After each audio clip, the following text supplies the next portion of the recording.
The following programs were originally aired live, long before the advent of high fidelity, and they were recorded using a variety of means, from direct recording onto early audio tape and glass records, to simply placing the microphone of a wire recorder in front of the speakers of a radio playing the program. I hope, however, that any variance in audio quality will not take away from your pleasure in listening to these, some of the all-time favorite shows.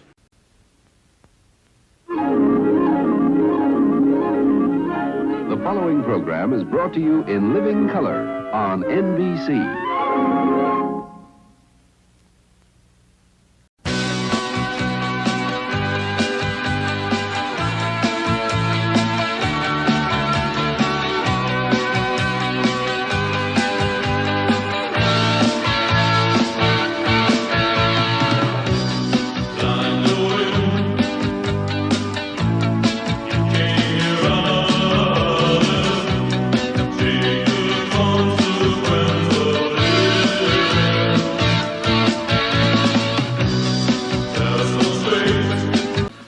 It's a new week, new month, new shows. Same old Matt from the past, welcoming you to nightly old-time radio shows. It is June the 6th, 2025, and here is what happened on this day in history. In 455 AD, King Genseric and the Vandals sack Rome. Looting continues for 14 days. So, about what happens to Philadelphia every time the Eagles win the Super Bowl, or lose the Super Bowl. In 1862, Robert E. Lee takes command of the Confederate armies of Northern Virginia during the American Civil War. In 1896, Italian engineer and inventor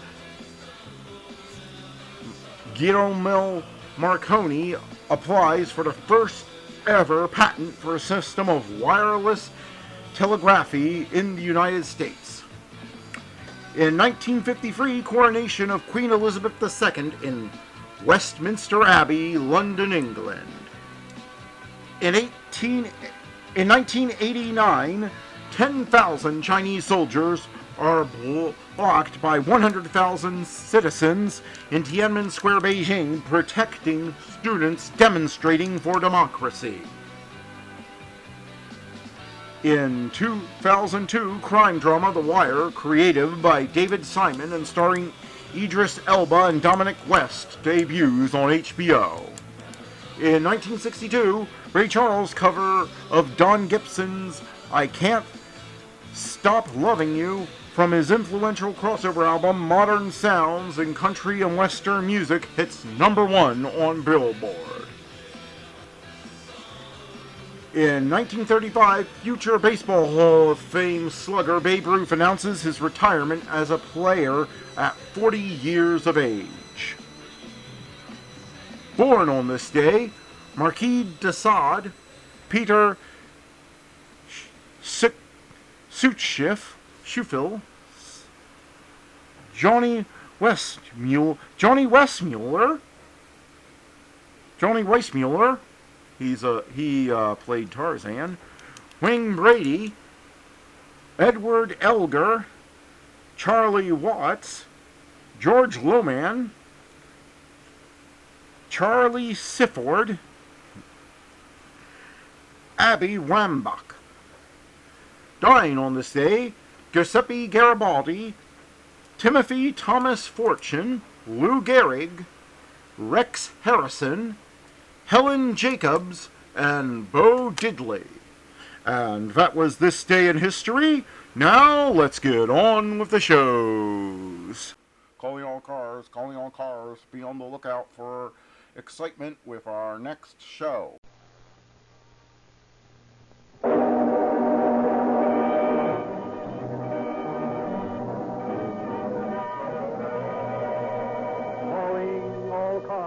A copyrighted program created by Rio Grande. Los Angeles Police calling all cars. Attention all cars. Broadcast 215 regarding a missing person. The on the lookout for a woman described as 5 feet 5 or 6 inches, weight 115 pounds, dark hair and eyes. This woman was employed as a nurse on the yacht Afia on December 20th and has not been heard from since. That's all. Roll and quit.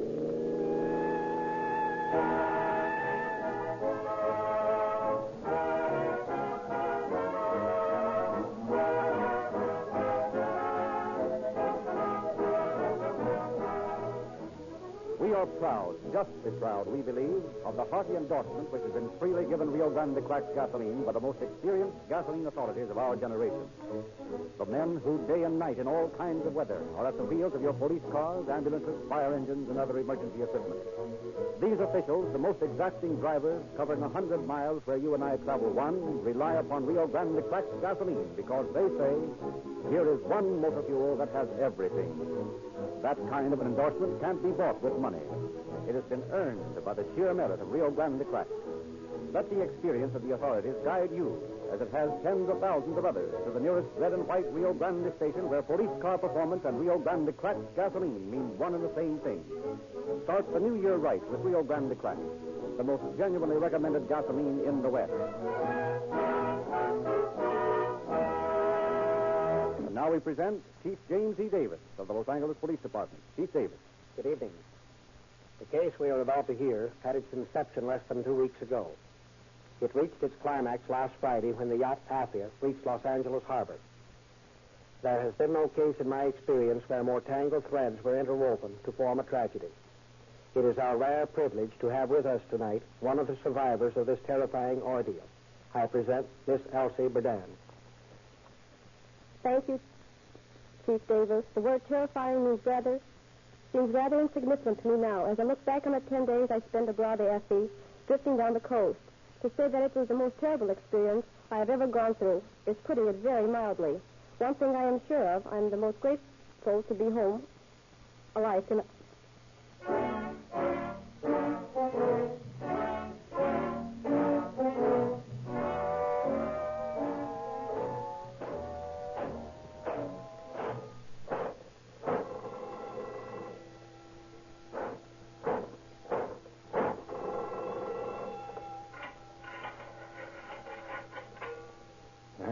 Day near the time when I get out of this dump. What are you always grumbling for? Take it easy, pal. There's worse places than being here in San Quentin. Yeah? Where? Did you ever try Folsom? No, I ain't ever going to either. Yeah, well, if you don't get them full power ideas out of your nut. Oh, yeah? Yeah. All that tripe about being descended from Henry Morgan, the pirate. Who cares? I do. Don't you like it? Listen, if you ask me, I think you're nuts. I didn't ask you. I know a lot of guys that claim they're descendants from John Lafitte, too. And there was a bigger part than some Morgan's guy. But me, I wouldn't brag about him then. Why not? Listen, I used to live down on the Texas coast where Lafitte hung out, see? And down in Louisiana, I seen some of his descendants. Yeah? Well, Henry Morgan was different, see? Yeah, that's what they all say. Hey, yeah, I saw a play about him once, and all I remember about it was that he was always making passes at some dame. Hey, maybe you are one of his descendants at that. I hear you got sent up here for getting tough with some dame in a dark street. Listen, you rat, make another crack like that. Now you're what? I'll land on you like a ton of brick. You do when I lay you out just like I was a brick mason, see? Pipe down. Go on to sleep. Hey, what's the matter? You wanna dream about being Henry Morgan, the pirate? Well, what if I do? Morgan, huh? Yeah, that's the kind of life I'm going to lead, too. Yeah? When? When I get out of here next month.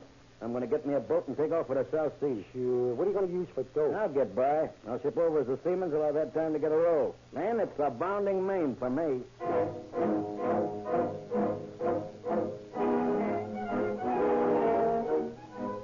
Thus, on April 16, 1937, 5 years after his conviction in Los Angeles on charges of assault, Jack Morgan was released. Registering as able seaman, Morgan shipped for Gulfport, where he met and eloped with pretty brunette Lillian Casanova. Together, they came to Los Angeles again, where, working as an apartment houseboy, but along the harbor district, posing as a naval officer, Morgan began to find new friends. Yeah, hello, George. How's sick? Oh, so. How are things going with you? Couldn't be better. Looks like this war over in China may get to be something. That'll be fine for me. Oh. Well, all the reserves will probably have to report. Oh, sure. I forgot about that. What was your rank? Ensign, wasn't it? That's right. Just got through at Annapolis in April. April 16th, as a matter of fact. You didn't waste any time getting married after that, did you? Ah, sirree. Why wait? That's my motto. I thought the Navy had a ruling against that. Thought ensigns had to wait a couple of years. Well, I got a release. Oh.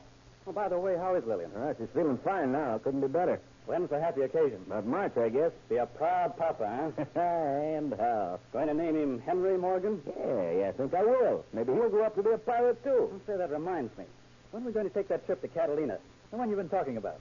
Well, I don't know. I wanted to get over before Christmas, but I've run a little low on cash. You know, Christmas presents and all that stuff. I don't know whether I can make it till after the first of the year. Oh, that's too bad. Well, look. I got $50 I don't need. You have? Yeah. Why don't you take that and see if you can't pick up a boat? We'll take a bunch and go over and spend a couple of days and get back in time for Christmas. Oh, no, I wouldn't want to do that. Oh, boy, think nothing of it. Here. Now, take it. Think you can charter a boat for that? Oh, sure. I know a fellow who'll let us have his boat, provided we take him along. Nice guy? Well, fella. Well, let's do it. He'll probably have to have his girlfriend along, too, and a little boy. Well, so what? The more the merrier. And say, listen, hadn't you better take along a nurse? Huh? Well, just in case something should happen to Lillian. Oh, yeah, I guess we'd better do that. Now, you go on and make arrangements for the boat, and we'll get together tonight. How's that? Great idea. See you later, George.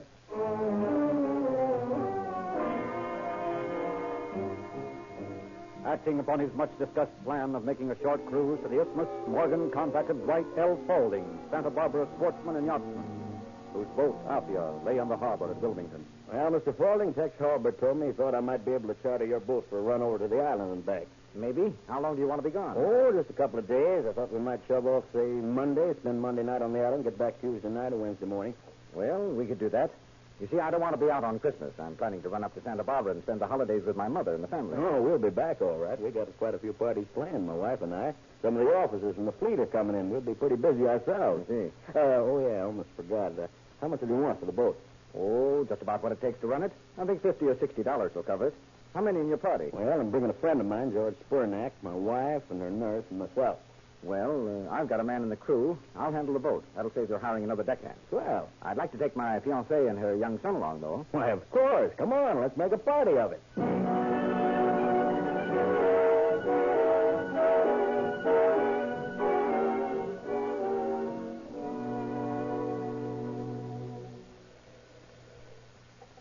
Employment agency.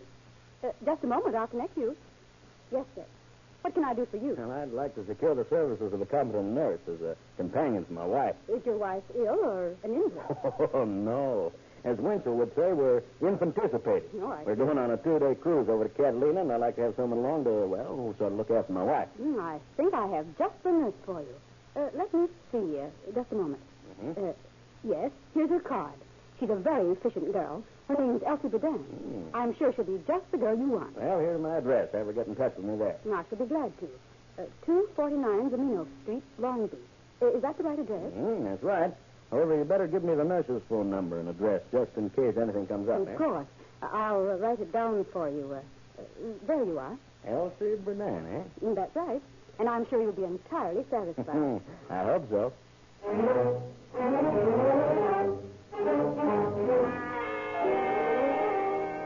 On December 27th, when Elsie Berdan did not return nor communicate with relatives, and when Morgan did not return to the employment agency, Lillian Berdan, the missing girl's sister, went to the district attorney's office. Well, come in, Miss Berdan. I understand you want to see me. Yes, I want to help in locating my sister. Won't you sit down? Thank you. How long has your sister been missing? Well, I don't know exactly. You see, there's something peculiar about her going away. Well, perhaps you'd better begin at the beginning and tell me the whole story. Well, about a week ago, my sister got a call from an employment agency where she's registered to get in touch with a Mr. Morgan. What does your sister do? She's a nurse. I see. Go ahead. Well, she got in touch with this man, and he told her his wife was in ill health, and he wanted my sister to act as companion, sort of look after her. He told her to come to Long Beach first, gave her an address on Zamino Street. Have you that address? Yes, sir. Here it is. Go ahead. Well, later this man called again and said Elsie, she's my sister, was to meet him and his wife in San Pedro. Well, she did, and they spent a night at a hotel there. She wrote me a note from the hotel, and said that they were going to Catalina for a couple of days. Just a cruise to the Isthmus or something. No, what's wrong with that? Well, that was on Monday. Last Monday. And I haven't heard from my sister since. What? Yes, sir. And I'm frantic. I called the agency that sent her out, and they said I should report the case to you. You think something might have happened to your sister? Oh, I don't know what to think. We've never spent Christmas apart before. Always, since we were little girls, we've always managed to be together for Christmas. Elsie wouldn't let anything interfere with that. Well, maybe she couldn't get back in time. Perhaps she's still over at the island. But at least she would have written me or called. Oh, I'm sure something's happened to her. Do you happen to know the name of the boat she sailed on? Well, I've got it here in her letter. It's, AAFJE. Whatever that adds up to. All right, Miss Padan. We'll get on this right away. Let me have your phone number and any address where I may reach you in an emergency. We'll let you know just as soon as we get a line on the boat. Oh, please do. I've got to know what's happened to my sister.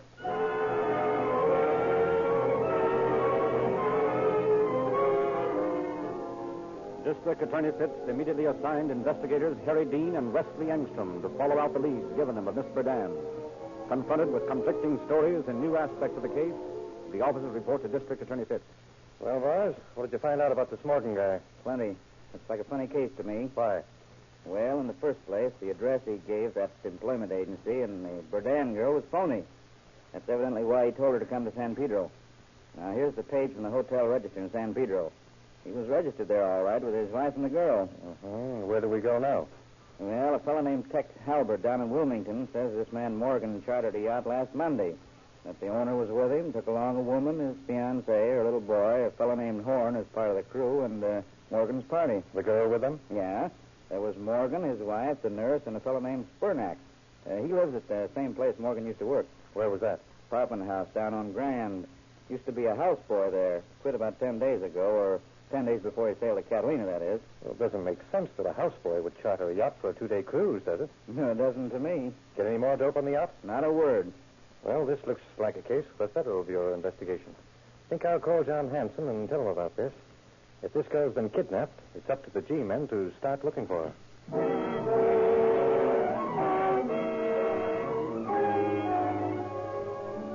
Let us turn back the clock now to December 20th, just 15 days ago, when the yacht Althea sailed from Wilmington on his voyage of horror.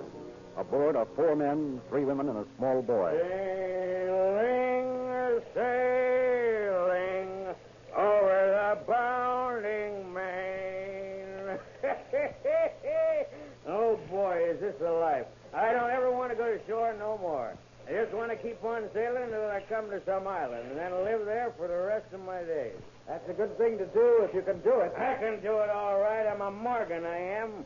One of old Henry Morgan's descendants. The blood of pirates flows in my veins. Well, but pirates aren't very popular nowadays. Who says they ain't? Well, I was merely making a conversational remark. Nothing personal intended. Well, be careful you don't make no personal remarks. And well, come here. What is it, dear? You believe I'm a descendant of Henry Morgan, don't you? Yes, dear. And you're proud to be the mother of another Morgan, ain't you? Yes, dear. Why don't you try to take a nap? You've been drinking and... Oh, what? I'm having a good time.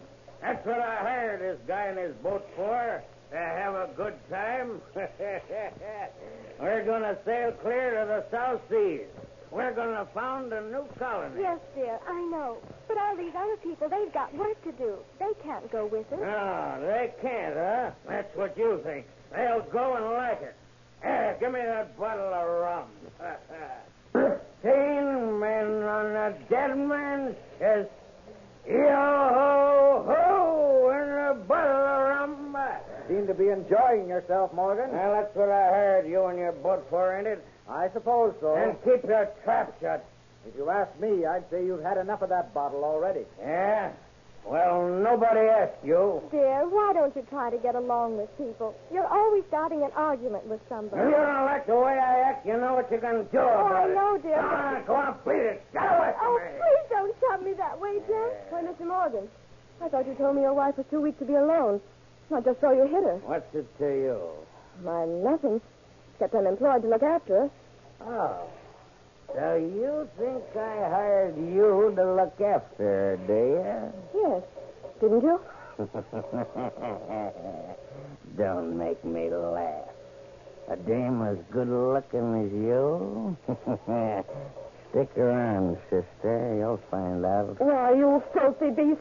You put your hands on me and I... what? Let go of me. Yeah, what's coming off back there? Bob, wait a minute, will you? What's all the rumpus, Morgan? What's it to you? Well, after all, I'm master of this boat as long as I'm on it. Oh, yeah? Well, that can be taken care of. Now, don't try to be funny, Morgan. You're drunk. I'd advise you to get below and sleep it off. After all, I have my fiancée and a little boy aboard. I don't want this kind of stuff going on. Oh, so you don't want this kind of stuff going on, don't you? Well, how do you like this sort of stuff? Don't be a fool, Morgan. Put that gun down. Jack, you shot him. Dwight, what happened? What did you shoot him for? Let me help you, Quiet, all of you. Quiet, I say. You shut off your mouths anymore, you'll get a dose of the same medicine. You, Horn, get away from that wheel. I'm taking command here. Oh, no, you don't. Oh, you still here? I thought I took care of you. You're a lousy shot, Baldy. Here's the way you ought to do it. Shut up, all of you. Next one of you dames that lets out a peep gets the same thing. Hey, you, Lil, get me that bird's gun. I'll need it. Yeah, I'll need it. Sailing, sailing over the bounding main. Yo-ho-ho!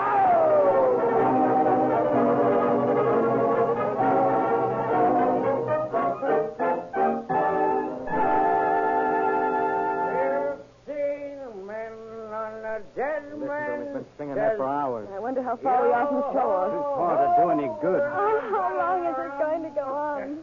How's Bobby getting along, Gertrude? Oh, I don't know. That man's had him in that closed-up cabin for hours. If I could only get him out some way. I slipped the key out of his pocket while he was asleep. Here, go see how the boy is. Oh, thank you, Mrs. Morgan. Hey, break it up. Get moving, Spurnack. Get up forward and stand watch. Now, listen, Jack. I'm worn out. I can't stand watch again. I just finished 18 hours there. Listen, you. I don't want none of your lips, see? I'm running this boat. You do as I say or else. I won't do it, Jack. You can do what you please about it. I'm not going on watch. Oh, so you want what Spaulding got, do you? Okay, pal, here it is. Oh, Jack, please don't shoot any more people. What are you bellerin' about? You're in love with this guy, ain't you? Oh, Jack, you know better than that. Listen, Jack, you need George to help run the boat. What do you do if we run out of fuel? We've got to have George and Bob to help us. We'll never get to the South Seas this way, darling, unless we have help. That's right. Well, all right. But get this straight, Spurnack. The only reason I'm letting you live is to use you. Yeah. When we get where I'm going, you get dumped overboard, see? Yeah, over. Say, it reminds me. Go get that carpet out of Faulding's cabin. We're going to wrap up his body and throw it overboard. Them Navy flyers might find it in the morning when they come snuffing around here again. Okay, Jack. Where's Gertrude? Where's Gertrude, I say? She went below to see about the boy. Where'd she get the key? Why, Now you stole it, did you? Well, here's something else you can use. You let her alone. I ought to kick her teeth out. Keep away from her. Haven't you heard her enough in the last 5 days? What's it to you? Say, that reminds me of something. Go on, get going. Get down to your cabin. Go on, move. Put that gun up. What are you going to do? Bill, I'm going to teach you to keep your nose at other people's business. Go on, get started. Where's George and Elsie? George went to get a carpet.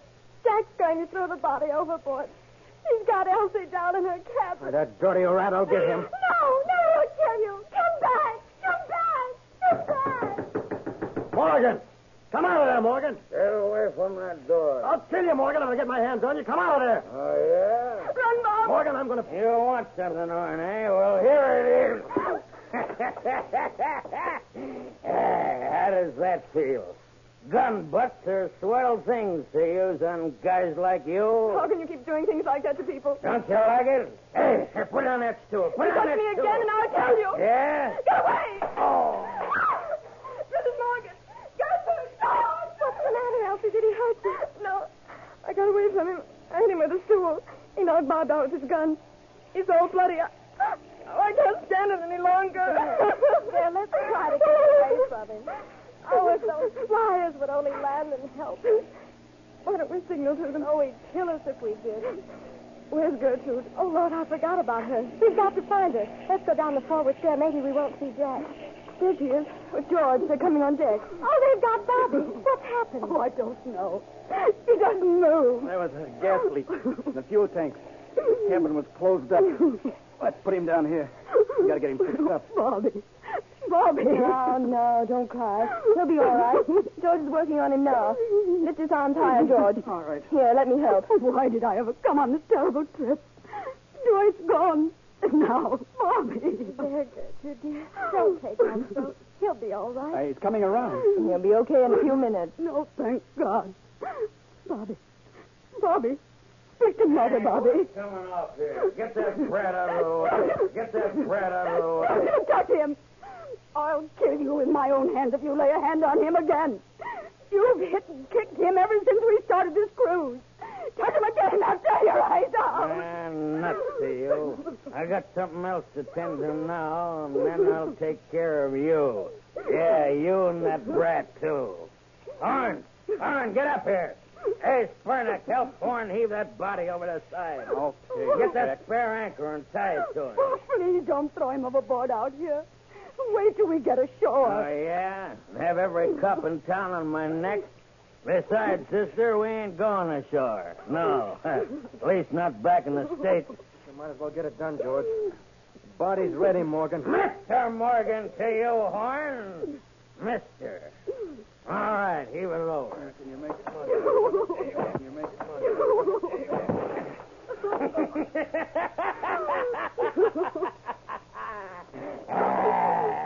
I hope you like it down there, Mr. Folding. There, don't cry. Oh, I loved him so. Better take Bobby and go to your cabin. Jack might take a notion to beat him again. All right. I'll go. But please come with me. All right, if you want me to. Elsie, you'd better stay with us. We'll try to get the men keep Jack busy up here. Hey, Horn, get the log out. I want to know how much speed we're making. Yes, sir. Batten down them hatches. It looks like it's going to blow pretty soon. But the women are down there. I said to you, I said batten them down. Yes, sir. Never mind. Let George tend to him. He'll take care of that log line. Yes, sir. Well, what are you waiting for? What's the speed? About 5 knots, sir. What do you mean about? I want to know exactly. The line's fouled, Mr. Morgan. Well, get it unfouled. Hey, George, give him a hand. Okay, Jack. Mr. Morgan to you too, Spurnick. Okay, Mr. Morgan. That's better. Gotta do something about this, George. I know it. But what? I want to catch him off guard. Without that gun. We've got to get him or he'll kill us all. Yes. But he even locks Lil in the cabin with him. Makes her hold the gun when he's asleep. Pretty tired now. Yeah. He does. He's nodding. Hey, what's the matter back there? Can't you get that line loose? We're getting it now, sir. Well, make it snappy. I'm tired. Want Horn to take the wheel. Look, George. Yeah? Hold this line a minute. I'll make out like I'm going to cut this fish line. Yeah, but I don't... There's a marlin spike over there. I'll get it. You sing out that the line's okay. I'll pretend I'm coming up to take the wheel. We'll let him have it. Okay. I got it, George. Okay. The line's okay now, Mr. Morgan. All right. Take the wheel, Horn. With pleasure. Oh! I got him, George. Here, let me help you. God forgive us, George. We had to do it. I'll go tell the women. Hurry back. Got to reach those sails. Lillian, Elsie, Gertrude, come up. George, get that mainsail. Hey, watch out! Don't let it drag overboard. Cut the line. Use a fire axe. Cut the line. Here, Bob. Let me have the wheel. You go help George. All right, Gertrude. The mainmast's gone. We're going to try to save the other sails. We'll never make land with the jacks and nothing else.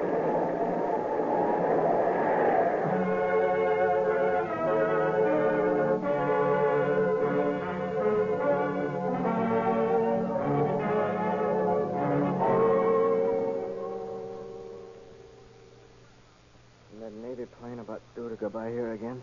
I don't know. God knows how far we drifted during that storm. Hope they see the SOS we painted on that sail. So do I.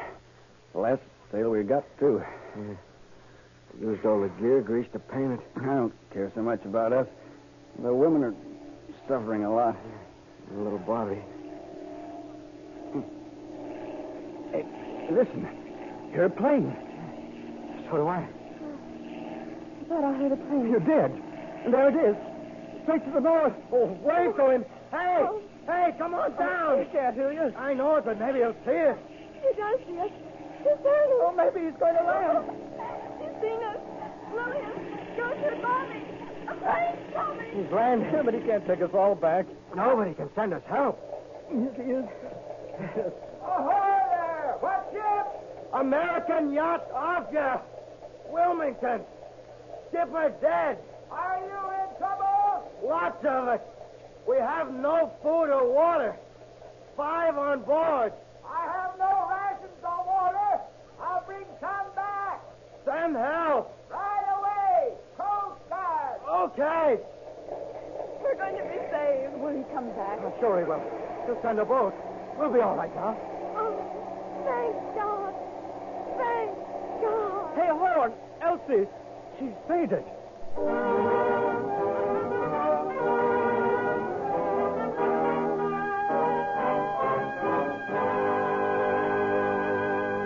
In just a moment, we'll hear Chief Davis again. There are good habits and bad, and many folks have sworn off the latter. Thoughtful individuals, of course, continue their good habits, and intelligent motorists, by the tens of thousands who know what Rio Grande cracked gasoline means to their cars, merely renew their resolution to stand by this wise and profitable habit. Wise because this superior motor fuel gives every motorist who uses it real police car performance in his car. Profitable because it delivers peak efficiency in all kinds of weather and yet costs less per mile. Visit the red and white Rio Grande station in your neighborhood. Take aboard 1 tank full of Rio Grande cracked, and the resolution is as good as kept. The resolution is as good as kept. You, your motor, and your pocketbook will applaud the day you resolve to switch to Rio Grande cracked, the gasoline that will give you a happier and more profitable new year of motoring. And now, Chief Davis. The Naval Patrol brought word of the stranded yacht, and the Coast Guard boat Perseus was dispatched to return the survivors, who told the terrible facts you have just heard dramatized. There is not the least doubt but that Horn and Spernak acted in defense of the other passengers and themselves. Obviously, Morgan's crime did not pay. Thank you, Chief Davis. From the sound of music. And Bing Crosby is up next.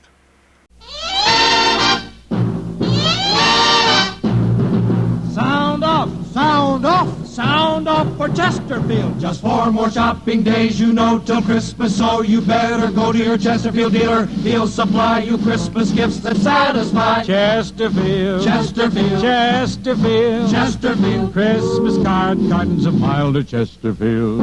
That's right.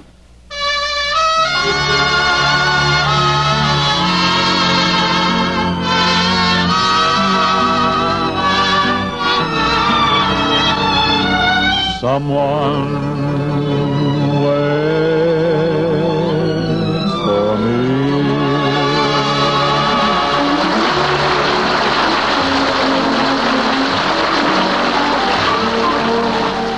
This is Ken Carpenter. Welcome you to the Bing Crosby Show, presented by Chesterfield, produced and transcribed in Hollywood, with John Scott Trotter and his orchestra, Judd Collins with the mayors, and Bing's guests, Lindsay Crosby and Trudy Irwin.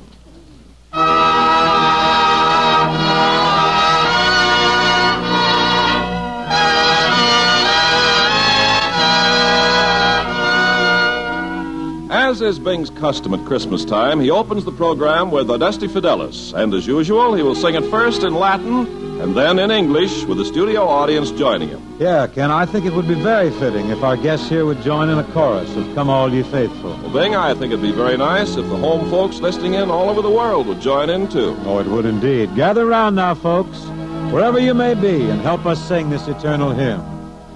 Adeste Fidelis, Leti triumphantes, venite, venite in Bethlehem. Natum videte, regem angelorum, venite adoremus, venite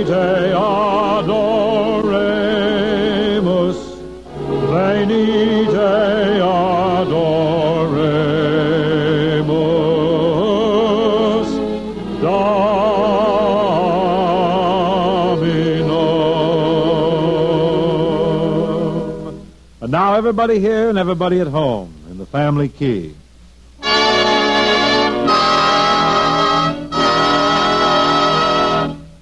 Oh, come, all ye faithful, joyful and triumphant.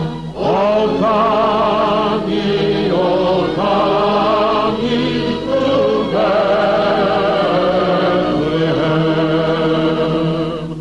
Come and behold him, for your King of angels. Oh, come, let us adore him.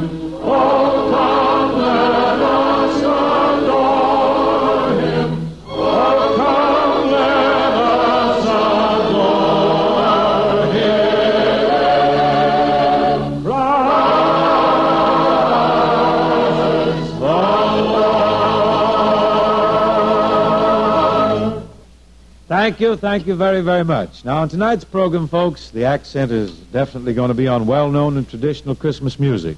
The opening selection is a song called Silver Bells, a number which has become popular only in the last year or so.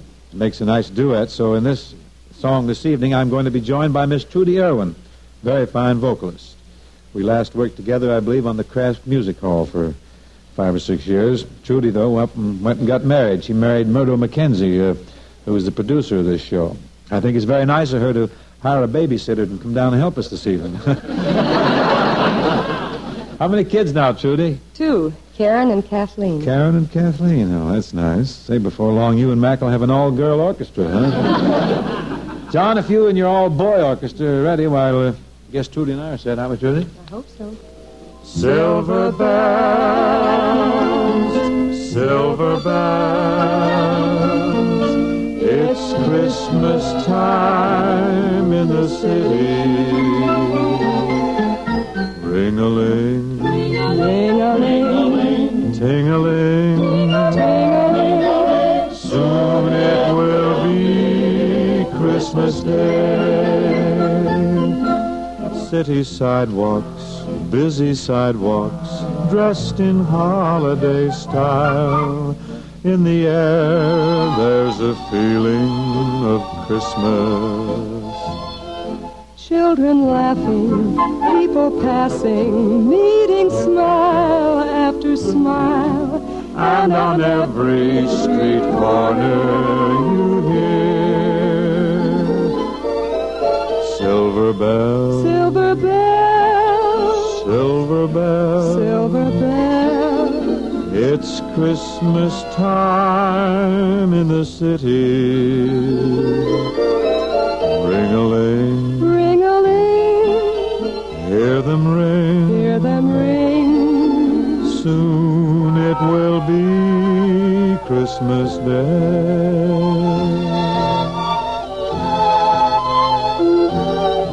Strings of streetlights, even stoplights, blink a bright red and green as the shoppers rush home with their treasures. Hear the snow crush, see the kids rush. This is Santa's big day. And above all this bustle you hear silver bells. The corner Santa Claus, silver bells. He's busy now because it's Christmas time in the city. Ring-a-ling, it fills the winter air. Hear them ring, you hear it everywhere. Soon it will be Christmas Day. City sidewalks, busy sidewalks, dressed in holiday style. In the air, there's a feeling of Christmas. Children laughing, people passing, meeting smile after smile. Very soon it will be Christmas Day.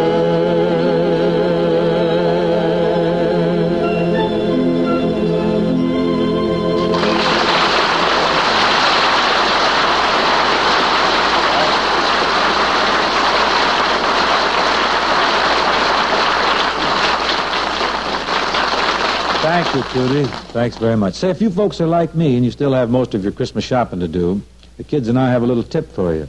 Now, here's what you do. Go down to your Chesterfield dealer store. You'll find bright Christmas gifts galore. For someone special that you'd be pleasing, get Chesterfield. And here's the reason: mildness plus. No aftertaste. Mildness plus. No aftertaste. No unpleasant aftertaste in Chesterfield.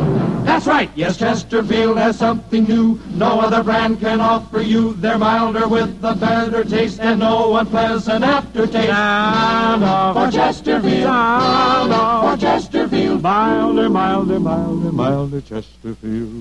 That's right.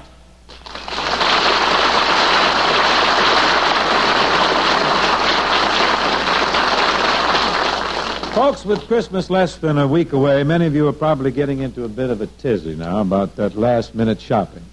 Well, just relax, unwind, and calm down, because old Brother Bing has the answer to your problems. Just sashay up to your regular Chesterfield dealer, plunk your money down for some Chesterfield Christmas card cartons. When you get them that way, your Chesterfields are wrapped and they're ready to give. The carton's a beautiful Christmas card with a place for your personal greeting, and inside, milder Chesterfields with no unpleasant aftertaste. This Christmas, give Chesterfield Christmas card cartons.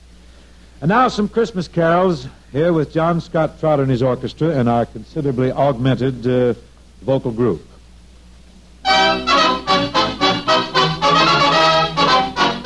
Deck the halls with boughs of holly, fa-la-la-la-la-la-la-la-la. 'Tis the season to be jolly, fa-la-la-la-la-la-la-la. Don we now our gay apparel, fa-la-la-la-la-la-la-la. Troll the ancient Yuletide carol, fa-la-la-la-la-la-la-la.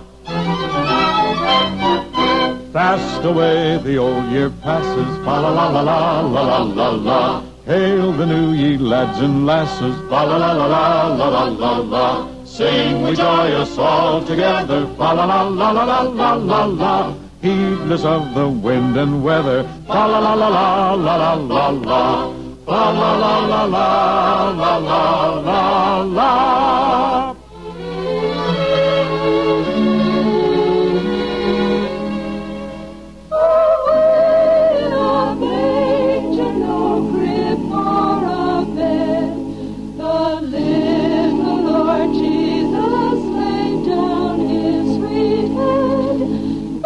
Stars in the sky look down where he lay. The little Lord Jesus, asleep on the hill. The cattle are lowing, the poor baby wakes, but little Lord Jesus, no crying he makes. I love thee, Lord Jesus. Look down from the sky and stand by my cradle till morning is nigh.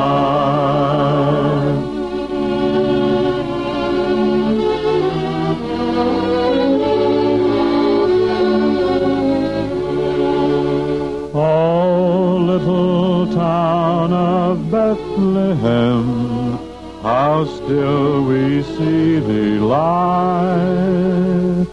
Above thy deep and dreamless sleep, the silent stars go by. Yet in the dark street shineth the everlasting light. The hopes and fears of all the years are met in thee tonight.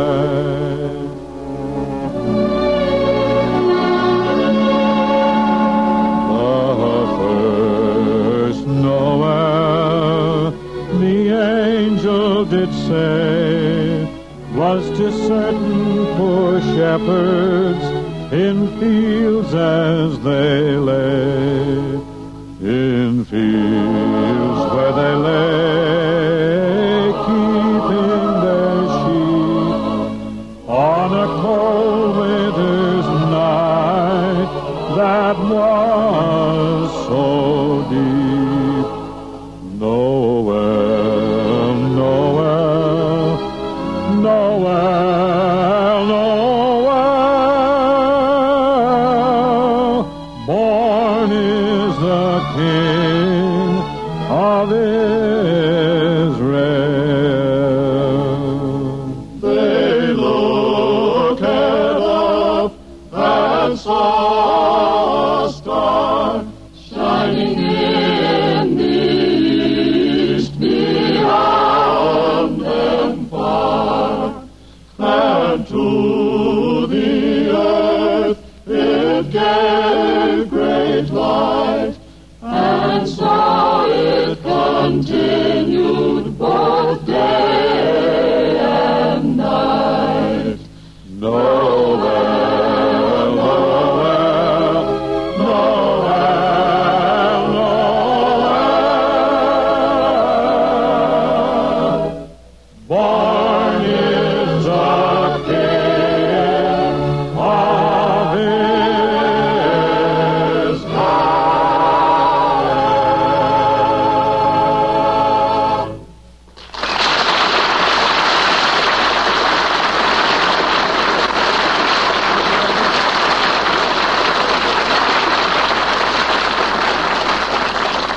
Ladies and gentlemen, to present our next guest of the evening, I would like to say, just by way of identification, that he's a very versatile young fella.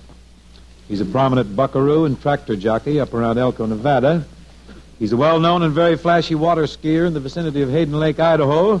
And locally, this boy dabbles in schoolwork, basketball, stamp collecting, and just recently he's invaded the field of art, where he shows some promise as a painter. Folks, here's a fellow I've known for 13 long years, Lenny Crosby.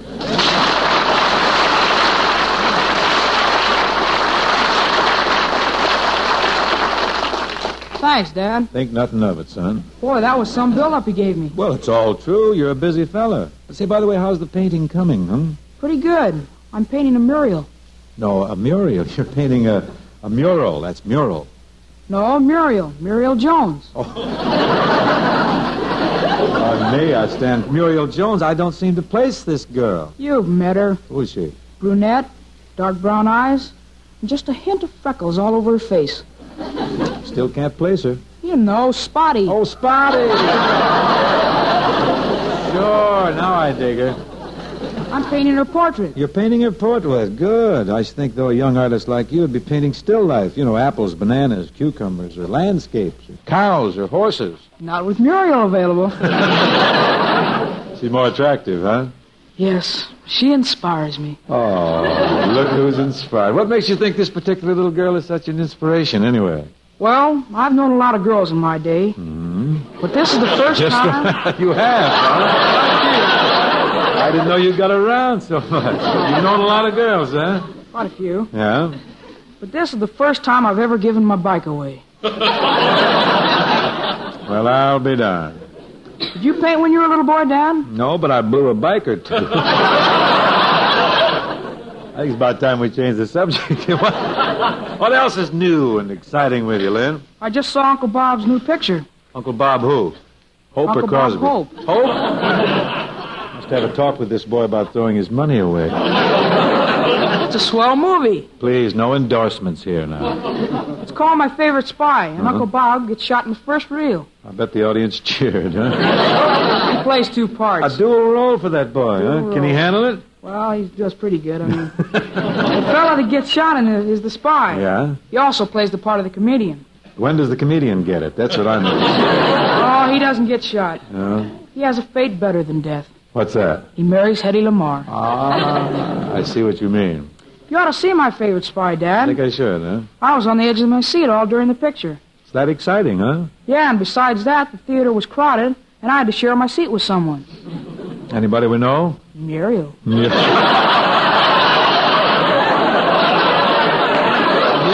is in again, huh? Now, you better take it easy. One of these mornings I'll pick up Luella's column and read where Lindsay Crosby and Muriel Jones are sharing the same bag of popcorn.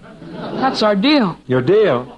Yeah, I buy the tickets, she buys the popcorn. Clever, clever. You're thinking, huh? Thinking all the time. Now, if you just get your bicycle back, I'll say you're really using the old bean. Incidentally, Len, while we're talking about Uncle Bob, I might as well get a plug in here about next week's show. Go right ahead. Oh, thank you. Next week, folks, our guest on this program will be Mr. Bob Hope. Also with us will be Miss Dorothy L'Amour. Dorothy L'Amour? Sure. I may drop by with my paints and brushes.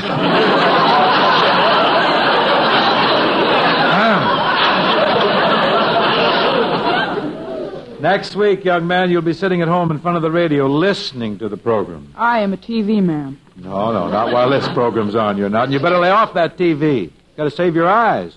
You know, an artist has to have real sharp eyes. Oh, I can paint Muriel with my eyes closed. Oh, you can. Pretty grown-up talk for a young fellow who has to stand on a box here to reach the microphone.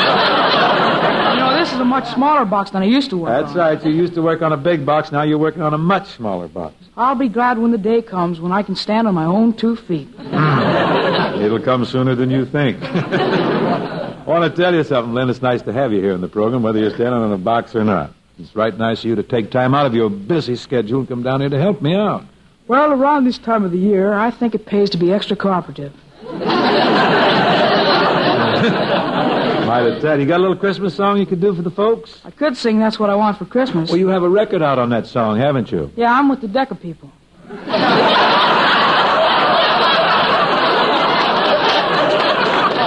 You're with Decca. Now, that's a coincidence. So am I. I know. That's why I'm with them. Well, I guess you're set. Solid. Go ahead, announce your number and sing it. Ladies and gentlemen, I would like to sing That's What I Want for Christmas. And I dedicate this song to Mr. Gary Crosby, who taught me everything I know. Oh, Gary's been coaching you, huh? Ah, yes. And Mom, too. Well, then you're set. You're really ready. John Scott, take over here.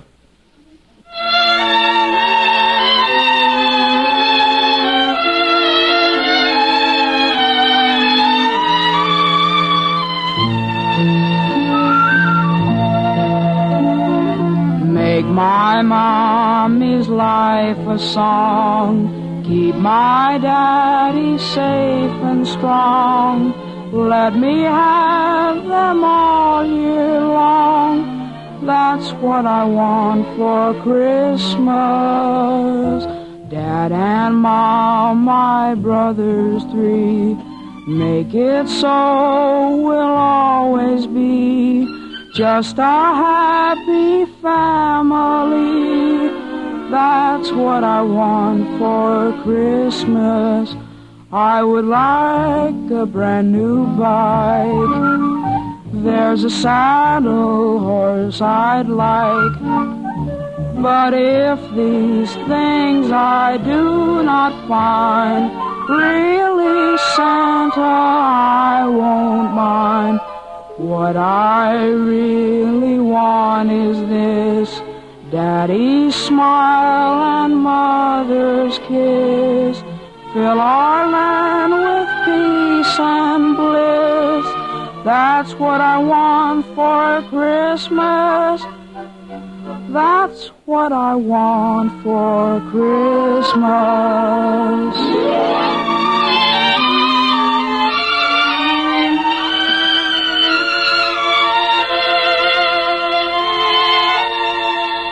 When I wake up Christmas Day, first of all I'm going to pray and thank the Lord for teaching me faith and hope and charity. We have neighbors, quite a few. Santa Claus, it's up to you. Make our neighbors happy too. That's what I want for Christmas. Yes, that's what I want for Christmas.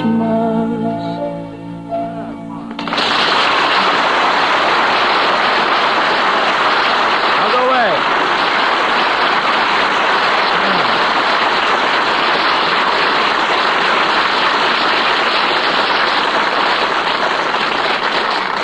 And now a word for every member of the Chesterfield family, the more than 1,300,000 retail dealers and over 600,000 wholesale distributors.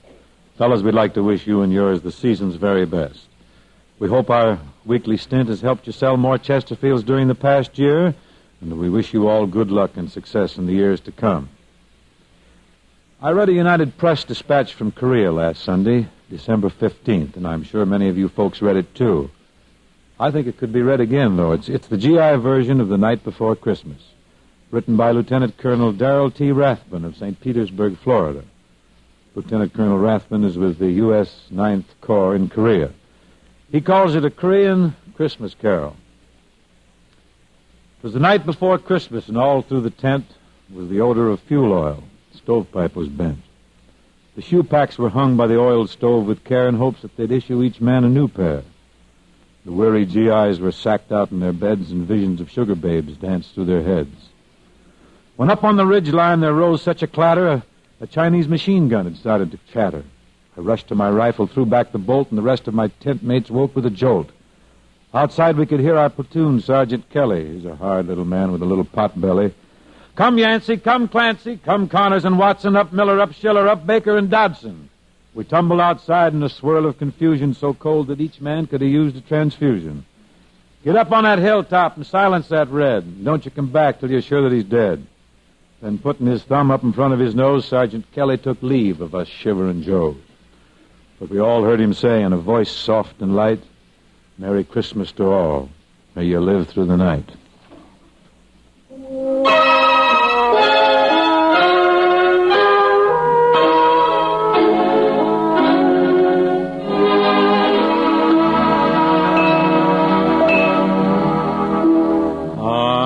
I'm dreaming of a white Christmas, just like the ones I used to know, where the treetops glisten and children listen to hear sleigh bells in the snow. I'm dreaming of a white Christmas, with every Christmas card I write. May your days be merry and bright, and may all your Christmases be white.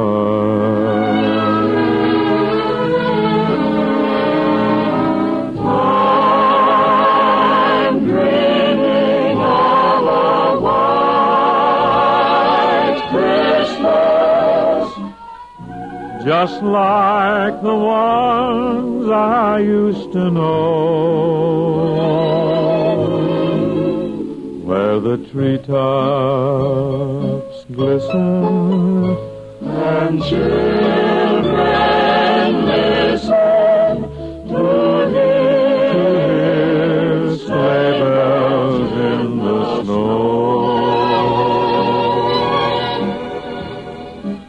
I'm dreaming of a white Christmas, with every Christmas card I write. May your days be merry and bright, and may all your Christmases be white.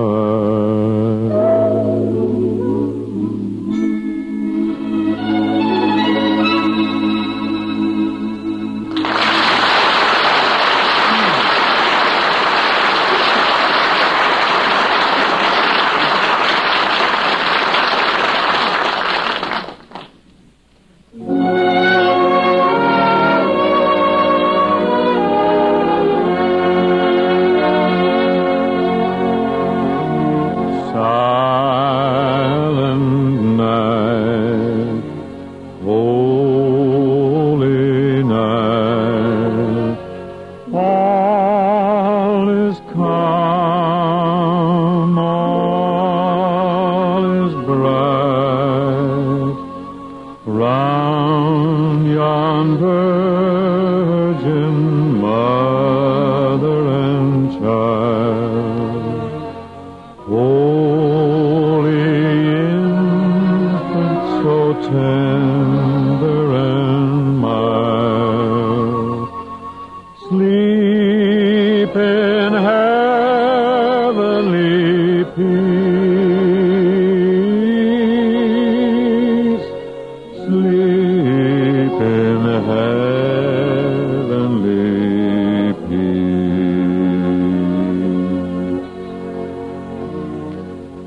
Silent night, holy night, shepherds quake at the sight, glory stream from heaven afar. Heavenly hosts sing hallelujah. Christ the Savior is born. Christ the Savior is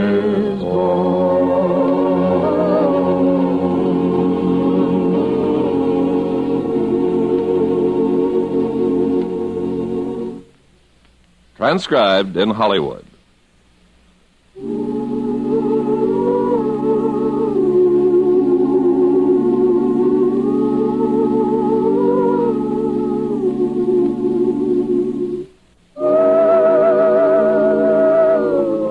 This is the CBS Radio Network.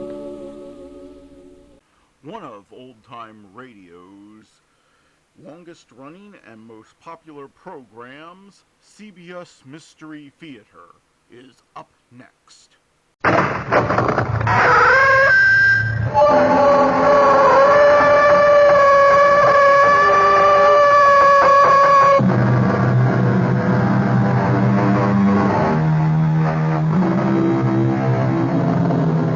Come in.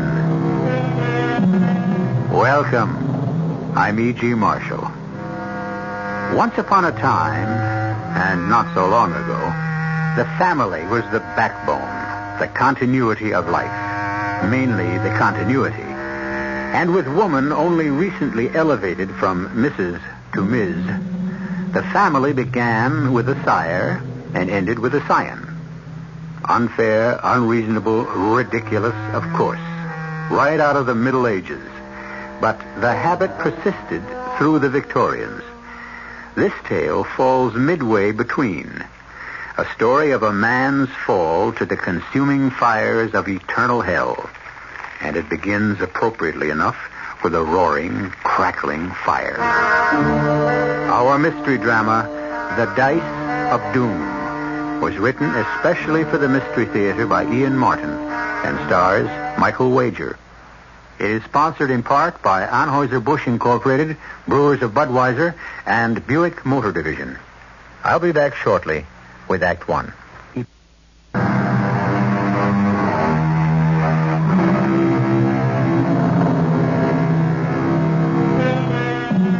The fascination of the future. It haunts and tempts all of us. If we could just know what it held for us. But that's only because if it should be bleak or full of disaster, the human heart cannot help but believe that foreknowledge would help us somehow to change it. But in saner moments, all of us should realize it is far, far better not to know what fate holds in store for us. How much better Rudy Schroll would have been had he left it to luck, fortune, the roll of the dice. That is, any dice except the ones he came to own, Father. I'm still alive, Rudy. Take me upstairs. Of course, but I want to know what was in the papers you burned. Have no fear. I shall not let life go until I tell what must be told. But upstairs, please. I want to die in my own bed.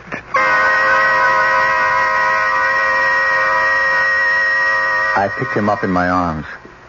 So frail and wasted, he seemed lighter than a child. Carrying him up the stairs, my mind was racing backward through all our life together. Fondly, happily. Sadly, now that he was to die. But as strong as any feeling possessing me at the moment was curiosity. Curiosity aroused because coming home unexpectedly a few nights before, I had found my father hurriedly stuffing a sheaf of yellowed manuscripts into a safe I never knew existed. Behind the portrait of the reputed black sheep of the family, my great-great-great-grandfather Helgarsvold. As I laid my father on his great bed beneath the pleated tester, he answered my question. The manuscripts you saw me putting away the other night, the ones I burned this evening, were written by your ancestor Helgar. They were a history of this. Oh, Father, let me go for the doctor. No, son. I'm beyond any mortal help now. I was going to say the history of our predestination. And it has all turned out just as Helga wrote in those pages so long ago. And what can have been so terrible? We've been an exceptionally rich and lucky family. Long-lived. Even you, Father, outlived my mother and all my long, sad list of older sisters. I have no time to dwell on others. My own time is too short. And yours? You mean my time is also short? No, that I cannot tell you. Only that you are the last of the Scrolls. The family ends with me? Yes, but in return, you are promised two things which will bring you every worldly advantage you desire. What? They were not named. I've only wanted to protect you. Protect me from what? The one to whom your great-great-great-grandfather sold all of us to. Oh, who else but the... No, I will not come, Father. I didn't ask you. Father. He's dead. Oh, no.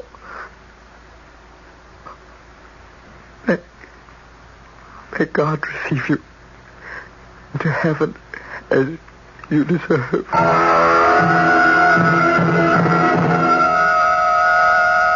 So I came into my inheritance.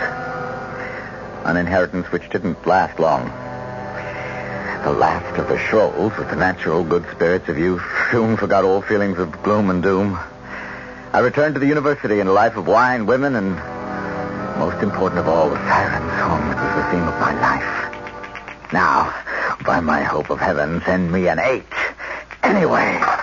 There goes your hope of heaven. Still, Johann, he was close enough by all odds. For once, 7 is not your lucky number, Rudy. For once? When is it with these accursed dice, Friedel?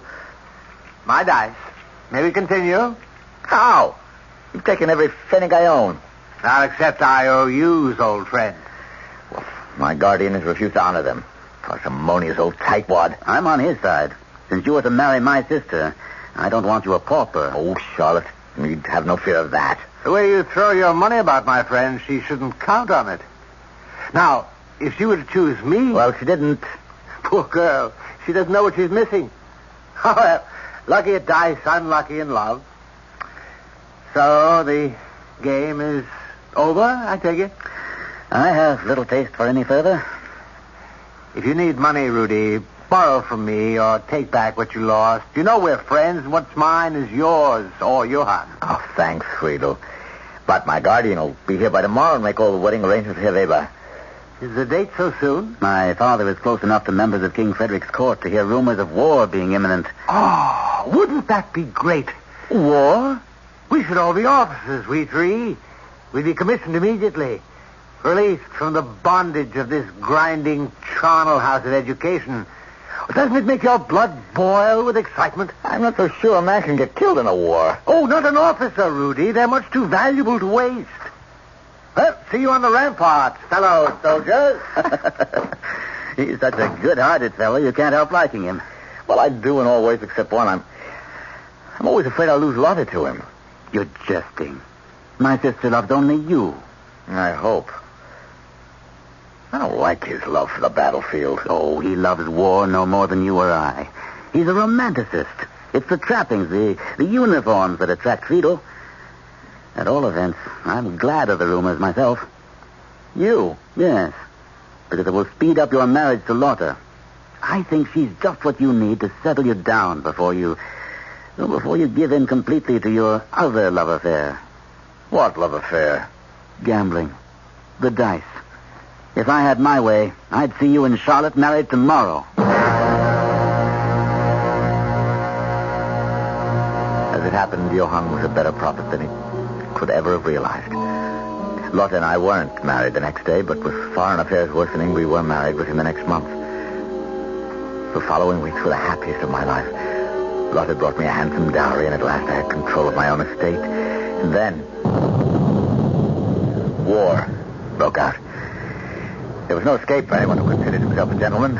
Johann Friedel and myself prepared with, I must admit, great excitement to leave for the front. Rudy, I think you must be mad. I have to go, Lotta. Everyone has joined the colors. Johann Friedel. My brother and that conceited Frederick von Holtzborn are not married. They are not leaving a wife behind. Do you want to be ashamed of me? I want you to be alive. I'd like to have a father for my child.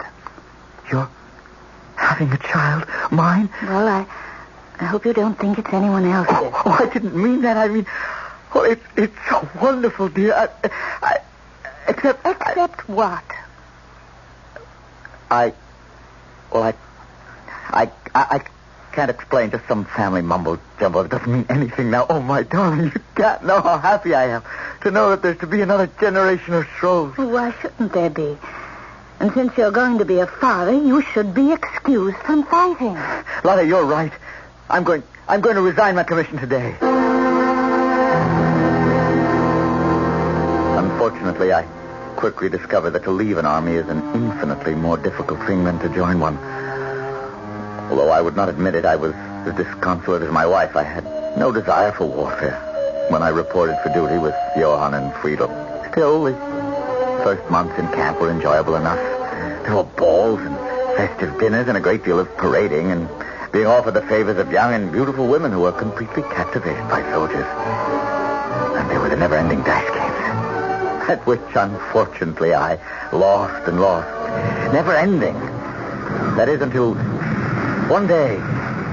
Well, boys, this is it. This is what? The war, the front line, our chance to prove ourselves at last. Prove ourselves how? Why, that cannon fire is cutting us to ribbons. We've got to storm the hill and spike those guns.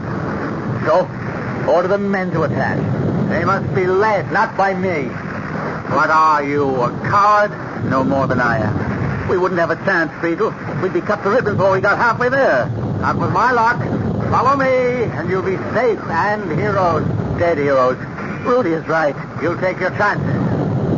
I'm going to give the command to charge. I'm your superior officer, and neither of you can stop me. Here goes. Soldiers of Prussia, I command you... Rudy, what? You shot him. Madman, would have let us all to that cannon fire. We'd all have been killed. But your friend, how could you kill him? I value my life more than his. If you value yours, draw your pistol carefully. Aim away from me and fire it. Why? If you don't, I'll kill you too. As you will. Here comes the colonel. Remember, your pistol has been fired too, so I swear you that it's a shot that Friedel. If luck will get away with it.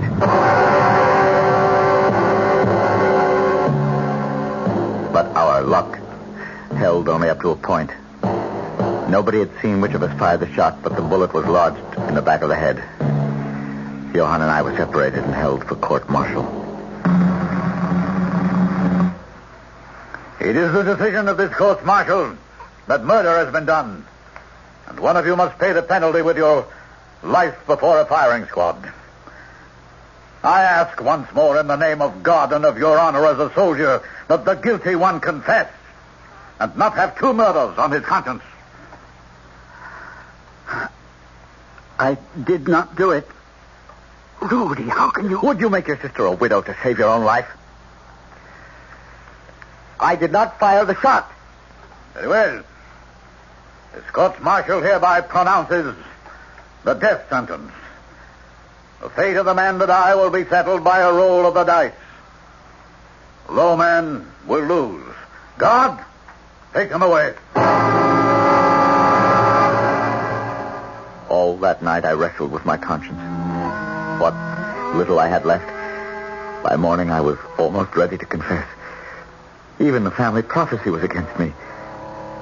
With my child in Lotta's womb, I could not be the last of the Scrolls. So what hope had I for the promise of the 2 things that were to bring me every worldly advantage I could desire?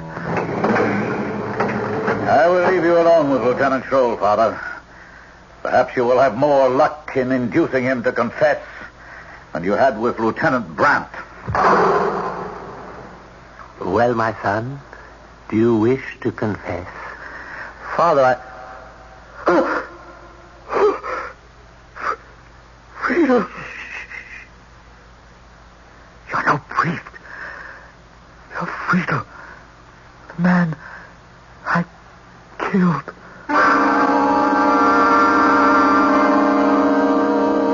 True enough. As the friar pushed back his cowl, his face seemed to be that of the murdered man. Was this some trick of Rudy's tortured conscience? Had Friedel somehow not died? Was this a genuine priest? Or if he was not, who else could he be? And what control had he over Rudy's future? I'll return shortly with Act 2.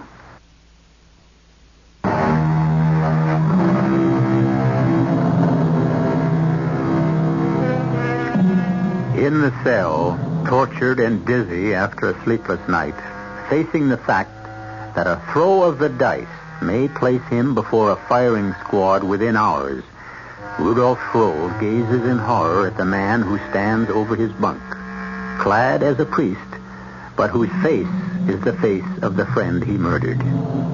Or is it? For to his fevered gaze, the face seems to swirl and shift and take on many forms, till Rudy is sure of nothing.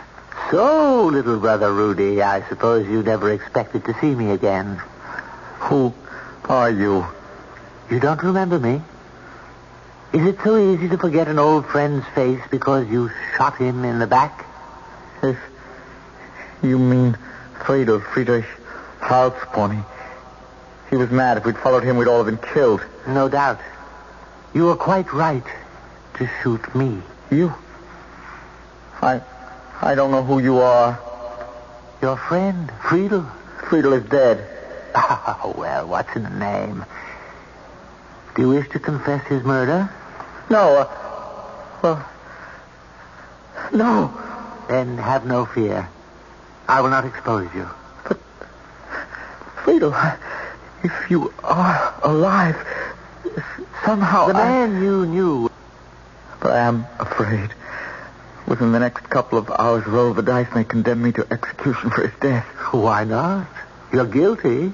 Oh, no, you can't trick me that easily. Dear Rudy, I can do with you whatsoever I desire. You're not Friedel. I am he whom I choose to be. For this moment, your friend. Remember the story of the manuscripts your father burned? 2 things will bring you every worldly advantage you desire. They will come to you in time. In time? When? How? Who are you? I wear the frock of a priest. Can you not trust them? You are no man of God. Then you must guess who I am. Still, trust in me.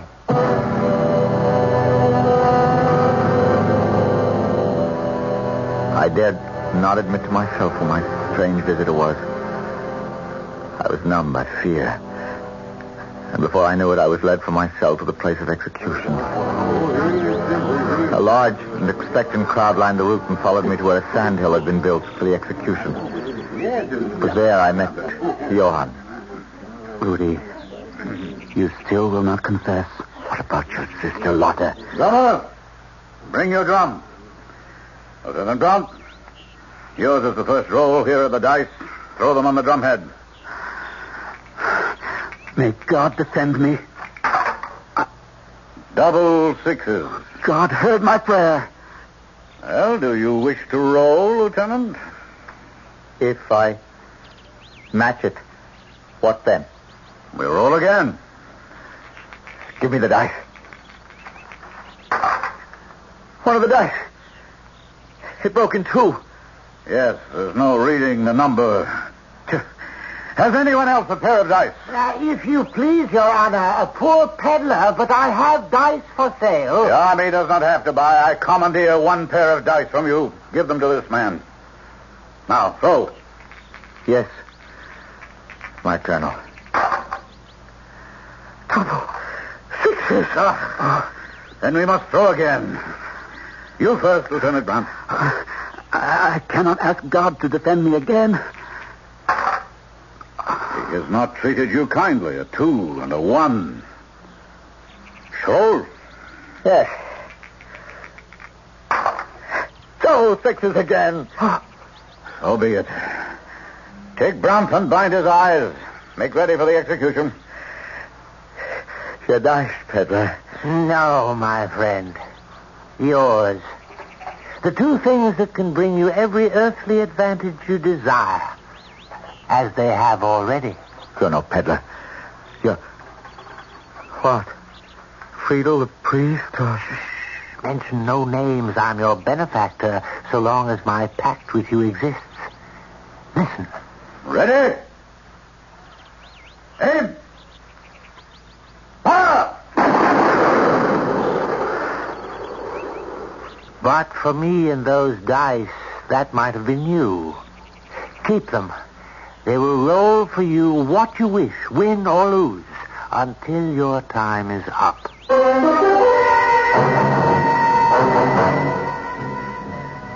On the sandhill, my best friend and my wife's brother lay dead, riddled with bullets. My only other friend I had killed. Or had I? Was it some shade from beyond the grave who had placed the magic dice in my hand? How magic they proved to be. I could lose or win at will, and in no time I had bought my way up out of the army. My life, even my wife's, became the lure of the gambling table. Come in. Oh, it's you, Rudy. Who else would you expect, Lotte? Oh, the stupid little maid of mine. I'm waiting for her to bring my dress. What's the matter with any of the others? And nothing I have will fit me. This child of yours is ruining my figure. Upon my word, I'm glad in more ways than one you're carrying a child. Now, what does that mean? Even as it is, the men all pay too much attention to you, and sometimes I think you to them. The baby, that's all you care about anymore. Not me, just your precious child. You don't know how important it is to me to have a son. A son. My body is just a machine to manufacture your son and heir. So help me God, if for no other reason than just to spite you, I pray night and day for a daughter. If I produced a lowly female child, wouldn't there be the devil to pay? There will be the devil to pay, my friend. Rudy? What? Are you all right? Why do you ask? Well, you suddenly went as white as a sheet and stood there as though you were listening to someone else or something inside you. It was nothing. Well, I didn't mean to tease you about our child. If you're angry about that... I'm not angry. Oh, that'll be Elsa with my dress. Now, are you going to take me gaming tonight? Tonight? All right, but afterwards, I'll meet you downstairs in the library.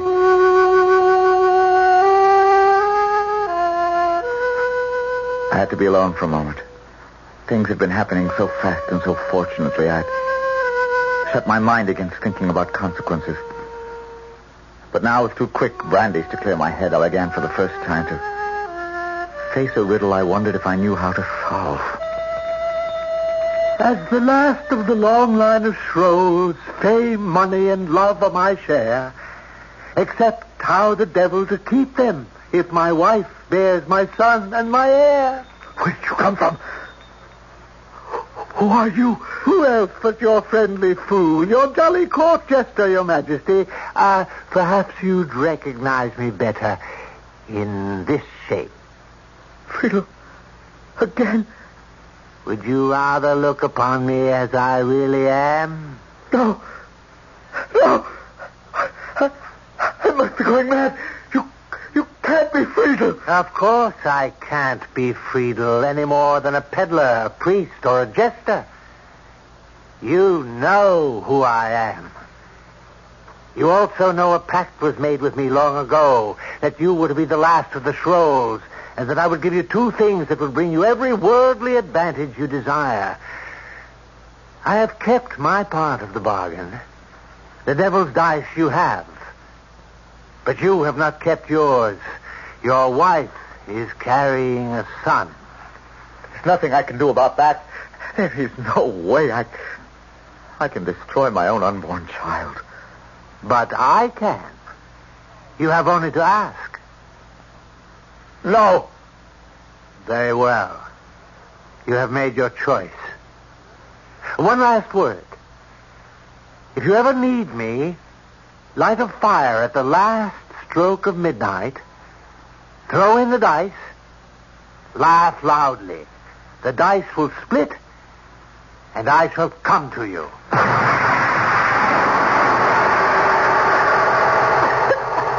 In heaven's name, Rudy, what are you trying to do? Set the house on fire?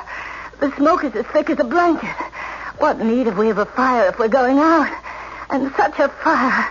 It smells as if the devil flew down the chimney. Not down, little wife, I wanted to say. But up. But I had no words left to say in a raging desire to bury my thoughts. Make my mind a blank. Shut out everything with the wonderful fever that brought me every night to the tables. Where I could win or lose at will. Where I alone was king. Yes, Rose, point is 10. Dice. A 5 and a 2. 7 is a loser. That is 40 to the first better, 20 to Mynheer number 2, 50 to the lady. What's wrong, Rudy? You lost again. That's right. But this is the 10th night running. Now, you must go back and win. With what? With your luck, your magic touch. You always end up winners. This time, apparently, I can't go back. Why not? Because I have no money. No, but my jewels. Already pawned. We're bankrupt, Lottie. But what are we going to do? Come along, we must get home. I have things to do.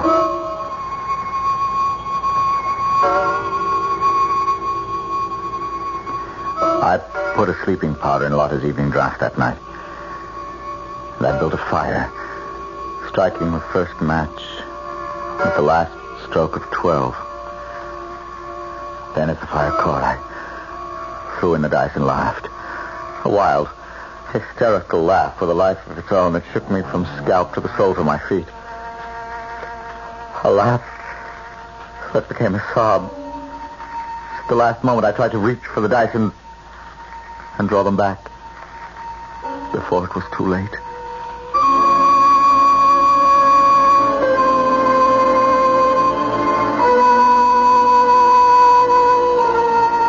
Gambling is a fever as overpowering and as vitiating as drugs or alcohol. All can be cured with the addict's cooperation. But eventually there comes a point of no return. The point Rudy has reached now. Will he pass it, or is it still not too late? I'll return shortly with Act 3.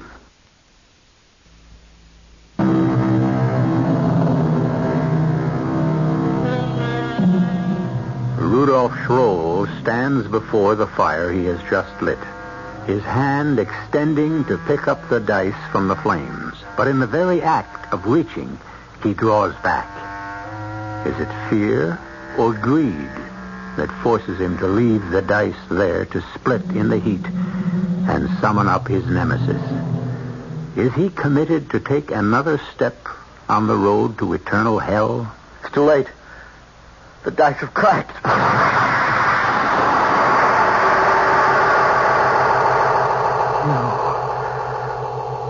Yourself. Am I not the one you called? Yes, but you are always in some other form. This time the occasion is serious enough for you to see me as I am. Why did they call me? The dice. They've lost their power. Through whose fault? Nearly 200 years ago, I made a pact with your great-great-great-grandfather, Helga Schroll. For close to 2 centuries, I have lived up to my side of the bargain, as your ancestors have lived up to theirs. Only you have tried to change the terms. I just want what any father wants, a son. A son to carry on the family name? Yes. No. My pact was for 5 generations, and I want no more of the Shrolls to trouble me. No child. But how can... Leave that to me. But I don't want my wife to be hurt. Would you rather I took you now, as I can do with your contract already broken? No. Have no fear. Your wife will come to no harm. You will live out your time on Earth, and the child would never have been born in any case. You underestimate my power. And your dice will have their magic again. See that in all else you obey me, or they will be disarmed, and I shall drag you to the pit that moment. Satan be with you. He was gone as suddenly and completely as he appeared. A devil from blackest hell. And yet as he spoke, his face had rippled like a reflection in a windy pond, and the form kept changing, ever changing from satyr to Friedel, to the priest, to the peddler, to the croupier, and back to the satyr again. Malevolent, diabolical, menacing. For a moment it seemed a dream, and then I was looking at the dice in my hand, whole again, and hearing the final proof. Rudy, help me. I'm losing the baby. It took a little while to raise enough to get started again. But once I had a stake, I was merciless. When I cleaned out everyone's pocket in one town, I'd move on to the next. We lived up to every magnificent penny I made. Our parties were legendary, haunted by every profligate in Europe, stained by every sin in the lexicon. Lotte failed to recover her figure. Wine and brandy the culprits now. The Baron von Schrollhausen, as I called myself, was much too rich to be unattractive. No matter what my excesses. And so at last we came to the Riviera in France to run up against my most formidable rival in the game of chance. Who is that perfectly gorgeous man at the baccarat table? That, my pet, is the Comte de Mauvrais, the second most important gamester in Europe. Oh, some say the first. That's a matter we'll settle someday. Is that the Comtesse by his side? It is. And she is beautiful. She's a painted hussy, that's all. Oh, he's getting up. Perhaps he'll come our way. Lotte, here's 100,000 francs. The wheel is waiting for you. Oh, but I prefer to meet the Comte alone. Go. Yes, Rudy. If you insist. Very few things would tempt me away from the baccarat table, But I believe I recognize the great Baron von Schrollhausen at your service. And I'm flattered at the recognition. The Comte de Mauvais is, of course, known worldwide. Oh, I'm flattered in return. May I present my Comtesse Margot, the Baron? A pleasure long deferred, Monsieur le Baron. But that is your wife who just left? Yes, Lotte, she is not at her best these days. Oh? Well, I'm being unfair only because I am blinded by your beauty. The fluttering little hand lay in mine like a bird's as I kissed the back of it. But from her palm to mine was passed a tiny ball of paper. Well, Baron, it was fated we should meet eventually. Eh? When do we cross swords? At what game? Chemin de fer is my favorite. Unfortunately, I do not play cards. Only the dice. Then, since I am challenger, choice of weapons. When do we begin? Since you select my game, the time should be named by you. Tonight, I'm committed to Chemin de Fer. Tomorrow, I must leave for business in Marseille. Shall we say 1 week from tonight? Accepted. In the meanwhile, bonne chance at our tables, but save your best for me, eh? Now, if you will excuse me, I must return to my game. And you, monsieur, must take me and introduce me to your baroness. May I suggest a glass of champagne? Oh, what a delightful idea.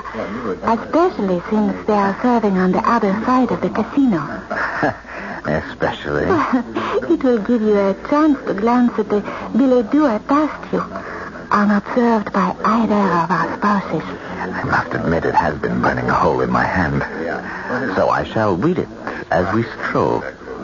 Unobserved. Except by you. That is nothing to be afraid of, since I wrote it. You. The pavilion. My own Petit Trianon, a private little retreat of mine at the other end of our chateau garden. And your husband will be away all next week. May I expect you? Most beautiful woman in France. Why, me?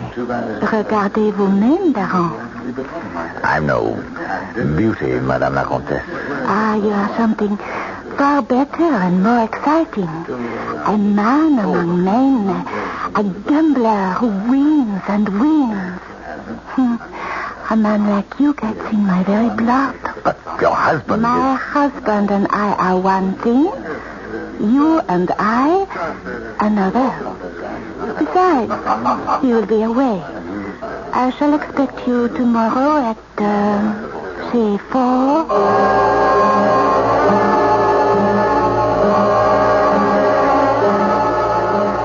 You are marvelous. Everything I expected of you. My lover, my strong one. What is your strength? My strength is your desire for me. Then meet me again. Tomorrow. Here. Same time. The same magic hour.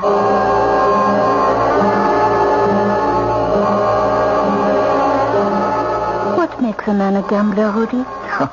I don't know what makes a man a doctor. Study, dedication, desire. Well, for a gambler, the first two, but the third, that's a fever, Margot. Must we waste our short hours together talking? Not when you mention fever. That's what you've become for me. But you've already won me. Not enough, not yet. Not for me, with you.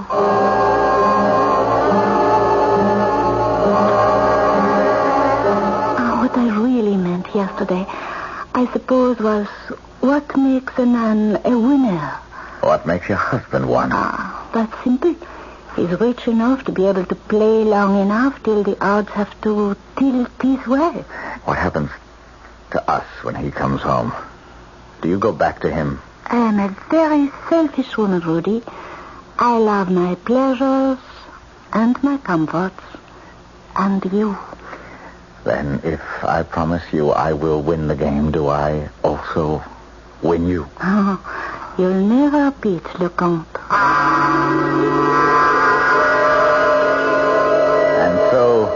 3 days later, the great game began. I let the 200,000 francs ride. Will the Comte cover me? The ballon is covered. Very well. H is the point. Easy H. Anyway. I win. My dice, I believe. 11. A winner. I let all ride. How much is in the pot? 840,000 francs. You're covered. A natural lucky 7. Will you cover me again? It was impossible.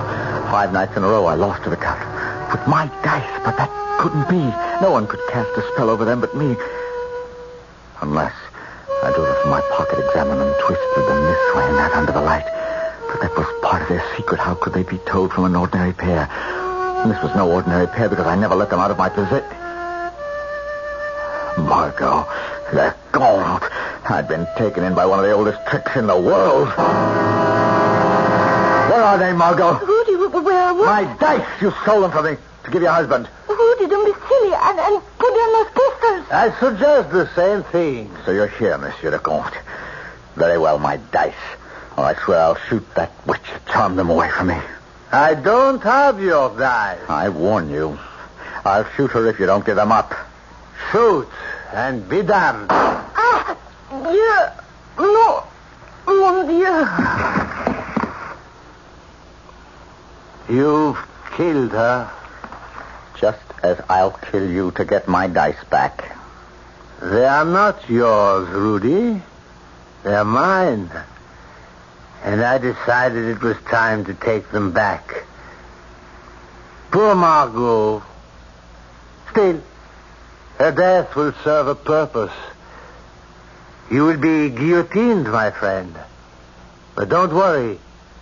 When you join me, I'll rejoin you. Damn you, my dice!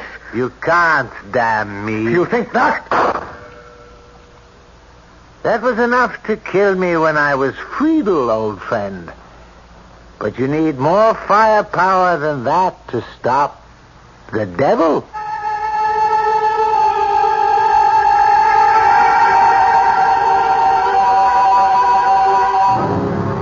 There was some disagreement among the judges at the trial as to whether Rudolf Schroll should be guillotined or sent to a madhouse. But the Comte's face, as he testified, was so white and frozen with grief that Rudy's wild story was judged a deliberate attempt to escape his crime of conscience. He died under the knife, fulfilling the prophecy that he would be the last of the Schrolls. I'll be back shortly.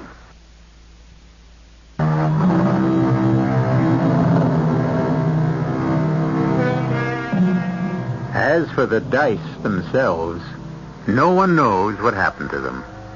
There have been stories since of winning pairs that make fortunes for their owners.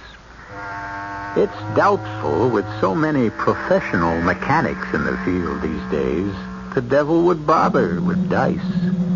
He has so many more fruitful opportunities as the world turns today. Our cast included Michael Wager, Carol Teitel, Ian Martin, Gordon Gould, and Robert Dryden. The entire production was under the direction of Hyman Brown.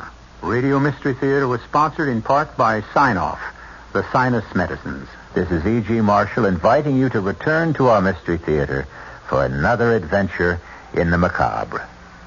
Until next time, pleasant dreams.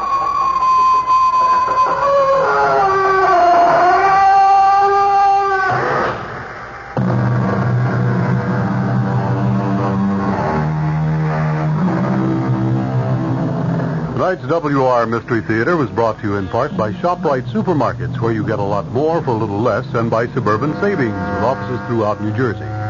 The preceding program was furnished by the Columbia Broadcasting System. Up next in our prolific parade of programming, it is Eddie Cantor.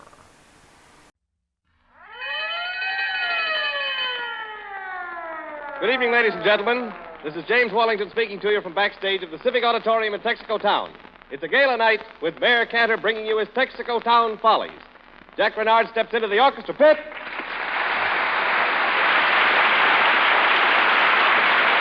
He picks up his baton, and we hear the overture.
The 45,000 dealers who serve you with Fire Chief gasoline and other Texaco products present the Master of Ceremonies for the Texaco Town Follies, His Honor the Mayor, Eddie Cantor.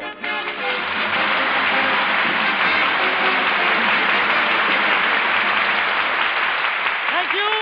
Merry Christmas to you, Jimmy, and Merry Christmas to all of you. Well, Eddie, how did you spend Christmas? Oh, I just spent and spent and spent and spent. Well, you must have had a good time because you look like you put on weight. Yeah? You're bulging all over. Jimmy, I didn't put on weight, but I am bulging. And what do you think they are? These are bills. Bills Bills. for Christmas. Look at that, bills. All bills for Christmas, huh? Yeah. And, but, Jimmy, it's worth it. Really? I got a terrific thrill this Christmas. My 5 girls saved up all year from their allowance. They stinted and scraped, cut out all the foolish expenditures, and bought me a present. How do you like this tie,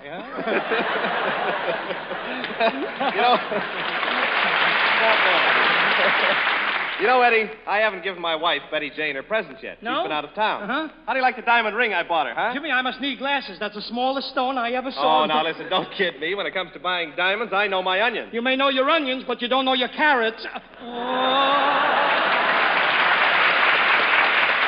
Well, never mind about the size, but my wife will love it. Yeah? Now, what did your wife buy you for Christmas? Oh, Ida, she's a darling, Jimmy. She bought me a $10 pair of socks with her last $5. Wait a minute. $10 socks for $5? Did you get a bargain? No, she only bought one sock, and she said if I'm good next year, she'll buy me the other one. Look at you.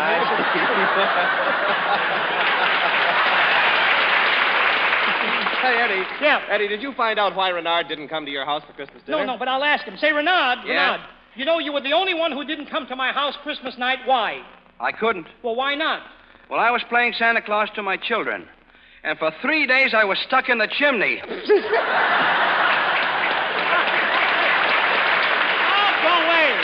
Go away, Renard, you haven't got any brains. Well, maybe he hasn't, but you didn't see him going to the Santa Anita racetrack, Oh, did you? don't rub it in, Jimmy. I only went because Christmas was the opening day.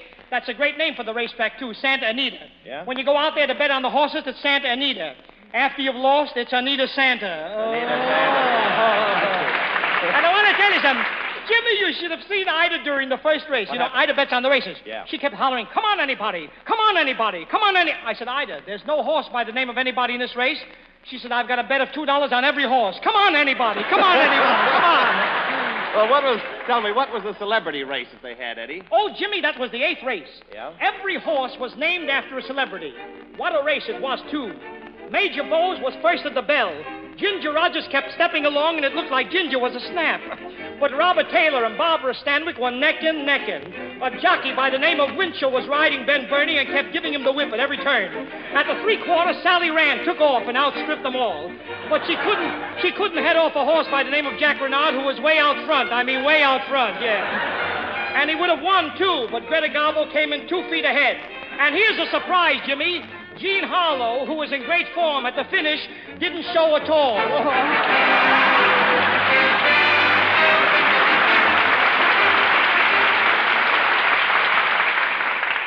Ladies and gentlemen, when you see the new picture, Three Smart Girls, you will discover the new screen star of 1937, the First Lady of Texaco Town, little Deanna Durbin. Here she is.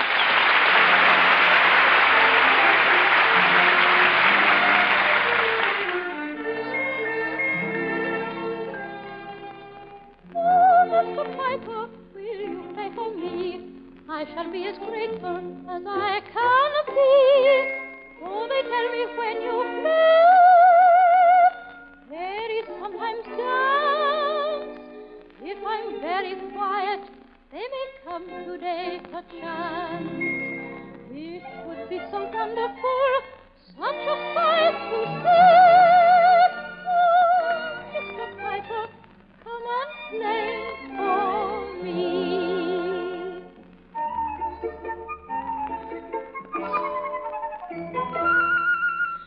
I see the fairies coming, here they are at last.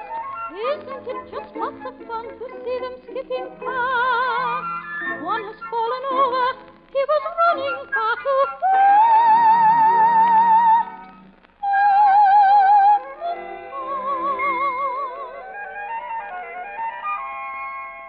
Oh, Mr. Piper, I didn't think they'd hear. All the dainty little things begin to disappear. But it was so funny when the captain found so low. And to see the fairy queen point her tiny toe. Well, they are gone, I too must run away. Thank you, Mr. Piper, I'll bid you.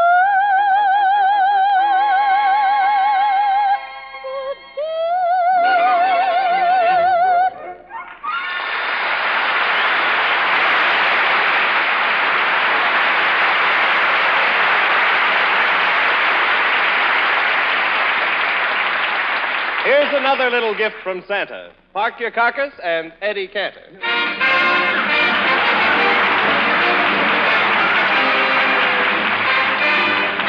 Park your carcass. Yes. What's the idea of wearing 6 neckties, 3 hats, a robe, an alarm clock, and a hot water bottle? That's what you said in the telegram. I said what? Here it says, at the Texaco Town Follies, we request your presence, and here they are.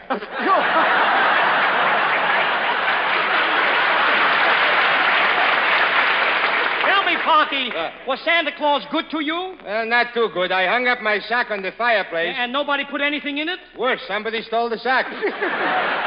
Why didn't you put your name on it? That would be a fine thing. Park your carcass on a fireplace. Tell me, what did you give your nephews and your nieces for Christmas? I gave them a piece of poultry. Yeah? All right. Let me hear your piece of poultry. Go ahead. All right, listen. It was the night before Christmas, and all through the park... No, you mean house. No, park. House. Park. Don't tell me where I'm living. Yep. All right. It was the night before Christmas, and all through the park... Me and the other bumps were sitting in the dark. Yes? Up speaks a fella with a neck like an isthmus. Wait a minute. An isthmus. Wait. An isthmus is a neck of land never touched by water. That was this fella's neck. All right. So up speaks a fellow with a neck like an isthmus. And he says, what would you gigolos want for Christmas? Yes. When it came my turn, I said, looking around, let me kiss Gin Hallow, the platinum blonde. Go away. It's not platinum, it's platinum. Platinum. No, platinum. When I kiss a blonde, I platinum. You get Get off the station.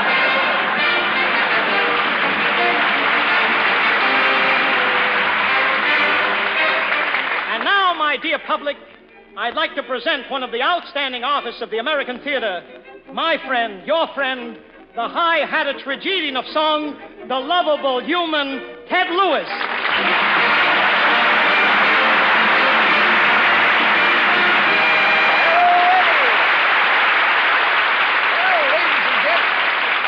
Is everybody happy? Yes, sir, we can't help being happy when you're around, Ted. You know, it's awfully nice of you to come all the way from Arizona to appear in the Texaco Town Follies. Eddie, I drove up yesterday in my new automobile. In your automobile, eh? Yeah. What gasoline did you use? Why, you know, fire chief gasoline, Yes? of course. And how did you like it? Well, I always like anything I get for nothing. Yep. Oh. Is everybody happy? Yes, sir. Kelly, what are you going to do for us tonight, Ted? Say, if you don't mind, Eddie, I've got a brand new song. No, wait a minute. No, Ted. No, we don't want a brand new song from you. Why not? Well, ham goes with eggs, hot dogs with mustard, Park goes with Tilford, Amos with Andy, and Ted Lewis with... Is everybody happy? And when my baby smiles at me, my thoughts go roaming to paradise. Look at there. And when my baby smiles at me, oh, gee, Eddie, what a wonderful light that comes to her eyes. Listen, my boy, come on, give him the smile that just brings love. Give it to him. Oh, cut it out now. Stop it, I say. That's the smile that brings real harmony. I sigh, I cry. Yeah, just a bit of heaven when my baby smiles at me. Yes, sir.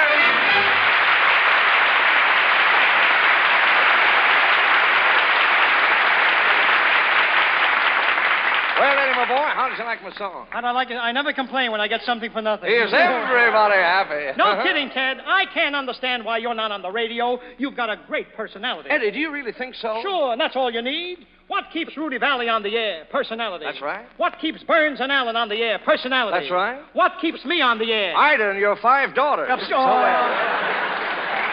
Say, but you know, Eddie, Yeah? I often wondered why you never sang When My Baby Smiles at Me. You've sang every other baby song. Well, it's not my type. You know, I like to run up and down the stage when I sing and clap my hands. Oh, why, Eddie, you can do it with this one. Listen, Jack Renard, come on, hand me my clarinet. Let me play it for my buddy. Yep. Come on, it's Eddie, and sing it in your own style. Okay. Let's go. Yeah. When my baby smiles at me, my heart goes roaming to paradise.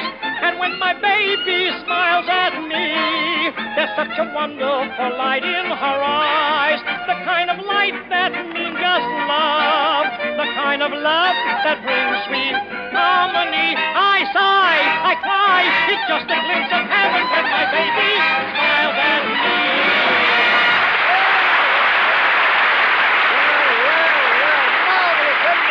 Wonderful. You should have had him in long ago.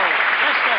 Say, seeing you jump around like that brings me back, wonderful memories, Eddie. The first time I saw you was in 1916 when you, my boy, worked for Ziegfeld. That's right, Ted. And at that time, you were making your Broadway debut at Rector's. Rector's. Gee, what a place, Eddie. Remember they used to name dishes after celebrities? Oh, yes. They named one after me, eh? Yeah, ham with plenty of applesauce. Get out of here. Is everybody happy? I'll give you a poke in a minute.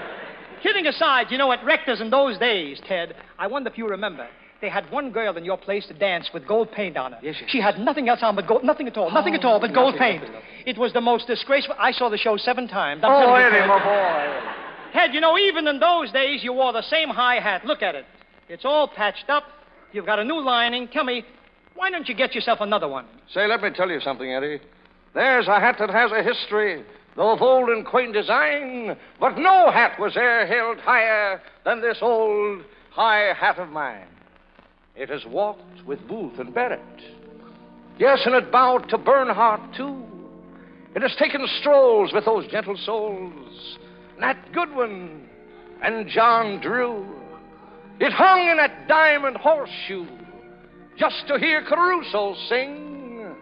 And it stood in line at Shakespeare's shrine It has raised to the praise of a king. And it played 10, 20, 30. It walked the ties all day. In 1906, it played the sticks from Maine to Mandalay. It has ballyhooed a tent show. Eddie, I know it's old, but it's not to blame. I was given it by an old legit. Say you'd start if you heard his name. He said, son, take it. I'm washed up. But this old hi-hat isn't through. No, it loves to play. And someday, who knows, it may become a part of you. Look at it, Eddie. I know it's happy, though it hasn't shape nor shine, but it thrills me so just to have you know this old hi-hat of mine. Yes, sir. Okay.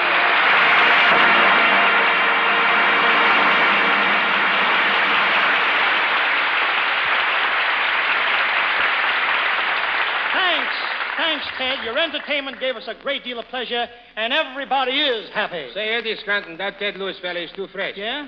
He thinks all the people is dope. People, no such thing. Then why does he keep saying is everybody sappy? Not sappy, happy.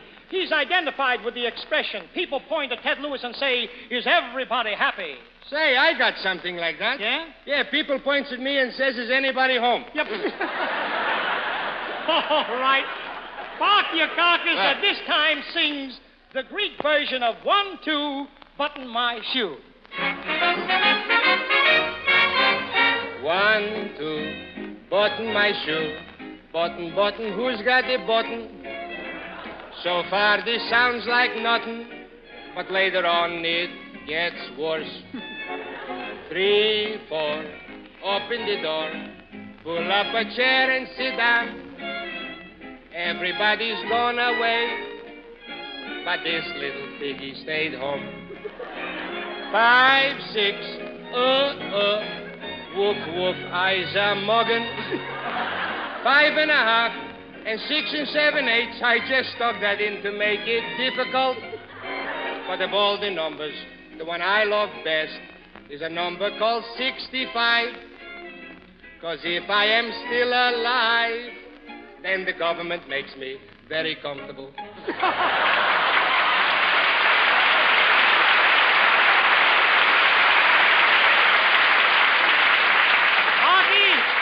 Barky, I want to tell you that was swell. Yeah. And as a reward, you can play Liza. You can play Liza in our version tonight of Uncle Tom's Cabin. What's my part? You carry the baby across the ice. Now let's see. Who do we get to play the baby? There's only one baby for me, Gene Harlow. Oh, get away from me, Gene Harlow. All right, you can carry her, and don't be scared. It's not real ice, you know. You see, I've got fake eyes. What? I say I've got fake eyes. You got fake eyes? No wonder they keep popping out of your head. Get out of here. Popping out of my head. Popping out. Just for that, you play Uncle Tom. Now, we got to have a bloodhound. Can you use a Saint Bernard? A Saint Bernard? Where'll we get one? The orchestra leader. He's a Saint Bernard. No, that's Jack Renard, you fool. Look, his first name is Jack. If you don't know his second name, ask. Oh, now I know that. Jackass. No. Look, Parky. From now on, there'll be no more jackasses on this program. When are you leaving? Next week. No, go away from me. Oh, get away. Say, Jimmy. Yes, Eddie, let me play Simon Legree, will you? Simon Legree, huh? Yeah, I have a wonderful mustache here. Yeah. Look. Go put it on. How do you like that? Here, go ahead. Now, listen. Are you an actor, Vegas? Say, Jimmy, I want you to rehearse the scene where Simon Legree whips Uncle Tom. That's Parky, huh? Well, I've got no whip. Shall I kick him? Oh, that's even better. All right, here we go. Go ahead. Uncle Tom? Yeah? I'm going to thrash you within an inch of your life. Take this. Yep. That's good. And this. Why is that good? And some more. What a pleasure. And here's one for good measure. Boy, I never had so much fun in my life. Wait a minute, hold it, wait a minute. Parky, What? he keeps kicking you and you're enjoying it. Why? Yeah, because I got your picture where he's kicking me.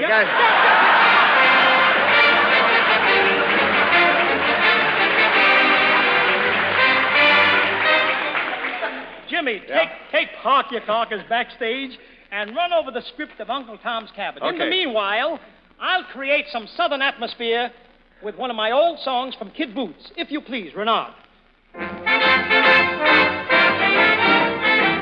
It's just an old-time story, one that you've heard before. I left my mammy's fond caress to search the world for happiness. The things I left behind me were the things I sought in vain. Sad and blue, weary too, I'm going home again. Yes, sir, I'm going south. Taste the sugar cane right in my mouth. All the world is sweet away down south, where I spent my happy days. I hear the rustling corn, birdies singing in the early morn. In the little town where I was born, down Alabama way. I just can't picture Black Joe with his old banjo. I can hear him strumming a tune. And that quartet, I can hear them yet, singing by the silvery moon. I haven't got a thing to pack, still I'm heading for that little shack. There's nobody gonna hold me back. I'm going south. Yes, sir, I'm going south. Taste the sugar cane right in my mouth. All the world is sweet away down south, where I spend happy days. I hear the rustling corn, the birdies singing in the early morn. In the little town where I was born, down Alabama way. I just can't picture Black Joe. Listen to him. Go on, Joe. Play and keep strumming that tune. And that quartet, I can hear them yet singing by the silvery moon. I haven't got a single thing to pack, not a thing. Yet I'm heading for that little shack. There's nobody living gonna hold me back. No, sir, I'm going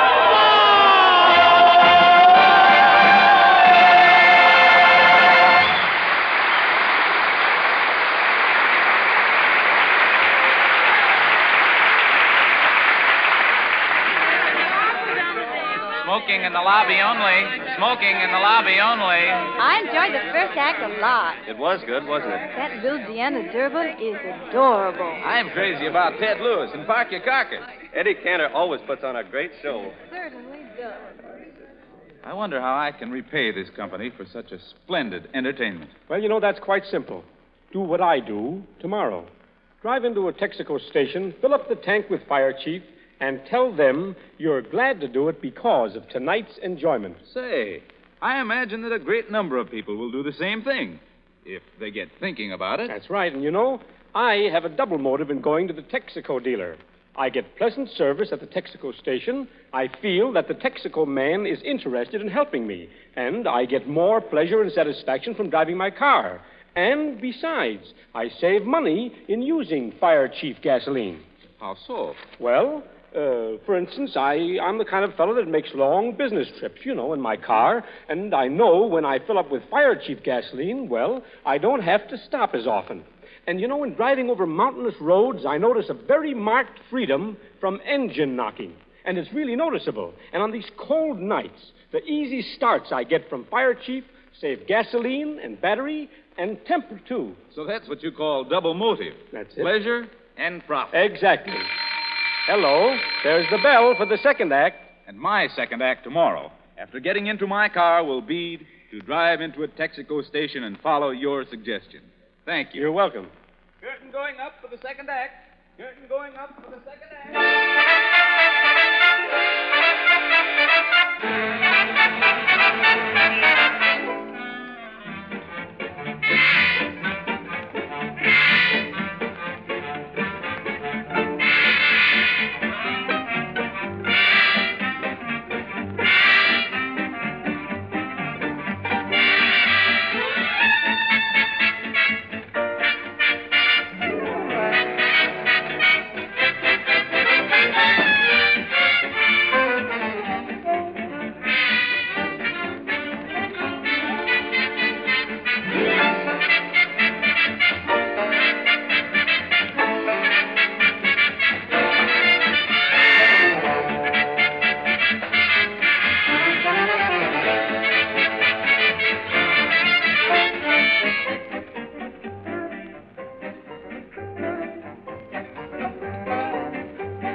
Yes, Eddie. Jimmy, we can't go on with the second act. What are you talking about? Oscar is missing. Oscar, our trained flea. Good heavens, you better go out and tell the audience. All right, I'll go right out and tell him. I'll go out right and tell him. Come on. I don't... What am I going to do? What am I going to do? Yeah? What's the matter, Eddie Scranton? Come on. Oscar, the trained flea is gone. Oscar, he's worth $5,000. Oh, you're crazy. How could the little flea save up so much money? Oh, get out of here, will you? Ladies and gentlemen, we cannot go on with the second act. Our principal performer, Oscar, the trained flea, has disappeared. He's around here someplace, and with your permission, ladies and gentlemen, I'd like to look for him in the audience. Do you mind if I go out? I know Oscar's here someplace. Oh, take this, will you, please? Have you seen Oscar? Have you seen Oscar around here? Get up, will you, miss? Have you seen Oscar? Where is Oscar? Don't be scared. Have you seen Oscar? Where is Oscar? Oh, up here. Get up here. Oh, somebody must have seen... Have you seen a flea? Have you seen Oscar around here? Oh, somebody. What am I going to do? Oscar's missing. We haven't got a second act.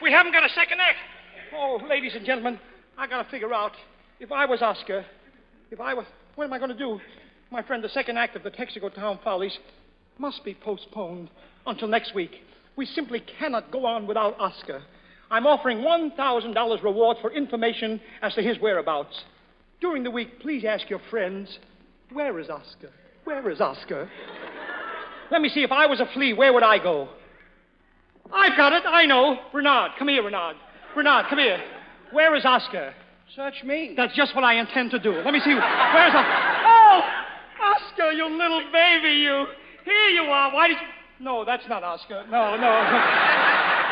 Oh, where is Oscar? I love to spend each Sunday with you. As friend to friend, I'm sorry it's true. I'm telling you just how I feel. I hope you feel that way too. Let's make a date for next Sunday night. I'm here to state will be my delight to sing again, ring again the things you want me to. I love to spend each Sunday with you. Good night. Along with the 45,000 Texaco dealers from coast to coast, we wish you a happy, healthy New Year. Be sure to listen again next Sunday evening at the same hour for Eddie Cantor in Texaco Town, direct from Hollywood. And ask your friends, where is Oscar? In the meantime, whenever you hear the siren and bell, sing the Texaco Fire Chief Gasoline. This is the Columbia Broadcasting System.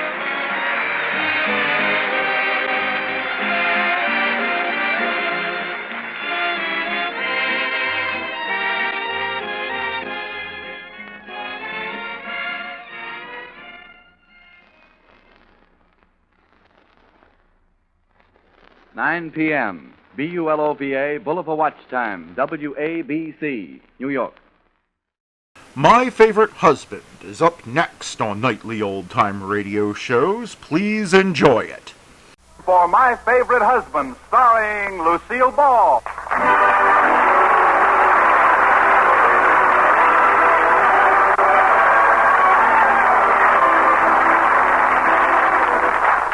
Yes, it's the Gay Family series starring Lucille Ball with Richard Denning as Liz and George Cooper. Two people who live together and like it.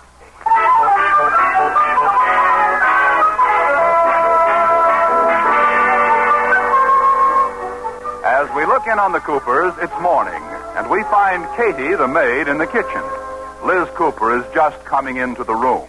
Good morning, Katie. Good morning, Mrs. Cooper. Happy birthday to you. Happy birthday to you. Hold it, Katie. This is not my birthday.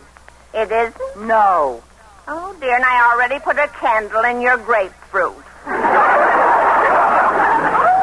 Too bad. I can't understand how I made that mistake. When is your birthday, anyway? Never. Huh? I had my last birthday a year ago today. Oh, you've reached that point, huh? It's awful. I never realized it, Katie. Today I'm 33. That's more than halfway to 35. I'm practically 40. I know. Well, if you aren't going to celebrate, I better not bake you cake.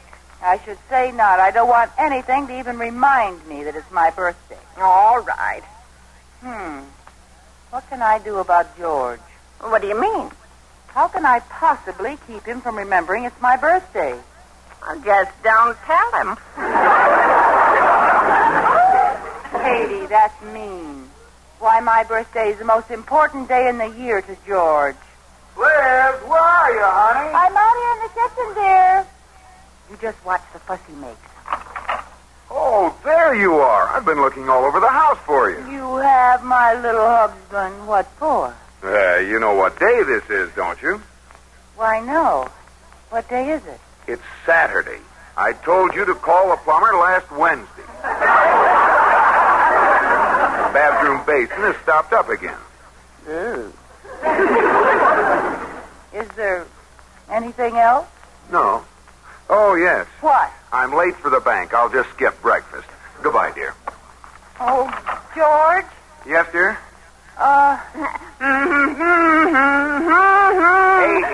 how can I hear Liz with you making all that racket? Sorry. What is it, Liz? I'm in a hurry. Nothing? Oh, well, goodbye, dear. Bye.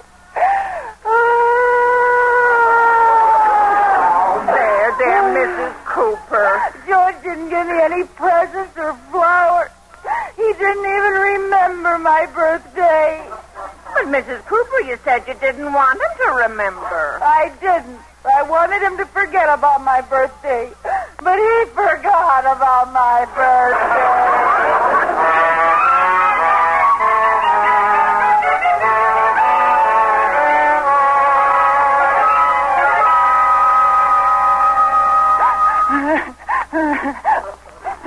Mrs. Cooper, you've been crying for an hour now. That won't help any. He doesn't love me anymore. Mrs. Cooper, a husband forgetting his wife's birthday is absolutely normal. It is?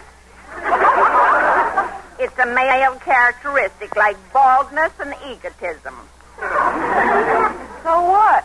Well, a smart wife always drops a hint at least 3 shopping days before her birthday. Well, it's too late for me to do that with George.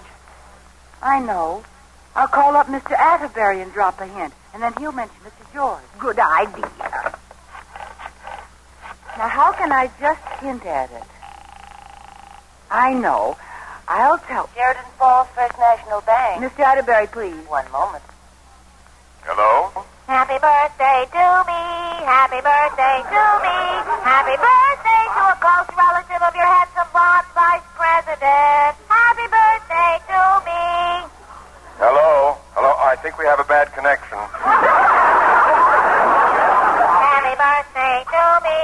Happy birthday to I heard that. Good. Well, goodbye.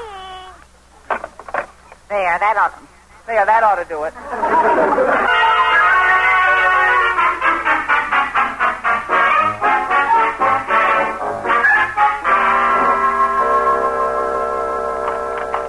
Did you send for me, Mr. Atterbury? Yes, George, boy. I just had the weirdest phone call. Who was it? I don't know. Well, was it a man or a woman? I don't know. It sounded something like this. Happy birthday to me. Happy birthday to me. Happy birthday to a close relative of your handsome blonde vice president. Happy birthday to me. A close relative of mine. Gee, I wonder who it can be. Do you have any relatives who come from Mars? No. And it isn't Liz's birthday. Are you sure? Oh, I know Liz. If it was her birthday, she'd never have let me out of the house without telling me. True. Yeah, besides, Liz's birthday is June the 3rd. Or is it February the 8th? Or is that our wedding anniversary? Well, I know they're both in the spring sometime. Close relative. How did that voice sound again? Happy birthday to me. Of course, Mother. Mother? Your mother would pull a trick like that? She gets pretty cute sometimes. Oh, cute. Well, I'm glad she called. I'll have to run out and buy her something and arrange a little surprise party for her. Go ahead, boy. I'll be in Miller's department store if you want me.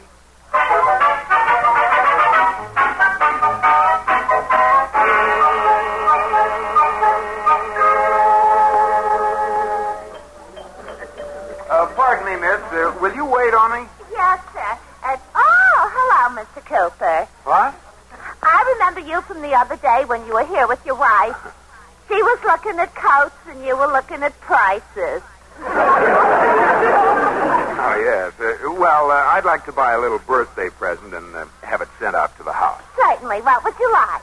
Well, it's hard to decide, but I think a nightgown would be nice. Yes, sir. I suppose you want something sheer and lacy and invitingly feminine. Well, no, I think you'd better make it long flannel. Yeah. You've been married quite a while, haven't you? What? Nothing. I've got just the thing, Mr. Cooper. I'll send it out this afternoon. Do you want to put a card in? Yes. Do you have one? They're on the desk. Okay. Just send it out this afternoon. Oh, by the way, do you have a bakery in the store? Bakery? No. Oh, that's a shame. Yeah, here's the card. Well, I'd better get going. I have to find a cake that will hold 65 candles. So long.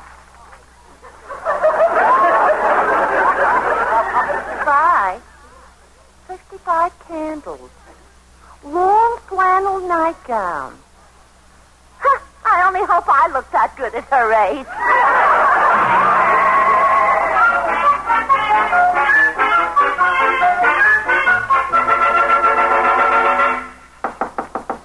Come in. Hi, Mr. Atterbury. Liz girl, come in. What brings you to the bank? Oh, nothing special. I just wanted to know if George got a certain message. A certain message? Happy birthday to me. Happy birthday to me. Oh, of course. You called and I gave George the message, and he ran right out to buy some presents for your dad.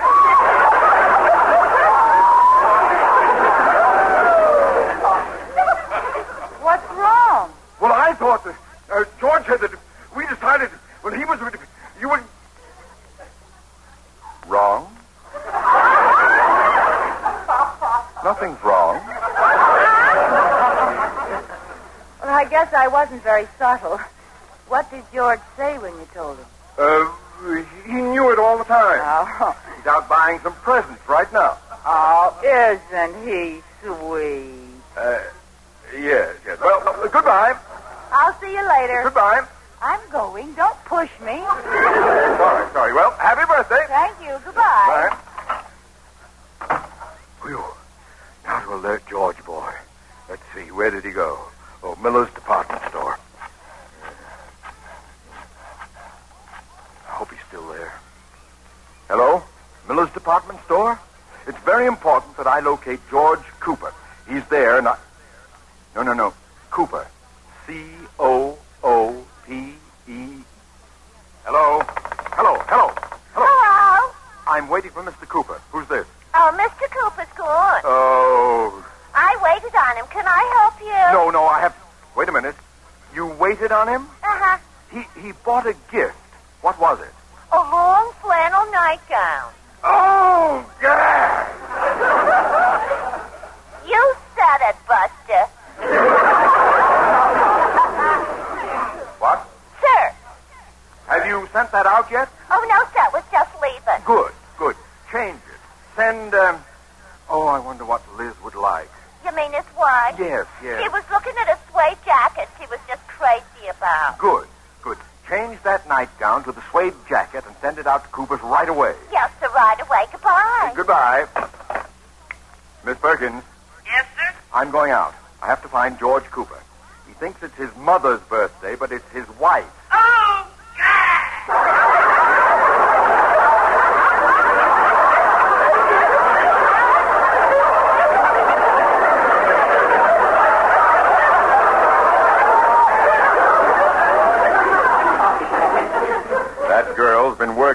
be too long.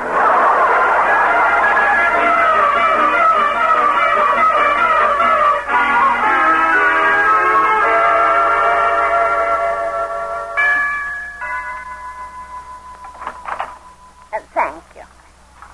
Who was it, Katie? A package from Miller's department store. Looks like a gift. Oh, it's my birthday present. Gimme. But it's addressed to Mr. Cooper. Of course, he doesn't want me to know. Well, I'll put it in the hall closet.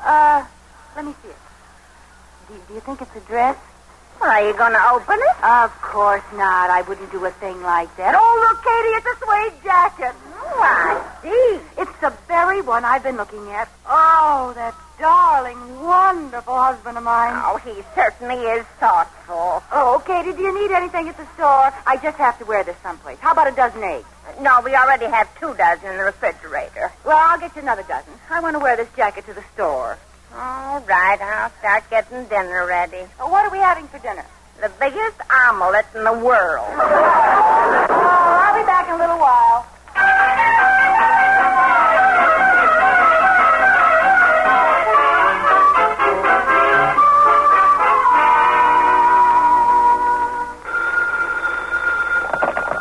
Mr. Atterbury's office? Is he there, Miss Perkins? I want to tell him I won't be back for a while yet. I had trouble finding a cake that will hold 65 candles. Well, he's not here, Mr. Cooper. He's out looking for you. Me? What for? Well, he said something about it not being your mother's birthday. It's your wife. My wife's? Oh, my God. They delivered the nightgown I bought from my mother, and if I know Liz, she'll open it. Oh, dear. Oh, well, there's only one thing for me to do. I'll go home and see if I can sneak it out before she sees it. Goodbye.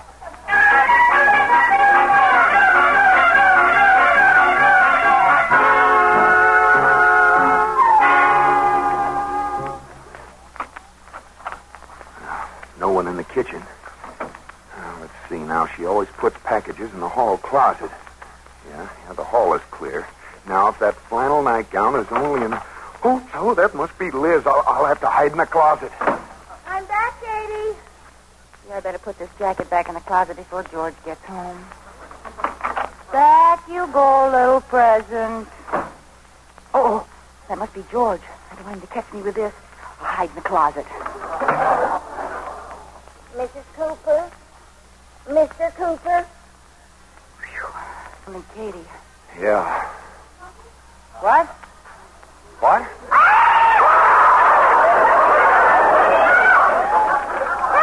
Help, George! Here I am. Oh, George, there's a great big ugly Yes. You scared me, too. Oh, what were you doing in the closet? Well, I wanted to get the present I sent you and exchange it for a better one. What? I should say not. Oh, but, honey, I you were... have a confession to make, George. I opened the present you sent. It's just what I wanted. It is? Absolutely. It's the same one I was looking at the other day. You're not kidding me, Liz. Of course not. I put it on right away. You did? This afternoon? Why not? I was so eager to show it off, I wore it down to the market. You wore it? Oh, Liz, that isn't quite the thing to wear to the market. Well, I know I shouldn't have worn it shopping, but I just couldn't resist. Didn't people stare at you? They couldn't keep their eyes off me. I'll bet they couldn't. Oh, that cute little cashier wouldn't let me alone till I took it off and let her try it on. You took it off? In the market? Don't worry, George. He was careful. That's not what I was worried about. I hope you didn't catch cold. Cold? No. As a matter of fact, on the way home, I was so warm, I took it off and carried it over my arm. I must be losing my mind. Didn't you notice that a crowd was following you? Crowd? Oh, George, it's a nice suede jacket, but it wouldn't cause that much fuss. Suede jacket? You were wearing a suede jacket? Of course. Don't you know what you gave me? Well, sure, a suede nightgown. A jacket. Happy birthday, Liz. Thank you. George, boy, there you are. I've been looking all over town for you. Oh, hi, Mr. Atterbury. You're just in time to see the birthday present George gave me. Good. There's nothing smarter looking than a suede jacket. I'll get it out of... How did you know? Yeah, how did you know? I don't know, just lucky, I guess.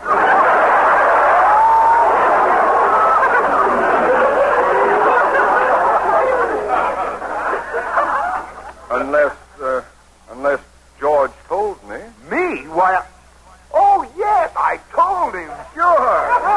Yeah, he's been talking about it all week. Really? Oh, George, and I thought you'd forgotten. Oh, don't be silly. Oh, honey, you're so wonderful. I don't know why I ever mistrusted you.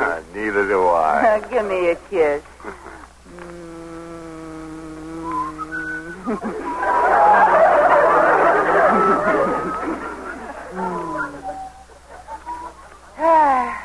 I'll get my present out of the closet.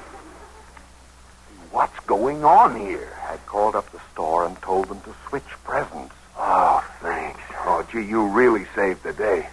She'll never suspect I thought it was Mother's birthday. I wonder who... Oh, no. What's the matter? The surprise party. I invited some of my mother's friends. I'll get rid of them. I'll get the door. Too late, boy. Surprise! Surprise! Oh, Mrs. Martin. And Miss Lenoy. Happy birthday to you. Happy birthday to you. Happy birthday, Miss Cooper. Happy birthday to you. Well, thank you, but Are we here too soon? What do you mean? Well, where is... Happy birthday to you. Happy birthday, dear Liz. Happy birthday to you. Oh, that's very pretty. But what we'd like to know is where is our... Happy birthday to you. Happy birthday to you. Happy birthday, dear Liz. Happy birthday to you. They sure sing a lot, don't they?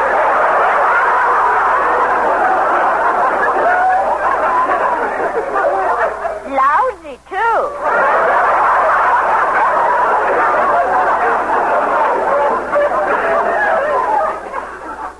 Well, it's something to sing about. It's Liz's birthday. Yes, Liz's birthday. Ellen, somebody made a boo-boo. If we want to get in on this party, we'll have to play ball with old Brighty. Will someone please tell me what's going on here? Oh, nothing, dear, nothing. We just came to your party. Well, that was very nice of you. Oh, and you brought presents. For me? Well, all right, here, and happy birthday. Thank you. That one's for me. Oh, thank you. Look, George, just what I need. An embroidered nightcap. Yes, it's lovely. Let's see what the other one is. Well, a hot water bottle. It's wonderful for your lumbago. Lumbago? What makes you think I have lumbago? Doesn't everybody? No. Keep it, dear. You will. Well, thanks anyway. Oh, by the way, George, we went round back and gave Katie the cake. Oh, no. Well, we would have brought it in, but we couldn't get near it. The heat, you know.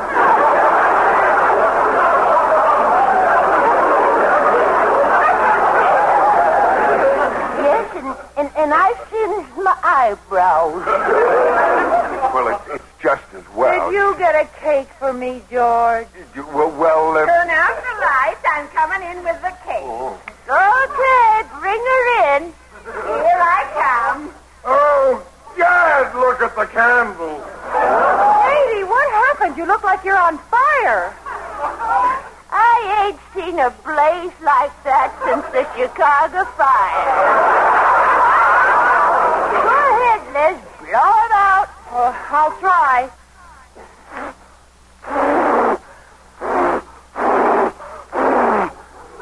Almost. It's only about 20 more.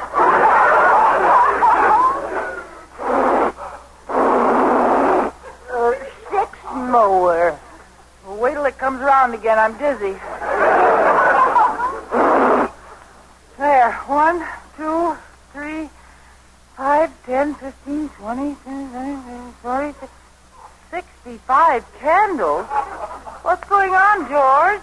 Well, you see... These friends of your mother's, embroidered nightcaps, hot water bottles, 65 candles? Well, I might as well... Well, it worked, Mr. Cooper. Huh? What worked? I told Mr. Cooper that you felt that you were getting old, and he figured if he gave you a real old ladies' party, it'd make you see how young you really are. Yes.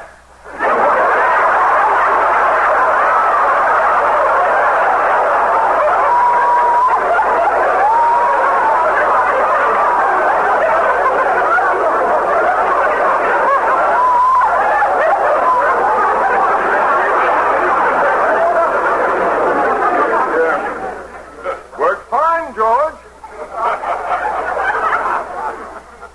Oh, sure. It worked all right. Oh, George, you really understand me, don't you? That's the sweetest thing a husband ever did. I don't get it. Don't ask any questions. You might louse things out.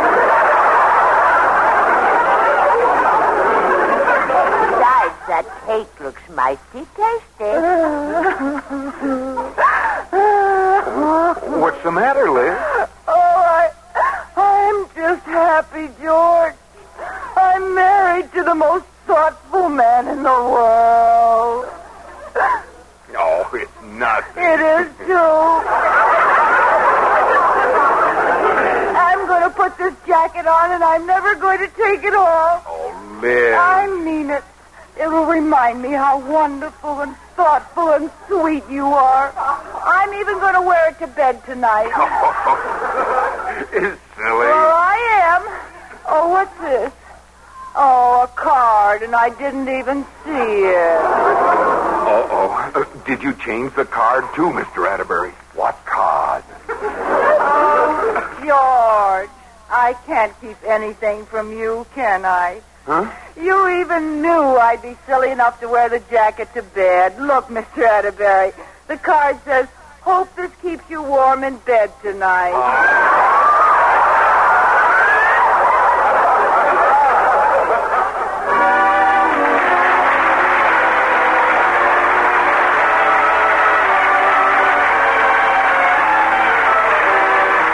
My Favorite Husband has been presented through the worldwide facilities of the United States Armed Forces Radio and Television Service.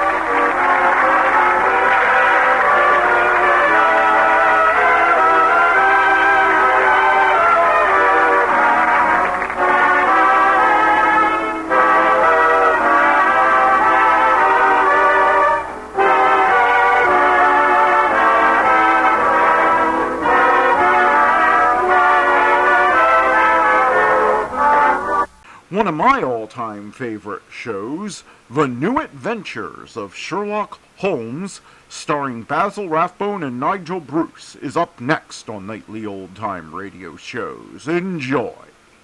On a cold and foggy day in May of 1886, a young doctor named Arthur Conan Doyle set aside his medical practice for the afternoon, took pen in hand, and began to write a mystery novel. The doctor-turned-writer did not realize then what a lasting effect his works would have on literature. Hello, and welcome to two more new adventures of Sherlock Holmes. My name is Harry Bartell, and I'm proud to say that I was the announcer on the Sherlock Holmes radio series starring Basil Rathbone and Nigel Bruce. There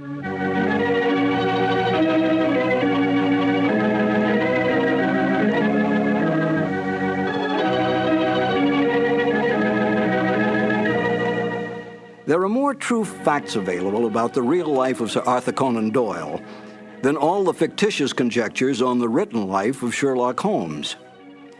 Yet it was Conan Doyle's great detective that brought the author worldwide fame.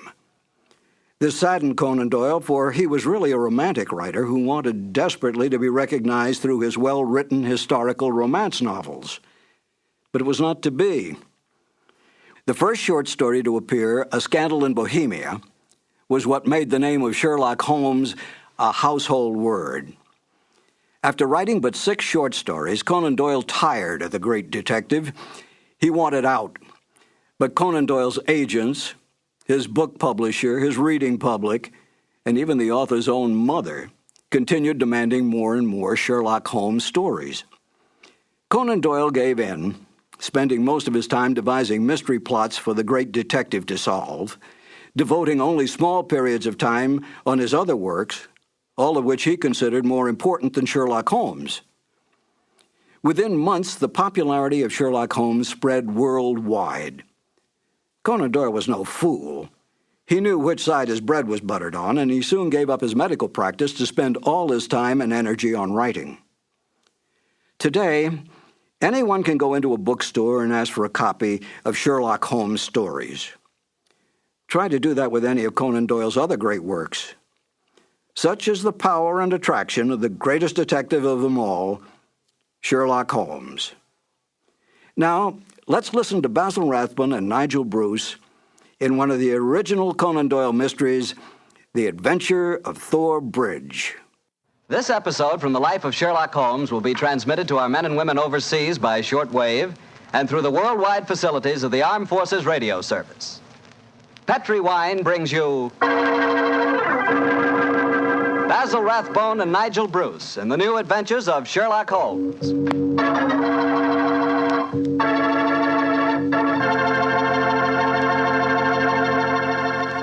The Petri family, the family that took time to bring you good wine, invites you to listen to Dr. Watson tell us another exciting adventure he shared with his old friend, that master detective, Sherlock Holmes. And while you're settling back comfortably in your chair, mind if I tell you about something I'd like you to share with me? It's a glass of Petri California Sherry. Of course, most people think of Petri California Sherry as the one wine that's really swell any time, but personally, I like a glass of that Petri Sherry just before dinner. You know, that's the time you're a little on edge, you've just finished your day's work, and you're waiting for your dinner, and, well, that's when you want to lean back and take it easy. And boy, that's the time a glass of Petri Sherry tastes like something just too good to be true. Try it. Petri Sherry's the perfect before-dinner wine.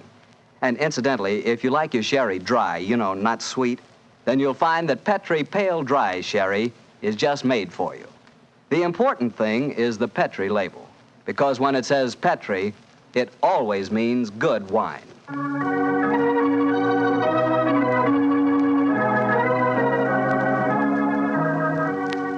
And now for our weekly visit with our good friend and host, Dr. Watson.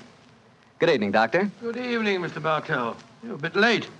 I've been keeping some dinner hot for you. Here, pull up your chair and join me. That's very nice of you. Thanks, Doctor. Are you all set with tonight's story? Yes, my boy, I'm all set, as you call it. As a matter of fact, I was going over my notes on the case just before you arrived. Last week, you hinted that a beautiful girl figured prominently in your adventure. That's quite right, Mr. Bartell. An extremely beautiful girl. In fact, I often used to say to Sherlock Holmes that if I'd been a little younger at the time, I might... Oh, well, you haven't come here to listen to my personal reminiscences. You want to hear the story that I called The Problem of Tor Bridge. That's what you promised us, Doctor. How did it begin? On a windy morning in October... In the 1890s it was. As I was dressing, I observed how the last remaining leaves were being whirled away from the solitary plane tree which graced the yard behind our Baker Street house. I descended to breakfast, prepared to find my companion in depressed spirits, for, like all great artists, he was easily impressed by his surroundings. But, to my surprise, he was in an unusually gay mood.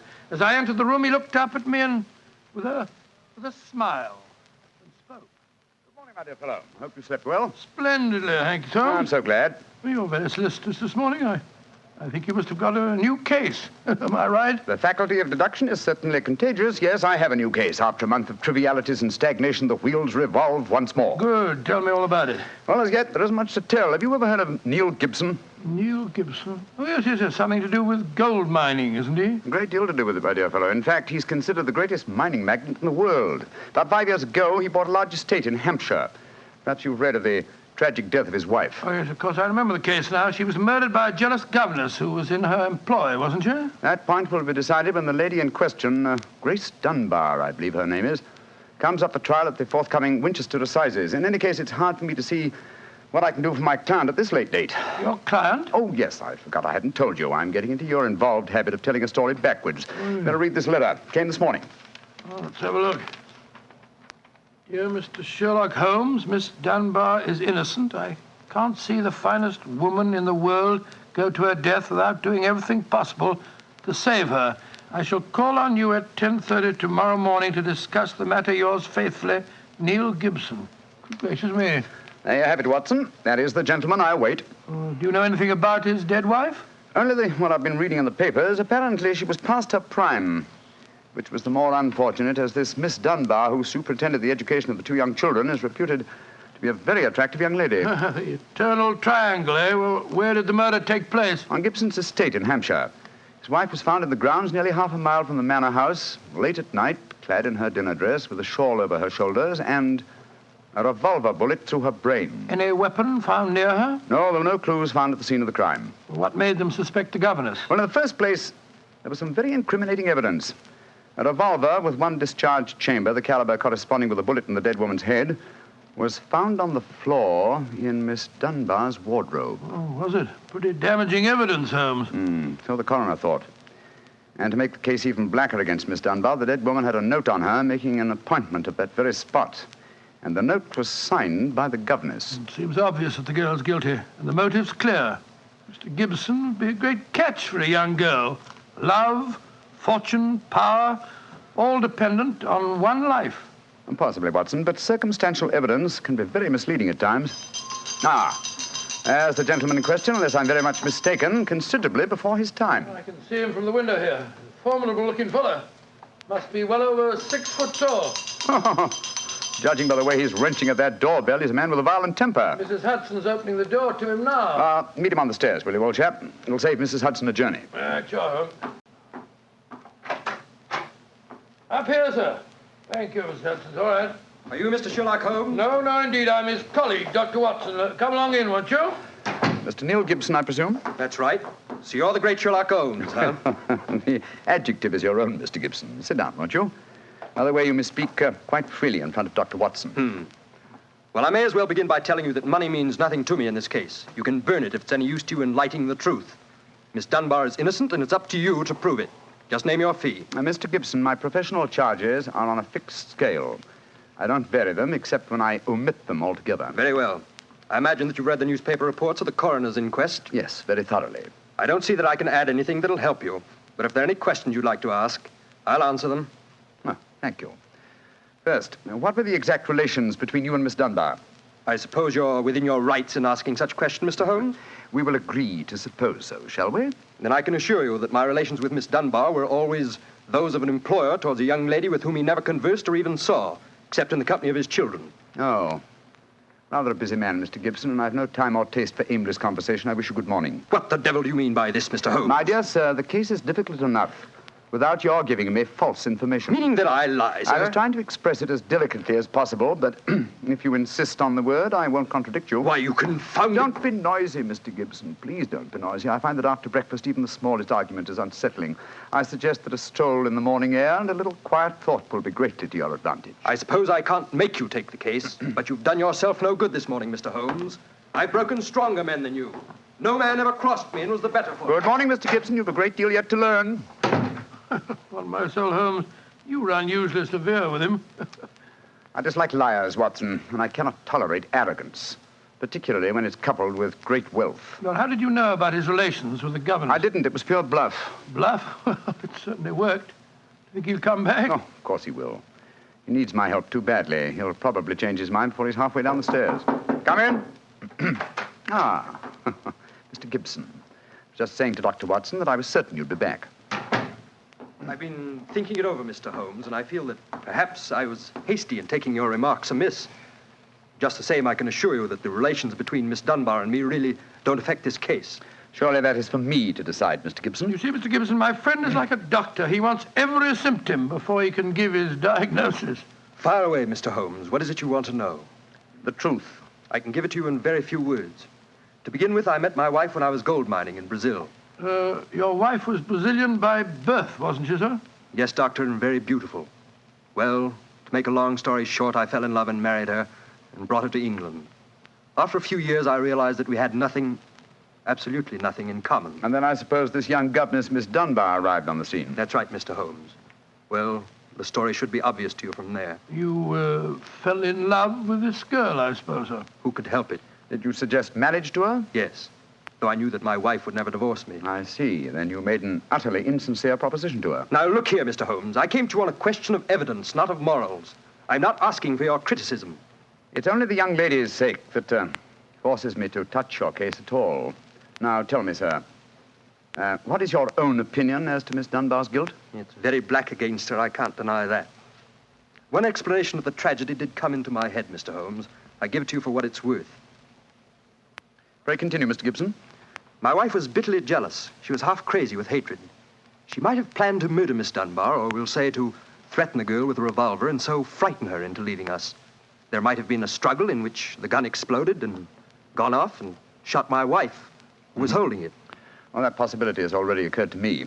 It's the only obvious alternative to deliberate murder. The revolver, Holmes, was found on the floor of the governess's wardrobe. Now, Mr. Gibson, I should like to examine your house and the scene of the murder as soon as possible. Certainly, Mr. Holmes. Sergeant Coventry of the local police is still down there. He'll give you any help you may need. Excellent. Watson, old fellow, out with the timetable. We're catching the next fast train to Winchester.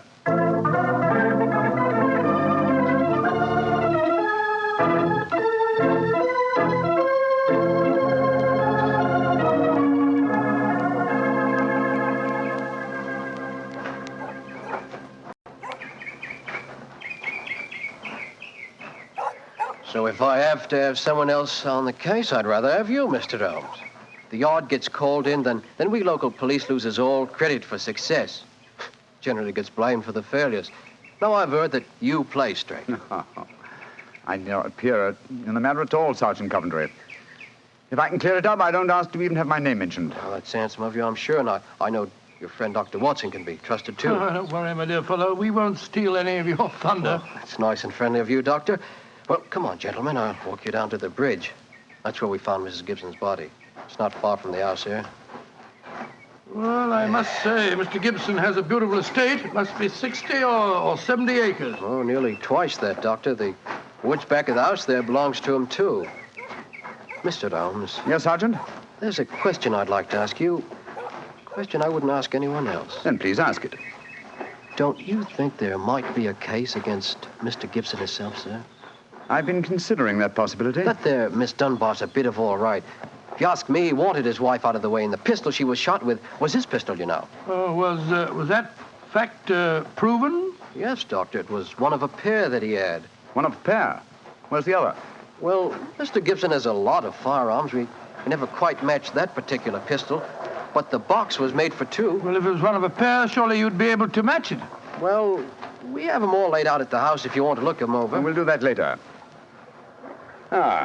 This, I presume, is Tor Bridge. That's right, sir.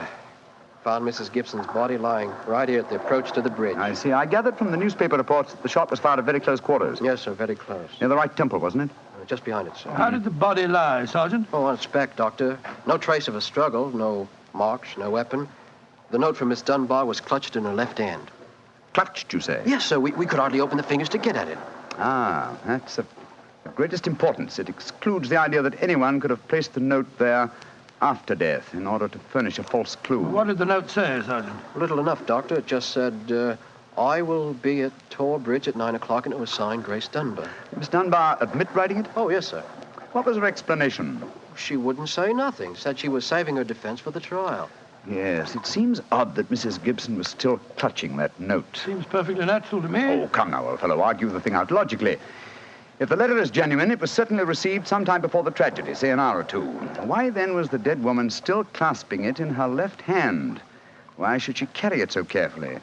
She certainly didn't need to refer to the note at all at the interview. Doesn't it strike you as rather strange? Well, now you put it that way, it does seem a little peculiar. Hello. Did you notice this, Sergeant? Oh, you mean that chip out of that stone on the underside of the parapet of the bridge, sir? Yes, I noticed it. Didn't think nothing of it, though. It isn't a very large chip. Yes, but it's been done recently. Notice how the stonework is white just here. It took some violence to do that. Hand me your cane, Watson, will you? Here you are, fella. Thanks. Yes. It's a hard knock. And in a curious place, too. But it's 15 feet from where we found the body, Mr. Dow. Yes, Holmes, I don't see how it could have any connection with Mrs. Gibson's murder. Possibly it hasn't. But it's a point worth noting. There were no footprints, you say, Sergeant? None, Mr. Holmes. The ground was as hard as iron. It's been a very dry summer, and we haven't had any rain to speak Yes, of. it's pity. Well, Sergeant, I'm much obliged to you, and now I think we'll get back to the house. Right. Cesar will show you where the firearms are, sir. Oh, who is Cesar? Oh, funny kind of a bloke. Brazilian he is. Brazilian, eh? Like Mrs. Gibson? Yes, Mr. Holmes. Comes from the same town that she does, as a matter of fact. Something very fishy about him, if you ask me. Now, if you'll excuse me, gentlemen, I'm going to take a little stroll around the grounds. You started me on a new train of thought in this case, Mr. Holmes. Oh, I'm delighted, Sergeant. I'll get back to the house.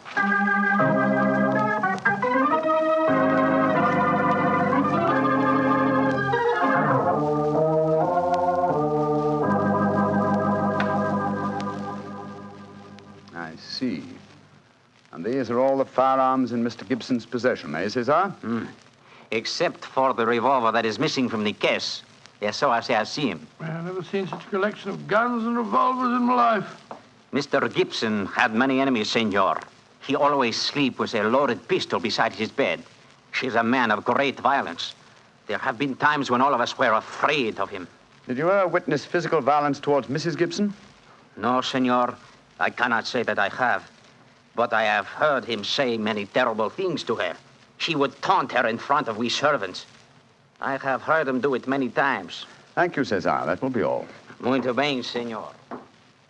You know, Holmes, I still think the case against Miss Dunbar looks very black. I should agree with you if it were not for one fact. The finding of the revolver in her wardrobe. On my soul, Holmes, that seems to me the strongest evidence of all. I think not, old chap. Huh? We must look for consistency.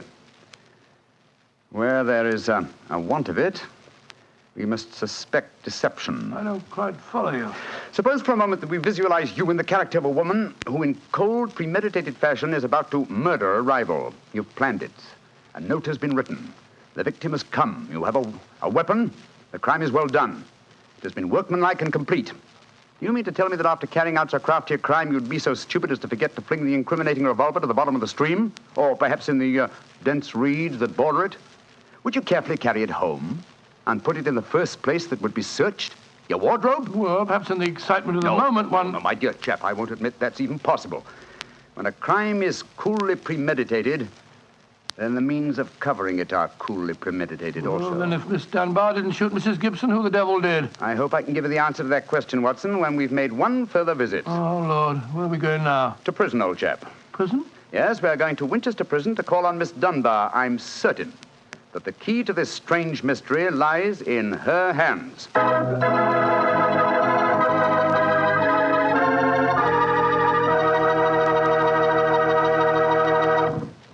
You'll hear the rest of Dr. Watson's story in just a few seconds.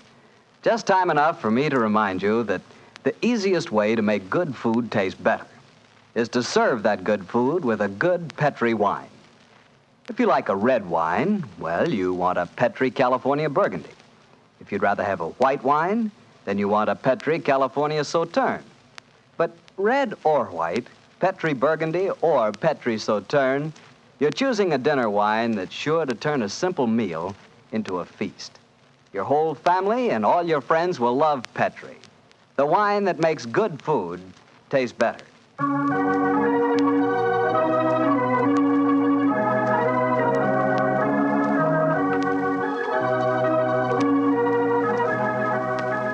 And now back to Dr. Watson and tonight's Sherlock Holmes adventure, The Problem of Tor Bridge. Well, Doctor, did you go to Winchester Prison and see Miss Dunbar? We did, Mr. Bartell. An hour later, found the two of us sitting in a dank and gloomy cell, talking to one of the most beautiful girls that I've ever seen. Her bright, flashing eyes and her air of quiet confidence seemed sadly out of place in such a setting. Holmes spoke to her quietly, soothingly. Dunbar, tell us of your true relations with the dead woman. She hated me, Mr. Holmes. She hated me with all the passion of her distorted mind. Please tell us exactly what happened on the evening of Mrs. Gibson's death. Well, I received a note from her in the morning. A note imploring me to meet her at the bridge after dinner that night. She said she had something important to say to me. Did you keep that note, Miss Dunbar? No, Doctor. She asked me to destroy the note, so I burned it in the schoolroom grate. I saw no reason for such secrecy, but, well, I did as she asked. And yet she kept your reply very carefully. It's interesting. Tell me what happened when you met her that night. When I reached the bridge, she was waiting for me. I won't tell you what she said, but she poured out her whole wild fury in burning, horrible words. I didn't answer. I couldn't. It was dreadful even to look at her. She was like an insane woman, standing there screaming disgusting insults at me.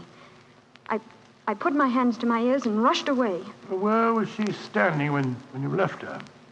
Within a few yards of the spot where her body was found later. And yet, presuming she met her death shortly after you left her, you heard no shot. No, I heard nothing. But I was so upset, Mr. Holmes, that I rushed straight back to my room. Did you leave it again that night? Yes. When the alarm came that Mrs. Gibson was dead, I ran out with the others. Did you see Mr. Gibson? Yes, Doctor. He had just returned from the bridge when I saw him. He had sent for the doctor and the police. This pistol that you found in your room, had you ever seen it before? Never, Mr. Holmes, I swear it. When was it found, Miss Dunbar? Next morning, when the police made their search. It was on the floor of my wardrobe where I keep my shoes. You had no idea how long it had been there? Well, it hadn't been there the morning before. How do you know? Because I had tidied up the wardrobe that day. I see. Then someone must have come into your room and placed the pistol there in order to incriminate you. I'm certain of it. When could they have done that? Well, it could have been at meal times, or when I was in the schoolroom with the children. Yes. Miss Dunbar, on examining the scene of Mrs. Gibson's death, I noticed that a piece of stonework on the underside of the parapet of the bridge had been broken away. Can you suggest any possible explanation for that? Oh, surely it must have been a mere coincidence, Mr. Holmes. Possibly. But why should it appear at the very time of the tragedy and at the very place? Could it possibly be that... Why, yes, of course. Idiot. Why didn't I think of it before? Come on, Watson. Where are we going, Holmes? Back to Thorpe Bridge, old fellow. As fast as we can get there. What have you found out, Mr. Holmes? The answer to this mystery, I hope, my dear young lady. You will get news before the day is out. And meanwhile, take my assurance that the clouds are lifting and that the light of truth is breaking through.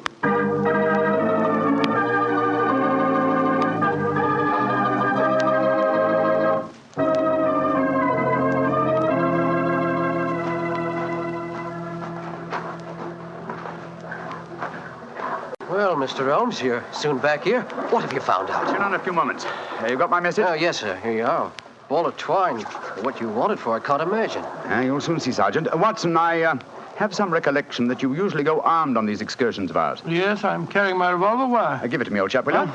Thanks. I believe your revolver may have a very intimate connection with the mystery we're investigating. You're joking. Now, Watson, I'm very serious. We have a test to make. If the test is successful, Miss Dunbar will be free before nightfall, and the test will depend on the conduct of this revolver of yours. Yes, I'll take the precaution of unloading it. There we are. Now, Sergeant, ball of twine, please. Wish I knew what you was up to, sir. I tie one end of the twine like this to the handle of the revolver. So. Sergeant, see if you can find me a heavy stone, will you? Oh, right, you are, sir. Holmes, what are you doing? Trying to reconstruct the killing of Mrs. Gibson. But you've seen me miss the mark before, Watson. I have an instinct for such things, and yet it has sometimes played me false. It seemed a certainty when it first flashed across my mind in Miss Dunbar's cell. But one drawback of an active mind is that one can always conceive alternative explanations which would make our scent a false one. And yet, oh, well, we can but try. Here's a nice stone, Mr. Holmes. Thank you, Sergeant. Yes, now, sir. I tie the other end of the twine to the stone. Wait a minute.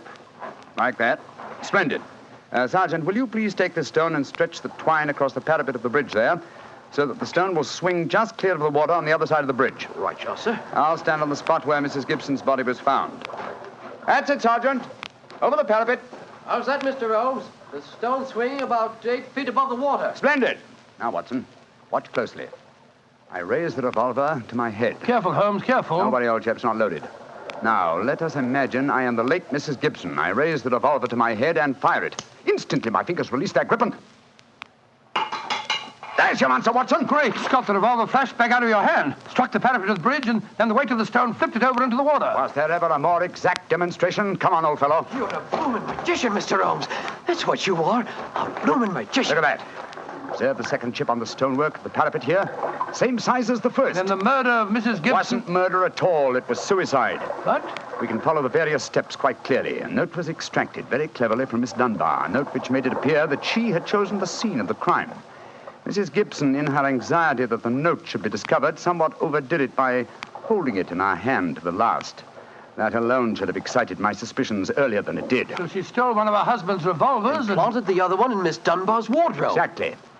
After discharging one of the cartridges, which you could easily do in the woods without attracting suspicion, she then went down to the bridge, where she contrived this exceedingly ingenious method of getting rid of her weapon.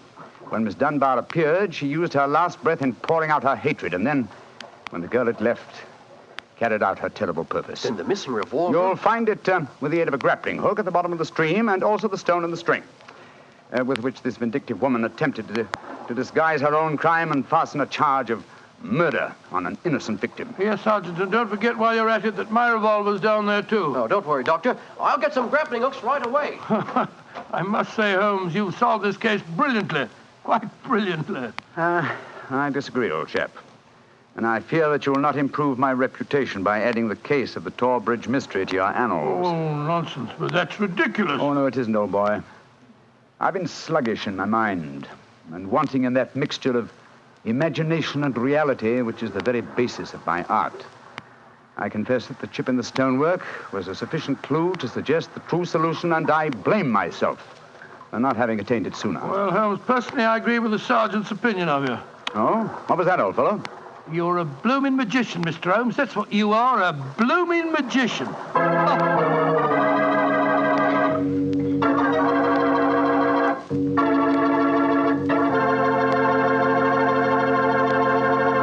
Well, Doctor, Holmes really was a magician. That is, if you did find Mrs. Gibson's revolver and your own in the stream. Oh, you found them all right. You don't think I'd tell you the story otherwise, do you? What do you take me for, anyway? Well, now that you ask, I'll tell you. I take you for a very charming gentleman, a wonderful storyteller, and a fine host. Oh, that's when I do. Really. Well, you are a gentleman of the old school. And you do tell a fine story. You flatter me, you... And you are a perfect host. That meal we had tonight was wonderful. Oh, it was, eh? And, that wine, what kind was it? It was Petri wine, and you know it. And I should have known that you were leading up to something. Mr. Bartell, you should be ashamed of yourself. You will do anything to get a chance to talk about Petri wine. Oh, I can't say I don't blame you. Well, honestly, Doctor, I meant everything I said. But you don't really want me to stop talking about Petri wine, do you? After all, it's worth talking about, isn't it? What other wine is made with the loving care that goes into Petri wine? Don't forget, Petri wine is made by the Petri family. Winemaking is their business. Why, they've been making wine for generations, handing down from father to son, all their skill and knowledge and experience. You can be sure the Petri family really knows plenty about the fine art of turning luscious grapes into delicious wine. That's why, whether you want a wine for before dinner, with dinner, or for any time, you can't go wrong with a Petri wine, because Petri took time to bring you good wine. And now, Dr. Watson, what new story are you planning to tell us next week? Well, next week, Mr. Bartell, I'm going to tell an adventure that Holmes and I had amid the oriental magnificence of a Maharaja's palace in India. India? Sounds intriguing. What were you and Sherlock Holmes doing out there, Doctor? Well, you'll have to wait till next week for the answer to that question, my boy. But I can tell you that it was one of the weirdest problems that we ever had to solve. I call the story The Vanishing Elephant.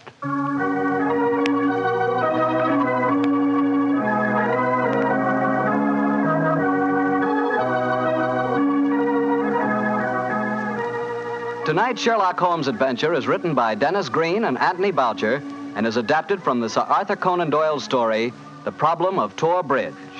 Mr. Rathbone appears through the courtesy of Metro-Goldwyn-Mayer and Mr. Bruce through the courtesy of Universal Pictures, where they are now starring in the Sherlock Holmes series. The Petri Wine Company of San Francisco, California, invites you to tune in again next week, same time, same station. Oh, the Petri family took the time to bring you such good wine. So when you eat and when you cook, remember Petri wine. To make good food taste better, remember... Petri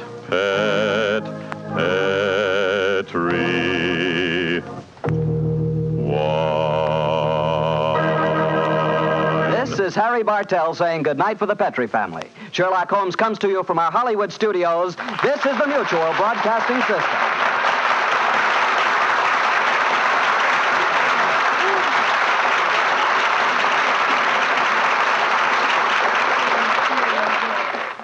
Of course, many of you are already familiar with this intriguing mystery story, but this is the first time in over 40 years that Basil Rathbone and Nigel Bruce have had the pleasure of once again entertaining you with Sir Arthur Conan Doyle's original story, The Adventure of Thor Bridge. This is Harry Bartell. I'll be right back with more notes on Sir Arthur Conan Doyle and another new adventure of Sherlock Holmes. Hey, Matt, how about we check in with Fibber, Magee, and Molly next? That sounds good to me. Miles Laboratories, makers of Alka-Seltzer, bring you another visit with Fibber, Magee, and Molly.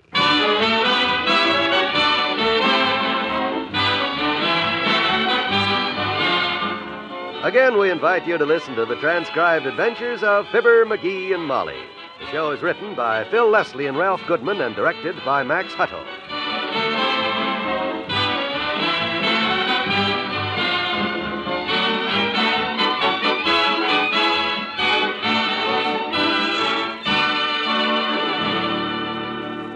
Our story will be underway in just a minute.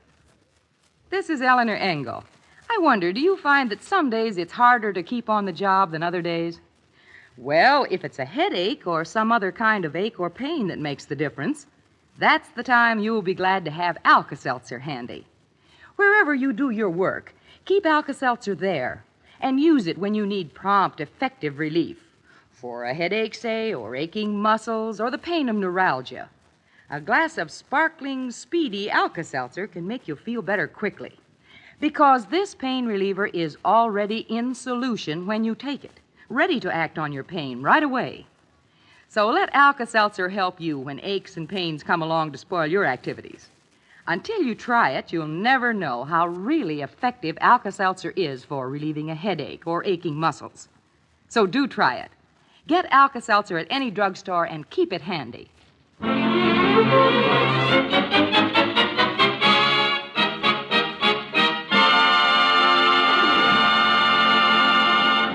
Ever wonder what a wife does when a husband is away on a hunting trip? Well, here's a Mrs. Magee whose husband is due back from duck hunting this afternoon. She's downtown with a couple of pals at the Bon Ton Tea Room right now, just having herself a time. Oh, I hope they have a table for us soon, girls. My feet are killing me. Oh, mine too, Molly. Those shopping trips just wear me out. We must have walked 6 miles today. Oh, at least. I wish those people over there had finished their coffee so we could sit down. I'm starving. Ginny's always hungry. Let's stare at them. Maybe they'll get up and leave. I don't think that'll do any good. The little tubby one is telling about her operation. You know how forever those stories take. Oh, if there's anything I hate, it's gabby women. So do I. Just imagine telling people about your operation in a public restaurant. Well, some people have so little in their lives to talk about. It must be her appendix. She keeps pointing to her right side with the salad fork. Appendix? Is that all? She should have gone through what I went through with those impacted tonsils of mine. Impacted tonsils? I never heard of such a thing. Oh. Well, If it was anything like that broken ankle of mine, I can imagine. Oh, dear, here we go. Dr. Gamble said he'd never seen anything like it. Broken in 2 places. The pain was just murder. Had to take 3 shots. Well, I couldn't walk at all. At least you could sit down. After those shots I took, Come on, girls, there's the table. Where? Oh, I see it. Hurry, that woman's after it. Oh, We'll that have to little go. snip who kept giving us the elbow in the bargain basement. Heavenly days, not her again. Quick, Mabel, here, shove in front of her. Block her off. I'll run put our packages on the chairs. Now, please. we've been waiting This a is our long table time. over here.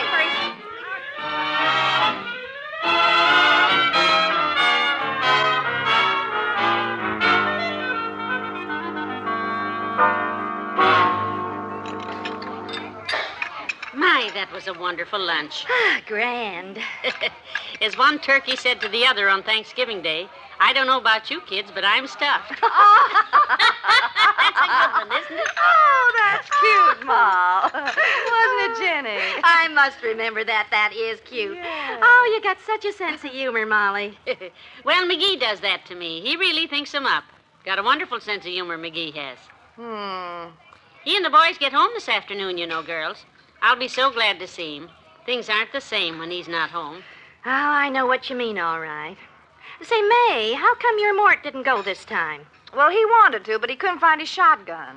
Oh, was he mad. Tore the whole house upside down. Oh, that's too bad. Well, I'm kind of glad he didn't find it. Every time he comes back from one of those hunting trips, all he talks about is ducks, ducks, ducks. I'll be so glad to see my little man again. If he'd just come home and give me the ducks and say, "Hello, May, what's new?" I wouldn't have to hide his shotgun every season. But no.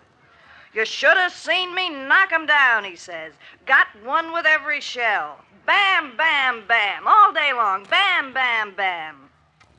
It's a wonder I don't wind up shell-shocked. I guess you're in for the same thing today, Molly. I don't care if he talks his little head off. He will, too. Call the girl and let's get our check. I'd better hurry on home. My boy'll be there any minute.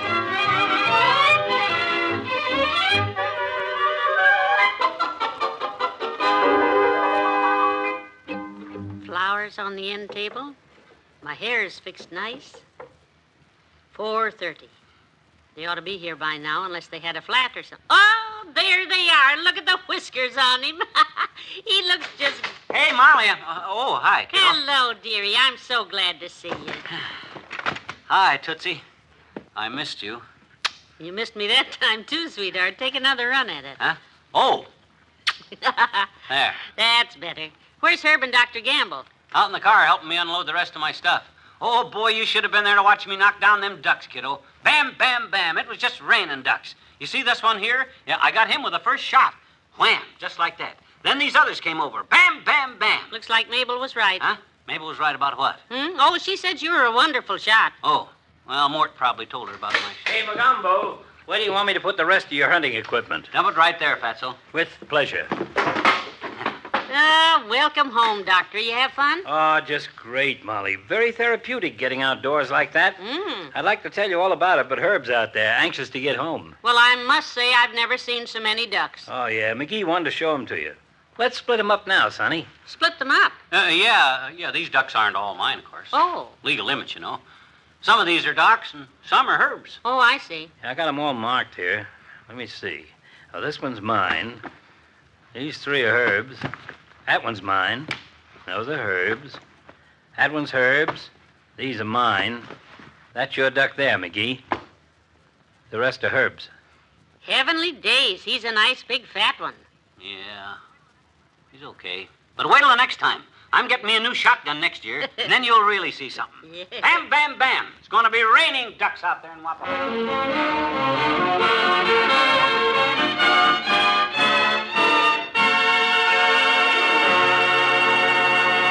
In a moment, we'll return to Fibber, Magee, and Molly. Mother, are you missing out on much of the fun in life? Fun is good for you, you know. It helps you forget about today's problems and prepare for tomorrow's. But, Eleanor, people don't always feel up to having fun. And frequently, it's a headache or an upset stomach that keeps them from enjoying fun. Yes, and that's when Alka-Seltzer can be a real friend to help you feel good so you can enjoy your fun. Alka-Seltzer becomes a relief-giving liquid that's better Because of action in the glass. Yes, action in the glass changes Alka-Seltzer tablets into a liquid. This is the form your system can use most easily and naturally for relief. Action in the glass supercharges Alka-Seltzer with lively bubbles, and this soothing liquid speeds relief. Action in the glass makes Alka-Seltzer easy to absorb immediately. You'll like Alka-Seltzer for refreshing relief. Try it. All drugstores sell it. Alka-Seltzer, the medicine that's so refreshing.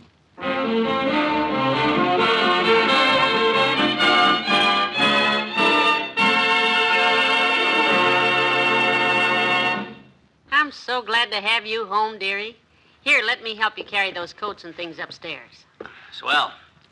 First thing I need is a good hot shower. And a shave, too. You could strike matches on your chin. None of us shaved since we left home. Gave our faces a rest. Boy, did we have fun, Molly. I'll unpack your duffel bag and hang your things up. I want to hear all about the trip. Must have been wonderful. Oh, boy, I never saw so many ducks. The first day up there, it rained. Go ahead and take your shower, dearie. I can hear you out here. I'll be putting your clothes away. Okay. Can you hear me from in here? Fine. There's clean socks and underwear in the bathroom there. Just put the things you take off in the incinerator. Huh? Put them where? Oh, I meant the hamper, the laundry hamper. Oh, okay. Can you still hear me all right if I holler? Just fine, sweetheart. Take your shower. I want to fill you in on all the details while they're still fresh in my mind. Good. Love to hear it. Well, we left here Friday morning, you know, and we got up to Lake Wapahokee about 9 o'clock that night. First thing that happened, Doc and Herb had packed the car so careless that the groceries fell out on the way. Oh, my. Some husbands sing in the shower, but my little man just talks. Well, sir, luckily it was only about a mile back down the road, so I offered to go get them, see? Groceries. That reminds me, our own groceries haven't come yet. Himself will be starved to death when he gets out of that shower. I'm going downstairs, dearie. I'll be right back. What'd you say? I said I'll be right back. No, I can wash my own back. Thanks. Well, like I say, the cabin was pretty dirty, and we had to sweep up and fix our dinner and everything. And then we hit the hay. Well, when we got up the next morning, it was pouring rain. We were standing on the steps. I'd better phone the grocery store if that order isn't here yet, because... Grocery boy! Hey, daughter, groceries! Well, that's mighty fine timing. Hello, Mr. Oldtimer. Hey, daughter. I'll put the stuff there over in the sink there. Where's Johnny? He's upstairs. Got home about a half an hour ago. You get any ducks? Any ducks? Yes, yes. Because if he don't know what to do with them, daughter, I'll take a couple of them off his hands. Well, now, he only got... I got the greatest recipe for roast duck you ever seen, daughter. Whole family recipe. Roast duck a la Grandma. Grandma, huh? Yep. Recipe's been in the family for years. Grandma invented it. It was handed down from mother to daughter, daughter to son, son to brother, brother to aunt, aunt to daughter, daughter to mother, and mother handed it back to Grandma, who was so sick of the whole thing by that time that she tore it up. Well, McGee only got one duck, so I guess we'll Where's have... the boy, daughter? Sleeping? No, he's taking a shower right now, Mr. Oldtimer. He'll be down. Well, I'll run up and say hello. I'll tell him we missed him, anyhow. I'll go with you. I'm unpacking his duffel bag while he gets cleaned up. He needed to shave pretty badly, and... Listen, he's still telling me about his trip. So there we were, sitting in the blind, and the ducks started coming over. Hi, Johnny. Welcome home. What'd you say? I says hi. Yeah, they were high, all right. About a mile and a half. I started calling them in with my duck call, you see. Get some good shooting, did you? Hey, are you catching cold, kiddo? No, I feel fine. Sound kind of hoarse. Do I sound hoarse to you, daughter? No, you sound about as usual. You sure your throat don't hurt, Molly? Talking to you this time, daughter. What'd you say, dearie? I said you sound funny. Does your throat hurt? No, the old-timer's out here. Well, you better spread. Spread? I'll come back to talk to him later, daughter, when he ain't got his ears full of soap. So long. Goodbye. You'd better stop yelling now, McGee. You'll strain your voice. Boy, that shower was good. You okay, kiddo? I'm fine. Tell me more about your trip. I couldn't hear too well with the shower running. Oh. I better start all over. Sit down. You see, we left here on Friday morning, and we got up there about 9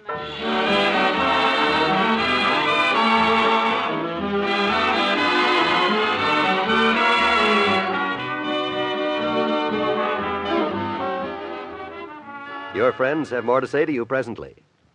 I wonder if you realize that a vitamin shortage is one of the common causes of loss of pep and energy. It can make you feel and look below par. Now, of course, you can't always be sure your meals give you enough of these essential food elements. But you can be sure if you supplement your meals with one-a-day brand multiple vitamin tablets. They supply all the vitamins anyone normally needs to take in one small, easily swallowed tablet. And you can get this protection with one-a-day brand multiple vitamins for less than 3 cents a tablet. Remember, too, they contain vitamin B12. Tell your druggist you want one-a-day brand multiple vitamin tablets.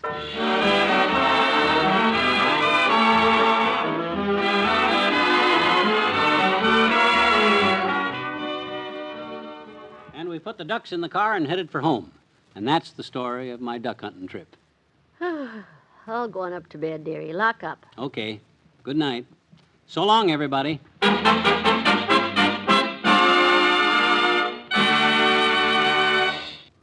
Fibber, Magee, and Molly, transcribed, is brought to you Mondays through Fridays at this time by Miles Laboratories, makers of Alka-Seltzer.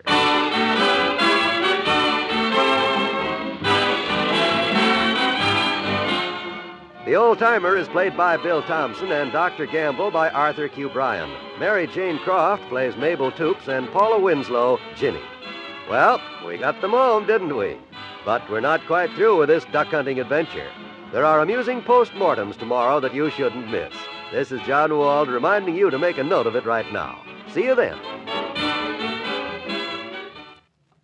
Today, listen to The Woman in My House on most NBC radio stations.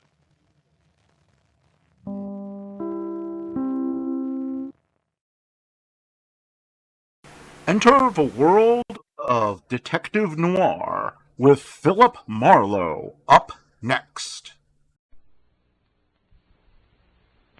Get this and get it straight. Crime is a sucker's road, and those who travel it wind up in the gutter, the prison, or the grave. This time a bride-to-be, a corpse in a plush bungalow, and a southern drawl behind a gun all had one thing in common. They moved through the same deep shadow. It happened like this. From the pen of Raymond Chandler, outstanding author of crime fiction, comes his most famous character in The Adventures of Philip Marlowe.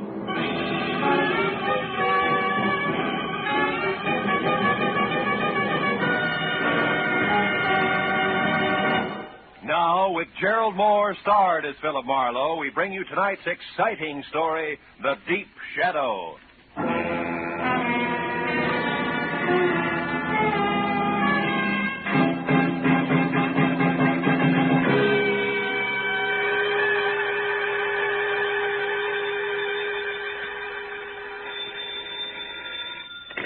Hello. Mr. Philip Marlowe, please. This is Marlowe. Oh, my name is Harvey Kettering, and I'm to be married in 4 hours at 9 sharp. Oh, congratulations. I hope you'll be very happy. But my bride is gone. Disappeared. I need your help. Now, look, if you've been left waiting at the altar, I can't... But no, it's nothing like that. She's in trouble, Mr. Marlowe, I'm sure. No? Shirley loves me. Now, I'll pay anything you say, 200, 300, anything. Only get out here fast, please. Oh, wait a minute. Where is here? 3840 Sunswept Drive. It's in Studio City, just across the hills from Hollywood. 3840. Take Laurel Canyon. Well, now, look, Mr. Kettering, Please, Mr. Marlowe, please. Okay. All right, Mr. Kettering, I'll see you.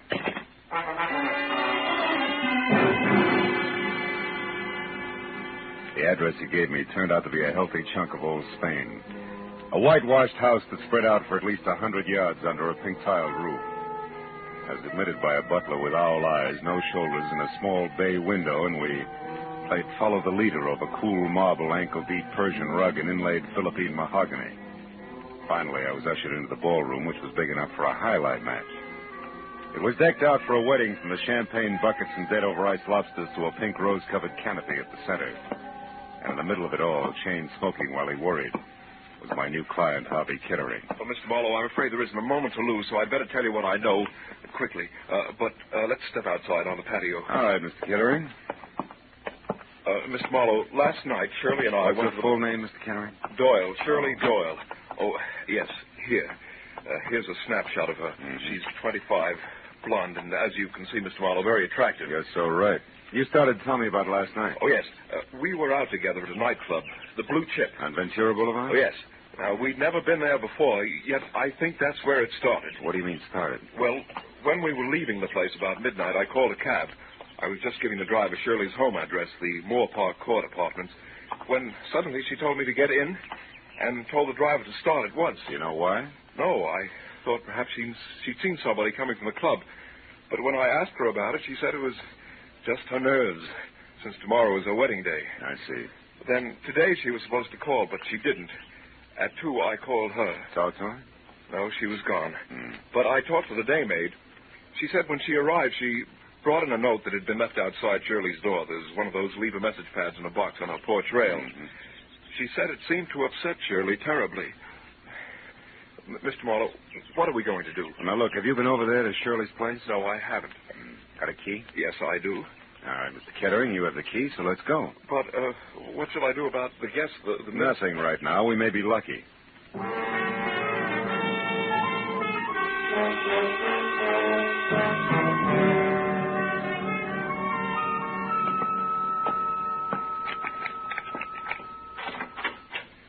There are only 3 rooms, Mr. Marlowe. What do you suggest we do? Well, first, let's look for that note. She may have left it here somewhere. Oh, you try the bedroom. I'll start with the wastebasket. Full of papers. All right. Just a few seconds, Marlowe. Yeah, sure. Endicott Clinic. 321 North Rossmore. Say, Kettering, what does Shirley do for a living? Well, she was a receptionist, Mr. Marlowe, at a medical clinic on Rossmore. Well, that figures.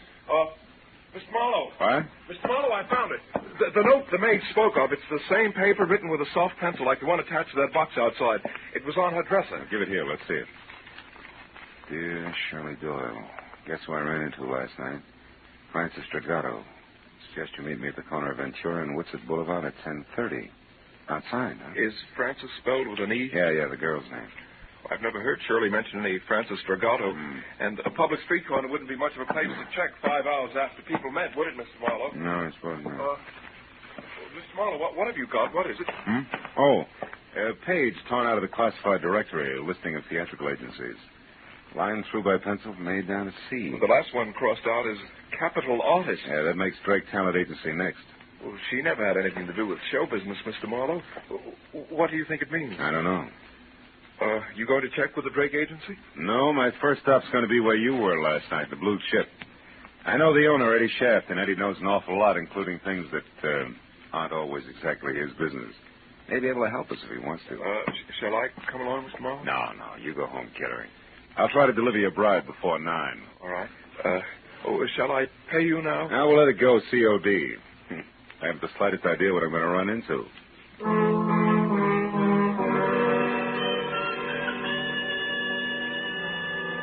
The snapshot of Shirley Doyle my client had given me reminded me of the kid you went to school with. You know, she had the kind of well-scrubbed look you knew was quick to smile, but I knew that she could be in a lot of trouble if she was tied in at all with the dapper Eddie Shaft.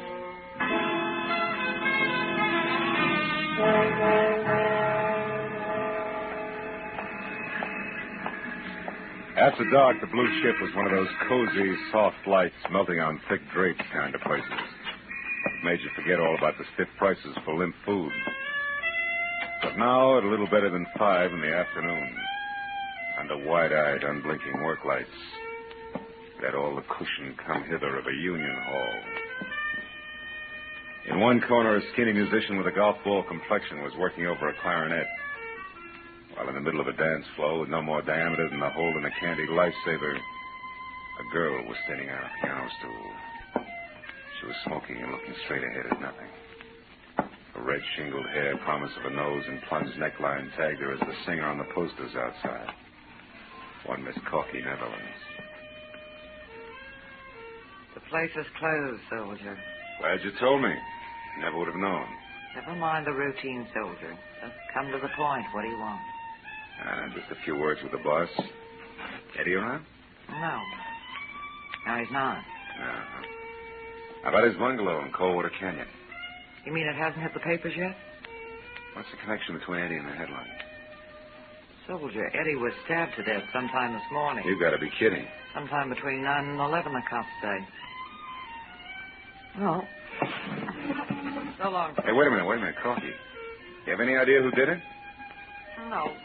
Except that maybe it was a dame. Any description on it? The law isn't gabby about things, soldier, believe me. If you don't, try Eddie's bungalow yourself and find out.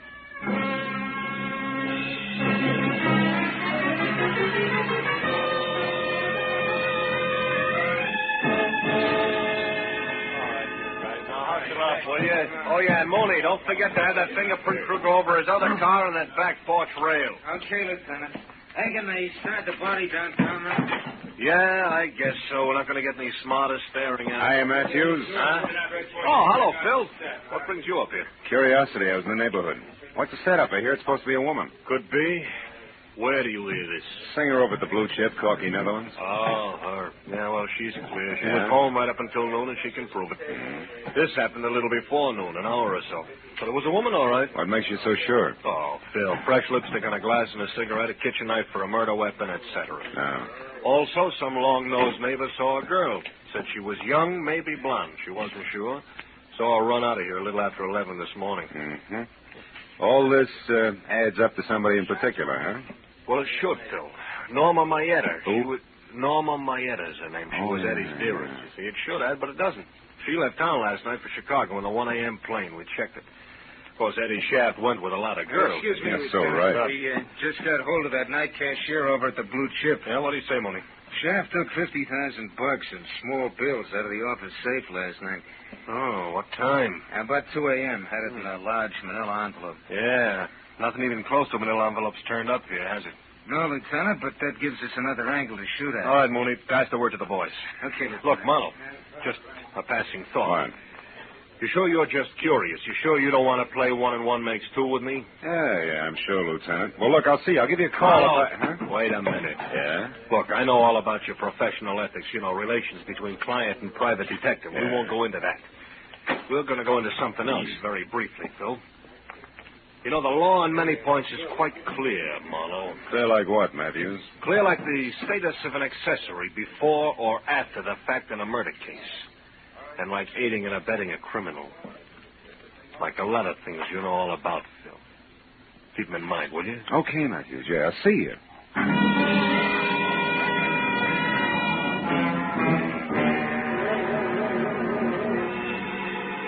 Since the lieutenant hadn't mentioned Francis Regato, I didn't see why I should. All of which made it a good time for me to cross my fingers and check the name, which had been on deck on the list in Shirley's apartment. The Drake Talent Agency. The place, which was on Sunset Strip, was strictly coy colonial, from a miniature Mount Vernon front to an oversized mirror-polished brass knocker on the front door that said my tie was crooked. And I was sure that the gentleman who answered the door noticed it. It was impeccable. In cocoa brown gabardine, white high-at-the-throat tab shirt, and also cocoa brown silk tie. And at the bottom there were thick-soled cordovans with leather laces. At the top, a crew cut over jet black horn rims. He took the glasses off, and long, soft fingers toyed with one stem while he talked. Yes, sir? My name is Philip Marlowe. I'd like to talk to Mr. Drake. I'm Mr. Drake. Oh? What was it you wanted, Mr. Marlowe? Well, I'm not exactly sure. You see, Hey, Drake, this picture here is Corky Netherlands, right? The third one over, yes. She's a client of ours. But this picture isn't what you came to talk about, is it, Mr. Marlowe? What's her home address? I beg your Come pardon. on, quick. It's important. And confidential. This isn't a Lonely Hearts Yeah, Club, but- Mr. Marlowe. I was playing a long shot when I knocked on your door, Drake, but now it's paid off, so tell me. Any stranger called for Corky's address today? I don't know, and the secretary's already left. Look here, Mr. Marlowe, what's this all about? Murder, Mr. Drake. Murder? A messy one. Now, do you give me the address, or do I start after it myself? Well, I don't know. Come on, answer up, Drake. The Towers, an apartment hotel on Ivar. Now, one last thing. Don't call her after I leave unless you want to dip your hand-stitched lapels in cops.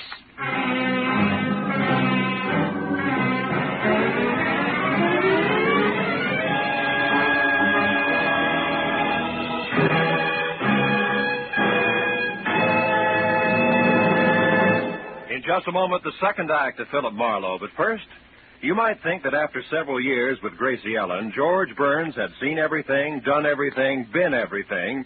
But this Wednesday night, you'll find George in a brand new role, that of a Floradora girl, with costume and complications by Gracie Ellen. The Burns and Allen show is heard every Wednesday on most of these same CBS stations, along with the Bing Crosby Show and the Groucho Marx program. Now, with our star, Gerald Moore, we return to the second act of Philip Marlowe and tonight's story, The Deep Shadow.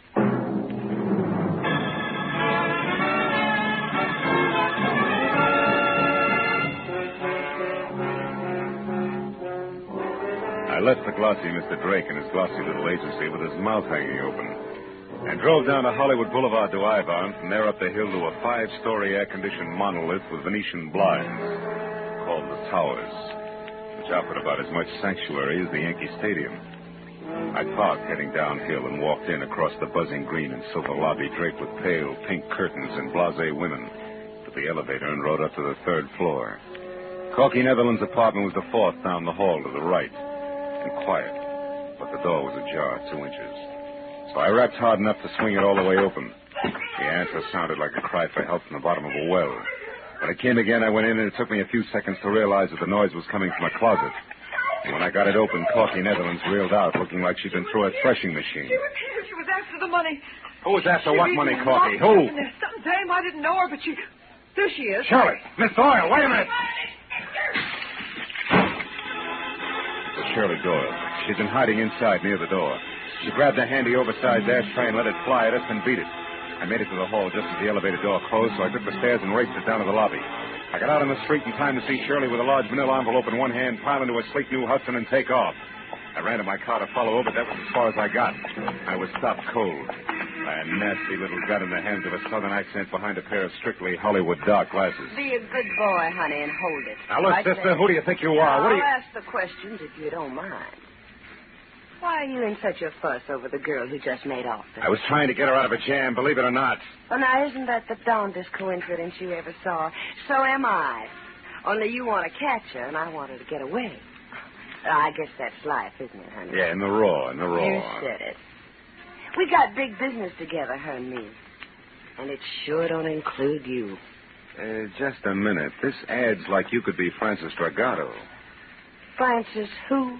Dragato. Me? Yeah. Oh, that name's much too fancy for the likes of me, honey. I reckon we can break it up now. So why don't you just give me the keys there in your hand? My keys? Come on, give Yeah, it. well... That's a good boy. Now, don't try anything silly. And, don't fret, honey. I'll leave your car 2 or 3 blocks down the street here.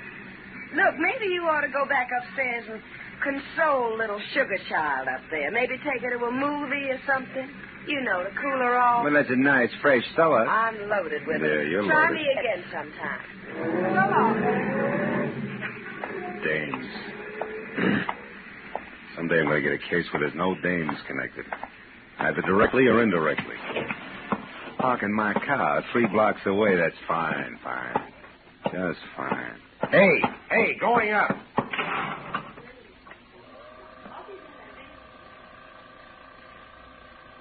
Flower, please, sir. 3. Did you catch her, Marlowe? Did you get her? No, she got away. Which leaves you and me, Corky, to make cozy conversation about that mention of dough you slipped on when I let you out of the closet. Come on back in the room, honey. What money? Now, look, you worked for Eddie Shaft as a singer in his club, but what else was Eddie to you beside boss? Just a minute. I don't see what business that is of yours. It's easy. He was murdered. The cops have already talked to me, soldier. I'm clean. Those negotiations can be reopened at any time. For one thing, you forgot to tell them anything about dough, and yet they're very interested in 50,000 missing bucks. That 50 grand was right here in the apartment, wasn't it? Well, you can't blame a girl for trying, Marlowe. No, not unless she tries too hard. Now, what does the name Francis Dragato mean to you? Francis Dragato? Okay, skip it. Where'd you get the dough? Eddie gave it to me to keep for him. Why you? I thought Norma Maeda had the inside track with Eddie. Not after he fell in love with me. Oh, no, that's not good enough, baby. There was a double cross. Where was it? Now, look, Corky, you might as well be smart about it, huh? All right, I didn't kill him. But if you can get that dough back for me, I'll split it with you. Right down the middle. I'm listening. That club of his is dying on its feet. The blue chip's going broke.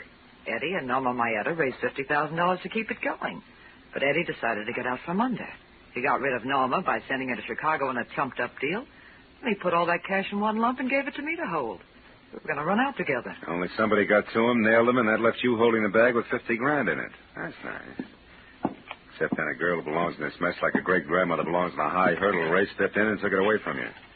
With the help of a southern accent and dark glasses. Who are you calling? Friend of mine at Homicide. Why, you... Sit down and shut up. So far you've been lucky, Corky. Don't push it. Darren Matthews, home homicide. Marlowe, Matthews, listen, on that Eddie Shaft case. Yeah, what about I it? got a couple of things you might be of help to you. Now, look, item 1. That missing 50 grand is being sought after by a southern accent and dark glasses. A woman? Yeah, she pulled a gun on me. Item 2. The name Francis Dragato, it ties in. Dragotto. Ring any bells? Dragato. That's what I said. Yeah, wait a minute. Oh, yeah, I What? remember, yeah. Yeah, but it's nothing, Marlowe. It's Oh. ancient history. Dragato, I know, was a third-rate burglar shot and killed resisting arrest down the Sandbar district about 5 years ago, way back when I was a prowl car sergeant. Look, what about this Tell me, southern Dragato have a wife? No, I think there was a daughter around. Named though. Francis? I don't remember that good, Marlowe. Look, what is this Dragato business anyway? Well, so far it's a hunch. That's what I thought. Climb off of it and get down to facts, will you? Who's the dame after that Eddie Shaft money? Where did you run into her? I lost her on Ivar. That's not what I asked you. I know that's not what you asked, but anything else would be a breach of my client's confidence. All right, look, Marlowe, I'm real serious. I'm going to give you just 1 hour to notify your client and get down here and spill. After that, I'm putting out a call to have you picked up for withholding evidence.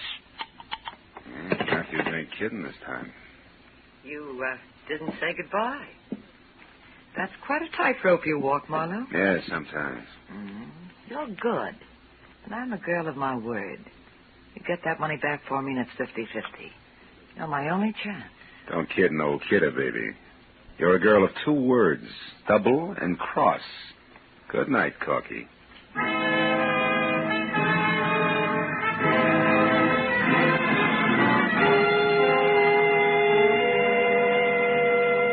I found my car all right, a half a block from Sunset Boulevard. It took 20 minutes to get from there to the Sandbar district. It was downhill all the way. It was a neighborhood squeezed and cramped in by a solid wall of massive factories, and as festered as the bottom of a bent garbage can. At the corner of River Street and 3rd, I found the house. 3 sagging, rotten stories of tenement that squatted in the eternal shadow of a huge gas tank like a sick, dirty old man. The proud, gleaming giant of City Hall was only 7 blocks away. Might just as well have been 70 miles. I went up to the door and knocked, and finally it inched open, just far enough for a face the color of dishwater to peek out.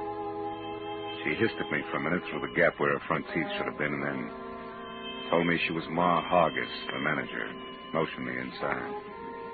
The living room looked like something swept out the back door of a down-at-the-heel museum. So, you want to know about the Dragotas, huh? Yeah, they lived here, didn't they? Maybe, maybe not. Cops got the old man about 5 years ago? Possible. What became of his daughter? Where's Francis Dragato? Why? What are you being so cagey about, Ma? Because the bird that asks questions has got an angle, always. The one who knows the answer has got a price, huh? Always. Okay, how far will a couple of bucks go? From here to the door. $2 won't even buy a buzz on beer these days. All right, we'll make it 5. Here. Oh, that's better. Well, Dirk Dragoto and his kid Francis had the 2nd floor here for 15 years. His wife died of TB first year they was here. Oh, she was a smart one, that Francis. Had a hit on her. She always said she was going to get off the sandbar someday and be somebody. Oh, I told her she'd never make it. It's too far, mister. Kids down here get dirty. And it's the kind of dirt you can't wipe off. It gets inside of mine, no. Yeah. Tell me, what happened to her? I don't know. When her old man got it, she left and I never seen her again, not to this day. Probably left town and wound up working the gin mills in some other place. That's They the always $5 do. worth? Huh? Well, you bought sight unseen, Sonny. Tell me, you got a picture of her? Yeah. As a matter of fact, I have. Good. She was 17 at the time. It's kind of fuzzy, but you can see Hey, she wait a was- minute, Ma. Huh? Are you sure this is Francis Dragato? Say, she lived in this dump for 15 years, Autumn. Sure, I know. She looks like somebody else. Girl who was supposed to get married tonight. I got another picture of Francis here someplace. Wait a minute now, better one. Let me see now. Yeah, here it is. This was took down on Olivera Street, one of them stands. Oh, that's her best friend there with her, Norma Maeta. Norma Maeta. Norma was a tough little egg. Folks drank all the time and let Norma run wild. Oh, fine. Francis Dragato and Norma Maeda, friends. Now, say, them two was quite a team. No bad. I always wanted to do something for them girls, but what can you ever do in a hole like this for anybody? You've just done it, Ma. Here's 5 more. Buy yourself another light bulb. Throw a party with the change. So long.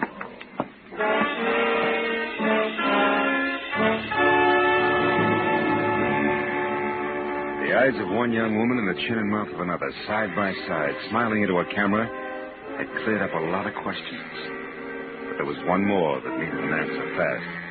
I called Matthews from the first phone booth I came to, brought him up to date in a hurry, and then asked him to check Norma Maeda's place, and if that was blank, to meet me at the Moore Park Court Apartments, which is the only other likely place I could think of. I crowded traffic lights all the way out, but he and Sergeant Mooney got there almost as soon as I did. And I led them back to Francis Dragato's well-lit cottage, the one she'd taken in her new name, Shirley Doyle. Mooney went to cover the back while Matthews and I moved in up front. Your hunches are paying off tonight, Marlowe. Oh, yeah, they're in here all right. Yeah, come on over this way. The window's open. But catch a little conversation first, you know. It might help. Yeah, if you keep quiet, we can. I'm due in Chicago. Thanks for your help, Francis, dear. Yeah. I had to get this money. Now more than ever. You've got it, Norma, so goodbye. Now, that stuffed shirt you're going to marry, you'll never know where you really came from or who you really are. Did you get that? Oh, and one more thing, dear, before I go. I killed Eddie Shaft this morning. You what? Good enough, thank you. I killed No, Eddie hold Shaft. When he put me on the plane for Chicago, I figured something was fishy, so I got off and I came back. And I found out he was selling me short for that little jerk, Corky Netherlands. We had an argument. I killed him. Of all the Then I remembered seeing you leave the blue chip last night. I needed someone like you to get the money for me, Francis. Yeah, there's your tie-in. I couldn't afford to be seen here in L.A. when I was supposed to be in Chicago. Not with a murder on my neck. But you were seen by that man who chased me at the hotel. Who, Marlowe? He's still looking for a southern drawl and dark glasses. You're the only one who knows the truth, and you're in it with me now. I'm not going to let you involve me in a murder, Norma. Getting that money was one thing, but I'm not going to be mixed up in a killing. I don't care what it costs me. I'm going to tell the whole thing. You're a fool, Francis. I got a good alibi for one murder. It'll work for 2. Let's go, Matthews. You're not going to stop me now, Francis. Nobody is. And who's that? All right, hold it, girls. We're police. You're not taking me! Matthews! Police, stopper! Hey, stop! Stop it, lady. No! Come on, Marlowe. I think she's dead, Lieutenant. She wouldn't stop. She was shooting at me, but she's a woman. All right, Mooney. That gun in her hand, she was a killer and nothing more. Yeah, I suppose she was. If you'd asked that kid inside, she could tell you what made her that way. Oh, well, let's get out of here, Matthews.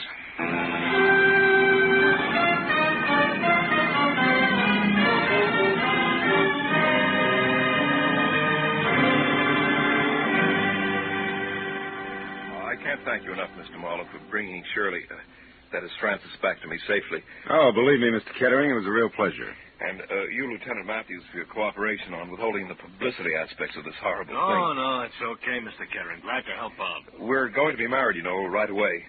Shirley told me the story and wanted to postpone the wedding, but I wouldn't hear of it. Good. After all, I'm not marrying her for the past. I'm marrying her for the future. Yeah. Best wishes, Mr. Kettering. Yeah. Maybe tomorrow when Shirley's calmed down.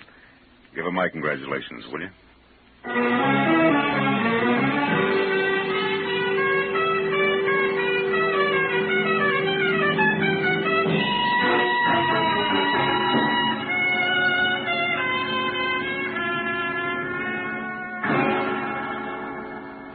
Well, after a long cup of coffee and a lot of conversation about people with Matthews, I finally got in my car and headed home to my apartment on Franklin Avenue, which isn't the best street in town, but it is lined with palm trees instead of garbage cans. And the sun hits it all day long. Yeah, but that reminded me again of River Street, the deep, perpetual shadow that hangs over it. A dirty shadow that Ma Hargis said could never be rubbed off. A shadow that spawns the Norma Maedas of the world. I was still thinking about it while I got ready for bed. I knew Ma wasn't 100% right. I'd seen the exception to the rule. But she was 99% right. Just enough to disturb my sleep. Oh, well. One guy can't change things. Can he?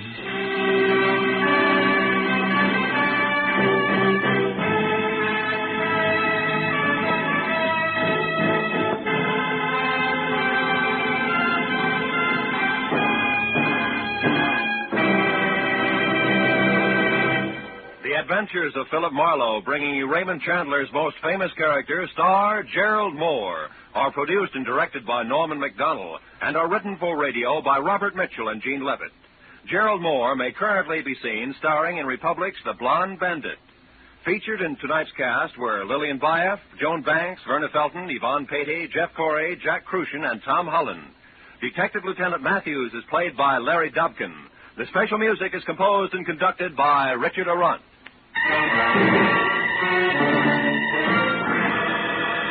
Be sure and be with us again next week when Philip Marlowe says...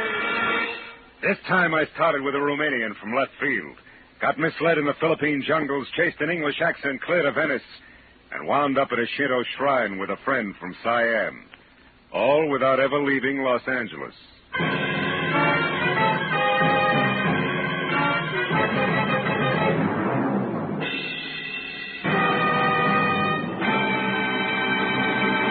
Dr. Christian, the kindly physician of River's End, has a most unusual case placed in his hands this Wednesday night on CBS.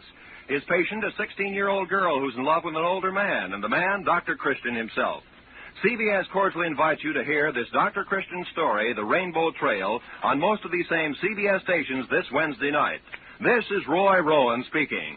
This is CBS, the Columbia Broadcasting System.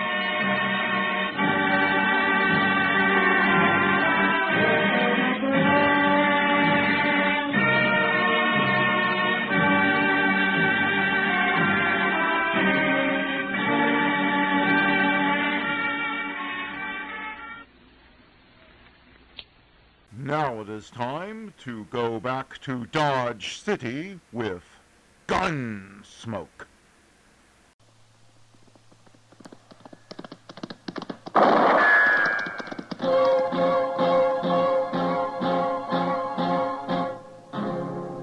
Gunsmoke. Brought to you by L&M, the modern cigarette that lets you get full, exciting flavor through the modern miracle of the pure white miracle tip. Live modern. Smoke L&M.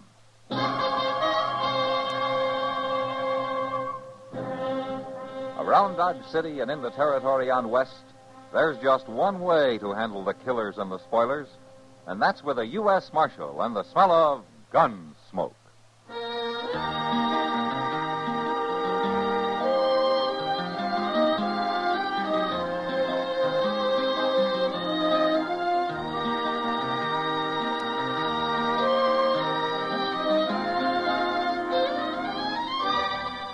Gunsmoke, starring William Conrad. The story of the violence that moved west with young America. And the story of a man who moved with it. I'm that man. Matt Dillon, United States Marshal. The first man they look for and the last they want to meet. It's a chancy job, and it makes a man watchful. And a little lonely.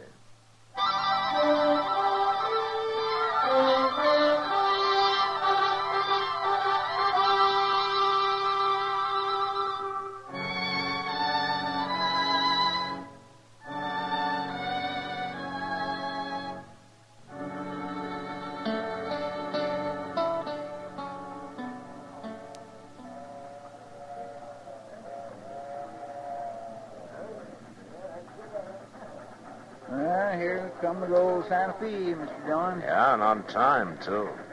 What's this dude we're meeting look like, anyway? Well, like any other 20-year-old, I guess, Chester. He's lived back in Philadelphia since he was 5, since his ma and Cleve busted up. Well, guess we'll recognize him all right. Oh, well, Matt. Chester. Hello, Doc. What are you doing down here? Oh, just looking over the new arrivals, seeing how many unhealthy ones I can count on. Good gracious sake, will you look at that? Look at what? That right there, look. Oh, well, If that isn't a blossom of blooming youth. I think that's the boy we're supposed to meet. Him? That's old man Cleveland's son? Cleveland? Matt, you mean that swaggering old roughneck's got a son who dresses like that? You can't always tell by appearances, Doc. Hey, Tom? He's sure giving the depot loafer something to choke up over, ain't he? Yes, sir. You are Tom Cleveland, aren't you? Yes, sir, I am. I'm Matt Dillon. I'm Marshal here in Dodge. Pleasure, Marshal Dillon. Your dad couldn't get in today, and he asked me to meet you and get you started out to the ranch. It's very kind of you, Marshal. This is all new to me. Huh? Well, you'll get used to it. I hope so, but right now everyone seems to be amused at something. Well, the boys around here aren't much used to such style, I guess. In Philadelphia, they told me this was the correct Western attire. Well, it's not quite. At any rate, your father left a saddle horse for you at the livery stable. Saddle horse. Uh-huh. Well, isn't there any means of public conveyance? Well, I'm afraid we don't have any public conveyances in Dodge, Tom. But I don't ride too well, except on a flat saddle. A flat saddle? I never heard of such a thing. Oh, this is Chester Proudfoot, Tom Cleveland. How do you do, sir? How do you... My... Your daddy's sure going to have himself a chore with you. Chester. You know, it's strange having a father after all these years. What sort of a man is he, Marshal? Your dad? No, I guess he's just an ordinary frontier cattleman. Well, I guess we'll get on all right. Yeah, well, I hope you will, Tom.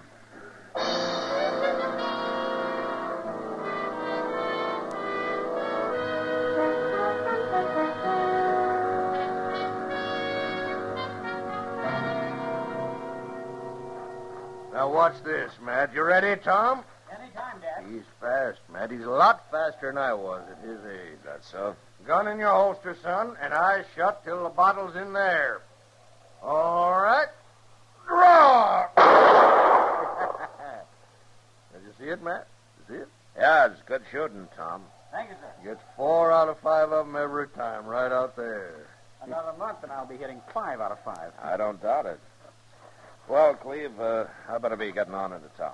Nice to see you again, Marshal. Same here, Tom. Me and my boy's been working like this, Matt, 3-4 hours a day for pretty near 2 months now.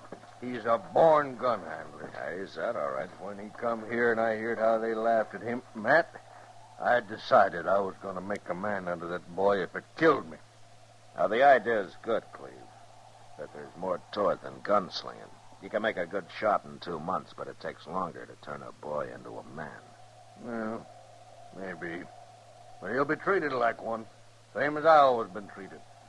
I've stood up to the best of them, Matt. You know that. Uh-huh. Like that time in Tascosa when I outdrawed the Waco kid. Yeah, He I was know, at the Cleve, hitcher. but times are changing. The law's here now, and the law asks questions. So, just don't push him too fast, huh? Give him a chance to find something. Find what? I'm not real sure, Cleve, but I know one thing. He's not going to find it in a pistol holster.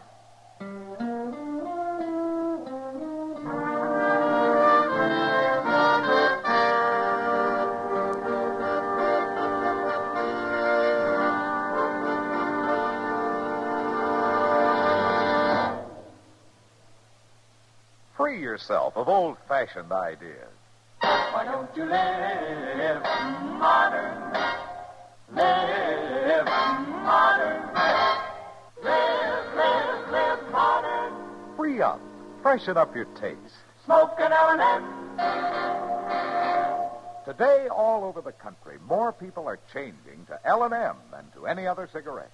And it's all because only L&M gives you full, exciting flavor through the pure white miracle tip. L&M draws easier, tastes richer, smokes cleaner.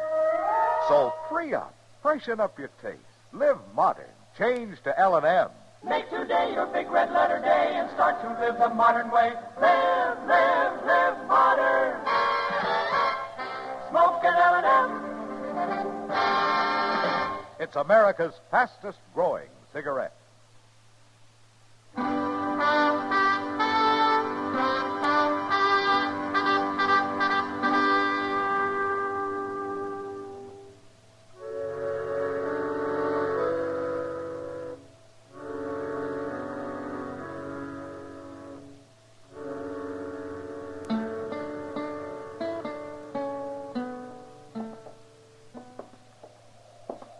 It's a nice night, Mr. Dillon. Cold and clear as a cake of ice. Yeah, it's going to be a little frosty before morning. I can remember nights like this back in Texas. With the air so gall-darn sharp you could hear a church bell 10 miles away. Uh-huh. A lot of time you ever spent listening to church bells, Chester. Well, I could have heard him if I'd have been a mind to. Uh-huh. Well, sakes, there's Miss Kitty across the street. What? If she don't put a wrap on, she's going to catch her death. Come on, Chester.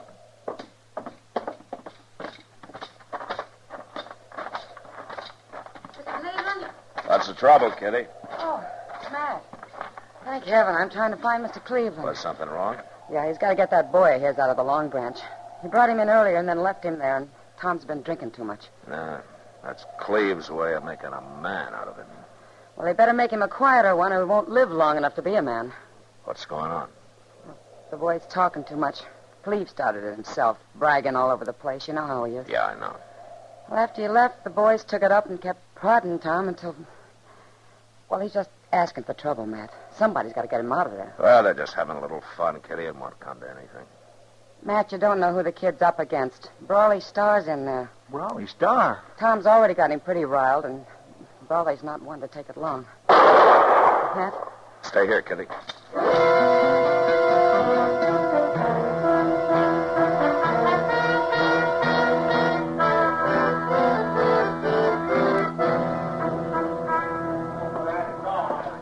One side, please. Let me through here, will you? Beat you to it this time, Matt. How bad is he, Doc? Just a bullet in the arm. Doesn't amount to much. How do you feel, Tom? Sick, Marshal. Now, here, let's get over there under the lamp, son. We'll jerk that bullet out and have you fixed up in no time at all. How'd it happen, boy? Who did it? I reckon I'm the guilty party, Marshal. Well, I didn't know you were in town, Brawley. I just got here this afternoon. Doesn't take you long, does it? Marshal Dillon, I hope you won't take any official action in this. It was a fair draw. You better go on over there and let Doc dig that bullet out, Tom. Come on, boy. It was just an argument, Marshal. He outdrew... Doc's waiting for you. Yes, sir. You're picking kind of easy game, aren't you, Brawley? He picked. I didn't. Got business in Dodge, have you? Maybe. I ain't been here long enough to tell. You're just a half-baked kid, Brawley. Man's got a gun on his hip. He ain't a kid. You saw he was on the prod. You ought to have known enough to give him room. Most folks give me room, Marshal. And I didn't have to shoot him in the arm, you know. No, you didn't. Tom? Tom, you all right? It's nothing, Dad. Who done it, boy? Who done it? Who's a dirty rat shot you in the back? He's kind of mouthy, ain't he? It's a boy's father. Matt? Matt? Where's the sneak that caught my boy with his back turned? I shot him, mister, and his back wasn't turned. You're a filthy liar. All right, hold it, both of you. Now talk soft and keep your hands on the bar. You'll answer to me for this. And you won't be facing up to no half-grown kid. All right, mister. Let's say 11 o'clock in the morning. I'll wait for you at the livery stable. Good enough. Just ask for Brawley Star. Brawley Star? Good night, Marshal. See you in the morning, mister. What have I done, Matt? Well, I'd say you got yourself in about as much trouble as you can handle, Cleve. Maybe more than you can handle.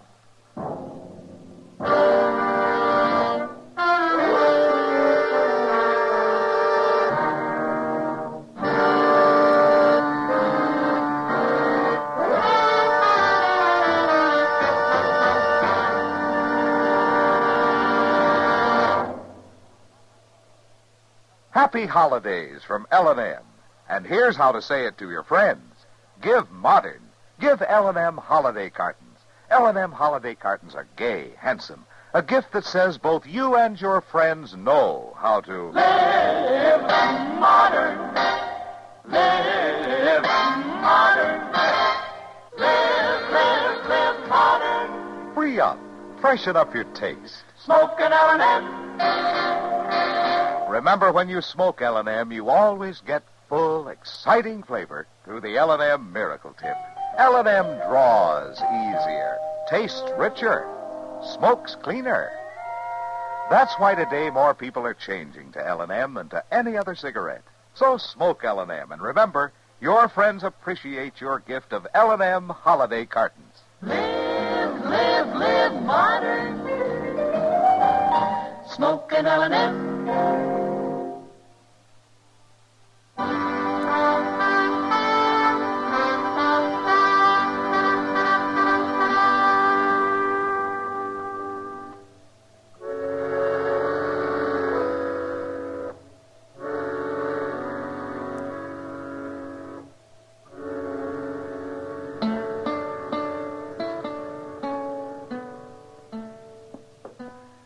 Pretty near 11 o'clock, Mr. Jones. Yeah, I know, Chester.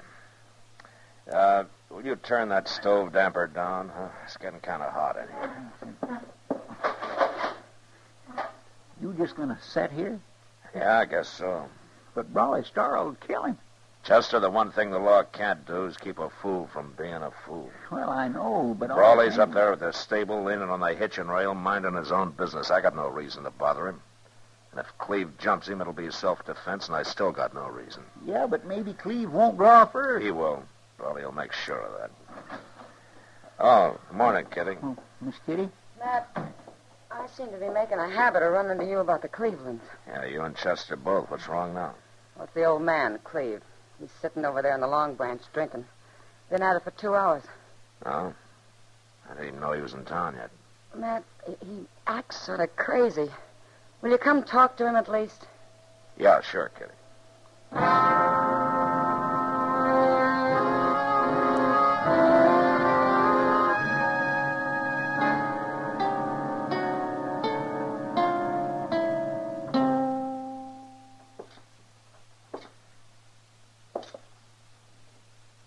Morning, Cleve. What are you doing here? Mind if I sit down? All right, if you wanna. Thanks. Oh, looks like you've taken on a fair-sized load there. What's the difference? It's a bad state to be in for a man about to walk into a gunfight. I'm all right. Don't worry none about me. Brawley is fast, Cleve, as fast as they come. You've got a lot of nerve to give him even better odds by getting yourself drunk. It's my business, ain't it? Of course, the man that faced down the Waco kid doesn't have much to worry about, I guess, huh? No, wait. Except that Brawley's the man who killed the kid a few years later in El Paso. You know, you're a fool, Cleve. Why didn't you stay home this morning? I had to come. They laughed at me. Cleve, you've never even seen the Waco kid or any of the others you brag about. No. You've never been in a gunfight in your life. That ain't true. It is true, and you know it. As long as it stayed just harmless talk, it didn't matter much, but you started filling your boy full of it, trying to make him into something you never were. And last night you nearly got him killed by it. Oh, boy's got to know how to take care of himself. Taking care of himself's one thing. Mouthing off till he gets a bullet through his arm's another. It could just as well have been his heart. Brawley let him off easy. And now you're going up there and get yourself killed. No, I ain't. I can't do it. I'm trying to drink myself up to it. And I can't. Matt, I'm a coward. Forget it, Cleve. Every man runs into somebody who can put the Indian sign on him. What's the boy going to say?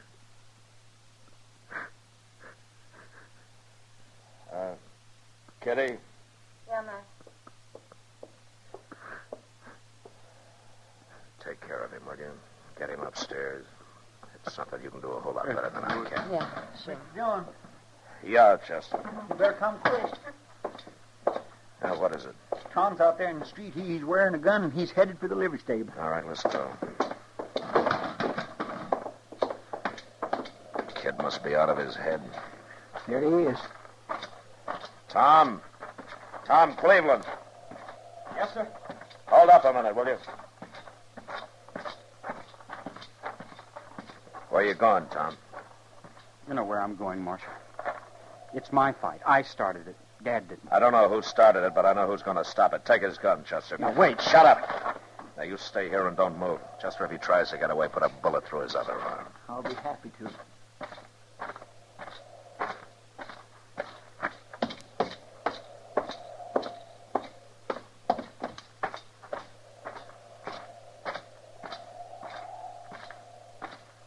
Well, now, I wasn't exactly looking to see you this morning, Marshal. You ain't here to stand up for somebody else, are you? Just standing up for the law, Broadway. Well, to my knowing, there ain't no law been broke. Call it law and order, then. And a gunfight's not very orderly. Well, I sure don't aim to do no shooting unless somebody shoots at me first. Nobody's going to, Broadway. Cleveland's not going to show. Oh? Kind of had a feeling he wouldn't.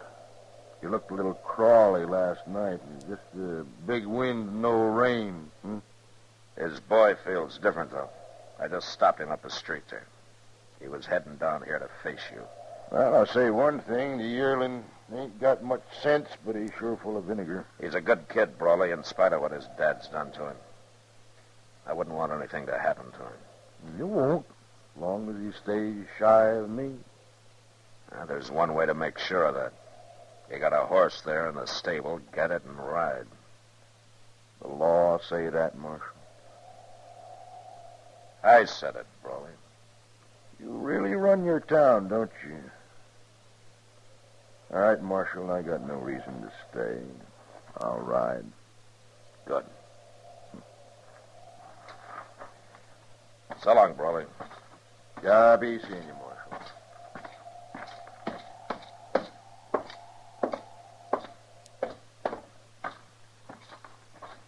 You had me worried stiff, Mr. Dillon. What happened anyhow? Nothing much. Tom, Brawley's riding out of town. And you better get on back out to the ranch. I have to find my father first. He's in town somewhere. He'll be out later, Tom. He's drunk, isn't he? Well, It's all right, Marshal. I understand him rather well, I think. He's something of a braggart and a liar. And most likely a coward. Now, wait a minute, Oh, don't Tom. worry. I'll never let him find out I know. After all, he's my father. Well, then maybe you can help him grow up, huh? Maybe you can make a man out of him. I hope so, sir. You know something, Tom? I think you will.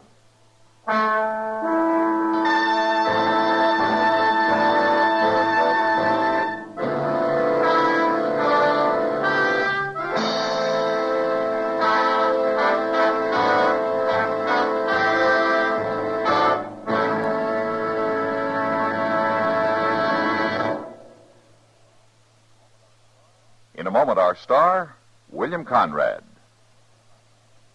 In 1900, 20 miles an hour very often was excessive speed. But in 1900, as now, speed is a relative concept. It's relative, for instance, to traffic conditions. An empty highway is safer than a crowded one. It's relative to the time of day. Dusk, dawn, and night driving is more hazardous than daylight. It's relative to weather conditions. Rain, sleet, and snow means slow down, even on highways that are posted for high maximum speed limits. In other words, safe speed is a question of driver's judgment. Police patrols can pick up a few of the most careless drivers, but the policeman that counts the most is the one you carry in your own head. When he tells you to slow down, and stop taking chances. Listen to him. The life you save may be your own. This has been a CBS Radio public service announcement. And now, William Conrad. You know, on the frontier, if a girl was looking for a husband, they used to say she's throwing a mighty wide loop. Well, next week, a girl catches a husband right enough, but not the one she wants. And that was the West. Gunsmoke. Produced and directed by Norman MacDonald, stars William Conrad as Matt Dillon, U.S. Marshal. The story was specially written for Gunsmoke by Les Crutchfield, with editorial supervision by John Meston. The music was composed and conducted by Rex Corey. Sound patterns by Tom Hanley and Bill James. Featured in the cast were Lawrence Dobkin, Sam Edwards, and John Daner. Harley Bear is Chester, Howard McNear is Doc, and Georgia Ellis is Kitty. Join us again next week for another story on Gunsmoke.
Our next guest will give you the laughs. Just don't ask him to lend you money.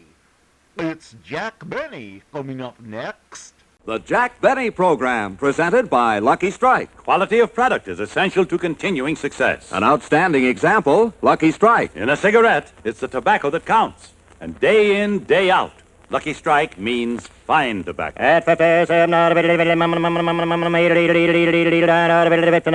American. Lucky Strike presents The Man Who Knows. Mr. Ed Isaacs, independent tobacco warehouseman of Lebanon, Kentucky, has seen millions of pounds of tobacco sold at auction. Recently, he said, season after season, I've seen the makers of Lucky Strike buy fine, ripe tobacco. The kind of leaf a tobacco man really goes for.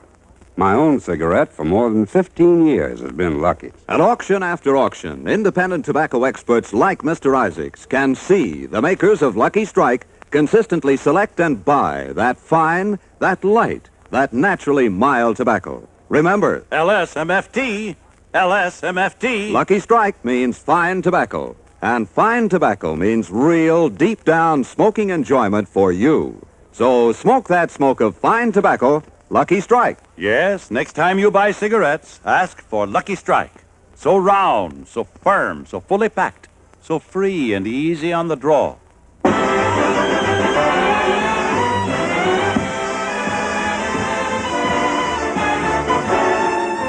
The Lucky Strike program starring Jack Benny with Mary Livingston, Phil Harris, Rochester, Dennis Day, and yours truly, Don Wilson.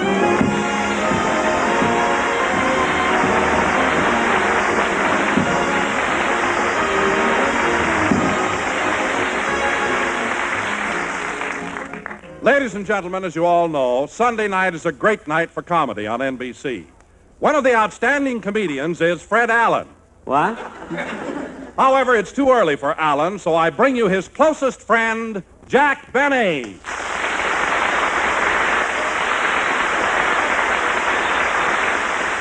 Thank you. Thank you, thank you. Hello again. This is Jack Benny talking, and Don, Rose Bowl tummy. Look, I'd like to ask you something. After all these years, how can you imply that Fred Allen and I are such close friends? Well, Jack, last year when we were in New York, Allen told me personally that of all the friends he has, if he tried to borrow money, you'd be the closest.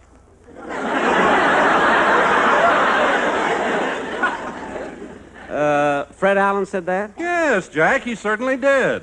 Well, Don, I'm the kind of a man who likes to give credit where credit is due. And that joke deserves at least 5 seconds of silence. Will you people in the audience please bear with us?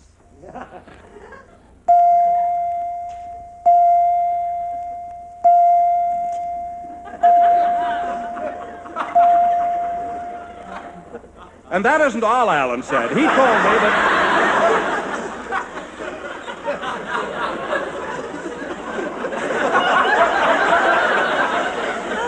Wait a minute, Don. Jack isn't back yet. Well, where is he? While the bells were ringing, he was out in the audience selling good humors. I was not. And you're just as bad as Allen with those stingy jokes about me. Oh, Jack, it isn't only Fred Allen. Everybody is talking about how cheap you are. Even I'm embarrassed. What? Look what happened last Saturday night at the Brown Derby. Mary. You ordered a bowl of noodle soup and ate it right down to the last spoonful. Well? Then you caught a fly, threw it in the soup, and refused to pay for it.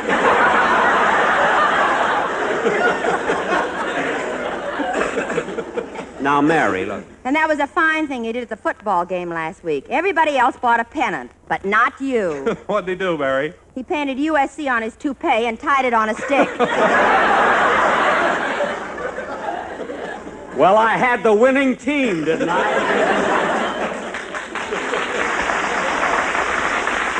Believe me. Yeah, but if you dyed green for Notre Dame, I'll punch you right in the nose. If you hadn't hesitated before green, you'd have had a great joke there. Anyway, sister, you're dimming my Christmas spirit. Now, let's get on with the... Come in. Mr. Benny, I'm from Coronet Magazine, and we want to express our appreciation to you for being our quiz editor this month. Well, I was glad to do it. You were selected because you are a man who always tells the truth. Of course, good. Now we'd like some information for our files. Anything at all. What is it you want to know? How old are you? Well, how old would you say I look? Oh, I'd say about 38. Thank you. Do you mind if I borrow your handkerchief? Why? The wind is blowing through this hole in my head.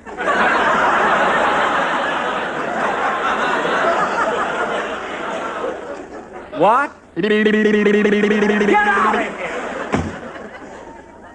I don't know why it is. On other shows, when someone knocks on the door, it's a guest star. On my show, it's always an idiot. I'll be right with you, Jackson. I wasn't calling you. But as long as you're here, Phil, snap into it and give us a band number. Now, wait a minute, Jackson. Wait a minute. From now on, you just don't stand there and tell me to play a band number. You request a musical selection. What? Then if the maestro is in the mood, he will acquiesce.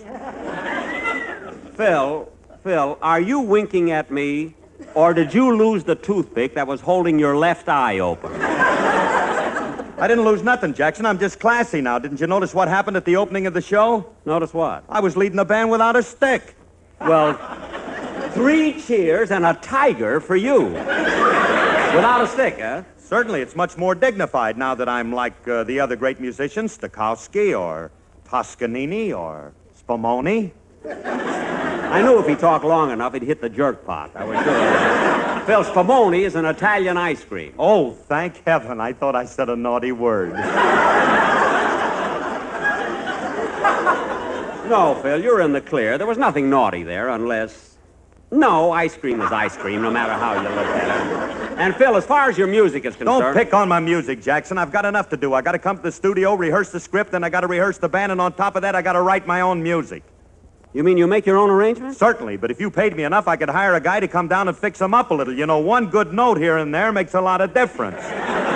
Phil, one good note in your arrangement is like throwing a rose into a barrel of Roquefort. Now, anyway, hey, where's Dennis? It's time for his song. Well, he hasn't come in yet, Jack. Well, Don, while we're waiting, let's have the quartet do a commercial. Hey, Jackson, if you want to hear something good, me and the quartet have worked up a number that's dynamite. I mean, you and the sportsman prepared a commercial? Sure. Didn't we, fellas? Didn't we, fellas? Did you, fellas? You see, I'm boss here, Phil. Well, go ahead. Let's hear it. Okay.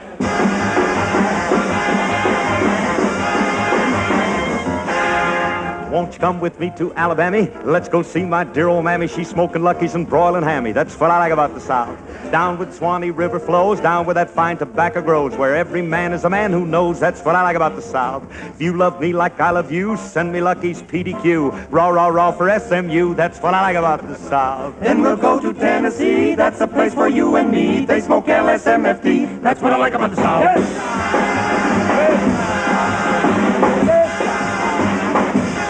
Jackson. Won't you come with me to old St. Joe, where they love me but the Lucky's Mo, so free and easy on the dro. That's what I like about the South.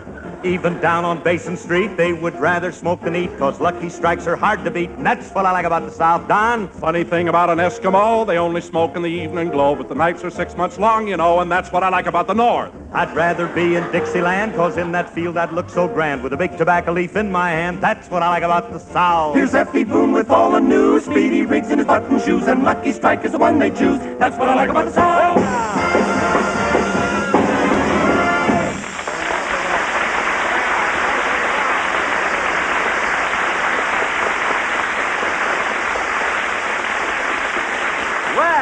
Well, yes, sir. Say, Phil, did you write that number all by yourself? I certainly did, Jackson. Wrote the music, arranged it, and everything? I mean, nobody helped you? No, I did it myself. Well, now you know what I mean by Roquefort. I can't understand why Dennis isn't here. Well, I haven't seen him since we had Thanksgiving dinner at your house. That's funny. Hey, Jackson, maybe the kid ate too much turkey and got sick. No, he couldn't have. There were 16 of us at the table, and I still have half the turkey left. There were 28 of us, and you still have 3/4 of the turkey left. What? Nobody but you would think of putting sleeping pills in the stuffing. Oh, stop, will you? Gee, I can't understand where Dennis is. You want me to go out and look for him? Yeah, see if you can... Dennis, when did you come in? Just now. Why are you so late? Well, I had to wait for my mother. She took me downtown to buy a suit with 2 pair of pants. Well, why did your mother have to go along? The suit was for her. For her? Dennis, your mother wears a man's suit? Well, she used to wear a dress, but one day while she was working, her heel got caught in the hem. She fell down the ladder and dropped all the bricks.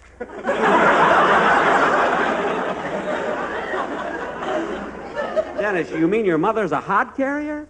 Why didn't your father do that kind of work? Well, he has to stay home and do the cooking and sewing. Well, that certainly is a mixed-up family. Your mother wearing men's clothes and your father in an apron. Yeah, when I was born, a doctor didn't know which one to take to the hospital.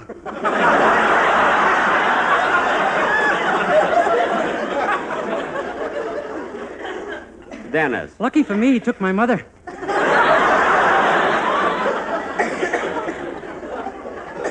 Dennis, what makes you so silly? Oh, I don't think he's silly, Jack. I think he's cute. You're cute too, Mary. And if you ever think of getting married, my phone number is Gladstone 1975.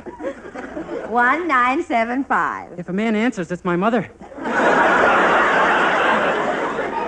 Dennis, if Mary was thinking of getting married, it wouldn't be to you. You're just a kid. Oh, I'm not a kid anymore. My father told me all about the birds and bees. What? The birds are the ones with the wings. Dennis, the bees have wings, too. Don't get vulgar. Dennis, do me a favor. Let's have your song, will you? Okay. Can't understand how he got 2 shows. How he ever got a father and mother.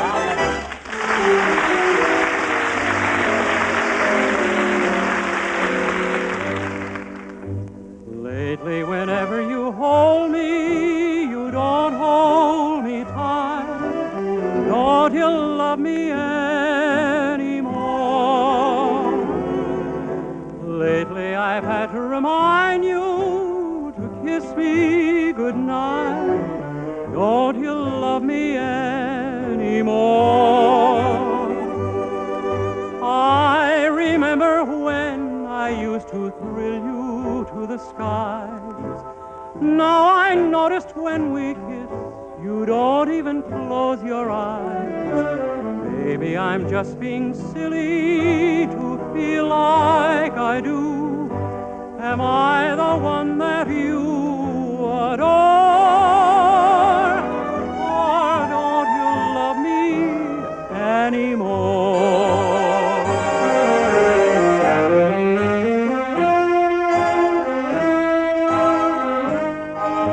Don't you love me anymore?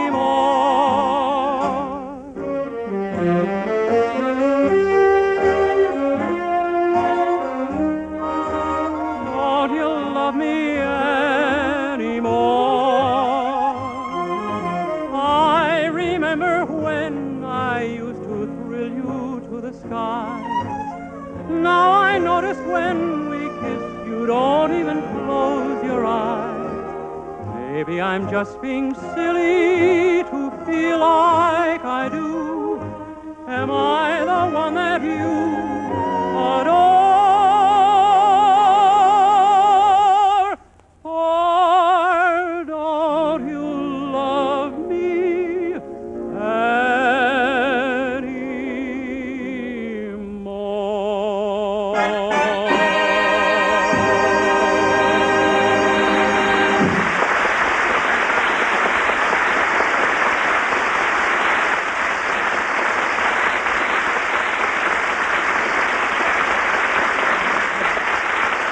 That was Don't You Love Me Anymore, sung by Dennis Day, and very good, Dennis. Thanks, Mr. Benny. Before I forget, my mother told me to thank you for inviting me to your dinner last Thursday.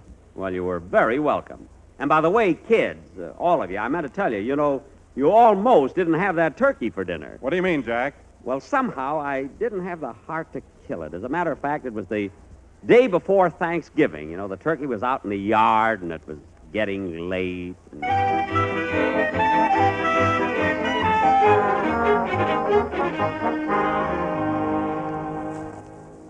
Look at her, Rochester. She's certainly a fine-looking turkey. Gee, we've had her almost a week now. I know, she seems to know us.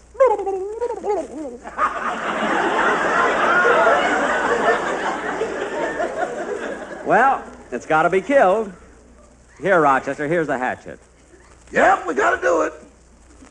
Here's the hatchet, boss. Yes, sir. If it's got to be done, it's got to be done.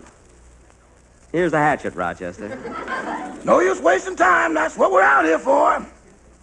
Here's the hatchet, boss. I'll tell you what, Rochester. I'll toss a coin to see who does it. Heads, it's you. Here, I'll toss this quarter. Here goes.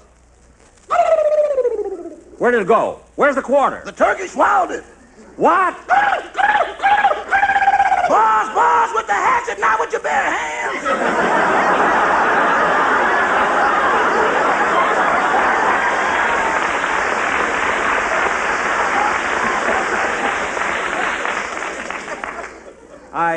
I was just trying to stop her from swallowing it. Now, Rochester, let's not fool around anymore. Now, take the hatchet and chop the turkey's head off. But, boss, isn't there an easier way to do it? Why don't we kill it like Mr. Harris kills his turkey? Oh, does Mr. Harris kill turkeys a special way? Yeah, he feeds them a quart of bourbon and lets them hiccup themselves to death. I mean, he gives the turkey a quart of bourbon? On Thanksgiving, Mr. Harris wants everybody to be happy. Well, that's silly. How can the turkey be happy? Its body will soon be in the oven roasting. Yeah, but his head will be out in the yard smiling. Oh, fine. Well, we're not going to waste any bourbon on this turkey.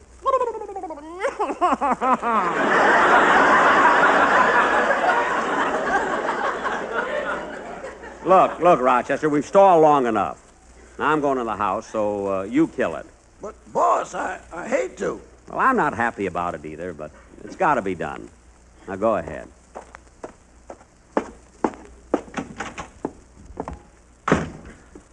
All this fuss over killing a turkey. But then, you do get kind of attached to them. I remember I brought her home Saturday. And every morning she laid an egg. If she could give milk, too, I'd have let her live.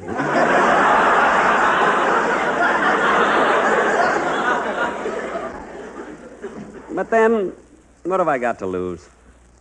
At least this way I get food and a duster.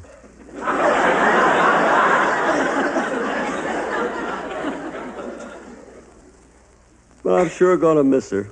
She was kind of cute.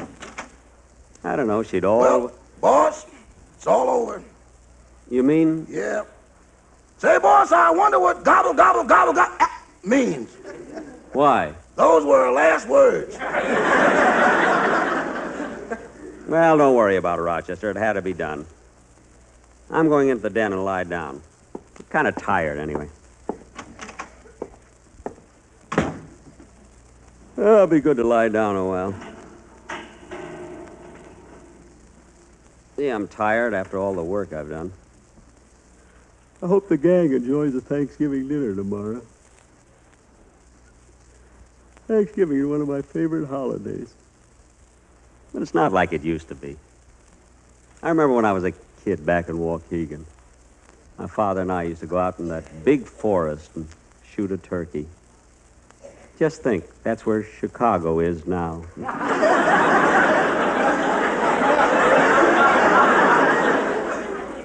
I hated to make Rochester kill that turkey. It was my fault, too. I didn't want to do it. Yeah, I feel like I'm falling asleep. Maybe I better take my hat off. I didn't want to kill that turkey. I didn't want to kill that turkey. I didn't want to kill that turkey.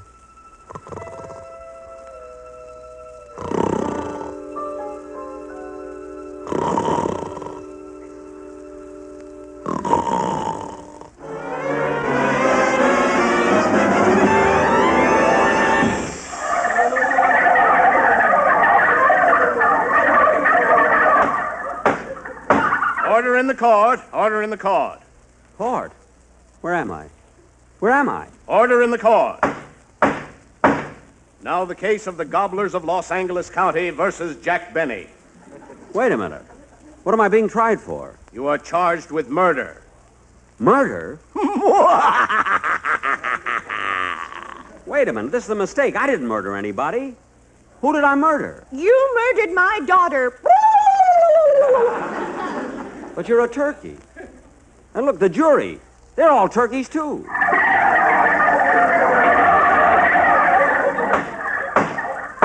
Everybody rise, please. His Honor, the judge. Judge? How can you be the judge? You're a turkey, aren't you? Well, what do you think I am with this worm in my mouth? An apple?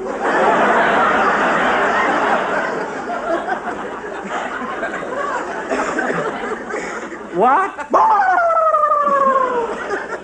But, Your Honor, if you're the judge, why aren't you on the bench? Why are you sitting over there? My wife went shopping, and it's my turn to sit on the nest. Oh. Whoops! Congratulate me, I'm a father. And now let's get on with the trial. The prosecution will present its first witness. Will the first witness please take the stand? Your name? Tallulah Turkey. You promise to tell the truth, the whole truth, and nothing but the truth? I do. Tell her to uncross her legs. She's influencing the jury. Imagine her coming into court wearing those short feathers. Now, Mrs. Turkey, when was the last time you saw your daughter? When she went out with that man over there, and she lost her head completely. That's a corny gag. It ain't bad for a turkey. Order in the court. Order in the... Whoops, that's twins. Won't Mama be surprised when she comes home? Will the next witness please take the stand? You are here as a character witness, sir. What is your name? My name is Fred Allen. Your occupation? I'm a comedian. That's a lie! I object! Order in the court! Order in the court! Now, Mr. Allen, how long have you known the defendant? 74 years. Just a minute, Mr. Allen. You're not that old. When you know a man like Benny, you try to hurry up and die. Now, wait a minute. That will be all, Mr. Allen. Your testimony has... Whoops! That's 3 down and 1 to go. And now will the defendant please take the stand? Yes, and I'll say plenty. Your name? Jack Benny. Your occupation? Radio comedian. Your wage? 38. What? Oh, my age. Well, that's a personal matter. Now, isn't it true that on the afternoon of November the 26th, you did murder with drumstick aforethought Miss Tilly Turkey? Yes. But since when is it a crime to kill a turkey?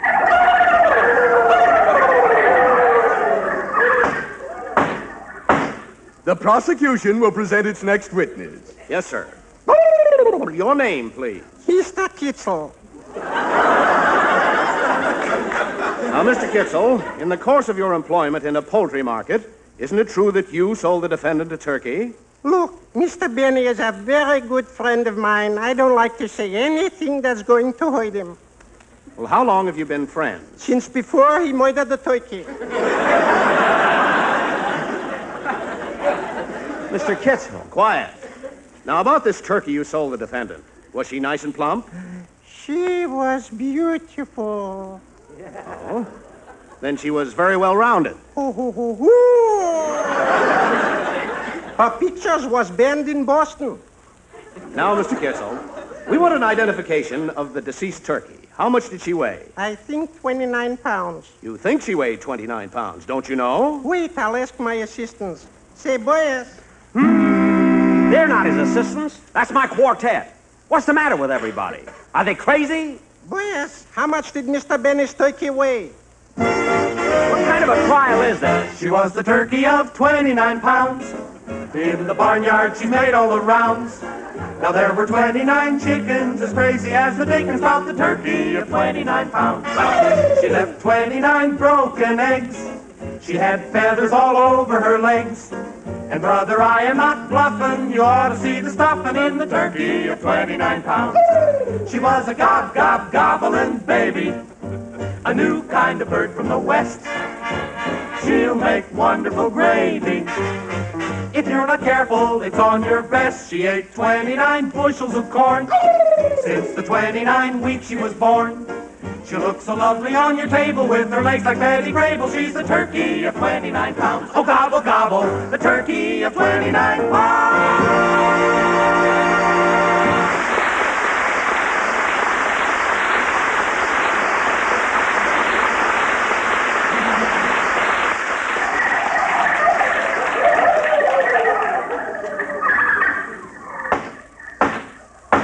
Turkeys of the jury, you've heard the evidence. What is your verdict? We find the defendant, Jack Benny, guilty of murder. Don Wilson!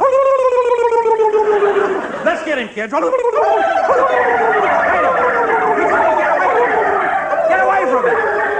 Get away from me, do you hear? Stay away from me!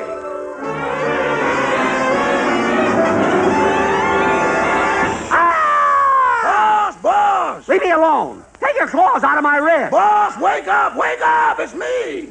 Huh? Oh. Oh, it's you, Rochester. See what a dream I just had.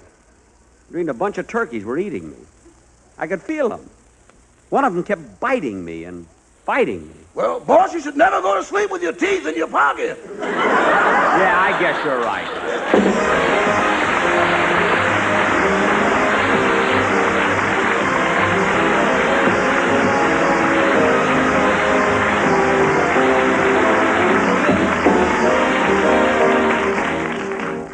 Ladies and gentlemen, it's tough enough when we grown-ups have problems. But when our children are the victims of circumstances we are responsible for, that's unforgivable. I'm referring to what is happening in our schools today. Thousands of underpaid teachers are being forced to leave their profession to enter better-paying fields. Now, we can correct this situation by being active in the Parent Teachers Association, local school boards, and getting to know the individual teachers better. So let's support our teachers and take an active interest in their welfare. Thank you.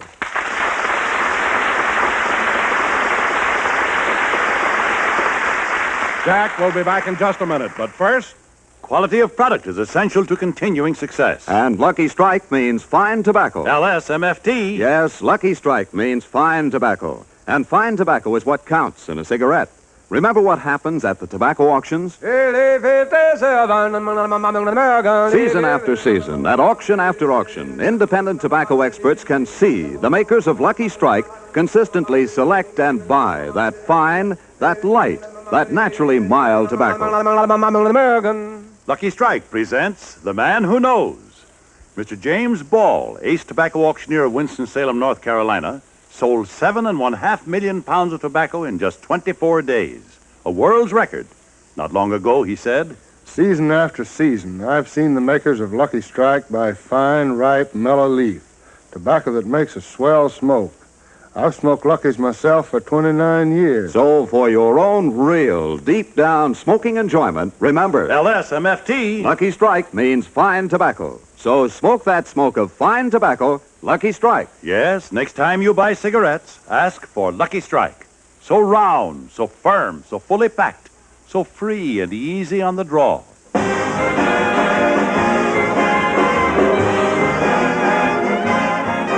Ladies and gentlemen, be sure to listen to the Phil Harris Alice Faye Show on Sundays and A Day in the Life of Dennis Day on Wednesday. Well, kids, I'm glad you all enjoyed the Thanksgiving dinner, and, oh, darn it, I just remembered something.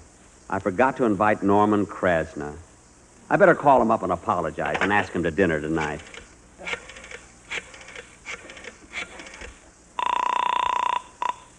Norman Krasna's residence.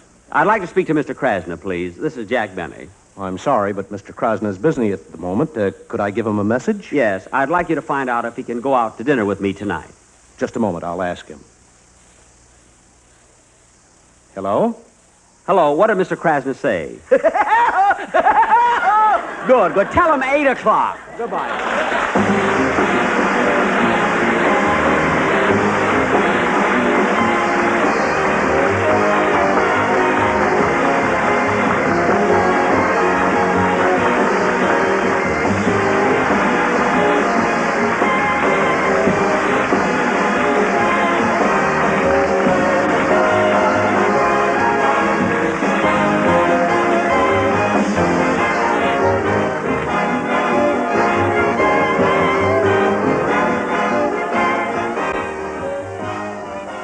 This is NBC, the National Broadcasting Company.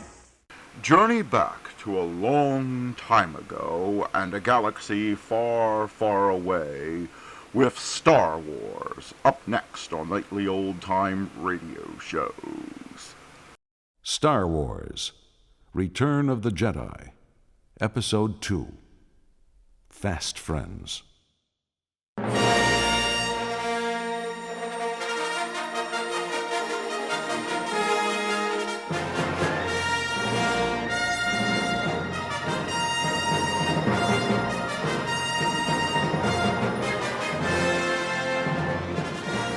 A long time ago, in a galaxy far, far away, there came a time of revolution, when rebels united to challenge a tyrannical empire. Now, the Empire is pressing hard to complete a second Death Star, a planet-destroying battle station intended to crush the Rebel Alliance once and for all. But on the desert planet of Tatooine, more immediate disaster looms for the key members of the Rebel leadership. In a grim fortress palace, Princess Leia, Han Solo, and Chewbacca the Wookiee are prisoners of the vile gangster Jabba the Hutt. The droids C-3PO and R2-D2, sent to Jabba as gifts by Luke Skywalker, are powerless to help. Though Leia has managed to thaw Han from the carbonite slab in which he was imprisoned, he has emerged blinded by hibernation sickness. And as the princess becomes a captive plaything of the evil Jabba, Han is being dragged to dungeons deep under the palace.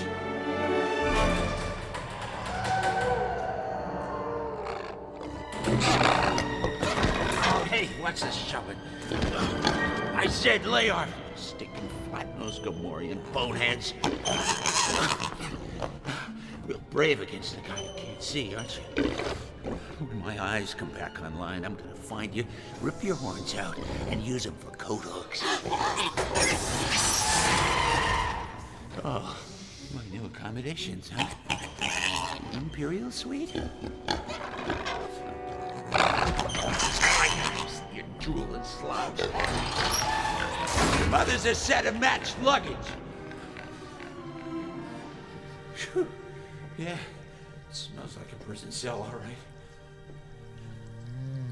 Who's that? Who's there? Chewie? Wait, I can't see, pal. What's going on? Luke? Luke's crazy. He can't even take care of himself, much less rescue us. He says he's a Jedi Knight. Oh, great.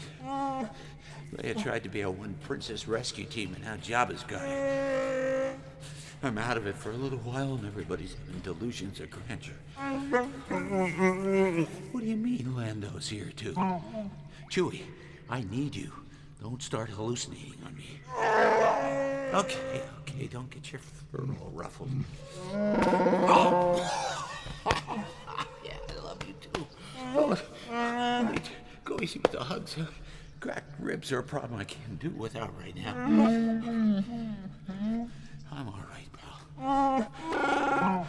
I'm all right. What's that? Who's there? Boba Fett. I was just saying the stench couldn't get any worse, Fett. And then you show up to make a liar out of me. What are you doing down here? Job of getting you scrubbing floors in your spare time? Or have you worked up the guts to shoot it out while I'm still half frozen?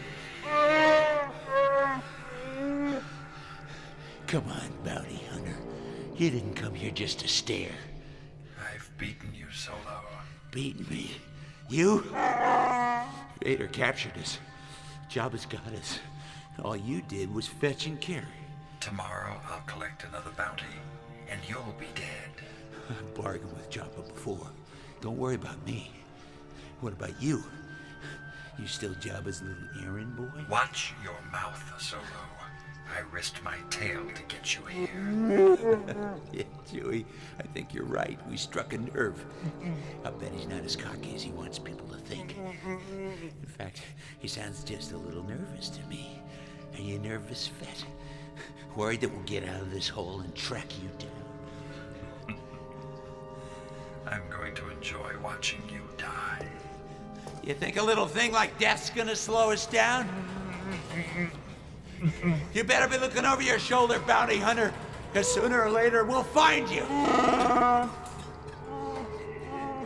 I'm gonna rip your helmet off with your head inside.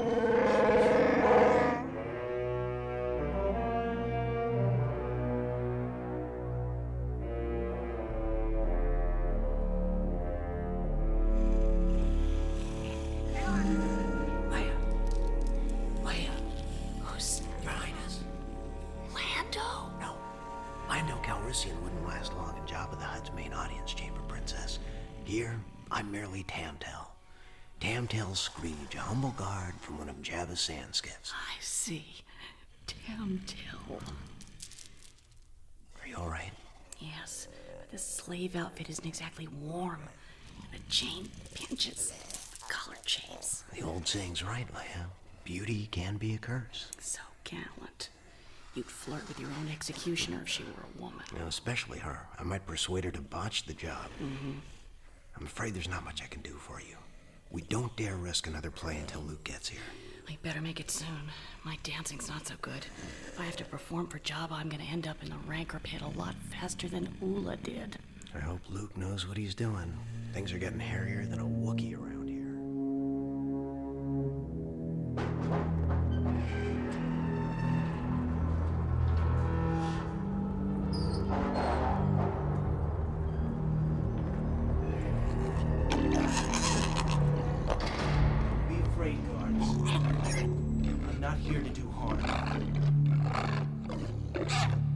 Your weapons and move aside. Let me by, I said. That's better.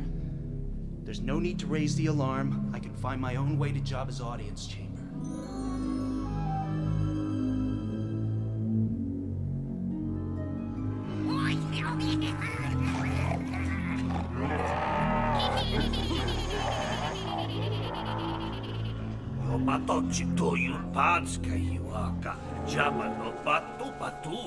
I know you to be Jabba's major domo, Bib Fortuna. I must speak to your master. You will take me to Jabba now. Good. You serve your master well. And you will be rewarded. Master Jabba, Gabba no Pase Luke Skywalker. Master Luke. Oh, at last Master Luke has come to rescue me. Luke, watch yourself. Don't worry, Leia. I'm just here to make Jabba see reason.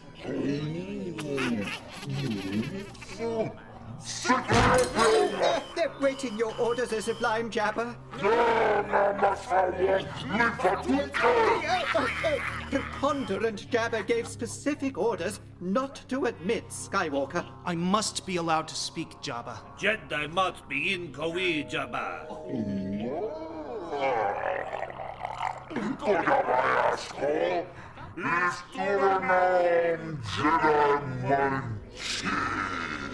Jabba berates Bib Fortuna for a weak-minded fool. He says Skywalker is using an old Jedi mind trick. Jabba, you will bring me Captain Solo and the Wookiee.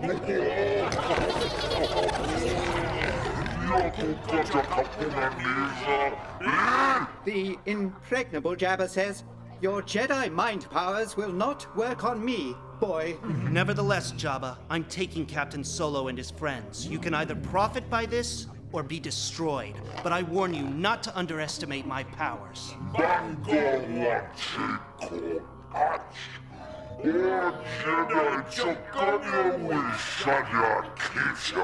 The unassailable Jabba replies, there will be no bargain, young Jedi.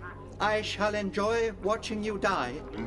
He asks why you came to his home without a lightsaber with which to defend yourself. I'd hoped I wouldn't need weapons, Jabba, but a Jedi is never unarmed. Master Luke, beware. You're standing on a... If you need to see me with a weapon, Jabba, will your guard's blaster do? I can call it from his hand to mine, like so! Well done, Master Luke! Jabba, do I have to use this thing, or have you seen enough? Luke, there's another guard behind you! Get clear of him, Luke! You're standing on a trap door!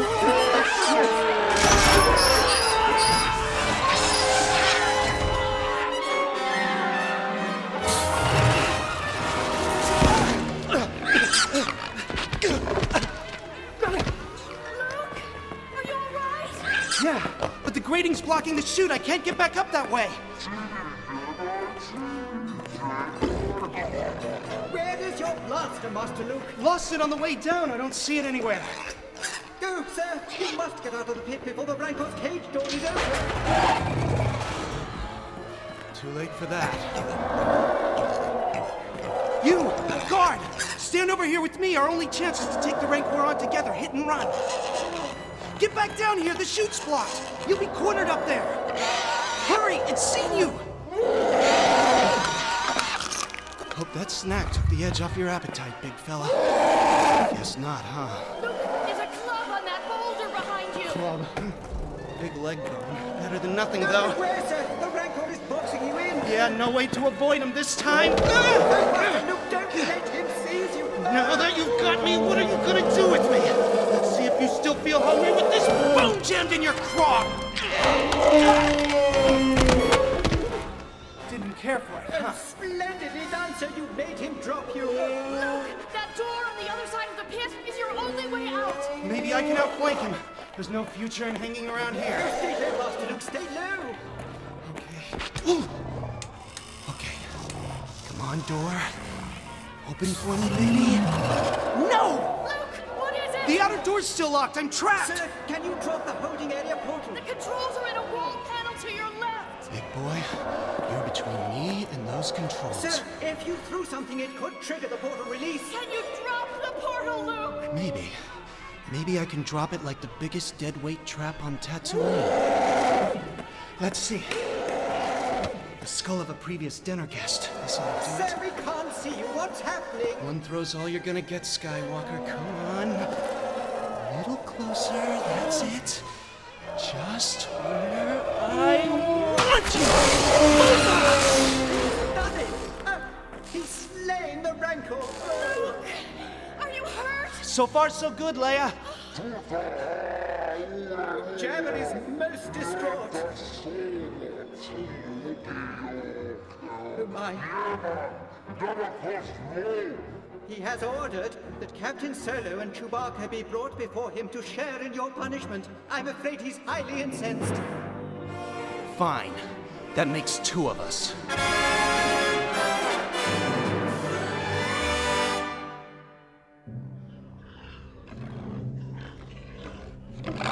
Quit jumping, you flat-nosed, tin-headed goon. just take the binder's office for 2 minutes. That's all we ask. Han! Luke! Are you two all right? Yeah, fine. Right, Chewie? Except that somebody turned out the lights on me. I can't see a thing. So, here we are together again, huh? I just couldn't miss a party like this. How we doing? Same as always. That bad, huh? Where's Leia? I'm here, Han. Thanks for trying to spring me, kid. You gave it your best. Dear. His High Exaltedness, the great Jabba the Hutt, has decreed that you are to be terminated immediately. Good. I hate long waits. You three will therefore be taken to the Dune Sea and cast into the Pit of Carcoon, nesting place of the all-powerful Sarlacc. Well, that doesn't sound so bad. In the belly of the great abomination, you will find a new definition of pain and suffering as you are slowly digested over 1,000 years. No. On second thought, let's pass on it, huh? You should have bargained with me, Jabba. This is the last mistake you'll ever make.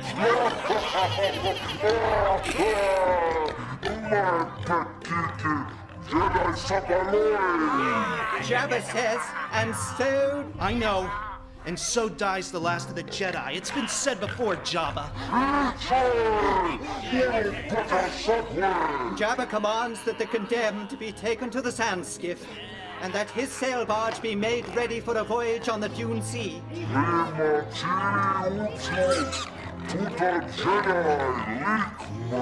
Prepare a feast aboard Jabba's ship of the desert.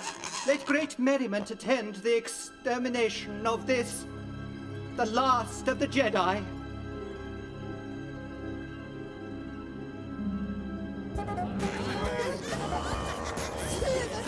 Excuse me, sir.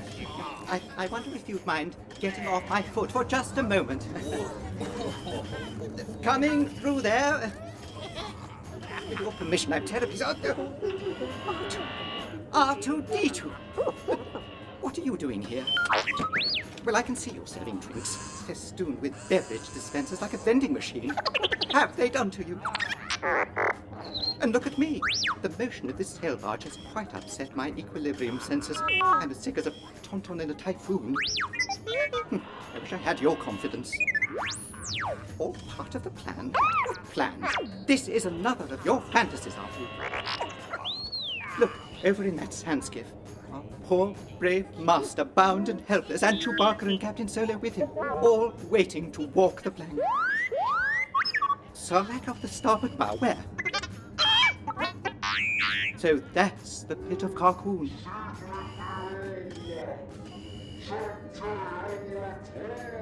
Coming, O most festive Jabba. I fear the moment of termination is at hand. Wait! Where are you running off to this time? Take up your position on deck. R2 acting like a spy will get you thrown down the Sarlacc's maw too. I'll be right there, Master Jabba. Alas, and through the day, I'll be right there.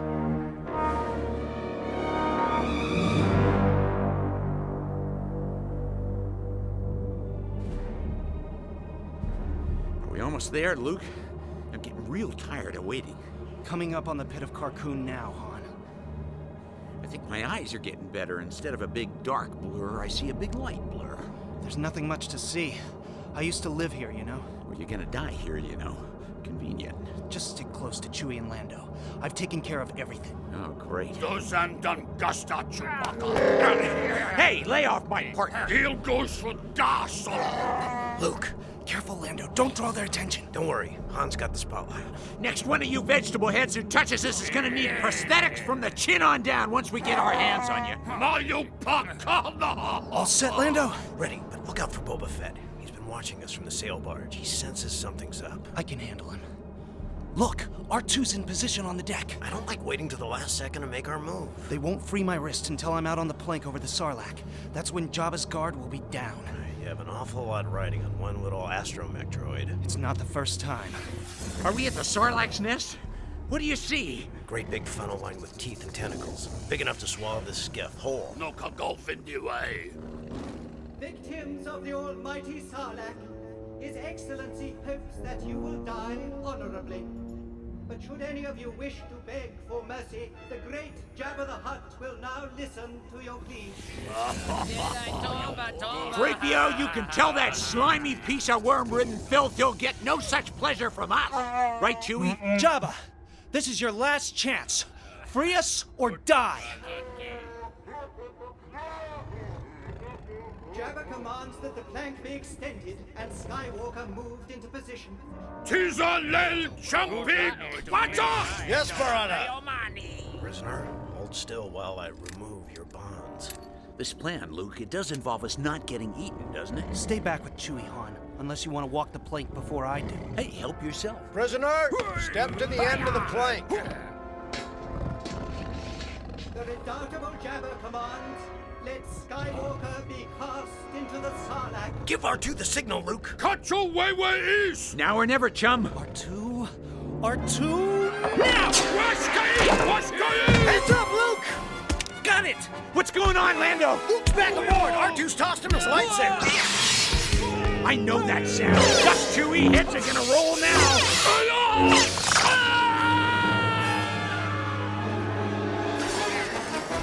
Lando, grab your axe. Take the one in the bow. I'm on her. What's happening? You know I'm still not getting a clear visual here. We're a little busy. Hey, Chewie says the barge is getting ready to fire on us with a pivot gun. Turn around, Chewie. Let's get those ropes off you. Luke! Boba Fett's firing up that rocket pack. He'll be on us in a second. Let him come. That pivot gun's got us ranged. Lando! Luke! Han! Pull me back up! Han! Lando's hanging from a line at the starboard rail. When I get your hands free, pull him back up while I take care of that gun. Yeah, anything. Just get these ropes off. And Chewie says watch for Boba Fett. Drop the lightsaber, farm boy, or I'll... And don't call me farm boy, bounty hunter. Incoming! Hit the deck! Chewie, where you hit? Talk to me. Try my capture cable on for size, Skywalker. Even a lightsaber can't cut that alloy. Remains to be seen. You won't be a prisoner, you'll be a corpse. Hit the deck! What's going on? The cannon blast knocked out Boba Fett, but there's another sand skiff coming our way. Chewie! Pull me up! Lando! Haul up that rope, Han. I'll handle the other skiff. Wait, don't go! Skywalker, boarding party of one. Chewie! Yeah, don't move or you'll make that wound worse. I found a spear here. Just hold me in on Lando's rope. You're not still holding that Cloud City thing against me, are you, buddy? Keep your boots on, Lando. I'm coming. Where, Chewie? More to the left? What? Boba Fett, where? Back on his feet. Which way, Chewie? Whoa! I think I got it.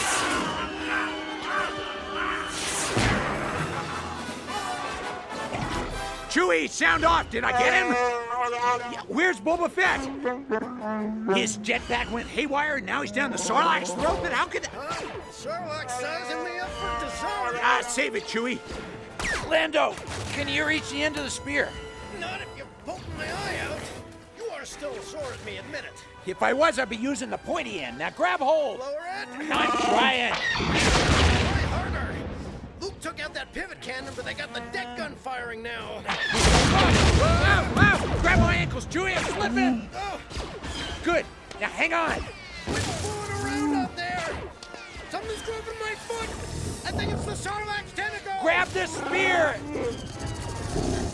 You almost got it. Lando, try again. Gently now. All right. Easy, Chewie. The Sarlacc's got my foot. It's pulling me down. Chewie, pass me that gun. Lando, hang on. Hurry, give me the blaster. Got it. Okay, Lando, don't move. No, wait. I thought you were blind. It's all right, trust me. Aim a little higher. No, you're still too low. I don't need a consultant, chum. Now hold still.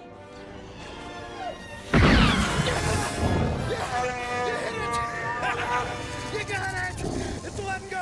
Haul away, Chewie! Pulls up! The deck gun's stuck firing. I think Luke got it. We can't concentrate on me just a little longer? If I did no better, I'd say you were getting soft, Calrissian. Up you go. Look after Chewie. I'll get to the helm. Yeah, what about Boba Fett? He bounced off the side of the barge and went down the Sarlacc's gullet like a jet luge. He's finished. But was he dead? The way he hit that hull, his helmet's probably flattered in the Cloud City landing platform. He can't have survived. Well, I'm not leaving till I'm sure. Then again, I can be flexible. But what about the others? They'll be here. Stand by, bear down, and hang on!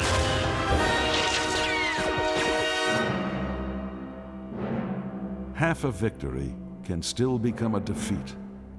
Luke, Leia, and the droids have yet to escape the wrath and murderous minions of Jabba the Hutt. Even if they do, this triumph will mark only the opening skirmish of an epic final confrontation with the Empire. Ahead of them waits the planet-obliterating power of a new and even more terrifying Death Star. And beyond that, the raw evil of the dark side of the Force.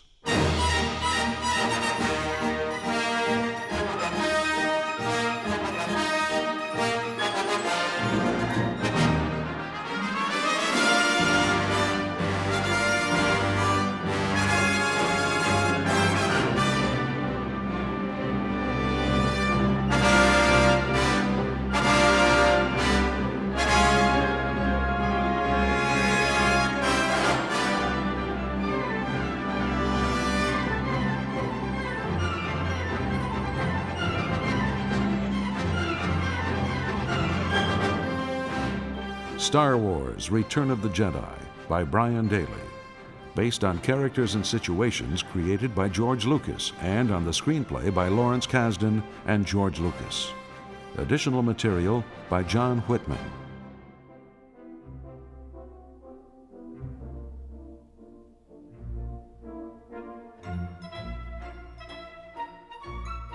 Featured in the cast were Anthony Daniels as C-3PO, Edward Asner as Jabba the Hutt, Ed Begley Jr. as Boba Fett, David Dukes as Bib Fortuna, Joshua Farden as Luke Skywalker, Ari Gross as Lando Calrissian, Martin Jarvis as Barada, Perry King as Han Solo, and Anne Sachs as Princess Leia. This is Ken Hiller.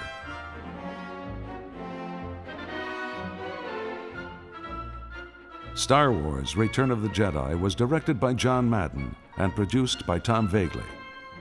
The co-producer was Julie Hartley. Sound design for Lucasfilm by Ben Burt. Music by John Williams. Post-production was realized with assistance from Tom Mudge and John Scherf by Tom Vagley.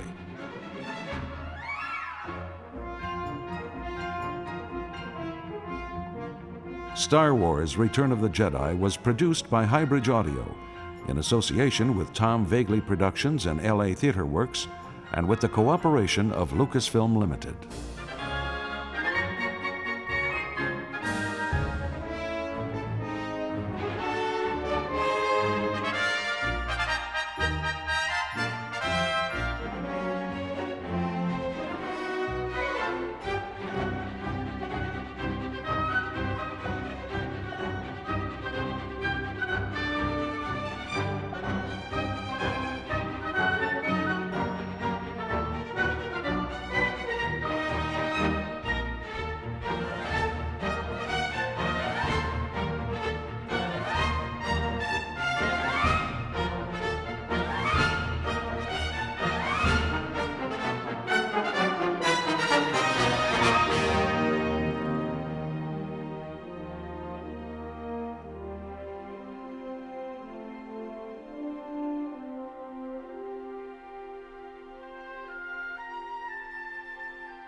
All right, here we are. It is time for the question of the day, and today's question is, which is your favorite theme for an old-time radio show? For me, my favorite theme tune has always been Dragnet. I liked it when I was a kid. It had that, it just dramatically brought me into the story, and I even liked it back when it was used to sell heartburn medication in the form of Tums.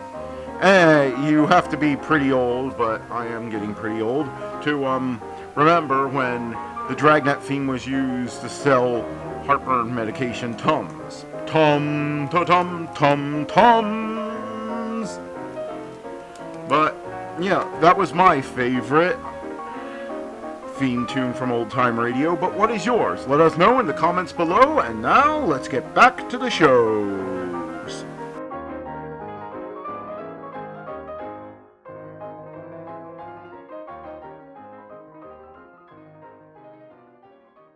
Night Beat is coming up next on Nightly Old Time Radio Shows. Night Beat.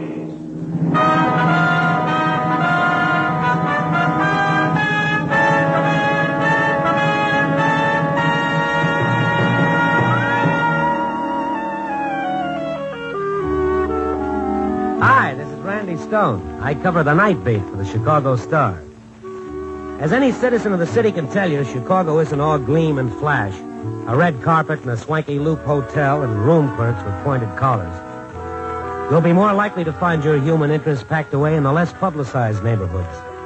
In the lives of quiet desperation far back of the Gold Coast. In the gin mill and the clothesline lives. In the lives of poverty and violence. So that's where I usually head in search of the harder-hitting yarns. To the slums, to the tenements, and to the back alleys. But not tonight. No, sir, there are no slums tonight. Tonight I leave the tenements to the city council and the back alleys to the cats, the rot gut to the tramp lushes. Tonight I'd like to present the wildest, fightingest, toughest caricature of an oil king from the broad and healthy state of Texas. None other than the gun-toting, bronco-busting, rootin', tootin', shootin', 10-gallon spurred saddle walking bank account known by the handle of Gusher James. But for all its western color, this is no stagecoach drama. Instead, it began only 3 weeks ago, far from the Texas prairies, in a barren visitor's room of Statesville State Prison in Joliet, Illinois. Mr. Stone? That's right, Mr. Barkley. Here, sit down, huh? Hey there. I never thought you'd get the letter. I got it. I never thought you'd answer it, even. I've sent so many letters, and they don't bother to answer most of them. I got it day before yesterday. I took the train down. Oh. I thought even if you answered the letter, you wouldn't come all the way down. It's no trouble, Mr. Barkley. You remember the trial? Well, I remember reading something about it. He was killed in Chicago. That's all I could recall before I looked into it. Yeah, killed in Chicago, yeah. That's why they sent me here. Matter of jurisdiction, they said. Mm-hmm. I suppose you get lots of letters like mine. I suppose every Tom, Dick, and Harry writes letters to lawyers and the governor and people like you telling them it was all a frame, huh? I suppose you get lots of letters like that, huh? Well, not too many. When I do, I investigate. Yeah, well, I sure appreciate you coming down. Well, the reason I wrote you, we get the Star down here, and I read it every night. I like what you have to say. I thought you'd at least like to hear the story, maybe write about it. I wrote to so many people. Maybe 1, 2 come down. They promise, but they never come back. Mr. Barkley, I read your letter very carefully. Hmm? I read the transcript of the trial, all the testimony, the depositions, the opinions. 2 eyewitnesses, Mr. Barkley, they both testified they saw you shoot Mr. Furness. Well, paid off, Mr. Stone. Bribed into perjury, $30,000 a year for life, each of them. $30,000 a year for life. Paid off by whom? The killer. The man who shot Furness. James, Peter James. They call him Gusher. Oil King. Yeah. Some national magazine a couple of months ago, they did a big story on him. Paid off the witnesses. How do you know? He tried to pay me off. Said he'd pay me more for staying in prison than I could make on the outside. I told him, look, Mr. James, I said, I got no family, no friends. What good would $30,000 do me in a prison cell if I'm here for 40 years? I'd be an old man, I said, Mr. James. Then he laughed. And he said, I don't know why I offered it in the first place, he said. It's silly, a waste of money. 2 eyewitnesses and you're cooked. He knew I didn't have an alibi, you see. No proof. Mr. Stone, if I had proof, I wouldn't be in prison, Mr. Stone. Well, he denied all this in court. I guess the jury believed him. Oh, he talks good, James does. Well, now, let's see. The 2 witnesses, Julie Parkinson. His girlfriend, yeah, Julie Parkinson. And Mrs. Gladys Davenport. Gladys Davenport's her name. Now, just investigate, Mr. Stone. Just do a routine investigation, that's all. You tell me how Mrs. Gladys Davenport got such a big house, such a beautiful home in Winnetka. And before the trial, she was living in a South Side hotel. Huh? What do you say to that, huh? It's worth looking into. Well, her husband wasn't rich before he died. A small-time contractor left her nothing. I know the woman. I've read in the paper she's invited James for a big party next week. Sure, she invites him to a big party. He pays for it. $30,000 a year for life. I'll do my best, Mr. Barkley. Yeah, you look into that, huh? You'll see what I mean. It'll take a little time, but it's worth looking into, Mr. Stone. And let me remind you about this type of man. James once said to me point blank, he said, Barkley, I want to tell you, he said, with enough money, a man can get away with murder. To my face, he said that to me. Well, he's wrong, Mr. Stone. Because you just can't pay off everybody. I'll be back in a few days, Mr. Barkley. I'll let you know what I found out. Thank you, Mr. Stone. Thank you very much indeed.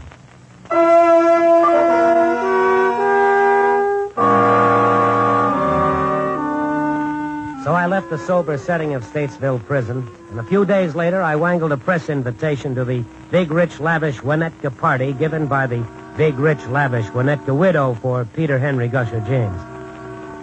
I decided to palm myself off as the, you should excuse the expression, society reporter of the Chicago Star. I pulled into the drive, flashed my press card at the doorman, and bounced in. The colonial mansion was alive with brilliant light, tuxedoed social lions, and emaciated women in padded gowns. I grabbed myself a martini from a loaded tray, and I ambled toward a 6'6" apparition in boots, white cowboy hat, and, so help me, a calfskin shirt. I wasn't 4 feet away from him when he drew his 6-shooter, waved it in the air. I flattened against the wall. Oh, whoa! Oh,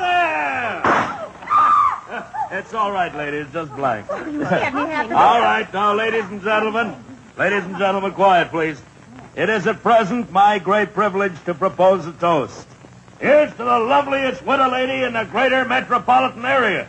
To our hostess, Miss Gladys Davenport, to whom we owe this magnificent and wonderful evening of fun, joy, merriment, and pleasure. So drink up, everybody, huh? Yes, sir. That's what I like to hear. People acting simultaneous in the spirit of fellowship. Say, brother. Me? Yeah, you. I didn't see you enter into the fracas. You just stand there and gawk. What are you gawking at? Well, I like to see these people all acting simultaneously in the spirit of fellowship. Well, grab a glass and start guzzling, brother. You're falling behind the temper of the crowd. Thank you. Maybe I will. I didn't catch your name, brother. Randy Stone. I'm with the Chicago Star. What's that? A newspaper. Well. Yeah. Pleased to meet you, brother. How are you, Mr. James? Oh, now that riles me. People calling me Mr. Gusher's my name, and that's what I want people to call me. How are you? Pretty well. Why, you above shaking hands? Not at all. Well, put her there. Wow! You don't grip so good, do you? I swear you boys of the northern counties just don't know what a real handshake is. I know now.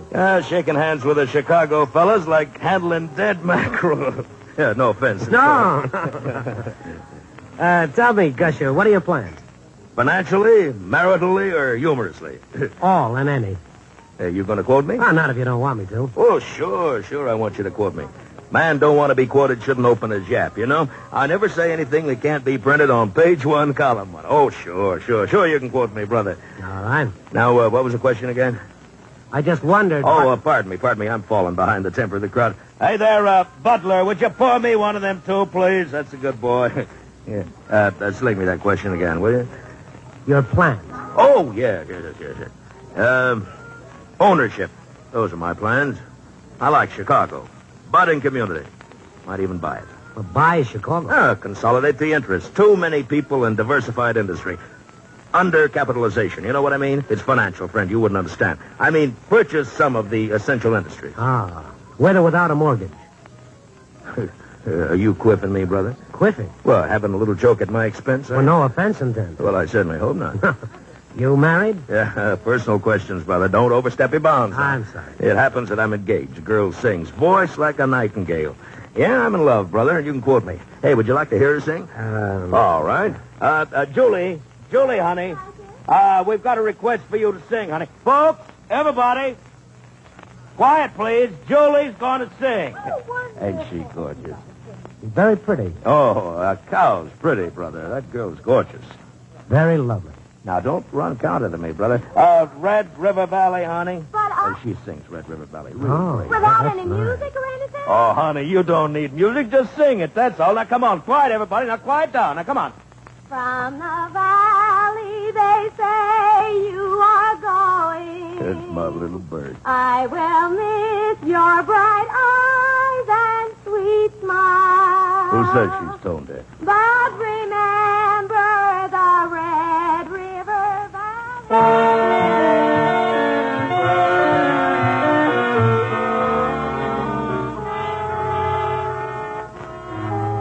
Julie Parkinson sang the song all the way through while the guests masked their faces with mechanical smiles.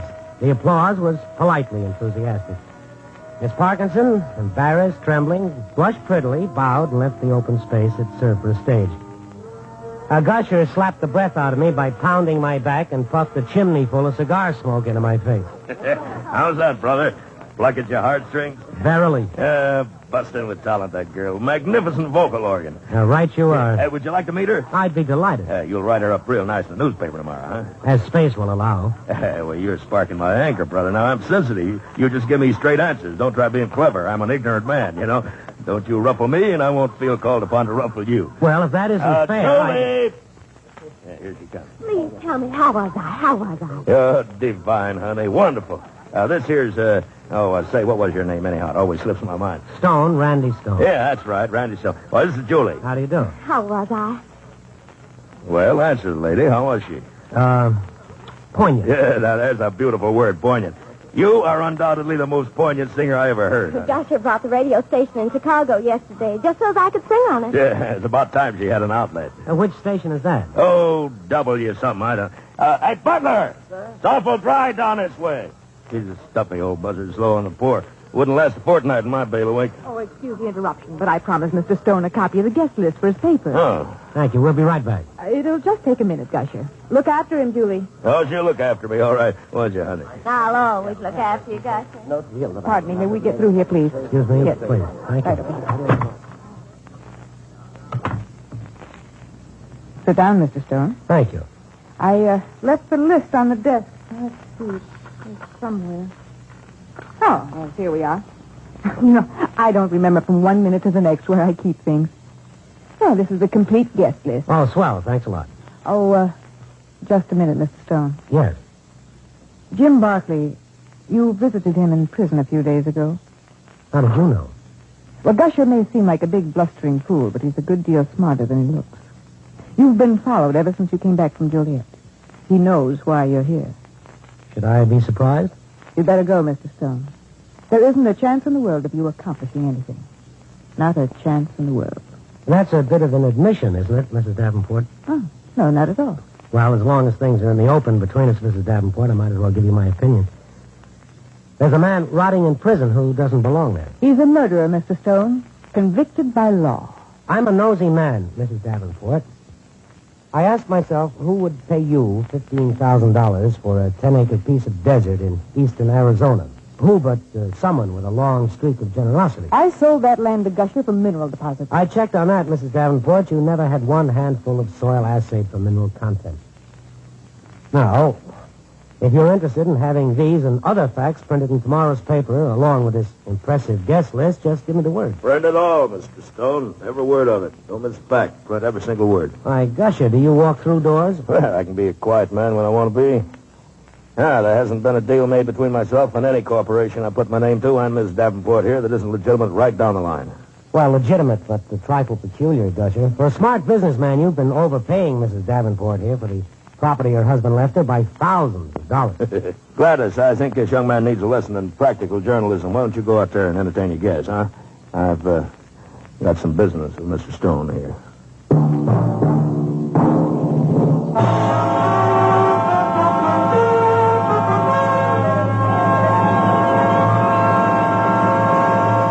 And now to all our listeners from the Veterans Administration, an important message about the new GI Bill. After you become veterans, many of you may want to study at school or college under the training provisions of the new GI Bill. Your goal may be purely educational, such as getting a degree, or professional, such as becoming a lawyer, or vocational, like preparing to be a machinist or a plumber. Choosing the goal you intend to seek is, within certain limits, strictly up to you. You may select your own field of study, and if it's willing to take you, you may pick your own school. Now, courses that you cannot take under the new GI Bill are those commonly considered as avocational or recreational in nature. That is, unless you can prove beforehand to the Veterans Administration that such a course will be useful in connection with your present or future occupation. Not approved under any condition are courses like dancing, bartending, and personality development. Tuck these facts away in your mind for that day when you become a veteran.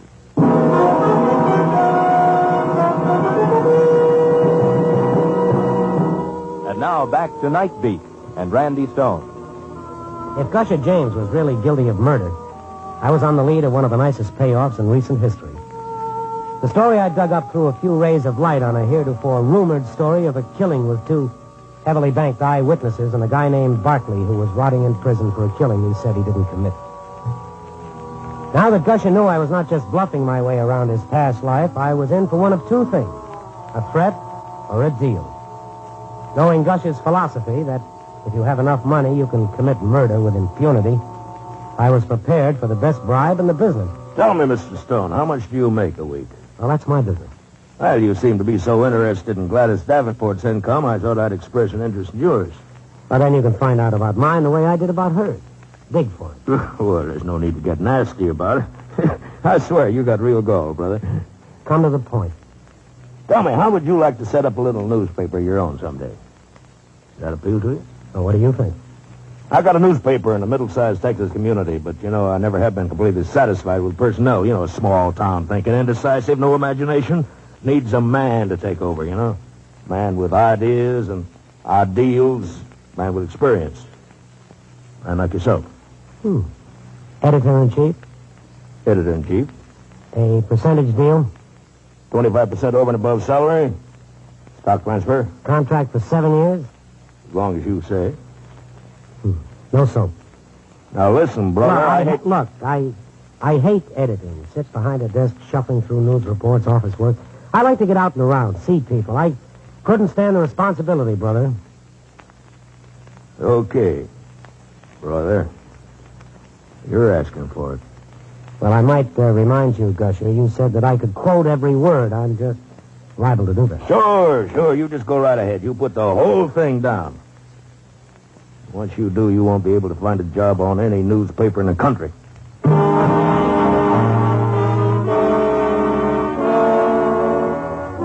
Gusher's lesson in practical journalism wasn't too frightening.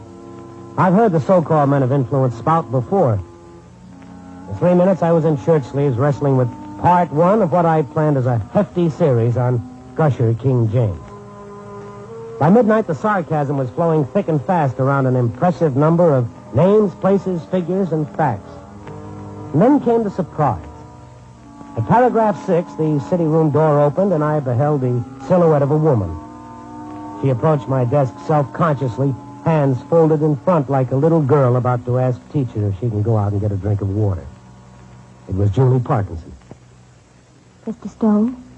You bring a new offer from your sweetheart, honey, or maybe he wants to buy me the Brooklyn Bridge if I spell his name right. I'd like to talk to you. Well, I'm working right now against the deadline. That's newspaper language. We're in a big hurry now. You go on back to your party.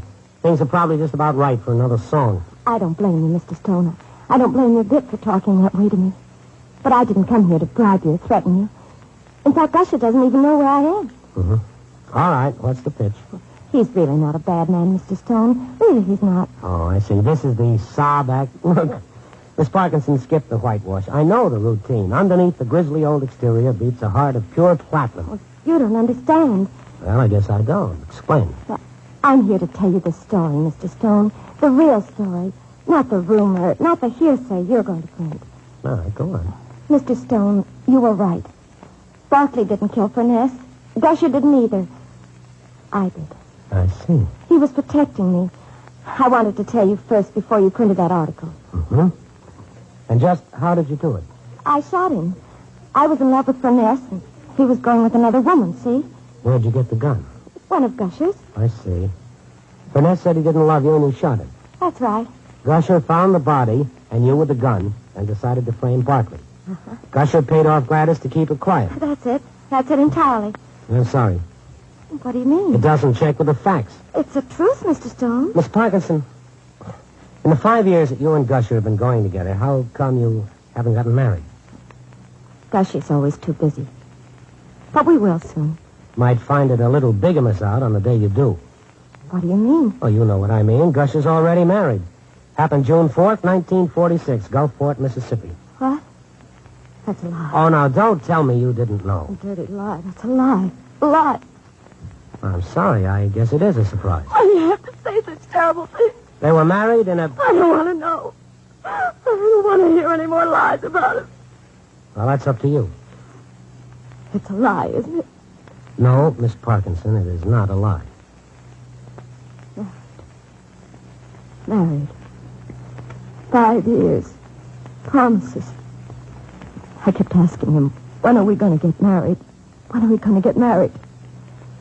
5 years he's been promising me as soon as he gets back from New York or Europe or the other places.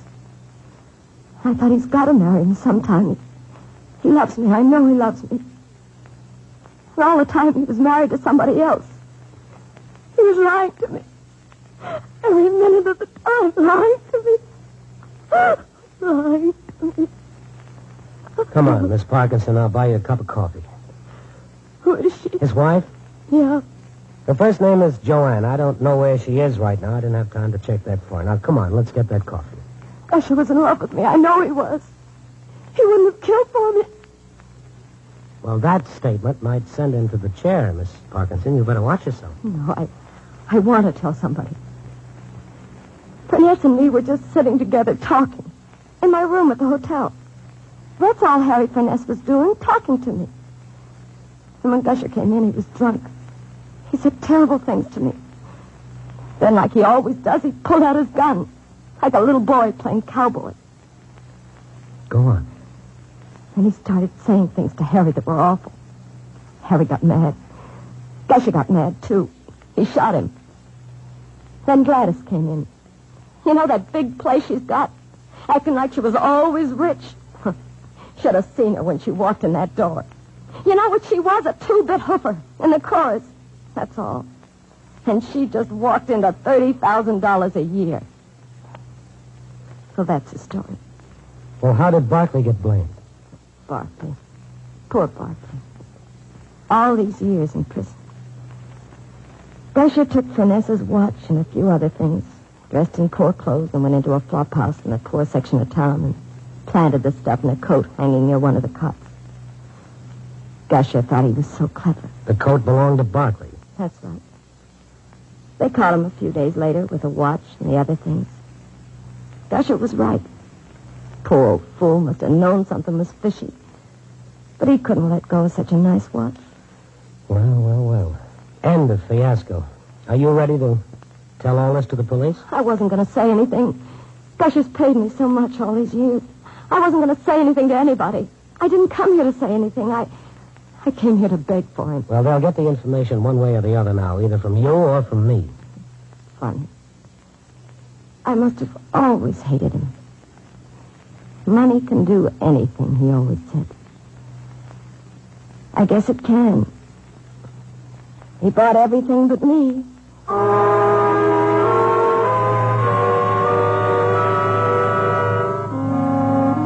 I took her to a downtown police station and heard her tell the same story, minus the feeling, to Lieutenant Peterson and a prim stenographer with a notebook on her knee. Then I drove back to finish up my story.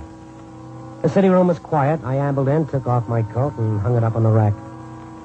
Then I noticed that someone was sitting in my chair. The unmistakable Western figure of Gusher James.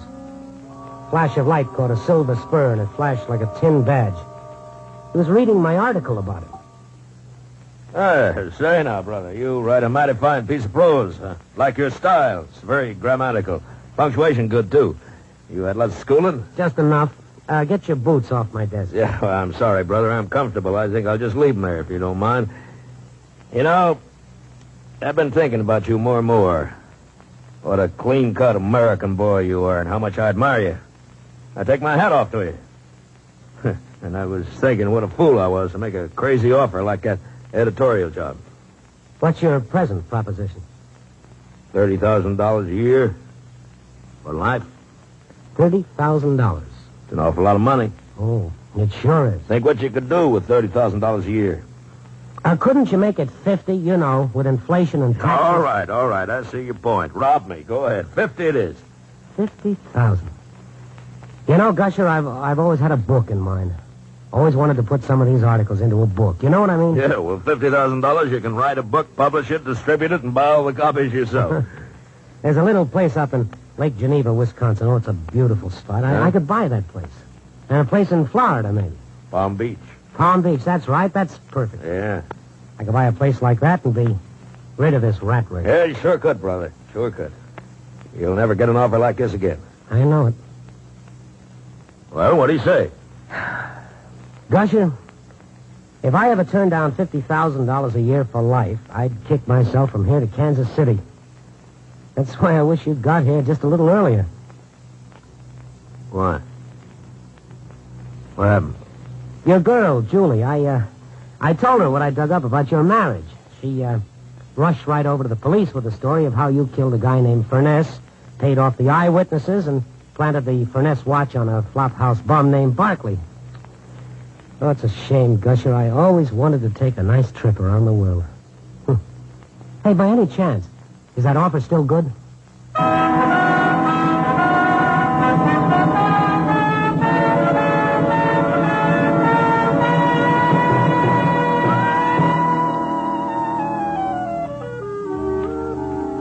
He didn't answer.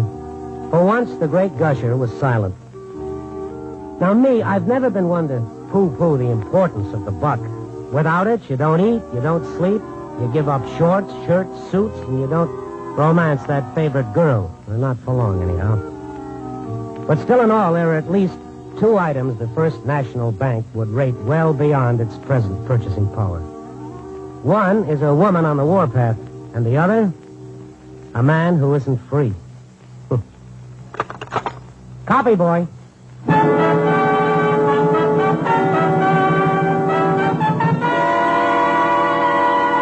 Night Beat, starring Frank Lovejoy, is produced and directed by Warren Lewis.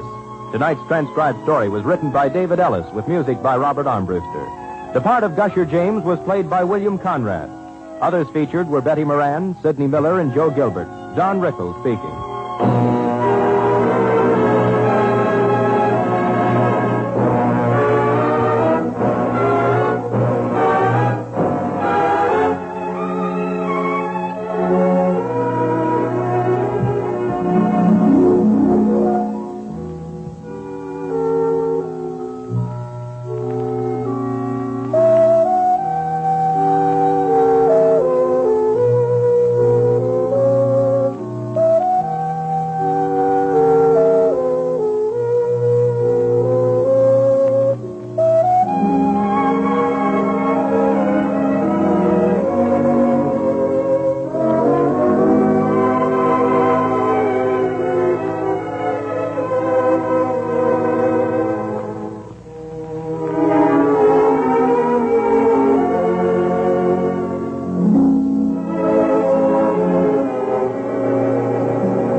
Night Beat, thrilling tension tales with Frank Lovejoy featured as Randy Stone.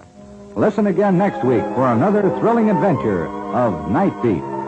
This is the United States Armed Forces Radio Service.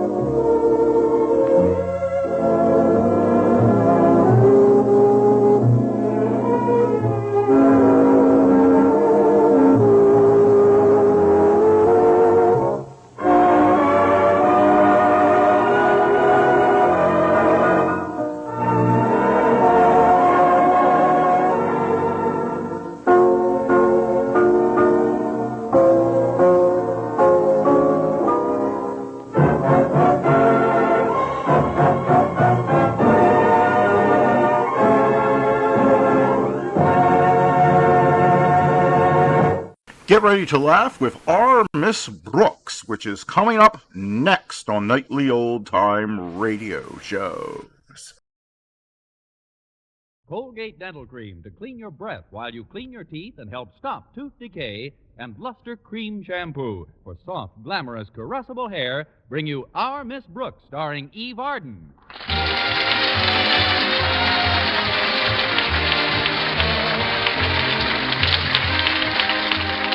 It's time once again for another comedy episode of Our Miss Brooks, written by Al Lewis. Well, by last week, the final examinations were all completed, and our Miss Brooks, who teaches English at Madison High School, felt that she was entitled to celebrate. Accordingly, I granted Mr. Boynton the privilege of spending all Thursday afternoon and evening with me. In fact, I granted him the privilege about 20 minutes before he asked me. Friday morning at breakfast, my landlady inquired about the preceding night's revelry. What did you do, Connie? Where did Mr. Boynton take you? He took me to the zoo, Mrs. Davis. Oh, my goodness, Connie. I know Mr. Boynton's conservative, but I thought he'd at least take you to some place where there's a little gaiety. Oh, the zoo wasn't so bad. They get a pretty nice crowd. If you like orangutans. Mr. Boynton doesn't spend much, does he, Connie? He hasn't got much, Mrs. Davis. But there's one thing about my dates with him. I get home in time to get plenty of sleep. Last night it was only 10 o'clock when we said goodnight. You didn't just say goodnight, did you? Certainly not, Mrs. Davis. We shook hands first.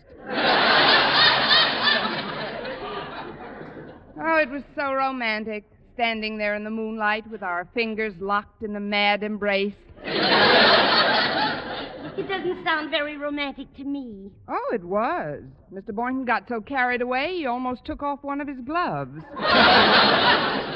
Well, I certainly wouldn't call this a whirlwind courtship, would you? Frankly, Mrs. Davis, I've felt a stronger wind coming out of a flat bottle of club soda. But Mr. Boynton was in a very good mood yesterday. It seems he's in line for a professorship at State University. Really? Yes, as a matter of fact, the dean is going to interview him after school today. It'll mean a lot to Mr. Boynton if he gets the position. More money, prestige. Why, he'll even be able to settle down and get married to some nice girl. What nice girl? What's the difference as long as she's a refined, wholesome English teacher who lives with Mrs. Davis? Well, I think you and Mr. Boynton should have been married long ago. Why don't you give him a hint once in a while? Why, I'm surprised at you, Mrs. Davis. You ought to know I'm not that sort of a person. I was thinking of the poor souls who resort to trickery to get their men just last evening. When, Connie? Right after I steered Mr. Boynton into a Chinese restaurant, ordered a bowl of rice, and slipped the waiter a quarter to throw it at us.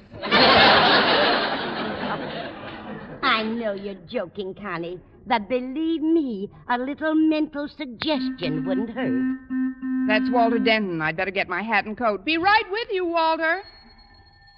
Will you get that phone, please, Mrs. Davis? I can't seem to find my hat. Certainly, dear. Hello. Oh, hello, Miss Brooks. This is Mr. Boynton. Oh, thanks, just the same, dear, but this is Mrs. Davis. Oh.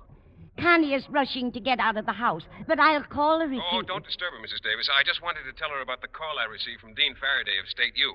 She's told me something about your expectations, Mr. Boynton, and I'm certainly thrilled over the news. We both are. Oh, thank you. So am I. I'd do anything to get that position, Mrs. Davis. As a matter of fact, I had to resort to a bit of deception when I spoke to the dean a few minutes ago. Deception? Well, I live alone, as you know, and the dean made it quite clear to me that the board favors family men on their faculty. So I had to tell a little fib. What did you say, Mr. Boynton? Well, I told him I am a family man. I said I lived with Mrs. Boynton. Mrs. Boynton? Yes, my mother. Of course, Mom actually lives upstate with Dad, but, well, I figured a little white lie like that couldn't do much harm. Oh, of course it can't, Mr. Boynton. I'll explain it all to Connie, and she'll see you at school later on. Oh, fine, Mrs. Davis. Goodbye. Goodbye. Be right with you, Walter. Well, Mrs. Davis, I'm off. Oh, before you go, Connie, that was Mr. Boynton on the phone just now. He said he had to play a little trick on the dean when he called, because the dean prefers family men to bachelors. What kind of a trick? Mr. Boynton told him he lives with Mrs. Boynton. Mrs. Boynton? But how could he say it? Coming, Walter. Oh, but Connie, I haven't told you about... Mr. Boynton. If I don't get down to Walter's car, one of them will blow a gasket.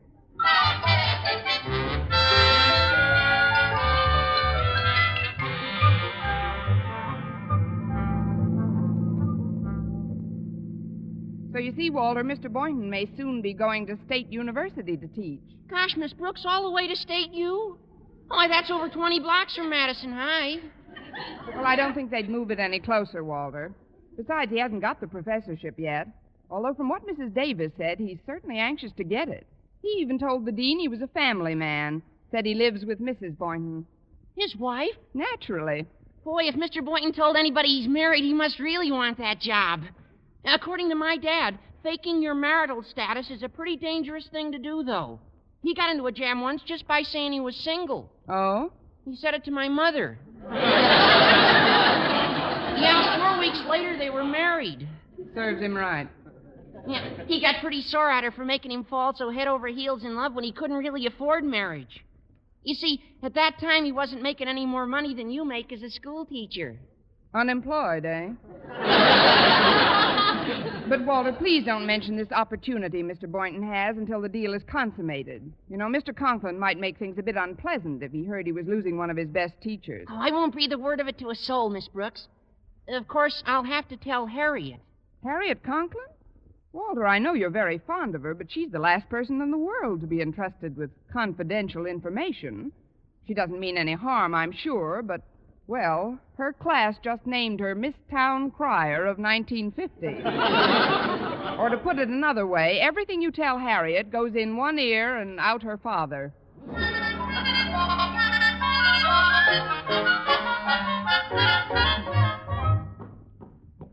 Good morning, Miss Brooks. Did Walter bring you down today? Yes, Harriet, he did. He's out finding a place to park. Oh, well, you know my girlfriend, Winona Sims, Miss Brooks. Her folks are back together again this morning, but last night they had an awful spat and her dad checked into his club, and I've been dying to see Walter to tell him the news. Well, I already told it to Stretch Snodgrass and Chester Burke and Dottie Guernsey in case they see Walter first. But if you happen to see Winona, please don't tell her I told you, Miss Brooks. Why not? It's a secret.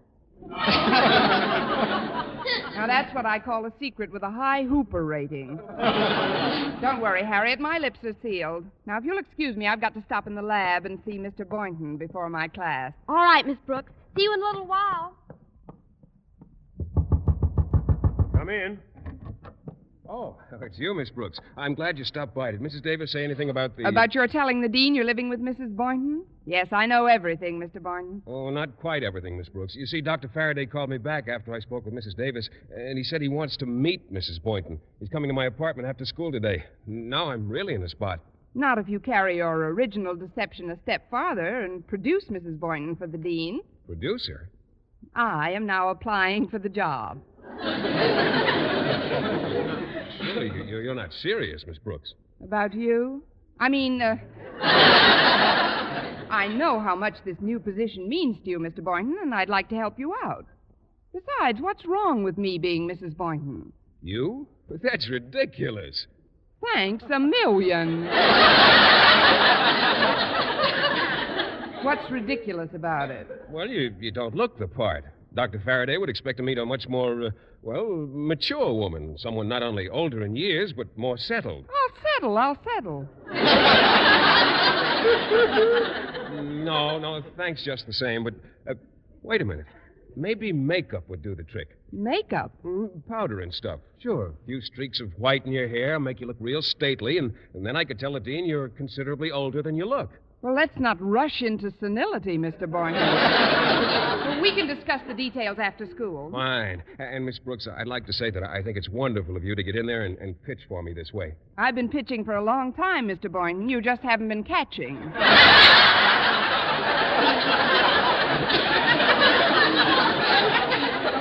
I'd better get over to my room now.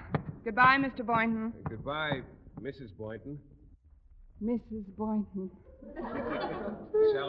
Shall I walk you over to your class? Don't bother. I'll hop the first cloud heading east. Toodle. Oops. Oh, sorry, Miss Brooks. Harriet. I just happened to be near this door tying my shoelace. I see. Is that how you caught your earlobe in the keyhole? Don't worry, Miss Brooks. All I overheard was... Harriet, I don't like the tone of your... What did you hear? It's a secret, Miss Brooks. See you in class. Oh, great. Oh, I thought I heard you talking, Miss Brooks. Or was there someone out here with you? Only the house detective. Harriet Conklin. That's what delayed me. Oh, I'm glad. I wanted to catch you. Oh, well, here I am. Catch. But I just thought of something, Miss Brooks. If you're to convince the dean that you're Mrs. Boynton, we'd better get your wedding ring. Now, I'll just measure your finger with this piece of string and get over to Miner's jewelry store after school. Oh, don't spend too much on a ring, Mr. Boynton, after all. Oh, Miner's a pretty good friend of mine. I'm sure he'll lend me the ring for just one day. Now, you won't back out, will you, Miss Brooks? Of course not. I'll play Mrs. Boynton to the hilt, even though it will be rather a grueling job. What do you mean, grueling? It's only for one day. That's what I mean. I love the position, but the hours are so short.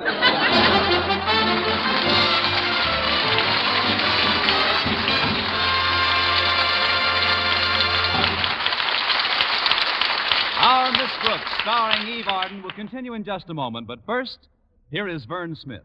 No other dentifrice offers proof of such results. Proof that Colgate Dental Cream helps stop tooth decay before it starts. 2 years' research at leading universities using Colgate Dental Cream, hundreds of case histories, makes this the most conclusive proof in all dentifrice history on tooth decay. Conclusive proof that when teeth are brushed with Colgate right after eating, Colgate Dental Cream helps stop tooth decay before it starts. Yes, the toothpaste you use to clean your breath while you clean your teeth now offers a safe, proved way to reduce tooth decay. Modern science shows decay is caused by mouth acids, which are at their worst right after eating. Brushing teeth with Colgate as directed helps remove acids before they harm enamel. Colgate Dental Cream has been proved to contain all the necessary ingredients, including an exclusive patented ingredient for effective daily dental care. Get Colgate Dental Cream today. Big economy size, only 59 cents. Always use Colgate Dental Cream to clean your breath while you clean your teeth and help stop tooth decay before it starts. Remember, no other dentifrice offers proof of such results.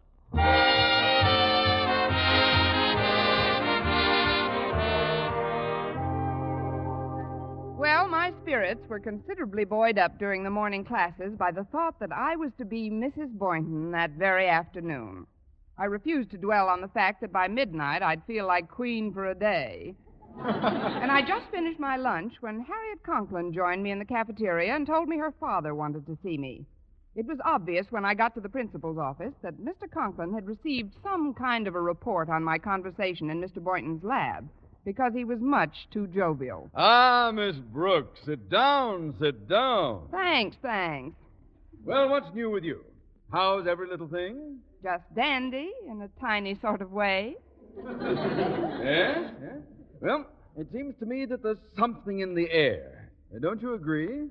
It is getting a bit nippy out. Might even freeze up tonight.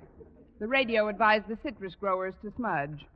I didn't ask you in here for a frost warning, Miss Brooks.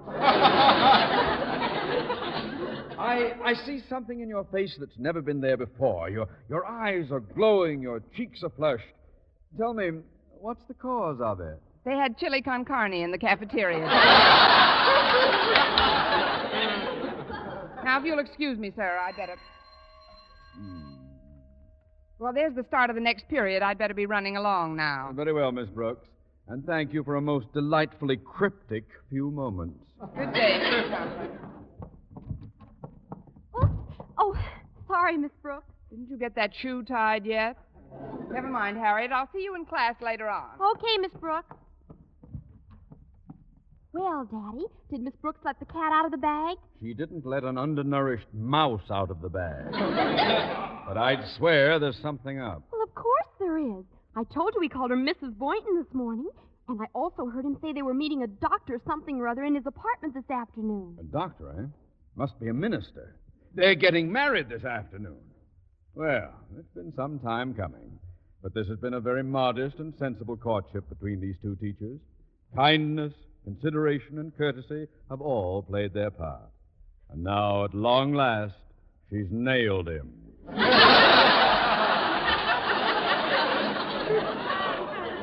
Isn't it wonderful? And just think, Daddy, now that she's getting married, Miss Brooks can do what she always said she'd do. Quit her job and raise a family. Ah, yes, motherhood. What greater boon to the American home than the pitter-patter of little... Quit her job!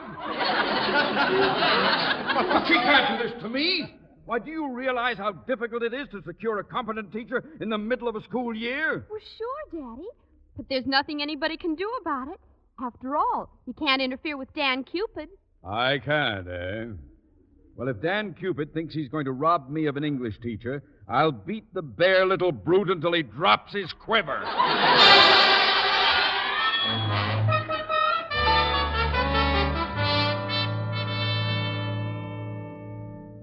So if you'll go on ahead to my apartment, Miss Brooks, I'll pick up the wedding ring at Miner's store. You see, Dr. Faraday said he'd meet me right after school, and I wouldn't want him to wait out in the hall. All right, Mr. Boynton, but what do I do with my hands until you come back and slip me the ring? Well, couldn't you sort of fold them? They'll be folded, all right. I'll be praying.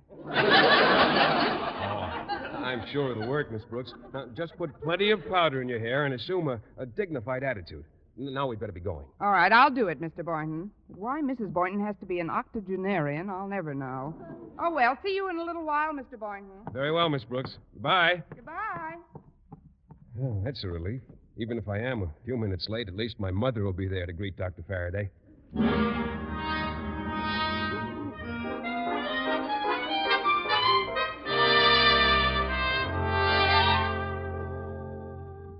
Uh-oh. Here it comes, Connie. Be right there. I wish I knew more about the layout of this apartment. The front door must be one of these. Come in, Doctor. We've been... Oh, it's a closet.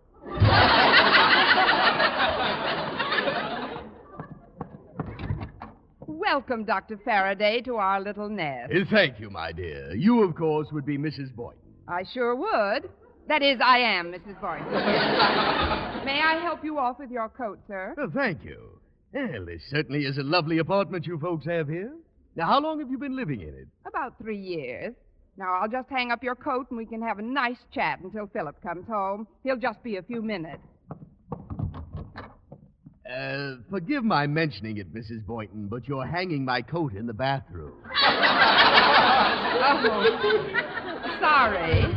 Since we had the apartment done over, I get rather confused. Here we are. This is the kitchen. Isn't it cute? While I'm here, suppose I make some lemonade for us. But what about my coat? Better take it with you. This apartment's pretty drafty. Why don't you just make yourself comfortable in the living room, if you run across it? I'll get some lemons out of the pantry, Dr. Faraday. Very well, Mrs. Boynton. I'll go into the living room.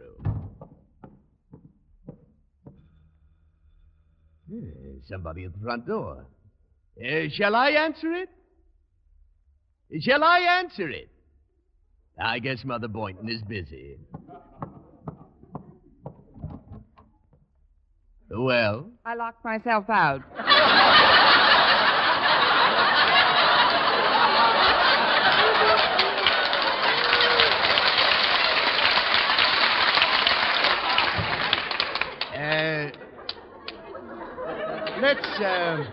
Let's postpone the lemonade, shall we? Why don't we just sit in the living room and have a little talk? You lead, and I shall follow. Here we are. You'll take this rocker, I presume. I wouldn't be without it. You sit here on the sofa, Doctor. Fine. You know, Mrs. Boynton, when I first made known my need for a biology professor at State U, Philip Boynton was most highly recommended by our board of directors. You can be very proud of him indeed. Oh, I am. I've been proud of Philip ever since the day we met.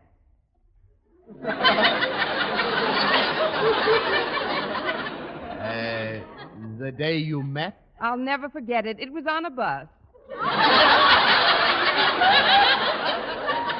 A bus? Yes, he got up and gave me his seat. He gave you his... He was getting off at the next block anyway. You see, he was going to visit his father, who happened to be in the hospital at the time. His father was in the hospital? I know things were different in those days, but I don't recall them as being that different. The next time I saw Philip was 2 weeks later. He'd just been made a lieutenant in the Air Corps. He looked so cute. Of course, some of the enlisted men said he wasn't dry behind the ears yet. They might have had something there. Mrs. Boynton, I'm happy to see you've got such a keen sense of humor. In times like these... Well, hello, Dr. Faraday. Oh, hello, Boynton. Philip, darling, let me take your hat. No, don't you move, dear. Just stay right there on your rocker. Oh, such devotion. You know, I like that in a man, Boynton. I like the way you look at her. Oh, she's still my sweetheart. She's a fine woman. She's the salt of the earth. The cream of the crop. She's all wool and a yard wide. Only from Now, if you gentlemen will excuse me, I'll go fix some lemonade. Oh, certainly, dear. That'd be very nice. Well, Mr. Boynton, your mother and I have been getting along famously. Oh, she's a great old gal. Yes, indeed. Sit down, my boy. I'd like to ask you a few questions before I make my final recommendation for your appointment to State U. Now, for instance, do you have any plans for leaving your present state of bachelorhood? Well, not immediately, sir. You know how it is with school teachers. They mostly meet other school teachers, and, well, we just can't afford each other. But someday, when I've advanced a bit in salary, I do hope to get married. Well, sounds like you've already selected a candidate. Tell me about her, son. Well, we met on a bus.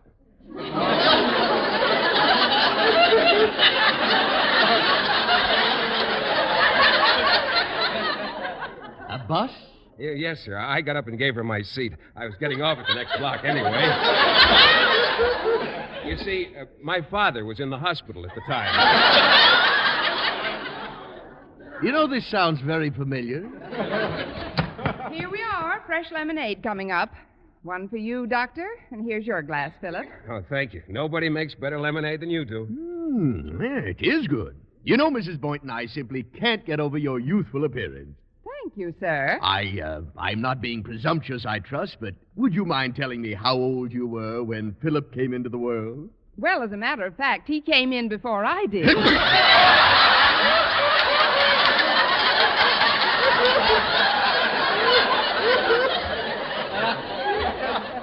Something wrong with your lemonade, Philip? It's too sweet. Would you please come into the kitchen with me for a moment? Surely, but... Please excuse us, Dr. Faraday. We'll be right back. Yeah, of course. Miss Brooks, this is no time for kidding. You've got to act much older in front of the dean, 10 or 20 years older. But, Mr. Boynton, that would make me old enough to be your mother. Of course, he thinks you are my mother. Now, here's the ring and... How does that go again? I thought I was supposed to be Mrs. Boynton, your wife. My wife? That's ridiculous. Now, I explained it all to Mrs. Davis on the phone. I don't care what you explained. My father didn't raise his daughter to be your mother. Miss Brooks, you wouldn't want to wreck my chances for a professorship now, would you? No, Mr. Boynton, I wouldn't. But I'm going to make as hasty and gracious an exit as I possibly can. Oh, Dr. Faraday, I just remembered a rather pressing engagement. Will you excuse me? Oh, certainly, my dear. I hope we'll meet soon again. Thank you. Goodbye, Philip. Goodbye. Oh, come now. Don't be embarrassed in front of me. Go ahead. Kiss her goodbye. Oh, that won't be necessary. You heard what the man said.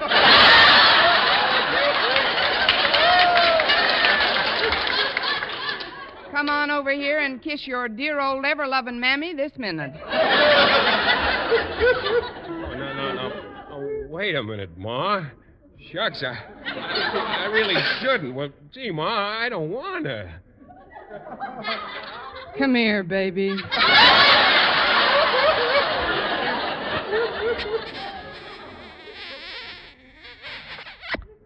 Junior.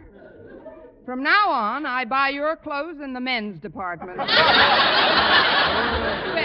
goodbye again. Goodbye, Mrs. Boynton, and may I say it's been very pleasant indeed. You're not just rattling your sheepskin, Dean.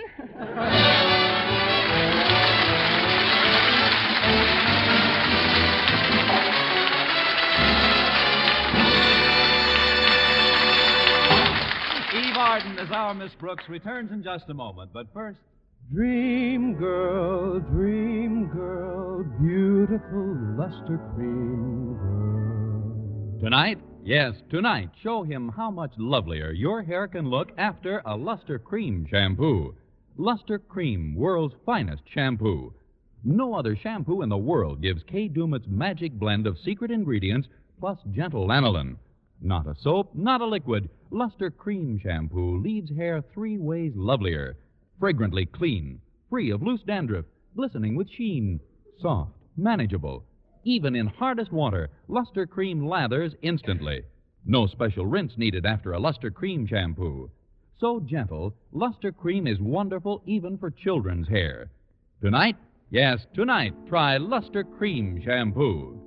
Dream girl, beautiful luster cream girl. You owe your crowning glory to a luster cream shampoo. And now, once again, here is our Miss Brooks. Well, I started to leave Mr. Boynton's apartment, but as I opened the door... Hello, Miss Brooks. Mr. Conklin. What have you done to yourself? You look so much older. I've aged 10 years since I opened this door. Well, come on, let's join the others. I hope I'm not too late. But, Mr. Conklin, Good afternoon, Mr. Boynton. Mr. Conklin. Aren't you going to introduce me to your guest? Of course. Dr. Faraday, may I present our principal, Mr. Conklin? How do you do, sir? How do you do, Doctor? Well, have you made it official yet? Not quite, Mr. Conklin. We thought maybe we'd try it out for a while first. What? You mean they're not married? Mr. Boynton rarely marries his mother. Look, Mr. Conklin, if you'll just come into the next room... Nothing. I came here to prevent this thing, and I'm glad I'm on time. But, Mr. Conklin, surely you wouldn't stand in the way of a teacher's advancement. Normally, no. But in this case, I'm forced to admit, albeit grudgingly, that she would be very hard to replace. She? She. I told you didn't have enough makeup on, dearie. Miss Brooks, please. Miss Brooks? I don't know quite what's going on here, but I am convinced of one thing. State University will have to look further for a new biology professor. But, Dr. Faraday... I'm sorry, Mr. Boynton. Good day. Well, I know I put my foot into something, but I wish someone would tell me what it was. Oh, it doesn't matter now, Mr. Conklin. The dean would have discovered the truth sooner or later. Dean? You mean that man was Dean Faraday of State University? Well, certainly. But I must have sounded like a blithering idiot. It's been a long time since I heard a better blither. I'd better catch up to him and explain. Then I'll come back here and you can explain. I'll talk to you later on, Boynton.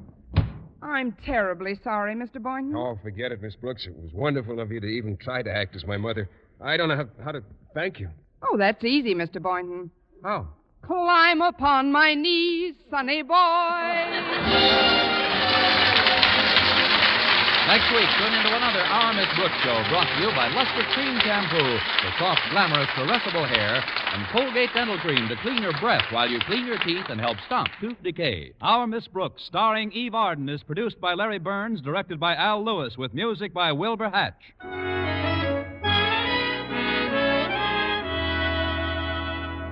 Doctors prove Palmolive soap can bring you a lovelier complexion in 14 days. Yes, 36 leading skin specialists proved in tests on 1,285 different women that Palmolive soap facials using nothing but Palmolive brought new complexion beauty to 2 women out of 3. Just wash your face 3 times daily with Palmolive soap. each time for 60 seconds, massaging Palmolive's beauty lather onto your skin. Then rinse. So start your Palmolive facials today.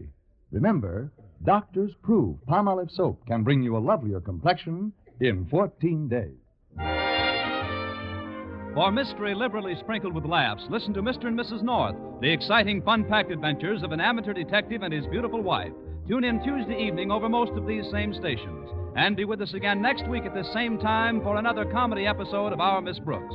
If you enjoyed this program, you'll also enjoy Teacher's Pet, a feature story on Eve Arden and Our Miss Brooks in the February issue of Liberty Magazine, now on the newsstands. Bob Lamont speaking. This is CBS, the Columbia Broadcasting System.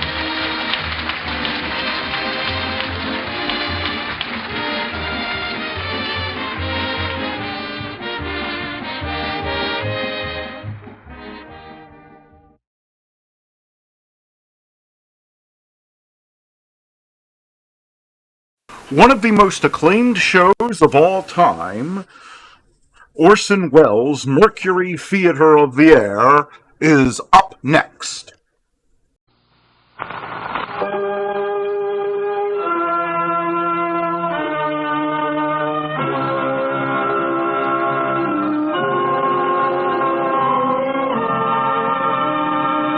The makers of Campbell Soup present The Campbell Playhouse. Orson Welles, producer.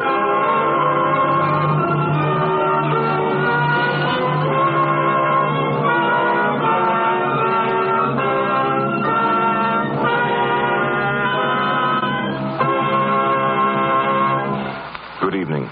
This is Orson Welles. Our offering for tonight is The Citadel, a novel by A.J. Cronin, an English doctor which achieved great and instant popularity immediately upon its publication. It was then made into a distinguished and highly successful picture in England. As with all stories that have a true popular basis, however, the problem with which it deals is not a national one, but is universally human. The struggle of a young doctor who has dedicated his life to the highest ideals of his profession among the harsh realities of the workaday world. As our guest star, playing the part of Christine, the doctor's clear-eyed wife, we're extremely fortunate in having with us Miss Geraldine Fitzgerald, the most promising of the new talents that has come to the screen from the stage in recent months. In a moment, our story, The Citadel, begins. But first, Ernest Chappell has a comment to make about a dish that seems to suit just about everybody to a T. Thank you, Orson Welles. And this dish does suit most everybody, literally to a T. It's tomato soup, Campbell's tomato soup. In the week just past, millions of families all across the land sat down to enjoy steaming, fragrant platefuls. Some had it as a main dish at lunch, some had it at supper, still others began dinner with it. And just about all of them welcomed Campbell's tomato soup as an old, familiar friend. You know, there isn't any other soup in the world that people turn to with such eager enthusiasm time after time. There's something about the bright, inviting color of Campbell's tomato soup, about its enticing aroma, about its keen, delightful flavor that wins friends and holds them. People like the way this smooth tomato soup awakens the appetite at the first sip, and they like the way it helps satisfy that appetite with each delicious spoonful. That's why Campbell's tomato soup is a frequent choice at so many meals in so many millions of homes. People never seem to tire of its magic, matchless flavor. And today, that flavor is deeper and fuller than ever because this past year, sun and rain joined in making Campbell's tomatoes exceptionally fine and luscious. So, may I remind you, since I'm sure a reminder is all that's necessary, treat yourself and the family to Campbell's tomato soup again soon, won't you? And now, Orson Welles and Geraldine Fitzgerald in The Citadel.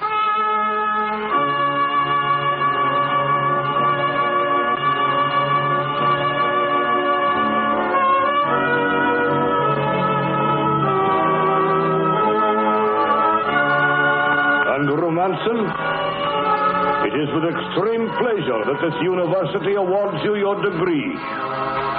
And with it, as our supreme honor, the Hunter Gold Medal, awarded each year to the best student in clinical medicine. In the name of St. Andrews University, I congratulate you.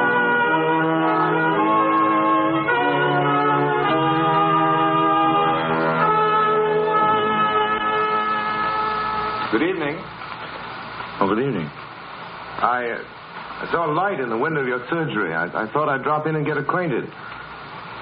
But my name's Manson. I'm Dr. Page's new assistant. Oh, welcome to Blenhesley. My name's Denny, an assistant to your chief competitor. Well, I must say, Manson, you picked a dreary black hole of a town for your first practice. Well, I thought a mining village like this might give me the most experience. Besides, you see, I'm interested in lung work, and I thought among the miners that I might find some interesting cases. Matter of fact, I've just been examining my first case of Mrs. Williams in Glider Place. Chills, fever, headache. Pretty sick, eh? I believe those were her symptoms. And so you prescribed 1 tablespoon every 3 hours. I believe under the circumstances, that's a pretty legitimate prescription. Dr. Manson, there seem to be 1 or 2 things about this place you ought to know. There's no hospital, no ambulance, no x-ray, no nothing. If you want to operate, you use the kitchen table. You wash up afterwards at the scullery sink. Sanitation won't bear looking at. In the dry summer, the kids die like flies with infantile cholera.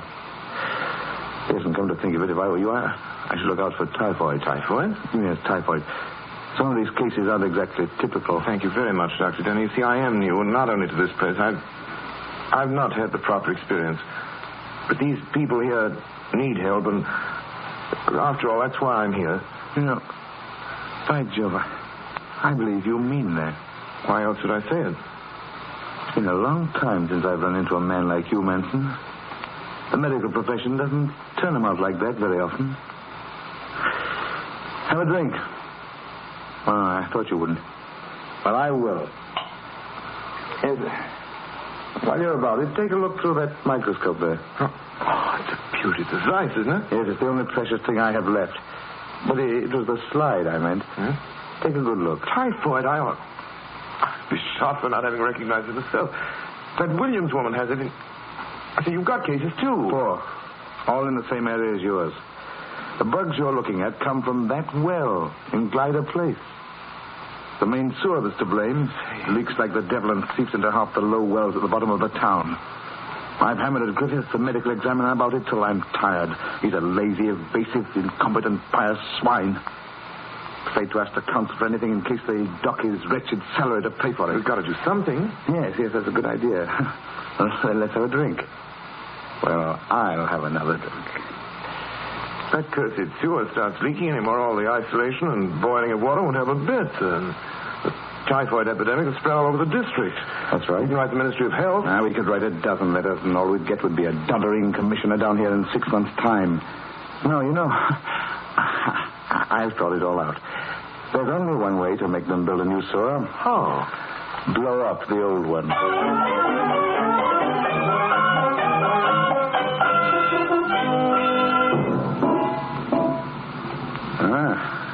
Pretty little sewer, isn't it, eh? No wonder people are dying. It's positive gangrenous. Well, take one last look, Manson. Got a match? Here. Now, you ready to run for it? Don't you worry about me. Dynamite. Yeah. The last stick of dynamite. Quick, the men will cover. Now, run.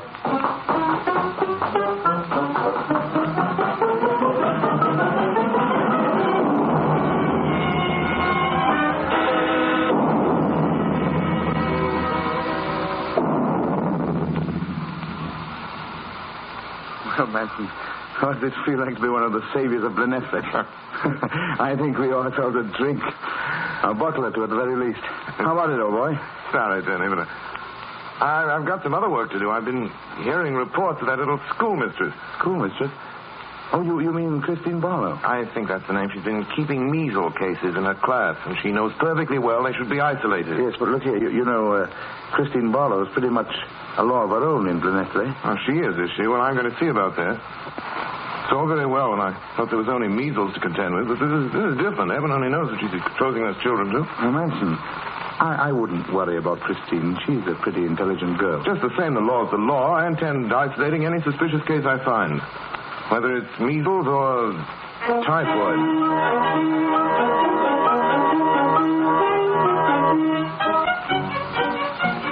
All right, children. You're dismissed now. Be back at 2. Bye. Quiet. Quiet, children. The little ones will stay for their milk. Idris, you sit over there by the fire in the big chair. Here's your milk. The rest of you sit at your regular places. Yes? You're Miss Barlow, the schoolmistress? Yes. Oh, I'm Dr. Manson, Dr. Page's assistant. Oh, won't you come in? Thank you. We're not having school just now. It's our mid-afternoon break. The children are having their milk. Because of the threat of a typhoid epidemic, we're isolating all suspicious cases. Yes, I was told. I understand you have a contact here, Idris Howells. But you don't understand, Doctor. You don't know the conditions in Blunesty. These children are starving. When they're well, there's not enough of the right kind of food, and when they're ill, it's often fatal. And Idris's brother only has the measles, and if Idris had stayed home, he'd have missed his milk. You must understand, Doctor. It isn't a question of his milk, Miss Barlow. The child ought to be isolated. I have got him isolated in a kind of a way. If you don't believe me, look for yourself. He's all by himself by the fire. Well, that may be your idea of isolation. I'm afraid it isn't mine. Send that child home at once. Doesn't it occur to you that I'm mistress of this class? You may be able to order people about in more exalted spheres, but here it's my word that counts. You're breaking the law. You can't keep him here. If you do, I have to report you. Then you'd better report me or have me arrested. I've no doubt it'll give you immense satisfaction. There's nothing more, is there? Stand up, children, and say, "Good morning, Dr. Manson. Thank you for coming." Good morning, Dr. Manson. Thank you for coming.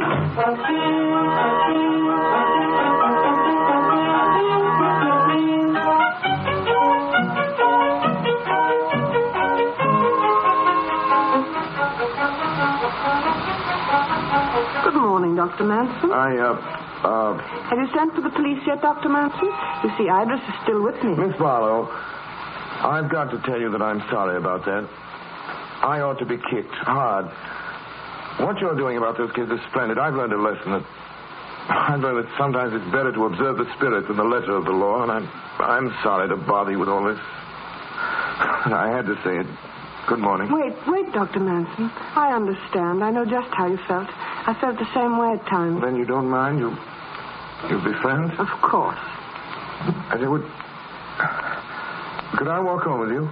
Not far, but if you'd like to. I'd love it. We've had a lot of excitement lately for Blunesty, haven't we? Yes, we have. Odd, that sewer blowing up. Quite a coincidence, really. Yes. Dr. Denny's threatened to blow it up so many times. He must be quite pleased, don't you think? Well, I rather imagine he is, yes. I think it was splendid. Splendid of you both. You mean you guessed? Of course. It was Denny's idea, not mine. I wouldn't have had the courage. I've learned a good deal from him.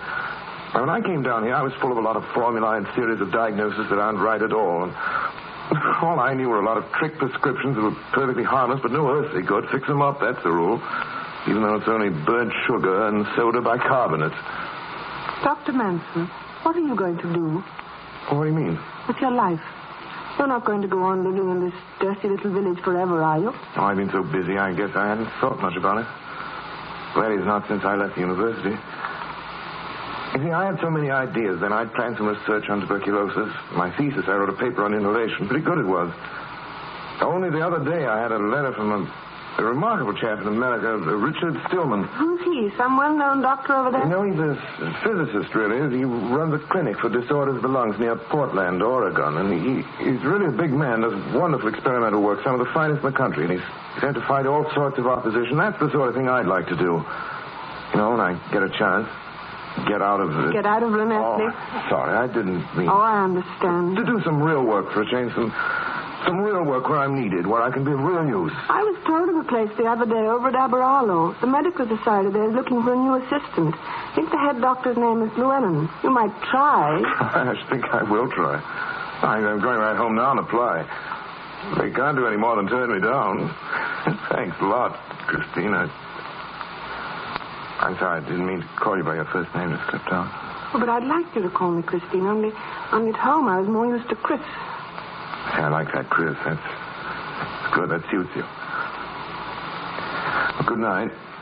And thanks. Good night. Good night. Good night.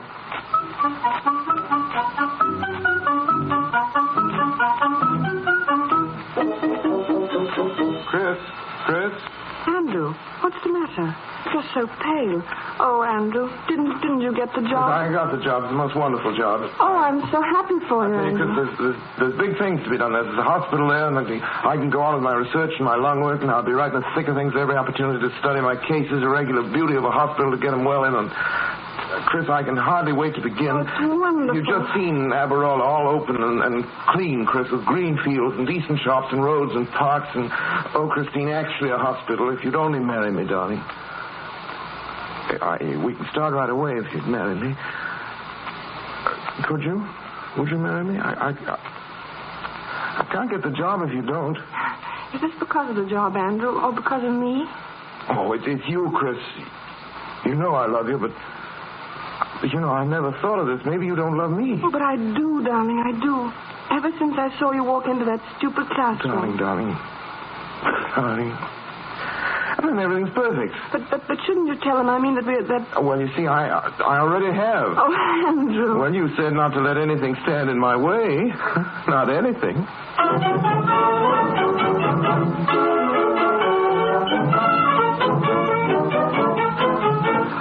Look at it. A dining room, a library, a morning room. No wonder they wanted a married man. At least it's well built to be warm. I say, Christine, what's that? A present from Denny, a wedding present. Denny? That's decent of him. Probably a joke, though. It'd be just like Denny to send an old shoe done up in a fine ribbon. It isn't. Oh, Andrew. Say, it's in microscope. It's precious ice. Oh, Chris, I can't accept it. Read the note. What does it say? Where I'm going, there'll be no use for microscopes. For when you get this, Andrew, my lad, be on my way south, where I intend to spend my days sitting in the sun now. Leave the bacteria and sewers of Wales to you. Good luck. Chris, did you know he's going away? Yes, I knew 2 or 3 weeks ago. Honey didn't say anything to me. He was self-conscious. He was afraid you'd think him sentimental. You see, he's going to try and get hold of himself. And if he can, he's coming back and thinks that by that time, perhaps you and he can work out that plan you had for the experimental hospital. He's very keen on that, Andrew. Oh, Denny, and I didn't think he cared at all about my idea. I tell you, Chris, this room won't be the library, the morning room, or anything like that. In honor of Denny, I hereby christen this room the lab. Isn't it wonderful, darling? A real honest-to-goodness laboratory. And a real honest-to-goodness wife. Come here. You know what day this is? Our wedding day? What's your name? Christine Barlow. Christine what? Christine Manson.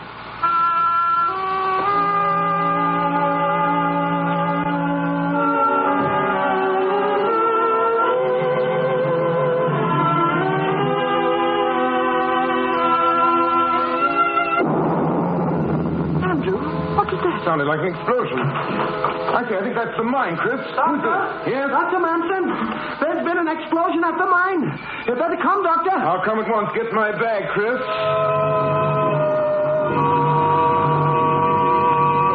Oh, Doctor, when you come, there's been a cave in at number 3 shaft. Sam Bevan got buried there. They don't seem able to lift the lad. He's on your list. Bring a stretcher and the emergency can follow me. Is the cage still working? Well enough, I guess.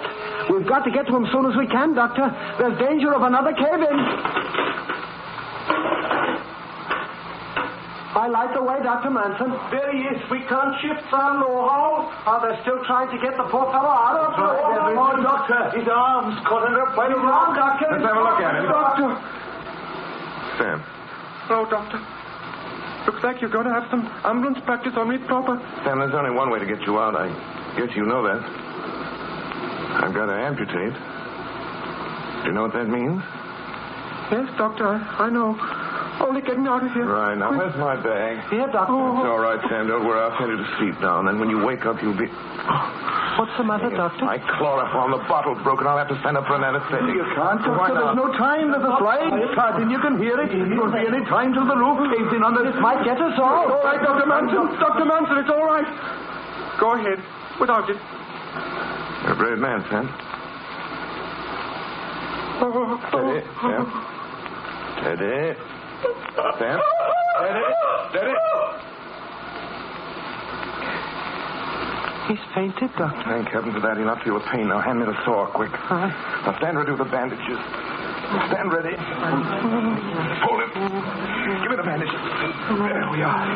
Right. Quick. The bandages. We are. Is that it? Take him away. Go steady with the stretcher. Wrap those blankets around him. We want plenty of hot water bottles Steady. if we ever get out. The doctor says, but hurry as you can. The roof can't hold out much longer. Hurry.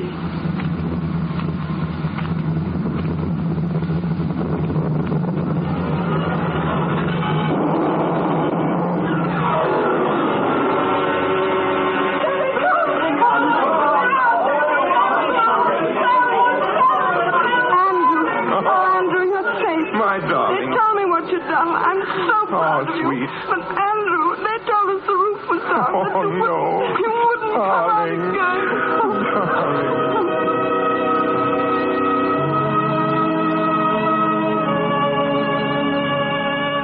All right, then, Shankin, put your shirt back on. Certificate? Here. Say, this don't say certificate. No, it doesn't. For 15 years, you men have been getting compensation for an illness you haven't got. I'm not going to do it. You're perfectly able to work, and work you're going to do. Now get out of here before I put you out. All right. I'll get out. But we'll all believe in you, Doctor. That's what we'll be doing. We'll go to the doctor that gives us certificate. There's only one thing wrong with you, Mrs. Hinch. You should walk. Walk several miles a day. Thank you, Doctor. Then may I have my medicine? There'll be no medicine. Walk. That's the only prescription I'll give you. No medicine? Tain't doctrine, that's what tain't. When I don't have my medicine, I know what happens to me. If you won't give it to me, I'll go where I can get it. Where you can get something for your money. Very well, Mrs. Hinch. Chris, everything's gone wrong. Outside of that one night I was called to the mine, it hasn't been at all what I thought it would be. I've tried to do what's right. And the hospital. I counted on that hospital, so... I know, dear. It's the chief doctor's hospital, not mine, not the company's, not even the workers, but his. Oh, when I think how I started out, Chris. What I was going to do, what I was going to accomplish, what I was going to be. Andrew, we're not going to stay in Welsh mining villages all our lives, are we? Why can't you set up a practice for yourself? Maybe in London. Chris. Why not? Maybe you're right, Chris. Why not? Yes, why not? Maybe the system's the same in London, but at least there you'd have a chance of recognition. Things might be easier. Maybe you'd have more time for research and experiment. Oh, but the risk, darling. There'd not be sure money, you know. You'd have to take a chance with a poor, down-at-the-heel Scotch doctor. I don't know how I'd make out in the city. I'm pretty much of a country lout. Maybe I'm only fit for slogging around in the slush and turning over dirty blankets and collecting fleas. That's not true, and you know it. All right. All right, if you've got faith enough, then I have. Chris, it won't be easy, but still... Yes, I believe I can do it.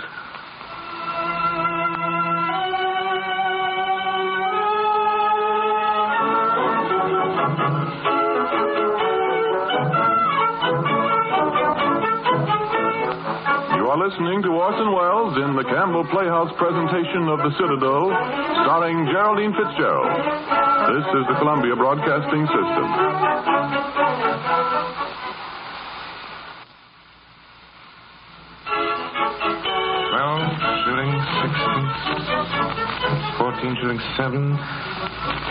3 shillings for piercing the lady's ears this morning. Well, Chris, that's our week's receipts. 14 shillings. It's not much, darling, but it's more than last week. We've only been in London 3 months. You can't expect to make a fortune overnight. Heaven knows, Chris. Heaven knows how we live on 14 shillings. We've got to somehow. We will, darling. And things need to look well to impress patients. They can't know we're as bad off as we are. You've got to spruce things up, Chris, and economize. Economize? Don't I always economize for you? Do I cost you anything? Chris, now... Oh, I'm sorry, darling. Andrew. It's this house. I didn't realize. That basement, the stairs, the dirt. I know, sweet. Oh, Andrew, I didn't realize what London was like. It's so squalid and mean. Chris, darling. I know. I won't say anything ever again. Only, Andrew, London isn't what I thought. Not at all what I thought. I'll make money for you if you'll only give me time, darling. That's not it. We've never had money and we've been happy. But there's no warmth here, no friendliness. Darling, we haven't had a chance to find out what London's really like. Just that I want a place with a garden and some trees like we've always dreamed about. I'm rich and successful. I have a great house in the country where you can... What are you laughing at? Just imagine you rich and successful. I suppose you think that won't happen. Well, it will. And pretty soon, too. We're beginning next week. Next week? Thursday night, darling. We're invited to dinner. It's our big chance. Dinner with whom? I ran into a fellow yesterday that I used to know, Freddie Hampton. Quite an up-and-coming doctor in the West End. Swank offices, big practice, you know. He's done well for himself in London. I used to pal about with him in the early days, and he insists we come over Thursday night. Oh, Andrew, you go. Oh, that's nonsense. We need to get out, the two of us, away from ourselves, make friends, do you good. Say, it's lucky I bought myself that dinner jacket. Well, what about you, Chris? What do you wear? We'll have to get you a new dress. A new dress? Nonsense. What I need is a new gas cooker.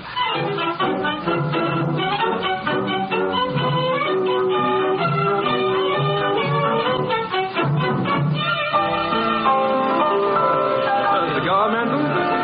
Thank you, Freddie. I advise you not to miss this brandy. 1894, absolutely no nonsense about it. Have some more, Ivory. Friedman? Oh, just a spot. Thank you. By the way, I bought myself one of those new radium lamps today. I don't think much of expensive apparatus. It's got to be paid for before you show a profit. Besides, dates loses its vogue. Honestly, old chap, you'll find nothing to beat the good old hypo. You certainly use it, Dr. Ivory. Yes, you know, it's interesting. If I prescribed the same thing as a powder, it wouldn't cut 1 guinea's worth of ice. But give it hypodermically, swabbing up the skin, sterilizing, and all the rest of the game, and the patient thinks it's all very scientific and smart, and you can double your fee. Yes, and they call in Dr. Friedman here to consult on a triple fee. Freddie, I don't quite understand. You mean you and Dr. Ivory and Dr. Friedman consult one another about patients? You mean you split fees? Oh, no, listen to him. You know, you've got to learn an awful lot about this game, Manson. With some patients, the more doctors, the better. It impresses them. And they're sure they really are sick. You'll learn in time, the more money you charge, the more doctors you call in to consult, the more patients you'll get. Oh, I certainly look at old Lady Rayburn. Oh, Andrew, you ought to come up with me sometime. You've no idea what a gold mine that old girl's been to us. We've taken nuggets out of her. Haven't we, Ivory? Yes, and believe me, she's grateful, too. Ring me up sometime, Manson. I'll take you up. It'll flatter her, and, it'll mean 5 guineas for you. Well, now, what do you say, gentlemen, if we join the ladies and drop over to the 400 Club? I've reserved a table over there. It's a jolly good show.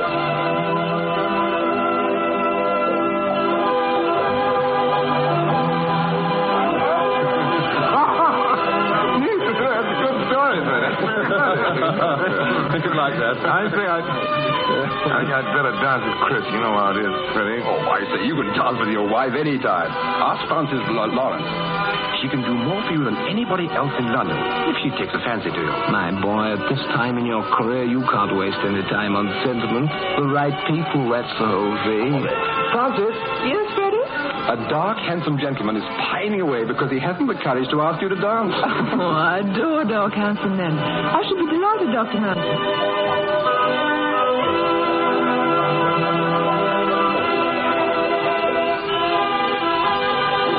Dr. Manson, you would think we're all quite mad. No, Mrs. Lawrence. I assure you, it's just that I might as well be honest. I'm a bit new to your sort of people. My practice has been made up mostly of Welsh miners and paddings and boarding housekeepers. Oh, I think it's delightful of you to be honest.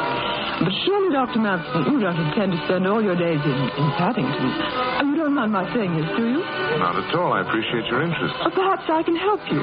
If you'll forgive me, I'm not without influence, and I know London very well, the London ambassador. From what Freddie tells me, and what I can judge for myself, I think you go far, Dr. Manson. And I'd like to feel that well, in some measure or other, I contributed to your success. Lawrence, You see, there's so little difference really between charging a shilling in Paddington and 5 guineas in Mayfair. It's all a matter of appearance. That's where I shan't come off at all. I should suggest moving from Paddington, Dr. Manson. Perhaps rooms in Welbeck Street, a car, and most important of all, a good tailor. I suggest Rogers in Conduit Street. I assure you, Mrs. Lawrence, that it's impossible on my income. I shall see that you get patients that will make it possible, Dr. Manson.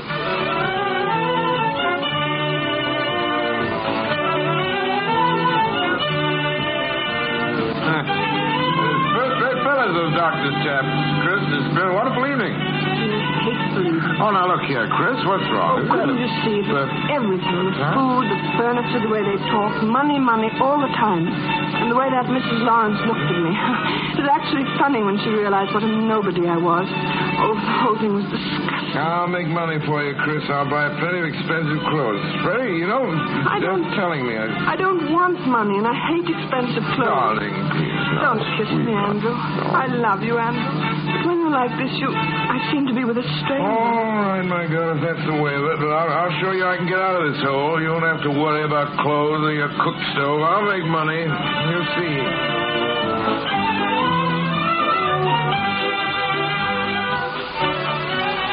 Good morning, Mrs. Everett. I'm Dr. Manson. Oh, good morning, Doctor. I asked you to call on the recommendation of Mrs. Lawrence. I think perhaps you might suit me. I shall do my best, Mrs. Everett. Mrs. Lawrence says you're a very brilliant young man. Thank you. Sure. Dr. Manson, I do dislike bills. Would you object to my paying in advance? I never pay more than $1 guinea a visit. Is that all right? That's quite all right, Miss Everett. Quite all right. Now, if you'll permit me. Manson, I'm glad you chucked your old dog in the manger, holy-willy attitude. You know, a doctor can make a pretty good thing out of London these days if he's willing to play along. I've got an idea that you and Ivory and I could work out something really worthwhile. Make some real money, Manson. What do you say if you drop round to my office one afternoon this week and talk it over?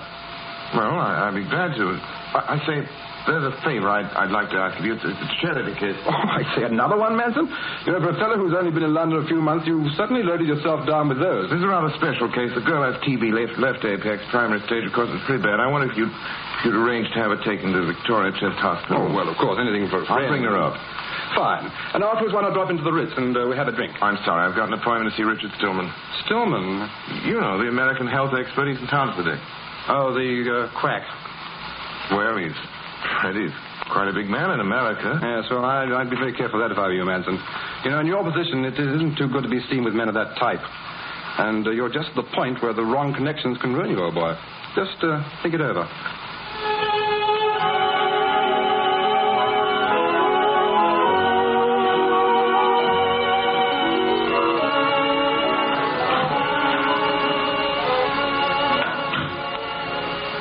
That you, Andrew? Yes. The dinner party, Mrs. Lawrence. Oh, it's a stupid affair. She had some people there she felt I should know. Turned out to be a good thing, too, I think. Really? Yes. Well, we can't complain, eh, Chris? Not like it was in the old days. We used to sit and wait, counting up the hours before patients would show up, Now we're getting the things we wanted, Chris. And we'll have a lot more. I want to buy you things. Furs, clothes, a car. I want you to be like other women. Andrew, do we really want to be rich? I know I don't. When we didn't have any money at all, we were deliriously happy. You can't say we are now. You know we're not. After years of tramping about in slush, eating sausage and soused herrings, taking dog's abuse from pig-headed committees and attending miners' wives in dirty back bedrooms, I should think you'd welcome a change, if not for your sake, then for mine. Oh, if only I could make you see. Andrew, you're falling victim to the very system you used to attack. Don't you remember how you used to speak of life, you and Denny? That it was an attack on the unknown, an assault uphill, as though you had to take some castle that you knew was there but couldn't see, way on the top. That's a lot of romantic nonsense, Joey. Then I prefer the romantic nonsense to your talk now. Checks, money, or fees. I hear nothing else anymore. How much you made off this patient or that one. That check Dr. Ivory sent you for that operation, for instance. What did you do? Nothing. Yet you were paid merely for standing by. I don't care what you call it, Andrew. If you take it, underneath it's cheap and grasping and dishonest. It's changed you. I can see it. Day after day, you're a bit different. A little harder, a little cleverer. You're not the Andrew Manson I married.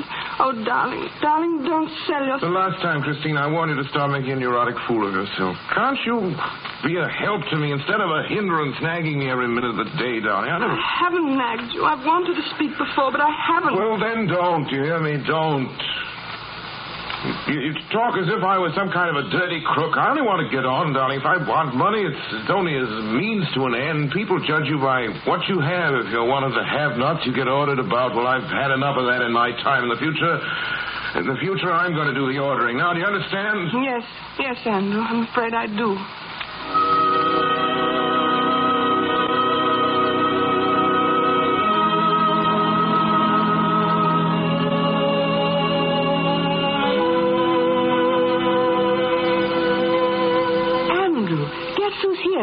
Denny! Oh, back at last. Denny, you old scoundrel. Yes, Manson, I had about enough of the wide and starry sky. You know, the best way to get to like this blamed country is to go abroad. Denny, how are you? I'm fine. But, say, I haven't made a mistake, have I? This well-dressed gentleman is Dr. Manson, isn't he? No other. Come on in, Denny. How about a bottle of ale? I'll bring some, Andrew. Well, now that you're back, I hope you're going to settle down, Denny. After all, you're on the right side of 40, and... Oh, boy, with your talent... No, don't be so smug, Professor. I may still show you a few tricks one of these days. Well, what are you going to do? I've just been appointed surgical registrar of the South Hertfordshire Infirmary. $300 a year and pound. I don't know how they gave me the job. It must be another case of mistaken identity. Sure, MS, old boy. Denny, a first-class degree like that'll get you anywhere. Here's your ale, gentlemen. Christine, what have you been doing to me? You don't sound like the bloke that blew up that sewer with me. You'll not join us, Chris? No, you must want to talk over old times. And I know you want to explain to Andrew the scheme you were speaking of to me. Scheme? What scheme, darling? You tell him, Danny. I'll answer the phone. All right. Manson, you remember the great theories you used to spout in Blenethley? About tuberculosis hospitals? Yes. Special hospitals, away from the dust and noise of cities? Of course I do. Well, I've been talking to Stillman. You know him? Yes. The more I talk with him, the more I realize how practical his ideas are. That's one reason I took this job in South Hertfordshire. You see, I thought that you and I and Stillman... Andrew, it's Mrs. Higgins on the phone. Her little boy is very ill. Could you go over? Of course. Denny, old boy, you put up with us tonight. Sorry, I've got to get back to my job, or else they might change their minds. I can't afford that. Well, it's been awfully good to see you. And sometime Chris and I will run out and visit you just as soon as I can find a free afternoon. Yes, do. I'd like to have you look the place over. See you soon, then. Christine, you're worried, aren't you? Oh, could you tell? Well, I wouldn't worry too much. I guess we all go through this period. Andrew will be all right.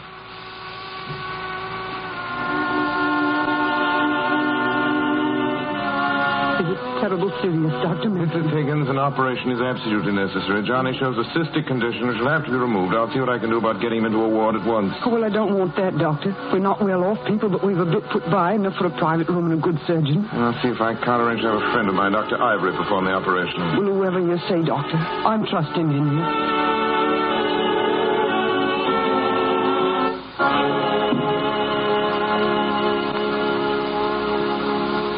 The operating room is ready, Dr. Harvey. Dr. Gray is waiting for the anesthetic. Thank you, nurse.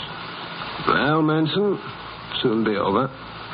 Let's see, just 10:30. I'll have time to drop in on Lady Rayburn before lunch. Oh, here's our patient. Morning, young man. Johnny. Hello, Dr. Manson. Dr. Manson, you're not going to hurt me, are you? Oh, I'm not going to hurt you. Just lie still, Johnny. We're just going to slip a mask over your face. I won't hurt you at all. Your apron, Doctor. Thank you. Don't be frightened, Johnny. Here, you slip it on. That's the mask. That's a good boy. Now breathe deeply. That's the boy. Deep as you can. That's it. Breathe. Everything's ready, Dr. Harvey. Johnny. Johnny, can you hear me? Johnny. How's he taking the ether, Gray? He's gone under, Dr. Harvey. I think so. Good. All right, now we get to work. May I uncover the patient, nurse? Yes, Doctor. Ready, nurse? Knife, please.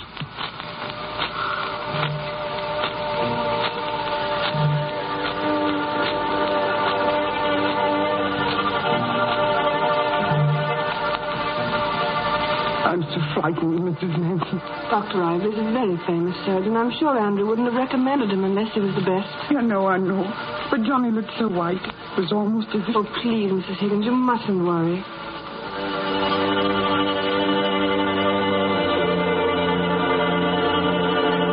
Dr. Ivory, you've cut the cyst. Hand, please. Doctor. Swab, please. Ivory, for heaven's sake, do something. Dr. Ivory is hot. The boy's going. Quick, nurse. There's a stimulant. Ivory, can't you do something? I'm afraid there's not much use. He's going fast. Where's that hypo? Hypo, nurse. Quick. Quick, for heaven's sake. There's no use, Doctor. He's gone. Oh. Very unfortunate. I rather imagine it was the shock, don't you? Well, I'm sorry, Manson. You know, I never dreamed that cyst was hemorrhagic. But all these things happen in the best regulated circles, you know. Of course, he didn't die on the table. I finished before that, so it's all right. There's no necessity for an inquest. Won't you stop talking, Ivory? What's the use? You know you killed him. It's the worst botch of an operation I've ever seen. You're not a surgeon, you're a butcher. And I watched the whole thing. Of course, it was a tight place, and I've seen plenty of surgeons. Fellas in mining villages operating on kitchen tables that could do better. You couldn't reach the ligatures, or without thinking or caring or knowing, you cut the cyst. Any fool should have known better than that. There was no excuse for his dying. You know it was a very straightforward operation. I don't recommend that line of talk, Manson. You don't. I know you don't. It's the truth. All the cases I've given you up to now have been child's play, but this is the first real case we've had. Pull yourself together, you hysterical fool. You'll be heard. What if I am? You know it's the truth as well as I did. You bungled it. You bungled it so much that boy's death was just plain murder.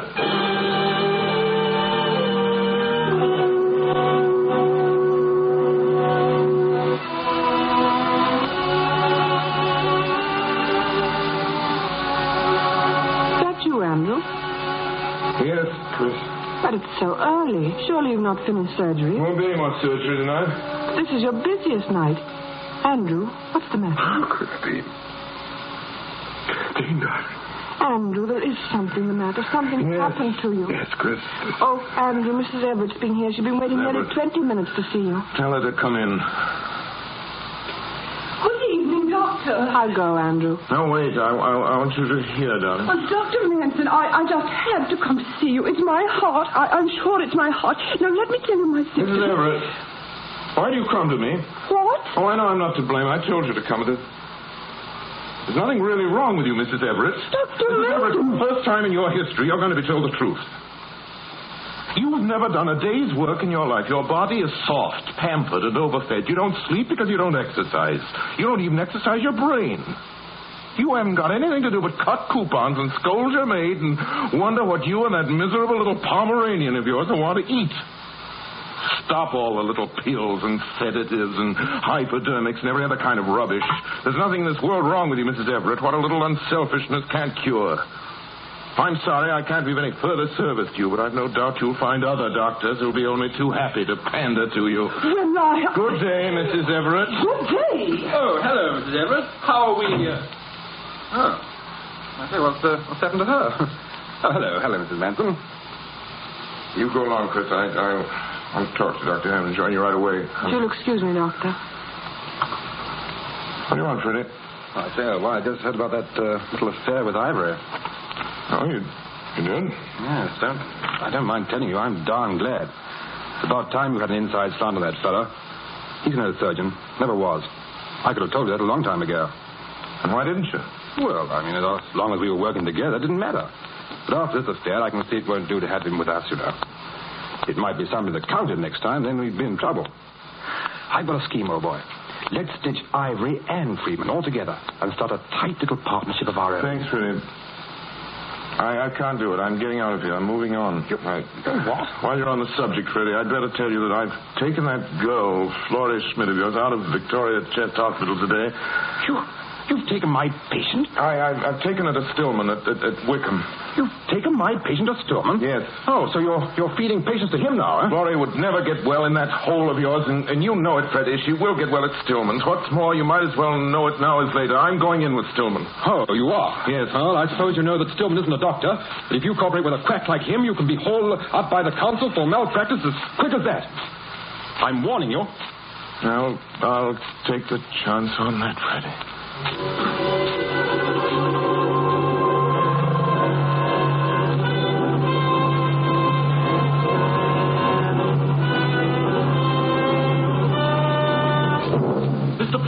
Gentlemen, the facts of the case are these. The patient, Florrie Schmidt, suffering from tuberculosis, was admitted to the wards of Dr. Frederick Hampton at the Victoria Chest Hospital on July the 18th. There she remained under the care of Dr. Hampton until August the 15th, when Dr. Andrew Manson took her to a private institution by the name of Wickham, which purports, I believe, to undertake the cure of pulmonary disorders and is conducted by a certain Mr. Stillman, an unqualified person and, I understand, an alien. Dr. Manson, is this a fair statement of the charge against you? It is. Then, Dr. Manson, what have you to say in your own defense? Sir, have you heard of Louis Pasteur? Yes, who hasn't? Exactly, who hasn't? You're probably aware of the fact, but perhaps you'll allow me to remind you that Louis Pasteur, the greatest figure of all in scientific medicine, was not a doctor, not a qualified doctor. There was Ehrlich, the man who gave medicine the best and most specific remedy in its entire history.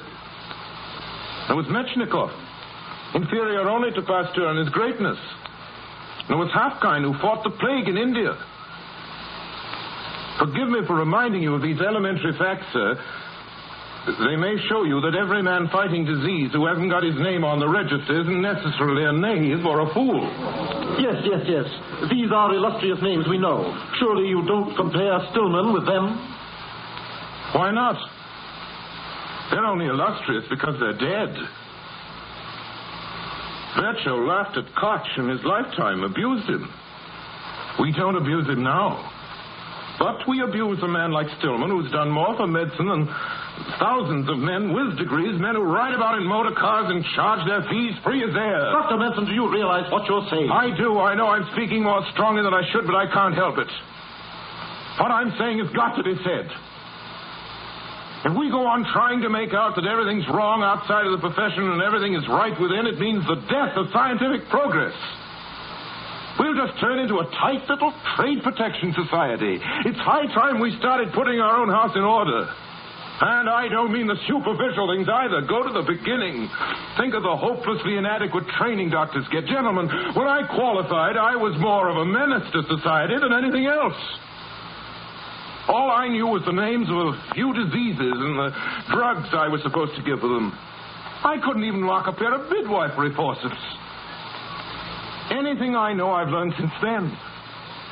How many doctors do learn anything beyond the ordinary rudiments they pick up and practice? They haven't got time, poor devils. They're rushed off their feet. That's where our whole organization is rotten. We ought to be arranged in scientific units. There ought to be compulsory postgraduate classes. There ought to be a great attempt to bring science into the front line, to do away with the old bottle of medicine idea, give every practitioner a chance to study and cooperate with research. And what about commercialism? The useless, money-chasing treatments, the unnecessary operations, the crowds of worthless, pseudo-scientific proprietary preparations we use. Isn't it time some of these things were eliminated? The whole profession is far too intolerant and smug. Structurally, we're static. We never think of advancing, altering our system. We say we'll do things, and we don't. For years, we've been bleating about the sweated conditions under which our nurses work, the wretched pittance we pay them well. They're still being sweated, still being paid. Pittances. That's just an example.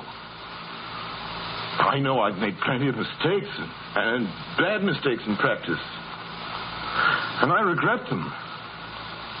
But I make no mistake with Richard Stillman. And I don't regret what I did with him. 3 months ago, that girl sitting there was dying of tuberculosis in Dr. Hampton's Victoria Chest Hospital. I took her away. I sent her to Stillman. And, gentlemen, in these 3 months, Stillman cured her. If you want any justification of my infamous conduct, I give it to you in the person of Florrie Schmidt. The consul has heard your testimony, Dr. Manson. While it deliberates the case, I must ask all strangers to withdraw. Oh, Chris. I made a silly fool of myself again, a wretched declamatory fool. Should have been a stump orator, not a doctor. That's all I'm good for. You've spoken the truth, and that's all that matters, Andrew. Don't you see, whatever the verdict is, it doesn't matter any longer. You've been true to yourself, and that's the most important thing of all. Andrew Manson? Yes, sir. Andrew Manson, the council is of the opinion that you are acting in good faith and were sincerely desirous of complying with the spirit of the law. I have to inform you accordingly that the council has not seen fit to direct the registrar to erase your name, Dr. Andrew Manson.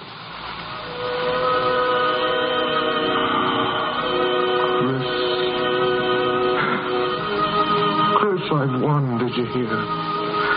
I've won. I knew you would, darling. Now I can get on with my job, Chris, my real job. I know. The castle, way up on the hill that you can't quite see, that you've got to take. And we'll take that castle, too, Chris. You and Denny and Stillman and me. We'll build that hospital I've dreamed about. We'll do the things that ought to be done. Doesn't it sound crazy to you, Chris? Stark, staring mad. Yes, darling. But it's the crazy things that matter. That's the word, Chris. And this does matter. It matters a lot.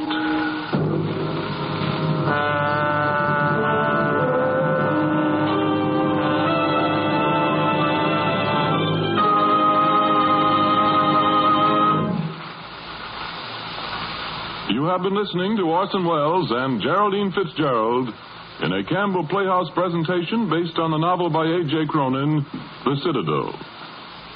Mr. Wells and his guest will be back with us in just a moment. Meanwhile, I have a guest with me who simply wants to say, Mr. Chappell, that Campbell's tomato soup is a family standby in our home and made as cream of tomato with milk added.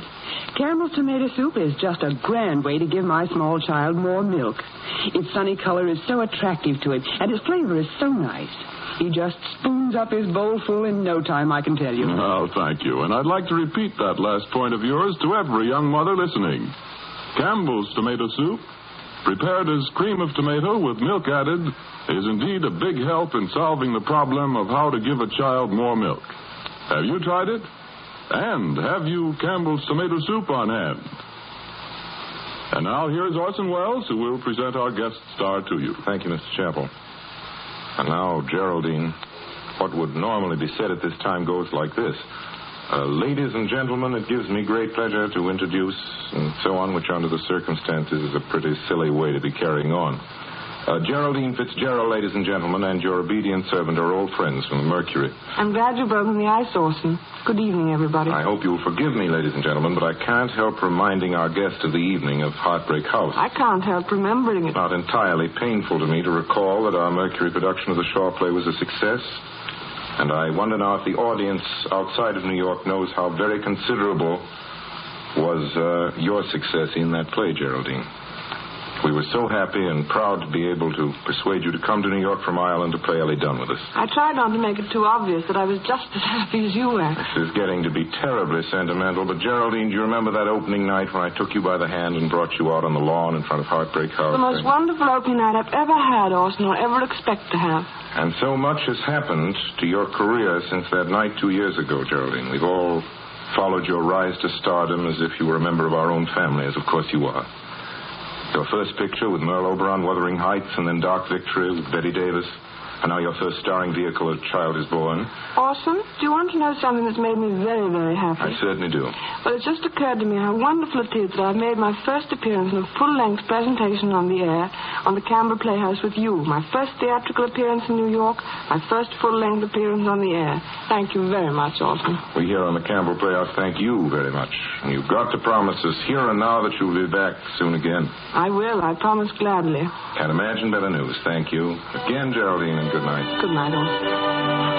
Geraldine Fitzgerald, of course, was Christine. Everett Sloan was Dr. Ivory. Ray Collins was the rector. Mary Taylor was Mrs. Lawrence. Edgar Barrier was Dr. Friedman. Georgia Backus, Mrs. Higgins. George Coulouris, Dr. Denny. And Mr. Robert Coote was Dr. Fred Hampton. Your obedient servant played Andrew. And that's the next week. Next Sunday night, ladies and gentlemen, our offering will be our version of one of the most famous motion pictures that has ever come from Hollywood, a picture that is certain to be on everybody's list of the 10 best pictures ever produced. It happened one night. As our guest stars in parts that still remain clear in all of our memories, Though there have been 100 carbon copies of them since their first presentation, we're very pleased to be able to announce Mr. William Powell and Miss Miriam Hopkins. Mr. Powell, one of the most famous players of our time, is in particular no stranger to the Campbell Playhouse audience. Nor is Miss Hopkins, who has won enduring distinction in the theater, the films, and on the air.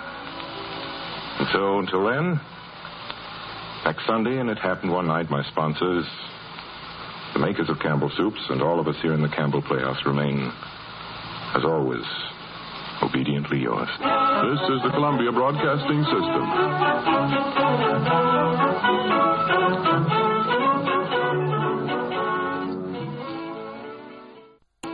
Well, Silver, wait those thrilling days of yesteryear with the Lone Ranger up next.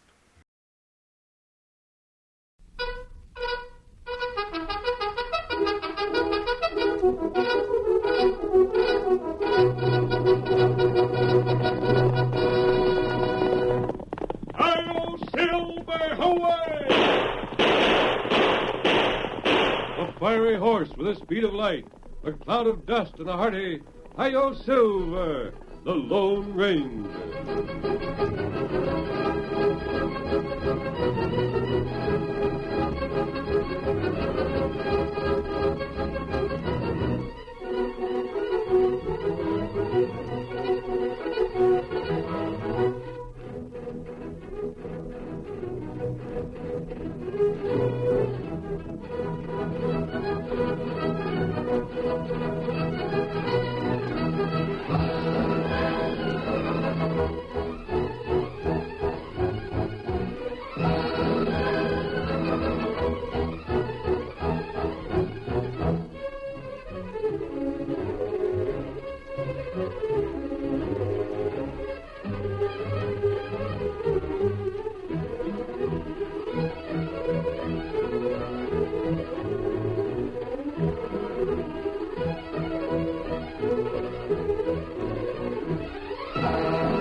Whenever men gathered around the campfire in the early days of the western United States, stories were told of the masked rider of the plains, and these stories have come down to us through the generations. His strength and courage were always on the side of right against might. His daring and resourcefulness brought law and order to the lawless frontier and blazed the trail for the winning of the West. Return with us now to those thrilling days of yesteryear. From out of the past come the thundering hoofbeats of the great horse Silver. The Lone Ranger rides again. Come on, Silver! We're heading for Rainbow Bend. Town is waiting for us. Hi-yo, Silver, away!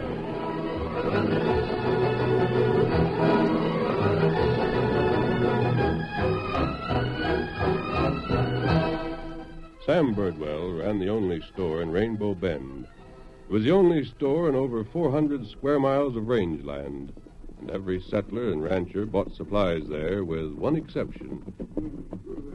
Sam Birdwell had never sold any groceries or supplies to Dirk Kincaid, the man who owned the biggest spread in the section. But one day...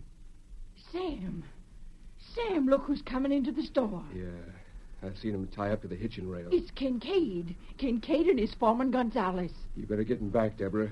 They're coming in. Remember, Sam, he's the biggest rancher around these parts. If he wants anything, you sell him. You get him back. Dirk Kincaid himself coming to my store. Howdy. Howdy. Birdwell, my name is... I know your name. Kincaid. My foreman here, Gonzales, dropped around yesterday to buy some grub and supplies. You didn't get him. Why, I got other customers. Yeah? Well, my lazy K ranch is in need of some grub, savvy. Reckon you can settle? Well, I'm sort of out of a lot of food. Long trip to Los Angeles to get more. Yeah, that's what I'm figuring. So far, I've been doing my buying of Los Santos. But like you say, it's a long travel. So I'm buying and you're selling. If I got what you want. You got bacon, ain't you? Gonzalez? Si, Senor Kincaid. That flitch of bacon hanging yonder. Hustle it down and put it on this here counter. All right, Birdwell. Here's your knife. Slice that bacon up for me. Slice it? You heard me, Birdwell. I want it sliced.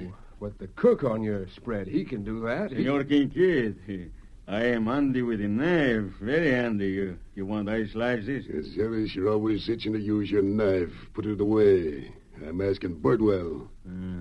So? Pick up that knife, Birdwell, and be sure you slice it thin the way I like it. And just in case, here's my 6-shooter resting right on the counter. Now, start. How's that? Thinner, I tell you. All right. No, by gravy, I won't do it. Birdwell, pick up that knife. No, Kincaid, I ain't selling you nothing. Not a thing.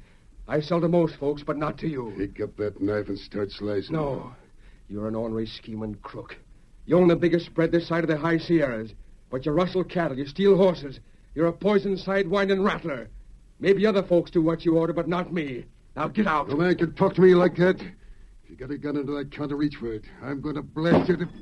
You not shoot. But then somebody... Injun, get out of here and mind your own business, Savvy. You put gun back. Right away. Pronto. All right, go on your head. I'm doing like you say. Good for you, me come in store, huh? Yeah, Injun, only I... Look out! Gonzalez has a knife. Oh! The next time I draw my gun, the bullet may not hit your knife. Commissioner. Fastest draw I ever seen. Mister, you saved the engine for sure. Sure, you hopping up with outlaws, eh, Birdwell? Tonto and I never saw Birdwell before, and he never saw us. We came here for supplies, but we heard enough outside. Kincaid, are those your horses at the hitching rail? Suppose they are. The door's still open.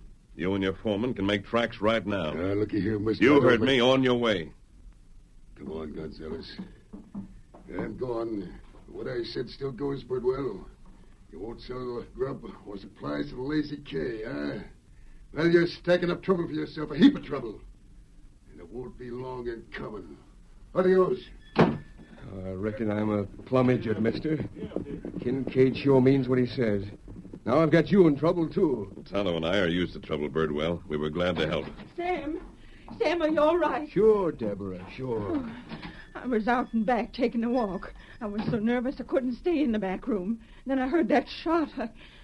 What did Kincaid try to do? He tried to do plenty, Deborah. You sure you ain't hurt? I said he tried. Only the masked man and the engine stopped him cold. Masked man and engine? Who are you talking about? These two gents right here. Well, I'll be hogtied. They've gone. I don't even know their names. I'd sure like to have them on my side. Kincaid wasn't fooling when he said there'd be trouble.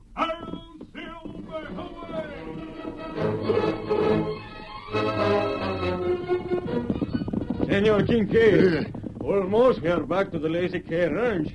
All the way from town, you say nothing. I've been figuring out what to do, Gonzalez. Well, they got it all set now. As soon as we get to the ranch house, get some of the boys, savvy? Yeah? They're riding to every spread around here, to every rancher and settler and townsman, to every single soul who buys from Birdwell. They're buying from him no more. If Birdwell don't sell to me, he don't sell to nobody.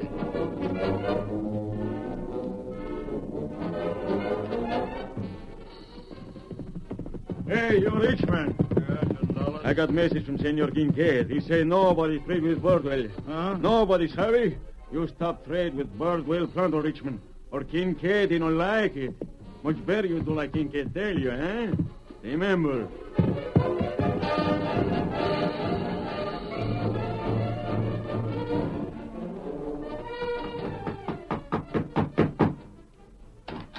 Masters, I'm in a hurry. There'll be no more trading at Birdwell's. I'm giving the orders. Don't trade at Birdwell's, that's all. Nobody's going to the store. Not me, not me. Birdwell won't sell to me. He won't sell to nobody. Sure, Kincaid, sure. Whatever you say. You're a top man around these parts. If you say so, I stop buying from Birdwell right this minute.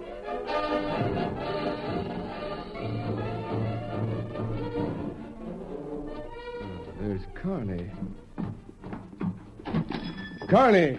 Hey, Carney, rein up a second, will you? Howdy, Birdwell. Birdwell. You get mighty offish all of a sudden. You always used to call me Sam. Well, Why don't you drop in the store for a minute? Can't. That is, I'm in an all-fired hurry. I didn't notice that. Your horse was just ambling along. Well, I am. Oh. Say, need a new vest, Carney? I just got in the supply of the fanciest you ever seed. Real antelope and stitched with red beads from back east. Nope, don't need nothing. Besides, I gotta get going. Carney, what's ailing everybody? Well, let go of that rein, will you? Carney, I'm asking you. What's wrong? Why ain't nobody been in my store? Why ain't you been in? Well, you ought to know why, Sam. I've been told it'd be healthier not to. You mean Kincaid, don't you? I'd rather not mention any names. Don't have to. I suspicioned it. But I thought you fellas had more gumption. Kincaid's a tough army to rile, Sam. He's one man, ain't he? You and all the rest put together could stand up against him. Carney, you know what kind of skunk he is. I gotta travel, Sam. I did what any man with backbone would do. I counted on you fellas to keep trading with me. Let go of the rein, Sam. Nobody knows better than you that Kincaid's a coyote. He handles his guns too good for argument. Please go of the rein, Sam. Carney! Carney! It ain't no use yelling. Kincaid's got 'em scared to a frazzle. Every last one of 'em. I gotta do something. I gotta.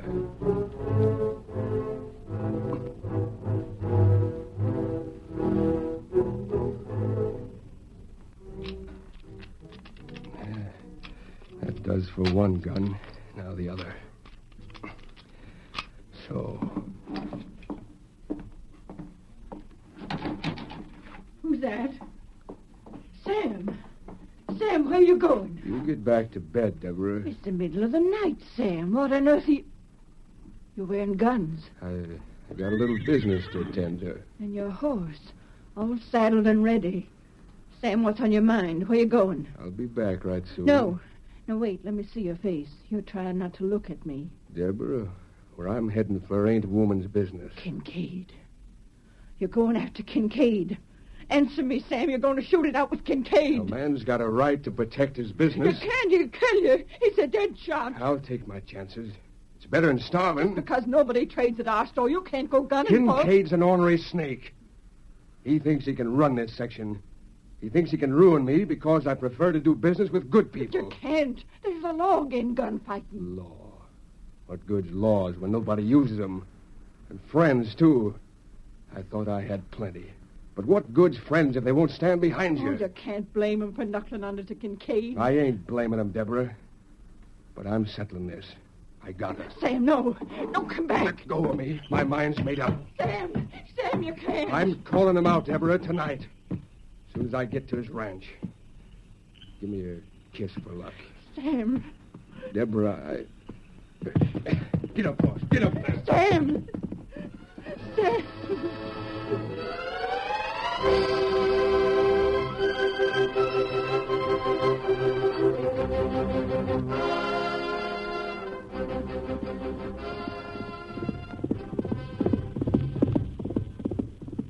Tonto, did you see that?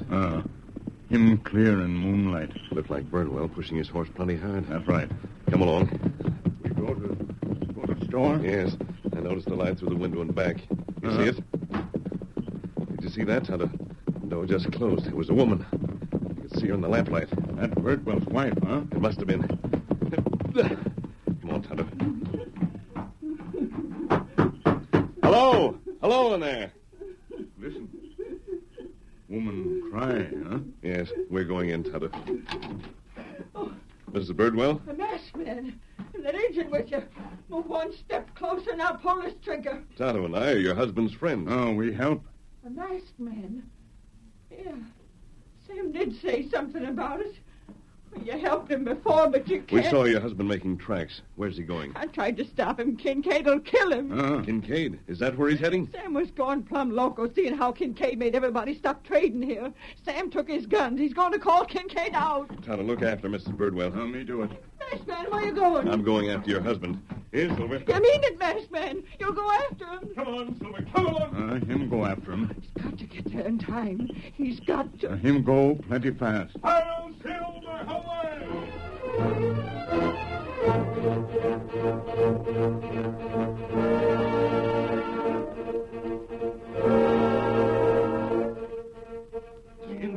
Kincaid, wake up. What in blazes? Gonzales, you loco? Bordwell, him outside the ranch house. Yeah. Sure, you listen. Come on, Kincaid. Come on out and bring your guns. I'm to call you. Well, I'll be a... The dumb rabbit means it. He aims to fight a gun duel with me. Give me that gun belt, pronto. Yes, senor. You fix him good, eh? Gonzales, I can outshoot Birdwell from here to breakfast. When I get through out there, he'll be face down in the dust, ready for a gravestone. Come on.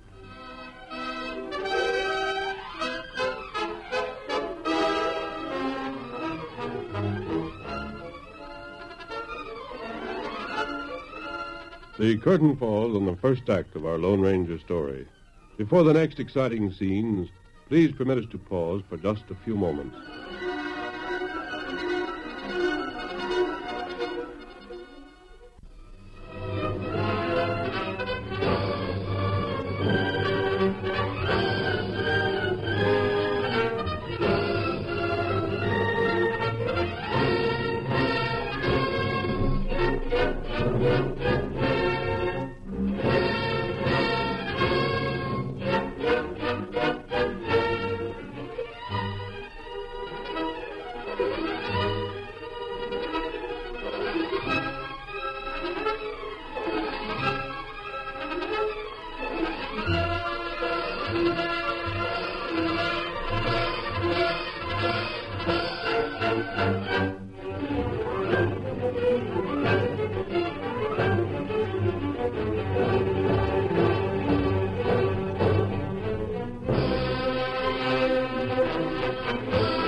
Now to continue our story. Moonlight silvered the prairie as Sam Birdwell, the storekeeper, stood outside Dirk Kincaid's ranch house, challenging him to a gunfight. Birdwell was determined to end, once and for all, Kincaid's attempt to ruin his business. Come on out, Kincaid. Come out or I'll come in and drag you out. Who's that? It's Gonzales, Birdwell. I come to tell you, Kincaid, he'll be out very soon. Oh, he better. What is wrong?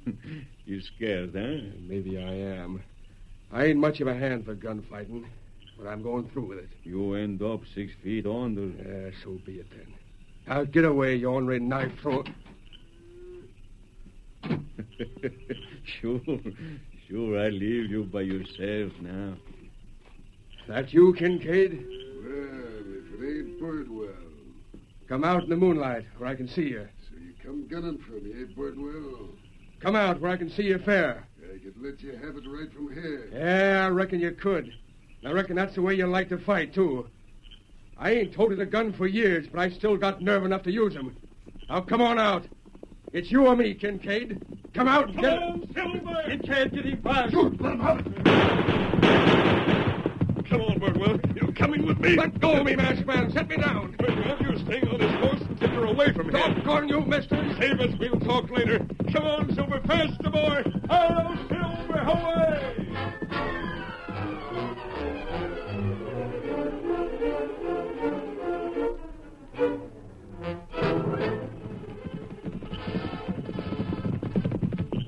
This is far enough. We'll talk here, Birdwell. Ain't no good stopping me, masked man. I'll go back there as soon as I can. I gotta face out Kincaid once and for all. If I hadn't come along, you'd have been killed. It would have been a fair fight. It would not. Oh. I saw the flash of Kincaid's guns as I rode up. He had them drawn. He was ready to shoot. You mean he Yes, was... from the porch before you could see him. He had no intentions of giving you the slightest chance. Why, that low-down polecat, I ought to Besides, Birdwell, he wouldn't stand a chance against a gunfighter like Kincaid, even face-to-face with an equal draw. Yeah, I knew that. But thunderation, mister, a man's got his pride. Kincaid's ruined me, and I can't take it lying down. You still have your friends? Friends? What good are friends when they don't stand by you? There ain't one of them dares to come into my store. I'm not so sure of that, Birdwell. It's true. Not one of them dared stand up against Kincaid's orders. Sometimes it takes people a long time to act. Yeah, too long, Masked Man. Too long. Sometimes it isn't until someone is gone that his friends realize they should have helped. Masked Man, the way you said that, like you had some kind of plan up your sleeve. Would you be willing to do as I tell you? Mister, you saved me twice. I reckon I'll do anything you say. All right. I'm riding back to Rainbow Bend, but you'll stay here. What? Well, I don't savvy. You will, Birdwell. Now listen.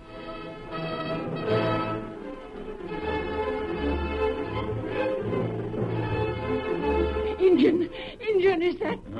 That friend, that Silver. How are ye? Steady, Silver. I got there in time, Kemosabe. Mister, where's my husband? Where's Sam? His horse come back, but the saddle was empty. Your husband is unharmed, Mrs. Birdwell. I left him up in the hills for the time being. What? Kincaid was going to shoot him without giving your husband a chance to reach his guns. He could have done... Mister, if Sam ain't hurt, why didn't he come back here? I have a plan to help him. That's part of the plan. Mister, you ain't lying to me.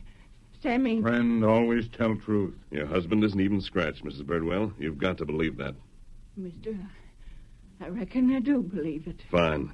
There's something about you that makes me trust you. You say you got a plan to help Sam. By refusing to sell to Kincaid, your husband has lost all of his trade, hasn't he? Yes. Yet everyone is friendly with him? Oh, everybody. If it weren't for Kincaid's orders, they'd still be buying. Very well, Mrs. Birdwell. I want you to hitch up your wagon. Huh? I want you to make the rounds of all your friends, the ones who are afraid to stand up against Kincaid. I want you to tell them your husband went to call on Kincaid, and he didn't come back. But, mister, if I say that, they'll think Sam's been done for. Yes, they will. They'll jump to that conclusion. But it'll take nigh on to 2 days to get to all of them. They're all spread out. Then take 2 days. Tonto can go with you.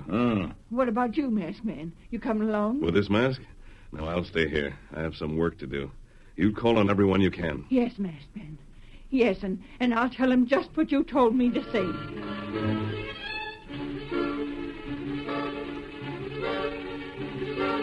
Masked Man, I've been setting up here nigh on to 2 days now. I ought to be down in my store. Why?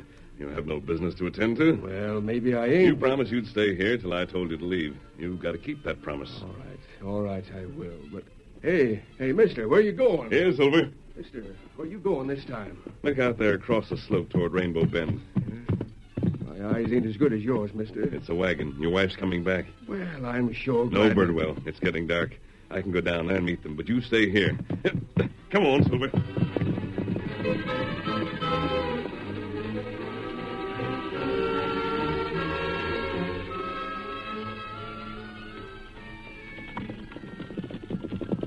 It's the Masked Man, Injun. Rein up. It's friend. Kemosabe. Tawee. Well, Masked Man, we've done it. Me and Tonto must have covered nigh under 70 miles, but we told them all. They're coming into Rainbow Bend? In the morning. It's just like you figured, mister. They all jumped to the conclusion that Sam was done for. I sure had a hard time not letting them know Sam was alive and well. He is, ain't he? He's fine. How did they take the news? Ask the Injun. They was plumb ashamed of themselves. That's right. You must be tired, Mrs. Birdwell. I'd like to see Sam. Now, you'll see him in the morning. I look up there into the twilight. You see that fire winking on the hill? Is that where Sam is? That's the camp. You sure those friends will be here? Positive, mister. Good. I brought Scout for you, Tonto. Time for us to make tracks. Me come. Now, you go home and get some sleep, Mrs. Birdwell. And in the morning, you lead all of Sam's friends up on that hill. Understand? I sure will, mister. Good night. Good night. Adios. What we do now, Kemosabe? I've been watching Kincaid's ranch every night, Tonto. Kincaid's been on the lookout for Birdwell. What's more, Kincaid believes I'm with Birdwell.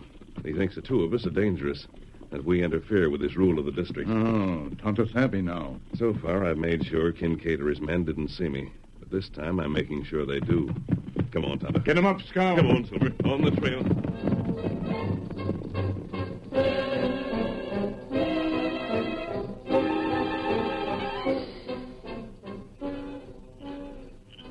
Middle of the night, and it's always we watch for a long time. Maybe Kincaid, he was wrong about this masked hombre. Maybe the masked hombre and Birdwell, they vamoose. Hey, what is that? Horses. He's the rider. No sign of Kincaid up yet, Tonto? All sleep. They might just as well get back to Birdwell. We do that. Where Birdwell now? On the hill south of town, Tonto. We go sleep, huh? We've been up most of the night, Kimasabi.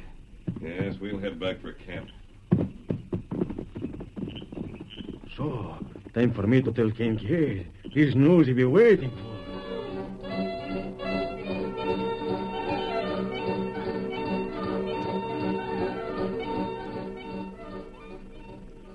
It's getting lighter, masked man. You see him yet? We were close enough to Gonzales last night so he could hear Tonto and me talking Birdwell. I'm sure Kincaid has been told. What is it, Tonto? Look, there. Off that way. Two riders crossing the ridge. I can't make him out at all. It's Kincaid and Gonzales. It must be. They'll be here in about an hour. That's right. There's no doubt what they plan to do. Dry gulch, huh? What else? All right, Tonto, on your way. Here, Scout. Head down into Rainbow Bend. Get to Mrs. Birdwell and make sure she comes up here pronto. Me, Savvy. She'll make certain those friends come along, too. Hurry, Tonto. Me tell them. Get them up, Scout. Now, Birdwell, you know what our plan is? Yeah, masked man. If them hombres want to surprise this campfire, then... Then that's just what we'll let them do. It shouldn't take them long.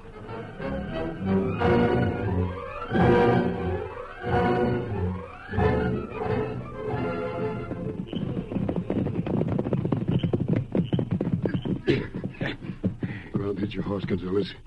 The campfire's right ahead. Yeah, the smoke's real this way. Can't hear a sound. Reckon this'll be like shooting at a target. Senor, what is that? Sounds like horses. Gonzales, spread that mosquito pot. Look out. Well? Senor, it is the Indian. He blamed the woman, Mrs. Bardwell, and all the people. They're coming this way, look. What the... Yeah. Senor, maybe we better go, eh? Nothing doing. We still got time. Follow me. What Kincaid? Look, yonder's at camp. Stop. Cast your eyes on that, Gonzales. Two of them wrapped up in blankets, not more than 50 yards down from us. There is a white hat. That must be the masked hombre, eh? Yeah, and the other's Birdwell. Can't see his face, but he's got that spotted vest at his side behind the blanket. Which one I shoot? You take Birdwell, and I'll get the masked man. If we start shooting those below, they come fast, no? Let them. We still have time to get to our horses and get away. All ready, Kincaid. I take Birdwell, yes? Yeah. All right, Gonzales. Now. Once more. That is fine, eh? They do not even stir. Dinner and mackerel, both of them. Now, come on. We got to make tracks. Faster, Kincaid. Come on. The horse is right past this clump of it. What the... What in blazes, a masked man? Drop those guns. Move. And Bardwell, it is impossible. They are both dead. That soldier noticed you polecat. You drop those bullets into logs under the blankets, Kincaid. Now drop those guns. No, fight it up, Gonzales. Get him. Knock the guns clean into the bushes. And look, masked man, here comes Deborah and all the rest of them. Deborah, you're all right. You ain't going. I ain't even scratched Deborah. Howdy, Carney. Howdy, Sam. Masters. Howdy. One of you gents keep your eye on these two ornery skunks. I got 'em, Carney. Sam, I reckon we owe you an apology. It weren't until we thought you was dead that we realized we let ourselves be bulldozed by a polecat. We should have stood up against Kincaid right from the first. Just a minute. Hold on a minute. It's the masked man. Quiet, you fellas. Quiet. Tonto and I are going. But first I'd like to say a word to you men.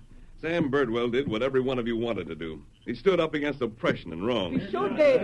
Yet each of you was a little too lazy. Yes, and a little bit afraid to back him up until you realized what might have happened to Sam. Yeah, we thought he was dead. Yes, Connie. But from now on, I've got a feeling that you'll act like true Americans. You remember to stick together all the way. To fight oppression and wrong no matter where you find it. Mister, these polecats are on their way to the calaboose. Adios to all of you. Come on, Kimasabi. Adios. Adios. There you go, Sam. Masked man and his Indian guard. I just wonder where we'd be if he didn't come along to help folks out. Oh, Deborah, we won't think about that now. For a gent that's supposed to have been dead, I'm full of ginger. How about it, gents? Is my store open for business again, or ain't it? Hey?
The story you have just heard is a copyrighted feature of the Lone Ranger Incorporated.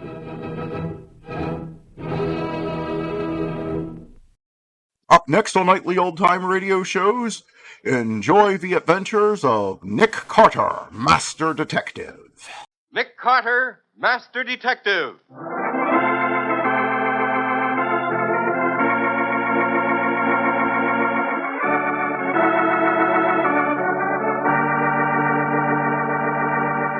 This is the story of a man known the world over as one of the most daring and resourceful characters in the history of detective fiction.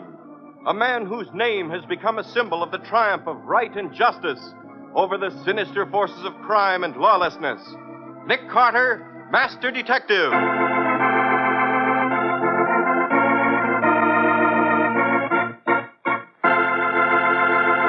Today's exciting adventure, the life and death search for a man who didn't see a murder that was not yet discovered. The witness saw nothing.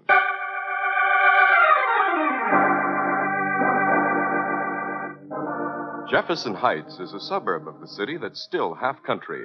Only a few houses are sprinkled over the winding roads, and Lundy Lane is the lonesomest of all. There is a small white cottage at the end of Lundy Lane, and in it Mrs. Peter Grogan, a small white-haired lady, is entertaining her first visitor in many days. Another cup of tea, Mrs. Dennis? No, I thank you kindly, Mrs. Grogan. Another crumpet, maybe? Oh, no, thank you. I've had 5 already. You've had 6, Mrs. Dennis? What? But then who counts? Oh. Mrs. Dennis, would you believe you're the first visitor I've had in 2 weeks and 3 days? Oh. But not the last, Mrs. Dennis. Oh, no, indeed. Time was when the trip out to Lundy Lane was too much trouble.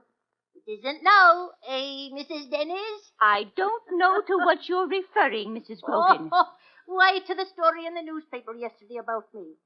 They called me Lady Miser of Lundy Lane, all about how I don't trust banks, and how I have $50,000 hidden in pots and pans and other similar places around the house. If you think for one moment I believe that story, Mrs. Grogan. Them that reads it will. Just like you, Mrs. Dennis. They'll all be visiting me now. Why, Mrs. Grogan, I never so much as thought of your money when I came. And there ain't a word of it true, Mrs. Dennis. I made it all up. What? It was only a trick of mine to relieve the lonesomeness. Sure, I got that tired of looking at the 4 walls with never a new face. Now there'll be plenty of faces coming to visit old Mrs. Grogan, the Lady Miser of Lundy Lane. Well, I never.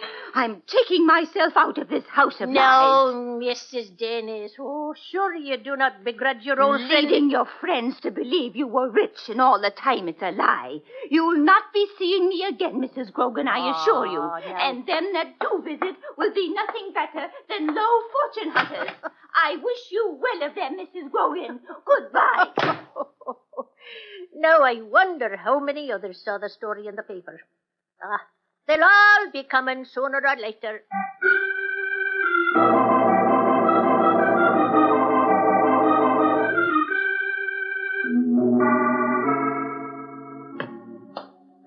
Now, don't act nervous, Wilson. Just make like we're a couple of businessmen with a little proposition. Yeah, I get it. Okay, Case. Ring the bell.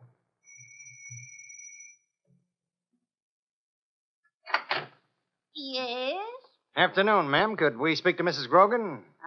You've got your wish, young man. Mrs. Grogan, me and my friend got a little business proposition we want to talk over with you. Could we come in? Visitors are always welcome, young man. Sure. Come in.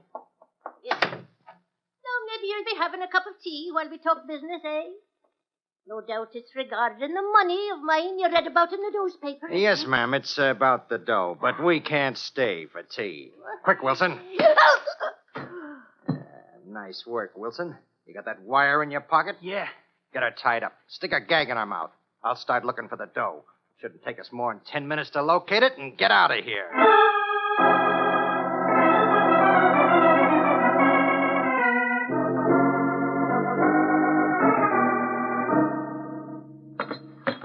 Yeah, 10 minutes, he says.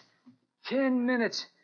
Cash, we've been looking through this place for half an hour. I know. The dough ain't here. It's gotta be here. You heard her talking about it when we came in. Well, if it's here, we can't find it. This is no good, Cash. We're wasting our time. Come on back to the living room. Look, we already been through it 4 times. I know.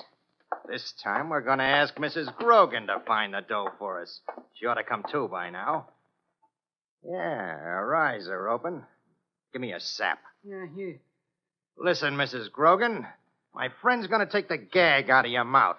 You see this sap in my hand? It's a leather bag full of steel shot. You try to yell, you get slugged in the head with it. Got that? Take the gag out, Wilson. Okay. What do you want? Why did We you... want the dough, Mrs. Grogan. The 50 grand you got stashed away in this house. Where is it? There isn't any money.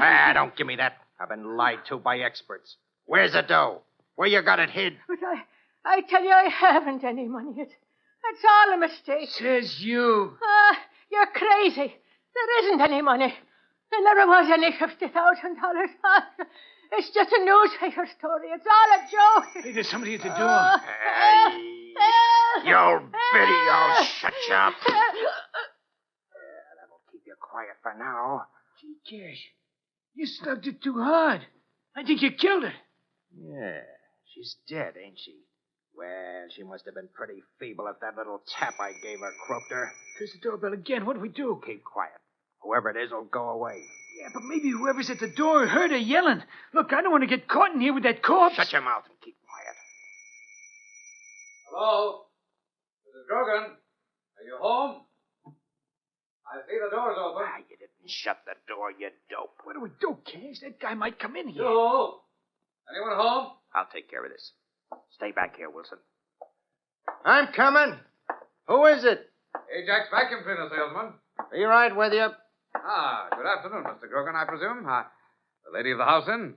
No, I'm sorry, mister. Well, I'm Albert Higgins, salesman for the Ajax vacuum cleaner. Oh, here's my card, Mr. Grogan. We're conducting a door-to-door demonstration campaign to acquaint the public with our sensational new post-war vacuum cleaner. Now, if you'll allow me to come in... Excuse me, Mr. Higgins. I'm just a little busy right now. I wonder if you'd come back tomorrow this same time. My wife will be glad to see your machine. Why, certainly, Mr. Grogan. Tomorrow at, say, 4 o'clock? Uh-huh. Bye. Did you read him? Yeah. But he saw you, Cash. He got a good look at your face. Yeah, I never thought of that. Okay, Wilson, after we finish locating the dough in this house, we'll spend tomorrow locating Mr. Albert Higgins. He ain't gonna sell many more vacuum cleaners.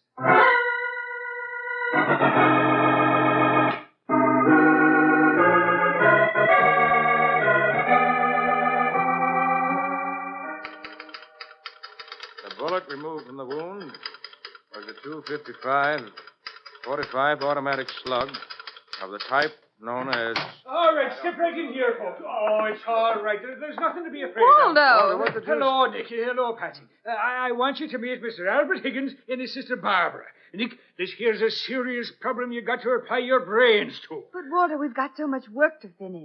Just a couple of minutes, Nick, please. All right. Please sit down, Miss Higgins. You too, Mr. Higgins. Thank you. Thank you very much. Now, what's the problem? Albert's haunted. What? He is, Mr. Carter. Now, look, Barbara, this is ridiculous. He is haunted, Nick. Haunted by death. I heard him arguing about it out in the street, and I brought him in. Mr. Carter, I think my sister's crazy. I don't want to bother you with... All right, now, wait a minute. Let's start at the beginning. Albert was almost killed 3 times today. But, Barbara, they were natural accidents. They could happen to anyone. Suppose you tell me the whole story, Mr. Higgins. Well, Mr. Carter, I was nearly killed 3 times today. Once in the morning, I was jostled on the subway platform and almost thrown in front of the train. A second time, as I left my office at noon, I was standing at the curb waiting for the light to change. Somebody bumped into me and almost knocked me in front of a passing coal truck. And the third time after lunch, when I was crossing the street, I was almost run over by a cab, that's all. And I say that 3 accidents like that are impossible in one day, Mr. Carter. Why should anyone want to kill you? There isn't any reason for anyone to murder me. I haven't got any enemies. I lead a calm, peaceful life selling vacuum cleaners. It's just that Barbara's got too much imagination. Maybe. Did you notice anything funny about those accidents? Oh, not a thing. Subway platform was crowded. It could happen to anyone. The cab driver was just as scared as I was. Did he stop? No, he just kept on driving. Got a look at him? He was just an ordinary hacky. Gray hat, gray coat. Gray cap? No, gray hat, a felt hat. Very interesting. Oh, Mr. Carter, now that we've bothered you enough for today, I'll be going. I've got an appointment at 4 o'clock. Higgins, so happens your sister was right. These weren't accidents. They were attempted murders. But why, for Pete's sake, why? I don't know. Maybe you've got enemies you don't know about. Or maybe you saw something you shouldn't have seen. Maybe you heard something. Where were you yesterday? I was making the rounds up in Jefferson Heights. I sell vacuum cleaners. So... Nick, I'll bet he saw something in Jefferson Heights. Oh, the only thing I saw was customers. All right, we won't argue about that now. Higgins, I want you to go home. Your sister will go with you. So will Waldo. Waldo, you're the bodyguard. Nick, why do I always get the dull jobs? You brought this case in. You work on it. Guard Higgins. But, Mr. Carter... Higgins, you must know something that someone doesn't want you to tell. That something may cost you your life unless I can prevent it. So go home and try to remember what it is.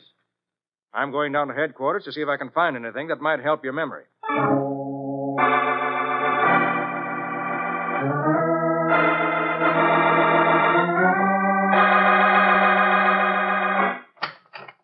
Hello, Matty. Oh, hi, Nick. What's up?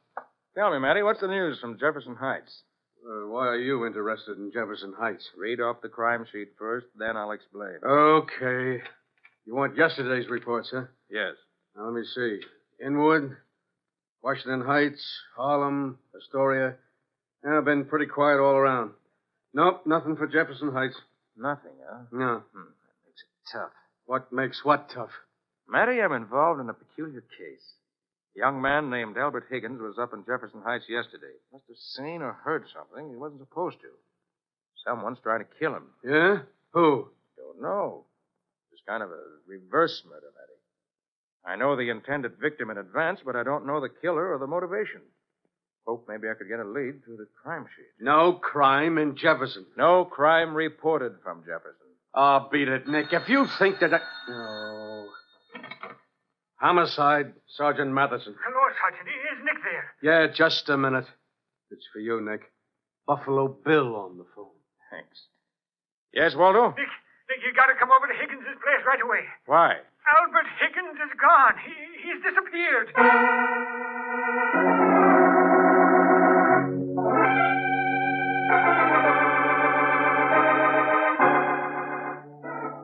Nick, I tell you, it happened like a thunderbolt. I don't know how it happened. All right. Take it easy. Now let's have the story. We took a cab home, Mr. Carter.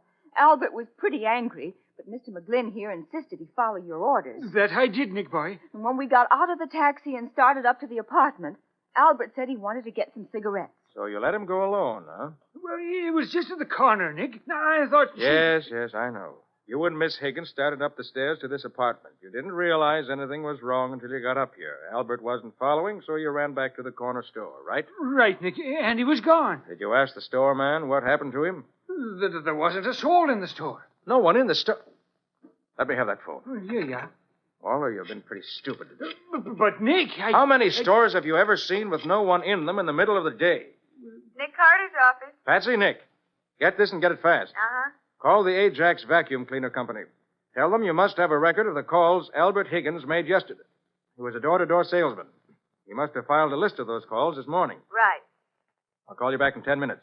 Now, let's get moving, Waldo. We're going down to that store. But You idiot, you realize Higgins has probably been hijacked by the men who've been trying to kill him. If we want to keep him alive, we've got to do it in minutes.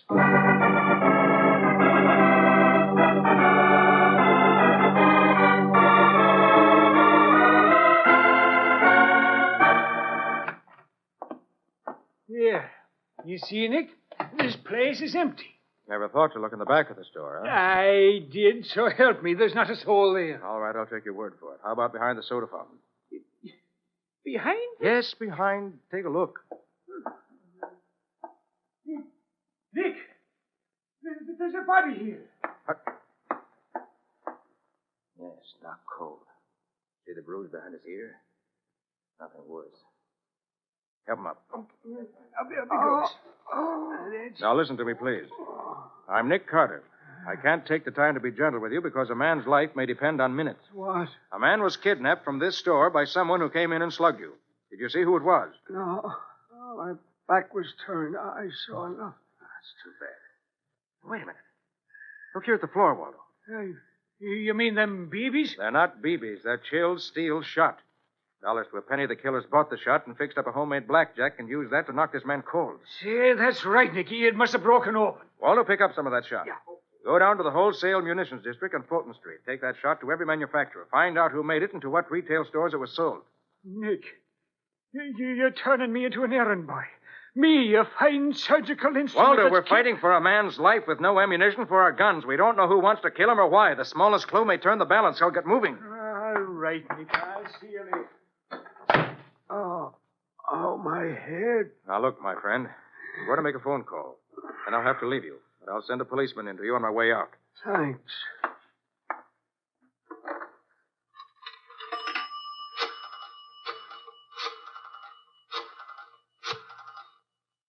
Nick Carter's office. Patsy? Nick.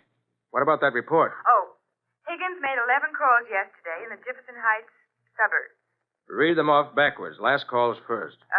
Mrs. John A. Gerster, Bolton Road. Demonstrated vacuum cleaner from 4:30 to 5 p.m. Right. Next. Mrs. Peter Grogan, Lundy Lane. Not at home. Her husband made appointment for her for following day at 4. That must have been the date he wanted to keep today. Next. Mrs. Allenby... Wait, hold it. Huh? Was that Mrs. Peter Grogan? Yes. Thought the name was familiar. That's the old lady who was written up in the paper 2 days ago. That's right, Nick. The lady miser of Lundy Lane. You say her husband talked to Higgins? Well, that's what the report says. There's something fishy right there, Patsy. I'm going up to Mrs. Grogan's house. Stand by for a report from Waldo. Well, what's fishy, Nick? Mrs. Grogan is a widow. There isn't any husband.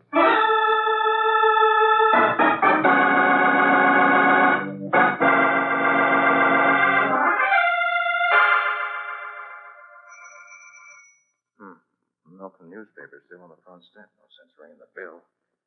Better not waste any time getting inside.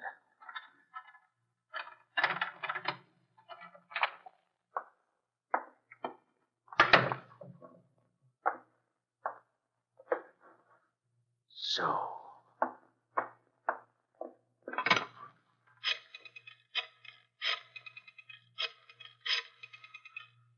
Homicide, Sergeant Matheson. Matty, this is Nick. Yeah? You better hustle up to Lundy Lane in Jefferson Heights, home of Mrs. Peter Grogan. What for? I found that unreported Jefferson Heights crime. It's murder.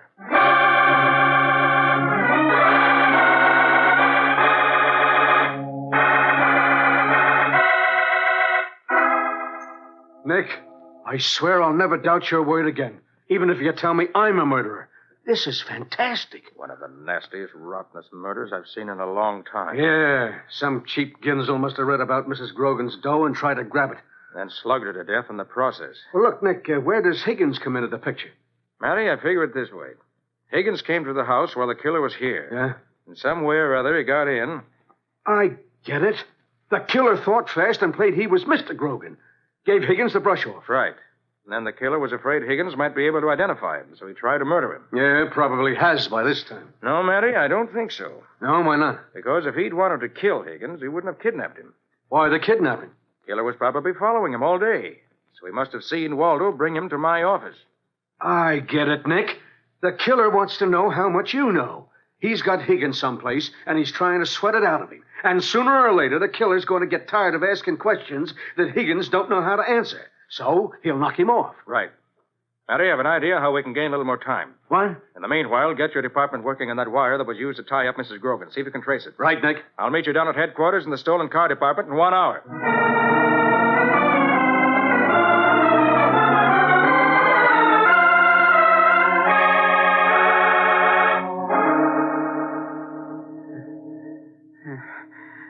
For heaven's sake. How long are you going to keep me here like this? Until you're ready to talk, Higgins. You got no right to treat me like this. Keep me blindfolded, tied up, beating me. Now, what did you tell Carter about the murder? What murder? I tell you, I don't know anything about I told you not to hand me that line of guff anymore, Higgins. You know plenty. You told Carter. I want to know what you told him. Oh, I swear I never told him anything.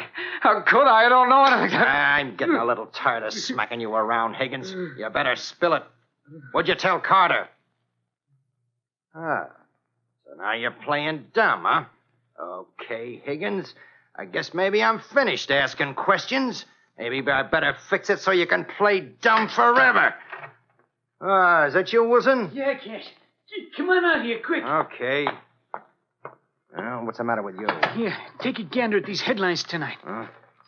Lady Miser of Lundy Lane murdered. Albert Higgins, key witness to murder, disappears. Yeah, and he's going to disappear for good. I made up my mind. We bump him, Wilson. We don't take chances. No, you don't understand, Cash. Read the rest. In an interview today, Nick Carter revealed that Albert Higgins had identified the murderer as George Spelvin, small-time crook and racketeer. A police dragnet has been set for Spelvin and also for his accuser. So that's what he told Carter. You see? We're in the clear, Cash. They can't put the finger on us. They're looking for the Spelvin character. Yeah, maybe you're right, Wilson. Maybe we better not knock off Higgins, Cash. Maybe if we bump him, we'll be killing our alibi. Let's just sit tight and see what happens.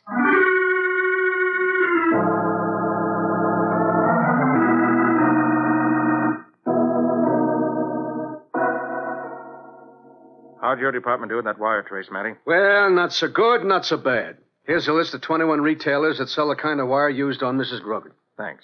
Waldo? Finish the trace on the steel shot, Nick. Patsy's got it. Right here, Nick. 17 stores sell that type of shot. Thanks. And I've got the list of the 14 cars reported stolen for today. What stolen cars got to do with Higgins? He was almost killed by a taxi, Matty. And I know that taxi was stolen by the killer that was after him. Oh. I'm going to read this list of stolen cars out loud. If I mention any neighborhood that's on any of the other lists, let me hear it. You ready? Right. Yeah, go ahead. Checker cab, stolen from corner of 70th and Broadway. No. Packard cab, stolen from Bayonne Park District. Checker cab, stolen from Nelson Square District. I've got a Nelson Square here, Nick. Yeah, I got one, Nick, right here. Galvanized iron wire. 2 reels sold at Hanley's hardware store, Nelson Square. 10 pounds, number 7 chill steel shot. Sold to Adams Sporting Goods, Nelson Square. Cab stolen from Nelson Square, shot bought at Nelson Square, wire that bound Mrs. Grogan from Nelson Square. Matty, I think we've got our first break in this case. Gosh, Nick, you're right. The connections are too obvious to miss. Killers evidently using Nelson Square as a base of operations. Let's get up there fast. I think that's where we'll find Albert Higgins. I only hope we find him alive.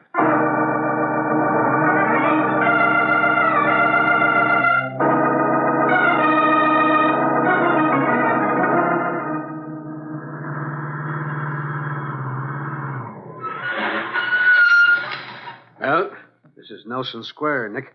Now what? Let's see. About 12 small apartment houses on the square. Say about 10 apartments in each. Yeah, making 120. I figure the killer is hiding out in one of them, and he's got Higgins there. Okay, the question is, which? I don't know. We'll have to cover every one. Hope we have enough time. But look, how are you going to know it's the killer when you see him, Nick? I'm going to make him give himself away, with Waldo's help. Oh, what do I do, Nick? Take this business card. It's one of Higgins. Uh-huh. You're to go from door to door as Albert Higgins, vacuum cleaner salesman. I get you, Nick. When he hits the killer, the crook will be so surprised, he'll give himself away. Right. Especially in view of the fact that he's probably seen Waldo already. You ready, Wobble? I'm ready, Nick, but I prefer action. Not my old 44. Forget the 44. You sell vacuum cleaners. Leave the action to us.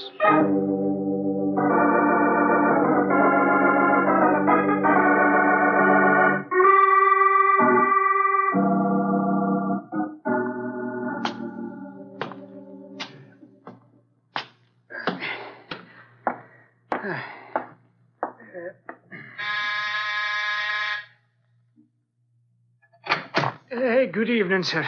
I'm Albert Higgins of the Ajax Vacuum Cleaner Company. Is the lady of the house in... Read it fast. 99 wrong numbers. I'm beginning to get discouraged.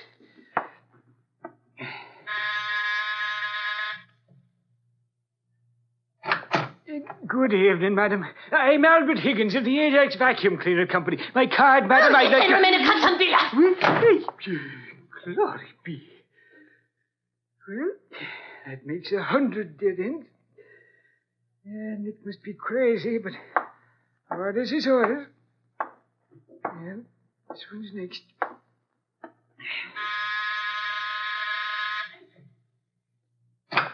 Good evening, sir. Is the lady of the house in? I'm Albert Higgins of the Ajax Vacuum Cleaner Company. Who'd you say you was? Oh, me card, sir. I'm Albert Higgins of the Ajax Vacuum Why, Cleaner you're Carter's leg man. I've seen that mug of yours. No, really, sir. Get your rod, Wilson. This is a plant. Yeah, Get inside, you, before I blast you. Brother, drop that gun. What? You're covered on both sides, mister. Reach, fast. No tricks. Step aside and we'll come in. I think I know this gentleman, Matty. His name's Cash Hagen. Yeah, that's Wally Wilson inside. A fine pair of thugs. You got nothing on us, Carter. This here's an invasion of privacy if you ain't got a search warrant. Did you bring a search warrant, Patsy? No, Nick. How unfortunate. And that means we'll have to find Albert Higgins here to justify this illegal entry. Where is he, Cash? Never heard of Albert Higgins. In the bedroom, Matty? No, nowhere in sight, Dick. Must be in the kitchenette or bath. How about it, Waldo? No, he's not here, Nick. You killers murdered Higgins? Me and Wilson never heard of this guy. He's got to be someplace in here. Hey, look, Nick. They might have bumped him off and got rid of him already. I hate to believe it, Matty. We'll never have a case against these mugs if they did. They must have got rid of him, Nick. There's nobody else here in the apartment. To be stymied like this at the last Nick, minute. there's something wrong with this living room. Now, Patsy. Well, look at it. It's lopsided. There's more wall on one side of the window than on the other. And there's more floor showing on one side of the rug than on the other. Patsy, this is no time for interior decoration. Even the chandelier is off-center. Patsy. Wait a minute, Matty. Patsy's right. Huh? Come over to the wall, quick. Listen here, if you Shut try up. Oh, wait a minute. This bookcase is high enough to conceal a door. Help me swing it away from the wall, Waldo. Yes, Easy. sir. All right. There you are. By heavens, you were right, Nick. It is a door. In a false plaster wall, making a partition just big enough to conceal a man. I'm only hoping that... I tell you, I didn't tell the Carter anything. I didn't tell him anything. All right, Higgins, all right. Take it easy. You don't have to lie anymore. You told Nick Carter plenty. Enough to execute Cash Hagen and Wally Wilson for murder.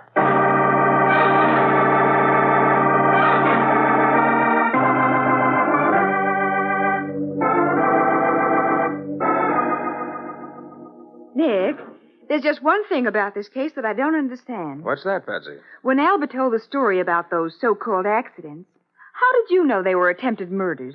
Oh, that. Well, remember Higgins said the cab driver looked like an ordinary hacky? Uh-huh, in gray hat and gray coat. When I said gray cap, Albert said, no, gray hat, a felt hat. That was the tip-off. How? Because no genuine cab driver wears a hat. All cab drivers in this city are required by law to wear caps. So obviously the driver was a phony. Well, you certainly put the lid on those thugs with that felt hat. Mr. Carter, I take my hat off to you.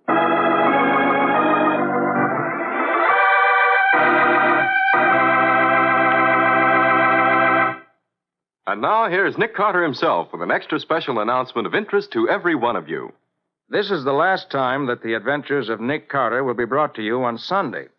Beginning Tuesday, March 5th, this program will be heard over most of these stations at 8 o'clock in the evening. So put this down in your little black book starting on March 5th. That's 1 week from day after tomorrow. The adventures of Nick Carter, Master Detective, will be heard every Tuesday evening at 8 o'clock. So be with us at that time and tell your friends about the change, too, won't you? Now, Nick, can you tell us something about next week's story? Well, Ken, next week I'm going to tell you about a brand new post-war racket that's robbing Americans of thousands of dollars and driving hundreds of Europeans to death. Nick found out about it when my janitor went to check a grocery order and disappeared. He was found murdered with his shoes full of rice. What's rice got to do with murder and racketeering? You'll find out when you hear the case of the wholesale killer.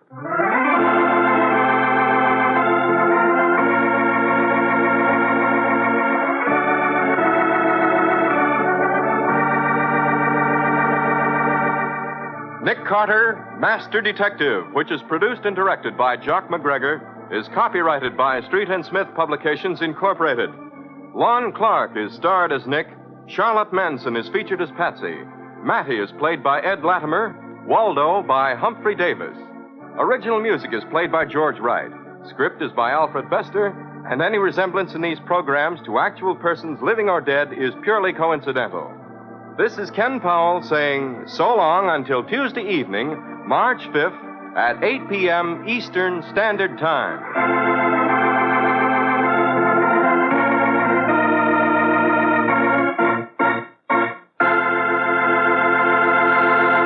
This is the Mutual Broadcasting System. Broadcasting System. Broadcasting System. Broadcasting System.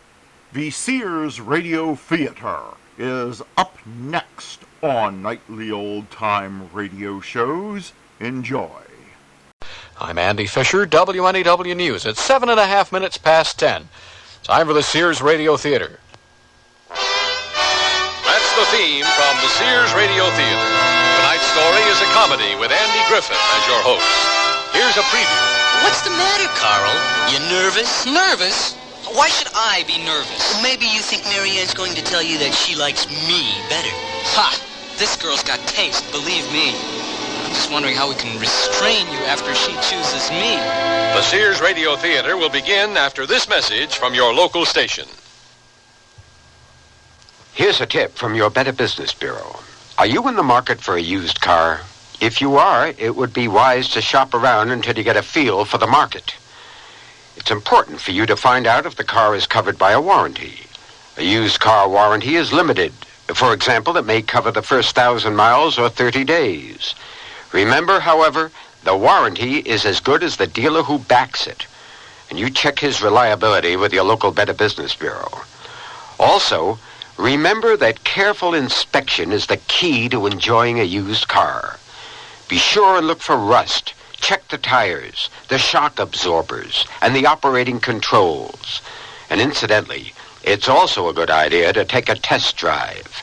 You see, by giving the car the once-over before you buy it, you're protecting yourself against a faulty purchase and a lot of headaches after you've bought it. This has been a tip from your Better Business Bureau. If trivia turns you on, turn on William B. Williams and Bill St. James every weekday when they may give you a chance to win WNEW cash for the answers to trivia questions from any one of 4 categories, and you pick the category.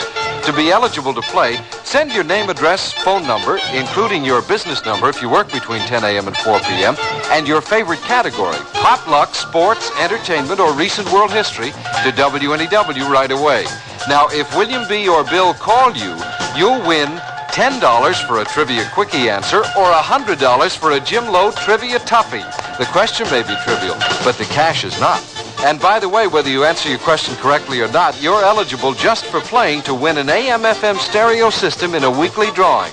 Better get those cards in right away. To Trivia, WNEW 565 5th Avenue, New York 10017. I wonder what the longest-running play on Broadway was, after all. And Break the Bank, wasn't that Bert Parks? And who was the last hitter to hit 400? This is Andy Griffith. You know, I would be a very happy, contented host if I could get an answer to one simple question. Why is it so difficult for brothers to get along with each other? They don't have to like each other. All they have to do is help each other out with jams. Make excuses when a window's been broken, and make sure there's more than one of them around to face a class bully after school. What's so difficult about that? Well, I found that the perfect set of brothers is as rare as a reliable deputy. Just look at the good book. Cain didn't exactly give Abel a love tap. Young Joseph's brothers sold him to a party of traders.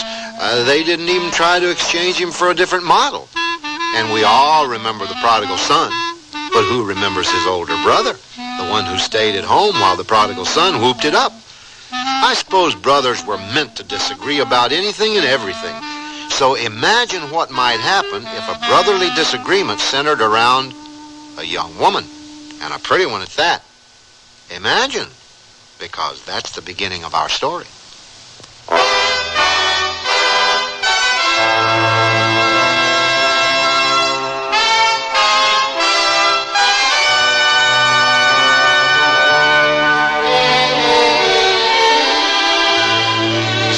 Radio Theater, a new adventure in radio listening. 5 nights of exceptional entertainment every week, brought to you in Elliott Lewis' production of the Sears Radio Theater. Our story, Oh Brothers, by Mark Trella. Our stars, Stephen Keats and Janet Waldo. The Sears Radio Theater is brought to you by Sears Roebuck and Company, where value is your byword. Sears, where America shops. Spring is a playground of texture at Sears Junior Bazaar. Our classic blazer is touchable in cotton and polyester terry. Push the collar and the sleeves up, wrap it close, or let it breeze open. Slip a saucy pointelle top underneath, and you've got contrast. Or let each go solo in the sunshine. Finish with crisp coolness in polyester and cotton, poplin wrap skirts, and pleated pants. All mix and matchable in neutral and earthy tones from Junior Bazaar at most larger Sears retail stores. Understand you type fast. Yes? Accurate? Well... That's okay. You'll be typing on Sears' exclusive Corrector electric typewriter with easy correction and more. It's Sears' best. Try typing Sears Corrector typewriter. Whoops. Now first, Sears is S-E-A-R-S, not Z. So backspace to the incorrect letter. Tap the correction key. Now the mistake is blocked out. Next, type the correct letter. Then proceed. Yes, Daddy. Are we finally set for Grandma's? I think so. We've got the new Sears Travel Guard baby seat in the car. Right, and the extra sleep and play baby suits. Oh, Grandma will love those. They're so cute and yet practical. The extra baby blankets and bottles are in the vinyl diaper bag. Oh, Sears certainly did make shopping for the baby easy. Sure did. Well, I think we've got everything. Honey, I think you've forgotten something. Hmm? The baby.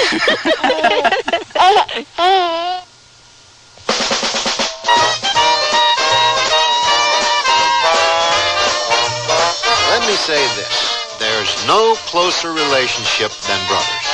Except sisters. Or husband and wife, that sort of thing.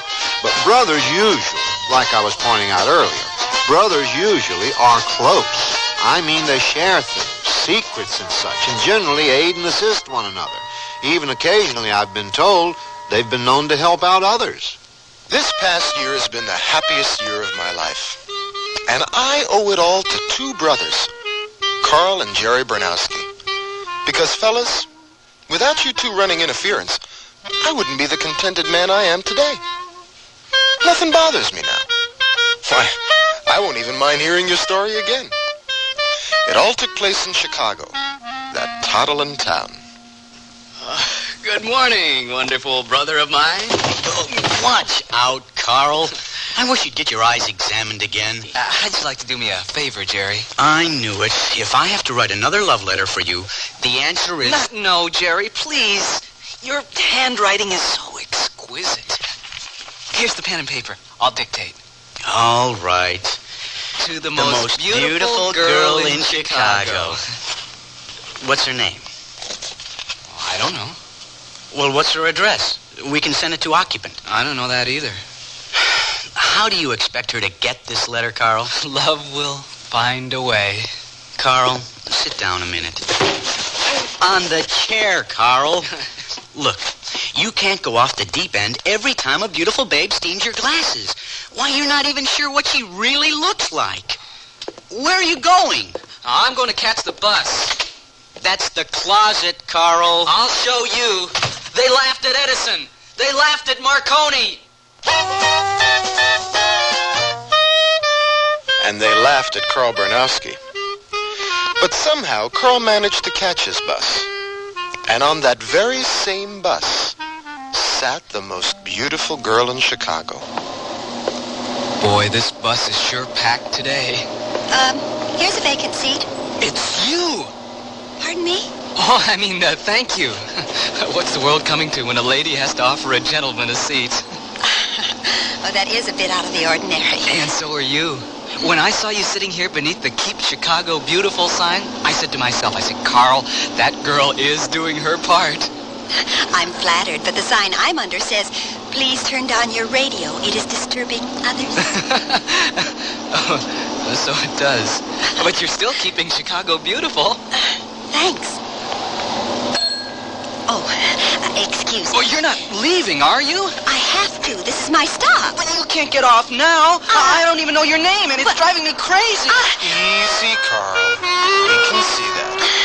Well, excuse me. Please tell me your name. I can't eat or sleep. Wait! I want to get off! If I give you my name, you'll let me go, right? Oh, I'd do anything for you, Miss... Miss... Anonymous. My real name is Mary Ann Schuler. Now, will you please let me go? I wasn't keeping you, was I? Oh! Well, don't you want to know my name? Oh! Well, when can I see you again?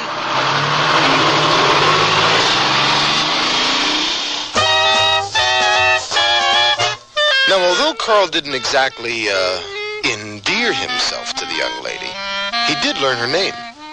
So Carl wasted no time returning home. He had a letter to dictate. Harrison steps up with the bases loaded and 2 out. A hit here could win it for the Sox. I'm back. Quiet. Harrison takes strike 1. You'll never guess who I saw on the bus. Not now, Carl. Harrison swings and misses. Strike 2. The most beautiful girl in Chicago. Come on, Harrison, you bimbo. Get a hit. Strike 3. Game's over. Sox lose. Oh, wait till next year. How was your trip, Romeo? Oh, wonderful, fantastic, terrific. We can't be talking about the same thing. Here, take a letter, Jerry. To the most beautiful girl in Chicago, Mary Ann Schuler. Hey, you got her name. Good work, Carl. To the most beautiful girl in Chicago.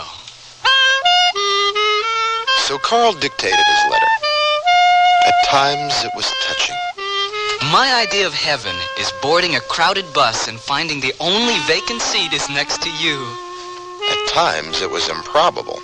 I'd ride the bus all the way to Hegwish to see you. I'd wait for the bus in snow up to my neck. And at times, it was downright impossible. My fondest wish is for you to get off at my stop. Eternally yours, Carl Bernowski. Oh, brother. Read it back to me, Jerry. Do I have to? You sure you want to send her this letter? Certainly. I got her address from the phone book, and I'm ready to go. My heart and soul are in that letter, Jerry. May I make a suggestion? What's that? Don't send this letter yet. This is strong stuff, Carl. And the last thing you want is to put off this young lady, right? I suppose. Why not wait a couple of days? Who knows? You might even change your mind. Never. I'll wait. But I know the time will not cool my ardor. Carl has been plagiarizing the Romantic poets again. So while Carl waited, a funny thing happened to Jerry while he was on the bus. Well, hello there. Is this seat taken? No, it's not. It is now. You know, I saw you under the Keep Chicago Beautiful sign, and I said to myself, Jerry, that girl's doing her part. Where have we heard that one before? Does everyone in Chicago talk to himself like that? Only when he is deeply moved by someone as beautiful as yourself. Oh, brother. Excuse me. I've got to go now. Oh, my knee. Huh? It's an old football injury, and you're twisting it around like a pretzel. Well, I'm sorry. How was I supposed to know? I just missed my stop. Terrific. My knee's stiffened up, and in a minute, it'll be as big as a melon. Well, I won't be around to harvest it for you. Hey, you can't crawl over me like that. I'm hurt.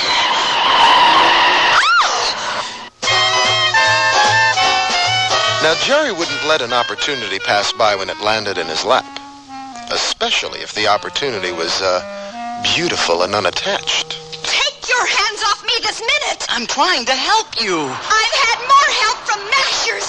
Now let me go. Fate has thrown us together. Why don't you give me your name and phone number? Oh, I'd turn in my own mother first. Now, if you'll excuse me. When can I see you again? Whenever they let you out again. She likes me. I can tell.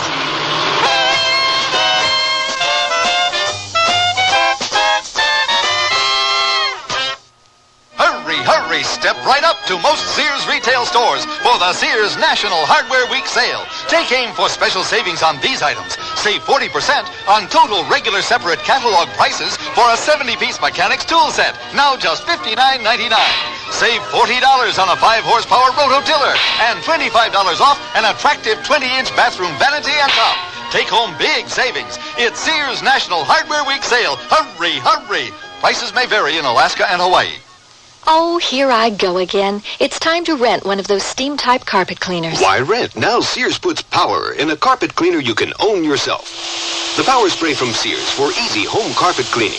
Power Spray sprays hot water into your carpet, then sucks up the dirty water. You can see the dirt you get out. Dirt you didn't even know was there. The Power Spray Carpet Cleaner, a convenient carpet cleaner you can own yourself. Available at most Sears retail stores. Kenmore. Solid as Sears. The word's out and spreading fast about the jeans from Sears Men's Store that grow old beautifully.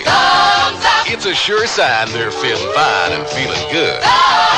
For the denim that keeps going strong a long time. Get them trim cut, regular cut, even get them pre-washed. The jeans that grow old beautifully. Now at most Sears retail stores.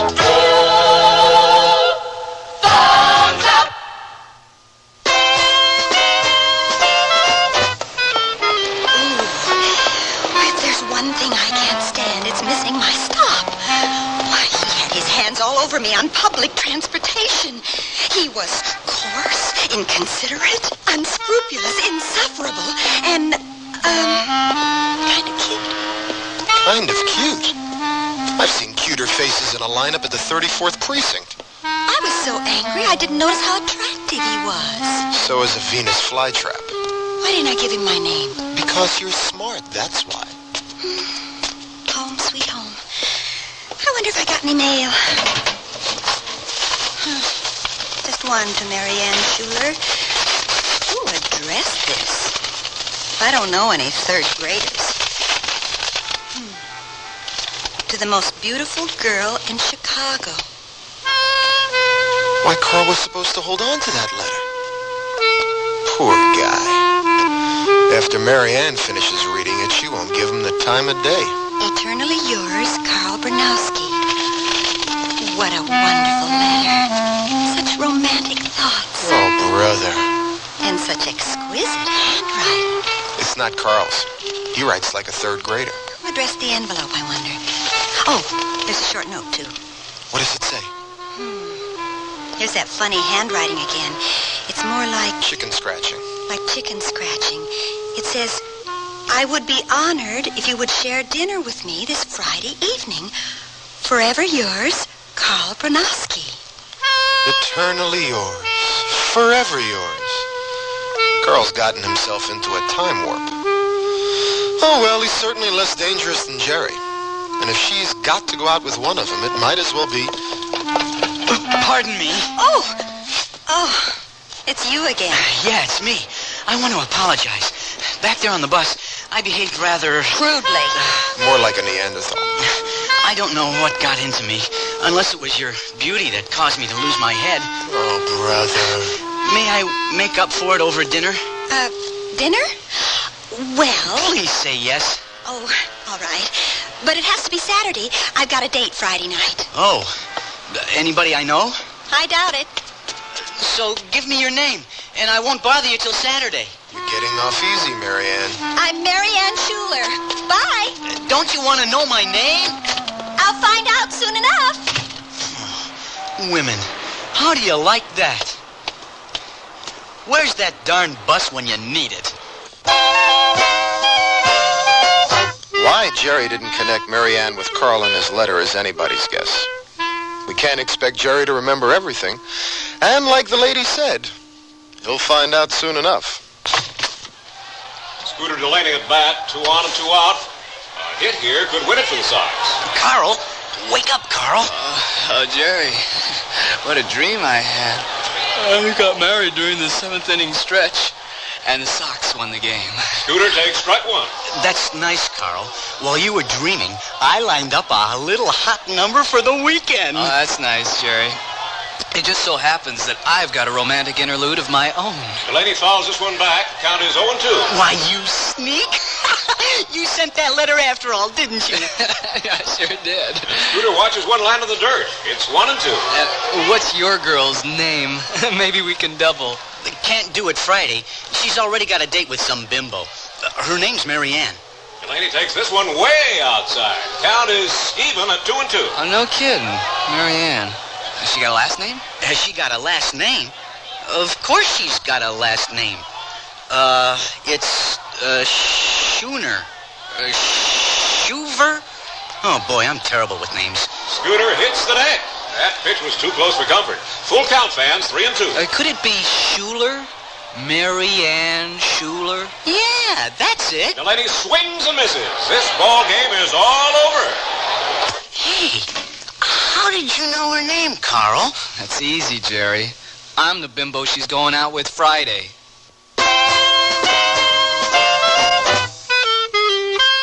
Carl and Jerry have yet to reach an understanding over their mutual heartthrob, Mary Ann Schuler.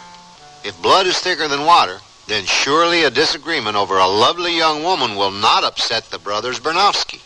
Or will it?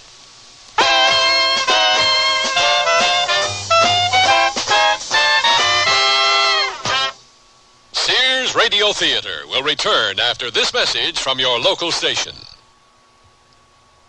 Listen with your heart and you'll hear more than words. Grandma? Yes, sweetheart? Did my mother ever do anything bad? Well, what do you mean? Did she always clean up her room? Listen with your heart and you'll hear love. Seems to me I had to remind her to clean up her room on occasion. Sometimes I forget, too. Well, everyone forgets once in a while. Listen with your heart and start to understand. Grandma, does my mom love Jimmy more than me? No. You know, your mother used to ask me that about her brother. Really? Listen with your heart and you'll hear love. You remind me an awful lot of your mother when she was a little girl. Listening, caring, and sharing. That's what understanding is all about. Listen with your heart and you'll hear love. From the Mormons, the Church of Jesus Christ of Latter-day Saints. Pardon me, miss, please. Hi.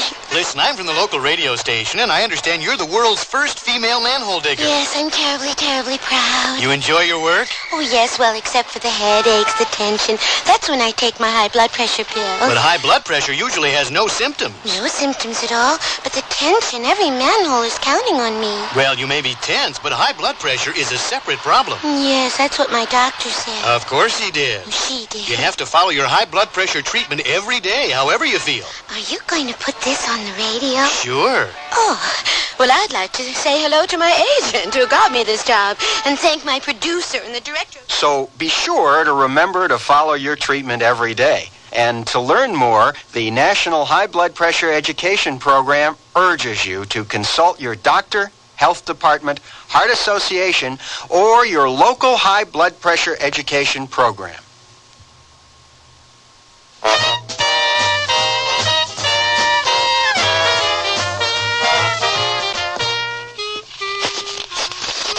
If you'd put down those walnuts long enough to listen.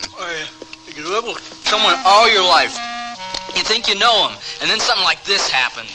They all double-cross. Stop making a big production out of this, Carl. It was an honest mistake. So was Doris Kaputnik, that cute cheerleader in high school.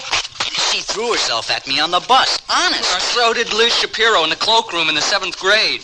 She wouldn't let me go, Carl. Neither would Alice Kozlowski in kindergarten. What was I supposed to do? I should have known. Every time a beautiful dream enters my life, you find some way to turn it into a nightmare.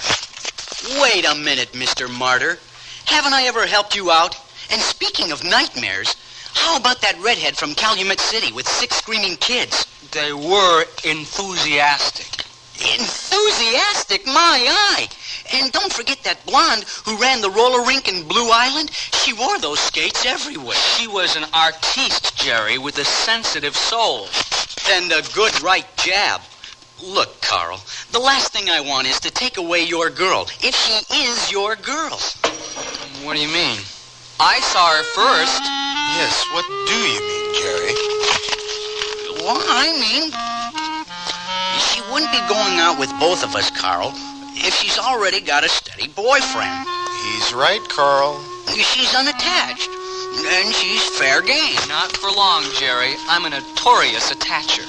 Just like a barnacle. Don't get your hopes up too high, Carl. The ball game isn't over till the last out. And I'm a pretty good clutch hitter. We'll just let Mary Ann decide that.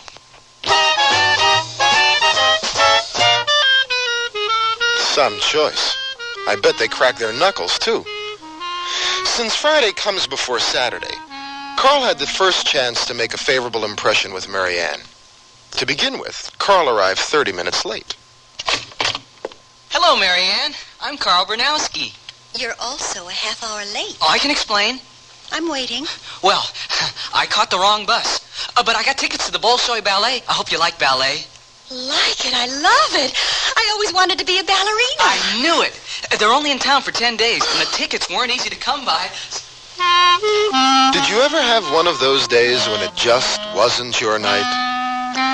If Carl had read his tickets, he would have noticed that they were for the following Friday's performance. But Mary Ann took the whole thing in stride. You're upset, right? I am not upset. Well, then why are you strangling your handkerchief? I am not strangling it. I'm gripping it very tightly. How about a movie? Would you like to see a movie? I suppose you've got tickets. Name a movie. Any movie. I'll take you. I did want to see the new Jack Nicholson film. My dear, it's done. Taxi!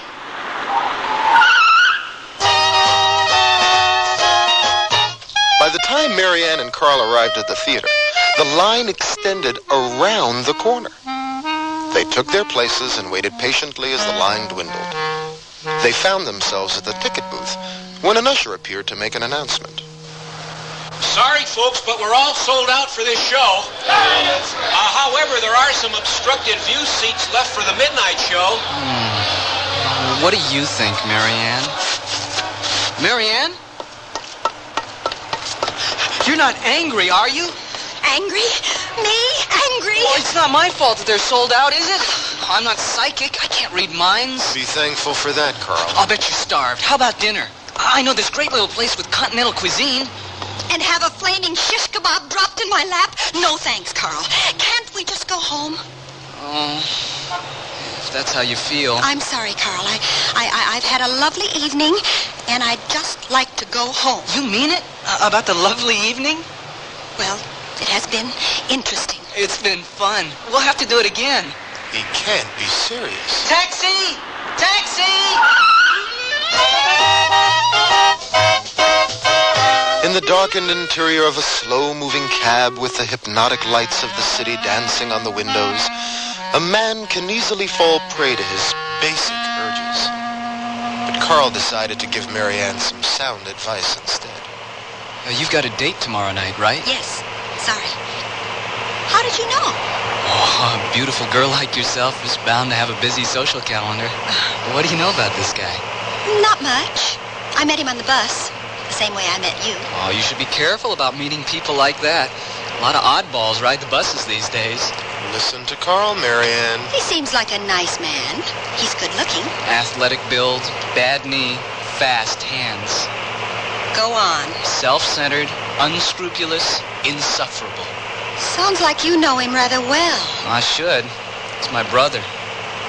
Are you kidding me? I wish I was. 2 brothers and me in the middle. Oh, brother! Now Mary Ann knows how it feels to be a club sandwich. If she didn't have such a keen sense of adventure, she might back out of her engagement with Jerry. Lucky for us, she decided to go through with it. As these meetings go, it was a veritable whirlwind. Jerry arrived 30 minutes early. Hi there. Jerry Bernowski at your service. Aren't you a bit early? The early worm gets the bird. Are you ready? Not exactly. Well, let's go. Let's go. I've got tickets to the Golden Gloves fight at the Armory, and they start smack at 8. Oh, I'll just be a second. Make that a microsecond, and you got a deal. Jerry should have been an efficiency expert. In 3 hours, he managed to whisk Mary Ann through 3 bouts at the Armory, a brisk jog through Grants Park, the final minutes of a rock concert at the band shell, chili dogs at Rico's in the Loop, and several steins of Bach beer in a North Side tavern. Gee, Mary Ann, you don't look so good. Gee, Jerry, I don't feel so good. You didn't look green earlier tonight. I'm part chameleon on my mother's side. Don't feel bad. We've all got skeletons in the closet. Mary Ann? Oh. Are you all right, Mary Ann? Of course she's not, Jerry. Why don't you take her home? Come on, Marianne. I'll take you home. With Marianne safely recuperating in her apartment, it might prove interesting to hear how Jerry recounted his evening for Carl. Is that you, Jerry? Of course it's me. Why don't you turn on a light so I can be sure? You satisfied? No. What time is it? About 2:30 on the AM side. You kept that sweet girl out this late? Hey! When a girl goes out with Jerry Bernowski, she gets the grand tour. Oh, no. You didn't run it through Grants Park, did you? Yeah, it's nice and quiet there. And to Rico's for chili dogs. Well, Rico's my friend, and his food is out of this world. And then that cheap tavern on the north side? Jerry Bernowski, how could you? Hey, I don't have to answer that. And he didn't. She had a wonderful time, and she wants to go out with me again. I didn't know she was a masochist. Jerry, you never could lie with a straight face. Neither could you. All that bull about how you went to the ballet and then saw a movie and then ate at a fancy restaurant. I bet you didn't do those things at all. Did so. Did not. Did so. I wonder who writes their lines. Well, the boys each became determined to outdo the other for Marianne's affections. Jerry pestered her over the phone. Hey, how about a date tonight, Marianne? I wish you'd quit pestering me over the phone. Terrific. I'll pick you up at 8 sharp. And Carl badgered her through the U.S. mail. To the most beautiful girl in Chicago. Dinner at 9 would sure be fine. Ooh, I wish he'd quit badgering me through the mail. Through it all, Marianne maintained a stiff upper lip. And, to her surprise, she began to feel a certain warmth in her heart for the brothers Bernowski. The brothers took her to strange new worlds. With Jerry, she went to ball games, strip joints, and even took a tour of the steel mills where Jerry worked as a foreman. And with Carl, she viewed the masterpieces at the Art Institute, browsed in galleries, and even toured the mummy exhibit at the Museum of Natural History where Carl worked as a guide. The months of activity brought a closeness between them, and it came as no surprise to anyone, except maybe Marianne, when the brothers began to entertain serious thoughts of matrimony. Carl's proposal almost came first. They were in the main library downtown. Marianne? Marianne, I have something important to ask you. Can it wait, Carl? I'm in the middle of the Industrial Revolution. And I'm in the middle of an important proposal. Carl didn't have much success with his proposal, and Jerry didn't fare any better. That very same day, Jerry took Marianne to the tallest building in Chicago. What's the hurry, Jerry? I've got something important to ask you. Well, can't you ask me down here? Nope. We've got to get to the top. Come on, let's go. Let's go. Jerry, wait. I've got something to tell you. Through a technological miracle known as the express elevator, Jerry and Marianne were transported to the observation deck of the tallest building in Chicago in a matter of seconds.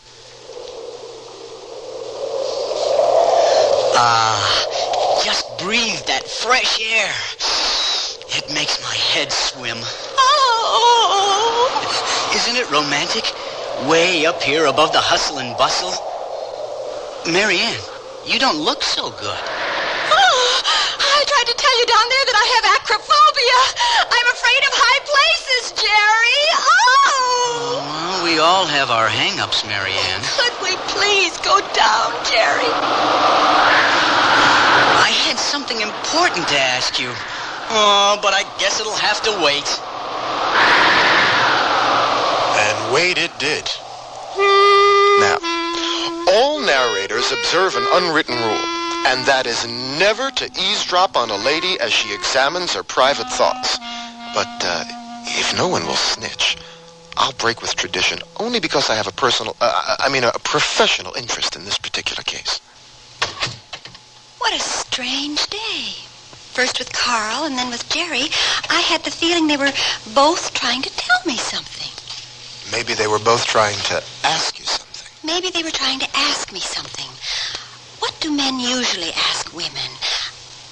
Uh-oh. They couldn't both be proposing. Oh, yes, they could. I like them both very much. But marriage? It's out of the question. Carl is intelligent. I could explain my situation to him. He'd listen. But would he understand? Oh, he'd never understand. And Jerry, he wouldn't stand still long enough to listen. He might even get angry. I hope he wouldn't get angry. He's certainly the excitable type. Ooh, I don't want to hurt them, but I don't want to marry them either. Of course not. They're not your style. I could never be completely happy with either one of them. Or with both of them. I need someone who will understand and appreciate me. Exactly. Oh, what can I do? You'll think of something. You're a bright girl, Marianne. That's it. I've got it. What did I tell you?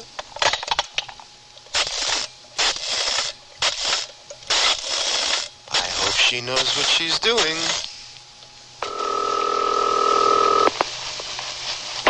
Hello, Bernowski residence. Jerry speaking. Oh, I can't bear to listen. Suppose we take a short break.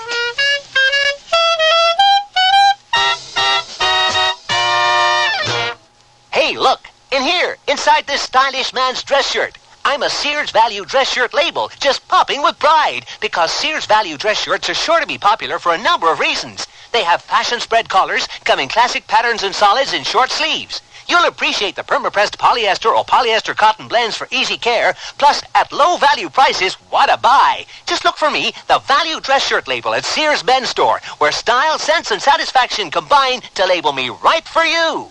The natural look really helps do something for a woman. The classic look does too. Now there's a group of classic coordinates at Sears that really does up the natural look for spring. Everything in a nubby, texture-rich blend of polyester, rayon, and flax in two of this season's favorite colors, mauve or natural. Capture the double-breasted blazer, wrap, skirt, straight-leg trouser pants, and open basket weave shirts. Sears Spring Coordinate Group in sizes 8 to 16 will really help do something for you at most larger Sears retail stores. Hurry, hurry, step right up to most Sears retail stores for the Sears National Hardware Week sale. Take aim for special savings on these items. Save $20 on Sears Home and Shop Vacuum, now just $79.99. Get 20% off 2 sizes of trash cans, now sale priced from $10.99 to $12.99. And get as much as $8 off a single-lever bathroom faucet. Take home big savings, real straight shooting at the Sears National Hardware Week sale. Hurry, hurry. Prices may vary in Alaska and Hawaii.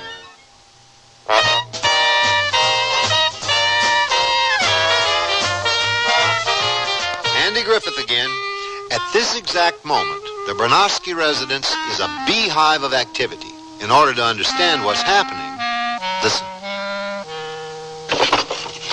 Carl, have you seen my lime green tie? A lime green tie with a purple shirt? The salesman said it was mauve. Where's my tie? Oh, I thought I'd wear it. A lime green tie with a brown shirt? Well, the salesman called it burnt umber. Can I wear the tie, please, Jerry? Huh? Oh, all right. If I can wear your lemon yellow slacks. Deal. Gee, I hope Marianne's a good cook. Anything's better than your cooking, Carl. That's not true. I've got several specialties. Is one of them burnt umber? How do you get into these pants? Well, the usual way. But it looks to me like you need a shoehorn. Watch it, Carl. It's bad enough I have to put up with you at dinner tonight. Well, I'm not exactly thrilled by that prospect either. Just don't go into your talk about how they preserve mummies. As long as you don't tell us how they temper steel. Okay. Let's go. There's still a chance I can lose you on the way over to Marianne's. Fat chance, Jerry. Jerry and Carl seem on edge tonight. Preoccupied might be a better word. And the bus ride to Marianne's only made matters worse. Would you stop that noise, Jerry? You're embarrassing me. You're wearing a lime green tie and a brown shirt, and I'm embarrassing you. Just calm down. What's the matter, Carl? You nervous? Nervous? Why should I be nervous? Maybe you think Marianne's going to tell you that she likes me better. Ha! This girl's got taste, believe me. I'm just wondering how we can restrain you after she chooses me. We don't want this in the papers. Don't strain yourself, chum, because she's going to pick old Jerry. Domestic squabble erupts into violence on South Side. We'll honeymoon in Joliet. Yeah, at the state penitentiary. We'll settle down on the South Side and have lots of little Bernowskis. That's a sobering thought. In no time, Jerry had them celebrating their golden wedding anniversary in the Steelworkers Union Hall. Carl, who had a firmer grip on reality, pulled the cord and got them off the bus in time to be at Mary Ann's door at the appointed hour. Well, this is it. It sure is. The best man win. I'm sure I will. Cut it out and ring the bell already. How's my tie look, Jerry? The tie looks fine, Carl. Hello, boys. This is a surprise. You're both on time. Where did you get those pants, Jerry? From Carl. You can tell he doesn't have any taste. And Carl, that tie. Where on earth? Jerry's. Isn't it awful? Come on in. Dinner's almost ready. What a feast. What a repast. That girl can certainly cook up a storm. Tossed salad, fried chicken, green beans, homemade bread, and mountains of mashed potatoes. Of course, the brothers were on their best behavior. Here, Mary Ann. Let me help you with that. Here, I've got it, Mary Ann. Thanks, boys. I can handle this. By the time the strawberry shortcake rolled around, the brothers were stuffed. Is this a meal or is this a meal? More compliments to the chef, Mary Ann. Room for more, fellas? Let me loosen my belt. I'm ready. The way to a man's heart is strawberry shortcake. There's a procedure that cattlemen follow before sending their livestock off to their fate. It's called fattening up. And unless I miss my guess, that's what's going on here. More dessert, anyone? Oh, any more and I'll explode. I'm stuffed. I feel like a mummy. No mummies, Carl. Just a figure of speech, Jerry. Well, what do you say we do the dishes? That's the least we can do. Carl, Jerry, before you do the dishes, I have something I want to tell both of you. A speech? Not exactly. Is anything the matter, Mary Ann? Of course not. I just have something to say to you. Oh. Oh? Uh-oh. Here it comes. What I'm about to say won't be easy. I've known you both for some time, and we've become very close. That's why it's so hard for me to do this. That's all right. Carl understands, don't you, Carl? I don't think she's finished. Thank you, Carl. What I'm trying to say is that I like you both very much. You're almost like brothers to me. Uh-oh. Ooh, this isn't coming out right at all. Maybe you better do the dishes. Sure, Mary Ann. Come on, Jerry. I get to wash, Carl. It was my idea. I'm going to wash. You always get to wash. All right, you can wash. He's going to wash. We won't be long. Don't hurry on my account. I can see I'll have to eavesdrop on Mary Ann again. Ooh, what a mess. At least they're doing the dishes, Mary Ann. Watch what you're doing, Carl. Let's hope there'll be some dishes left. Ooh, why can't I tell them? Because you're kind and considerate. Why can't I just come out and say it? Because you're sensitive and thoughtful. I need to be treated differently. Delicately. Like a piece of fine china. Be careful, Jerry. I get the feeling that Carl and Jerry don't really understand me. How could they? You're such a wonderfully complex person, Mary Ann, with so many moods and feelings. Go on, Mr. Narrator. Pardon me? I said, go on, Mr. Narrator. How long have you been listening to me? And how long have you been listening to me? You mean you've been listening to me while I've been listening to you? We've been listening to each other. Did you hear that, Mary Ann? Carl says he thinks you've got another boyfriend. She does, Jerry. Jerry, what is going on out here? Uh-oh. Is this guy on the level, Mary Ann? Completely. Is this what you were trying to tell us at dinner? Something like that. I don't feel so good all of a sudden. You don't look so good either. Well, I get the picture. No hard feelings, Carl? Nah. I guess we had it coming. No hard feelings, Jerry? No. No feelings. Fellas, don't go away like that. Here's 2 tickets to tonight's Sox game. Baseball? At a time like this? Oh, come on, Jerry. Let's go to the ball game.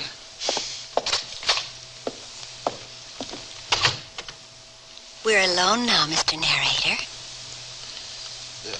I hope you know what you're doing, Mary Ann. You hardly know anything about me. What's there to know? You're not married, are you? No, nothing like that. But what do you see in a guy like me who eavesdrops on people all the time? You eavesdropped on the right people. I'm just a narrator, Marianne, and not a very good one. Do you know how much a narrator makes? Mr. Narrator? Yes, Marianne? Have you eavesdropped on your heart lately? Yes, I have. What did it tell you?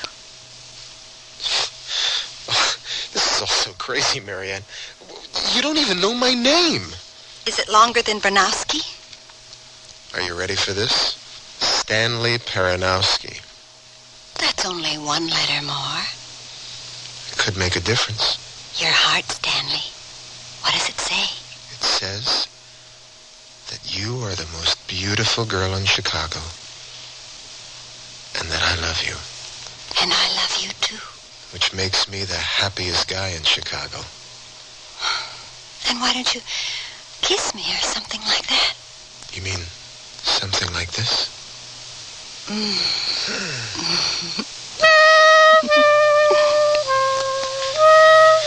Well, that was a year ago, and I'm still the happiest guy in Chicago. And Marianne is still the most beautiful girl in Chicago, even though her last name is longer. And the brothers Bronowski? Well, they're still bachelors, but they're about to become the honorary uncles Bronowski.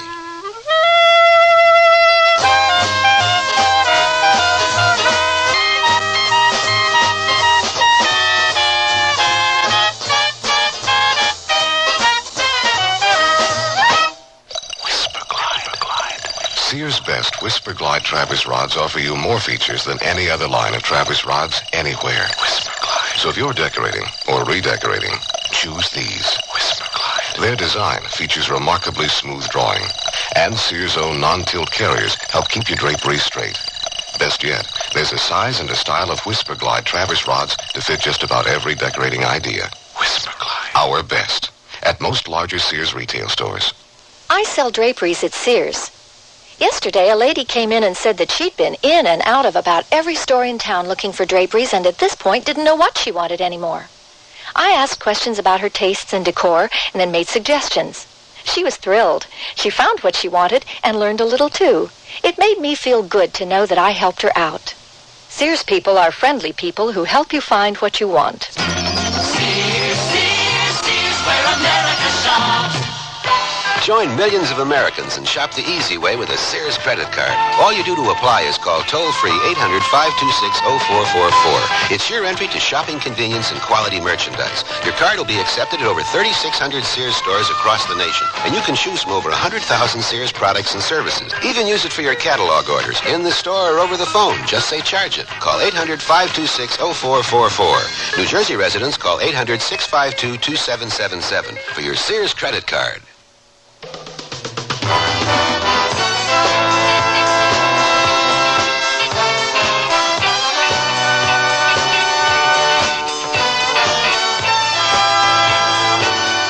The Sears Radio Theater has been brought to you by Sears Roebuck and Company, where our policy is satisfaction guaranteed or your money back. Sears, where America shops. Old Brothers was written by Mark Trella, produced and directed by Fletcher Markle. Your host was Andy Griffith. Our stars were Stephen Keats and Janet Waldo. Also heard were Corey Burton, Tony Pope, and Byron Kane. The music for Sears Radio Theater was composed and conducted by Nelson Riddle. Art Gilmore speaking. The Elliott Lewis production of Sears Radio Theater is a presentation of CVI. 8 ball in the side pocket. He'll never make that shot. Hey, that's a beauty. Yeah, he cut it to the inside. Say, where's Kessler tonight? He's out walking with his dog. Sure does like that dog, doesn't he? Well, you know, he had a heart attack last Christmas, and he's got to exercise to build up his heart. Walking is exercise? It's a lot better exercise than pushing that pool cue, bingo. It helps your circulation, and that's what Kessler needs. We could all use some exercise. Look at that gut. I don't know. Shooting pool with this bunch sure takes it out of me. Are we moving too fast for you, Bingo? Is the strain too extreme? The strain of exercise may be too extreme if it's been a while. See your doctor first. With an examination, he can determine what kind of exercise program is right for you. Contact your American Heart Association for more information. We're fighting for your life. I'm lost and lonely, scared and sad, trembling at the thought of making you mad. My love is yours, but at times you're so cold. If life's like this, take me before I grow old. This song was written by a man now serving time in a state prison. Most of the men and women in prison today were abused children, and many abused children grow up to abuse their own children. Child abusers can be helped. Find out how. Write Prevent Child Abuse, Box 2866, Chicago, Illinois, 60690. Please stop the hurt I've suffered since my birth. Join the abused child's fight, put an end to their sleepless night. A message of the Ad Council and the National Committee for Prevention of Child Abuse.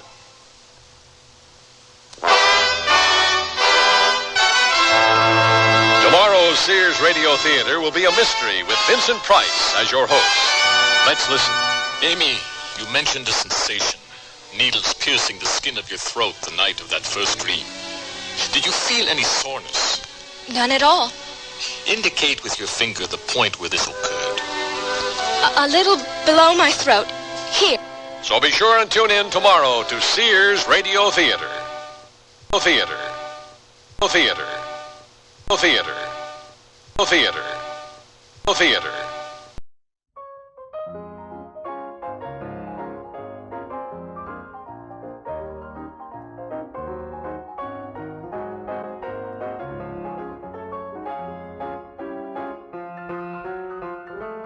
All right, it is time for the Trivia Minute, and here we go.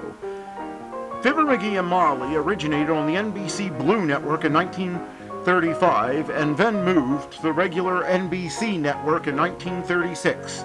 The title characters were played by real-life husband and wife comedy team Jim Jordan and Maureen Driscoll Jordan, who were natives of Peoria, Illinois.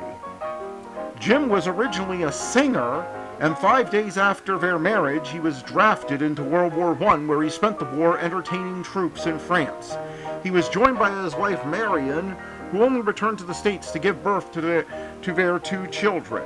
After they returned from the war, they were completely broke, and Jim was forced to get a job at a department store to support the family. However, Jim still wanted to perform as an entertainer, so he and Marion went into vaudeville. One day while staying with Jim's brother in Chicago, they were listening to the radio, and Jim bet his brother $10 that he and his wife could perform a better musical act than the one they were listening to on the radio at that time.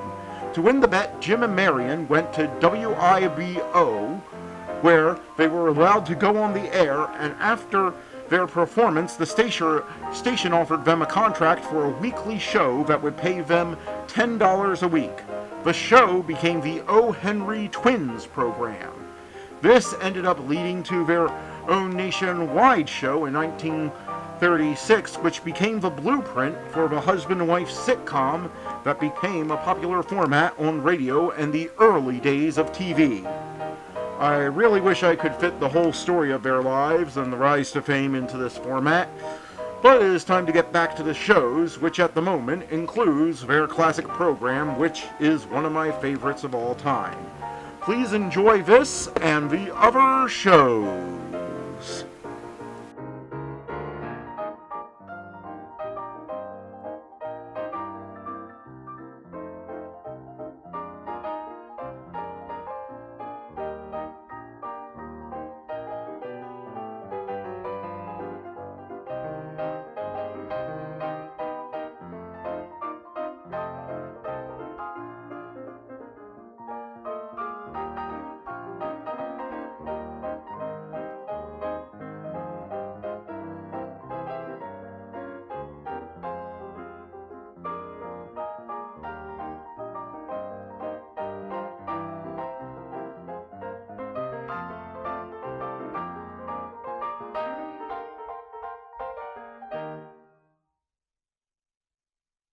Journey to the Stars with Space Patrol, coming up next on Nightly Old Time Radio Shows.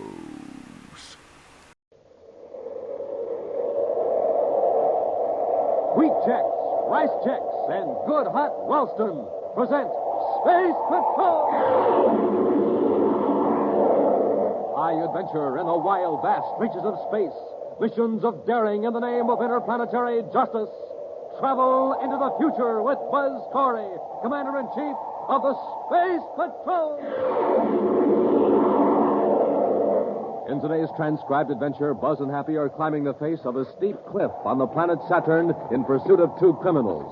At one side of them, a great waterfall thunders down 1,000 feet to the valley below. Colgar must have reached the top, Commander. I don't see him. They went up the cliff like a couple of mountain goats, and with hardly any footholds. Look out, Happy, there's a rock falling. Huh? Smoking rockets, that was close. There are more coming. Press close to the cliff. Hey, it looks like the whole top of the mountain is coming down on us. Colgar's work. He started a landslide. It's right on top of us. What are we going to do?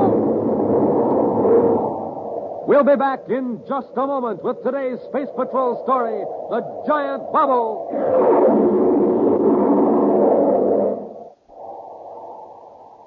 You can't buy it anywhere, gang. Today is positively the last time we can make this sensational offer. I'm speaking of the Space Patrol Spaceophone. The magic phone you can carry anywhere. The magic phone from mysterious outer space. The magic phone created in the secret laboratories of the Space Patrol. The Space Patrol Spaceophone. Imagine, you can talk on it to someone a straight 50 feet away. Complete with 2 blue and yellow plastic spaceophones. Complete with 50 feet of communication cord.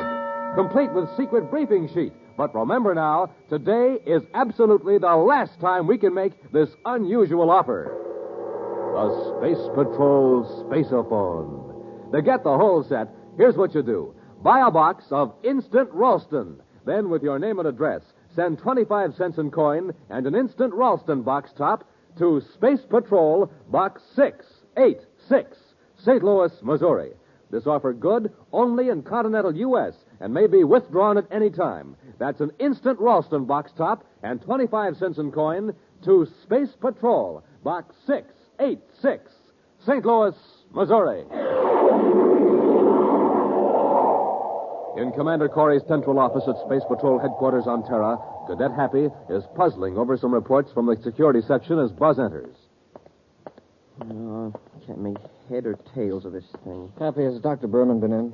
Huh? Oh, beg your pardon, sir. What'd you say? Have you seen Dr. Berman? He was to meet me here. Oh, no, sir. He hasn't been in. Did the appropriation go through? Yes, Happy. I just got the Secretary General's approval. That ought to make Dr. Berman just about the happiest man in the solar system.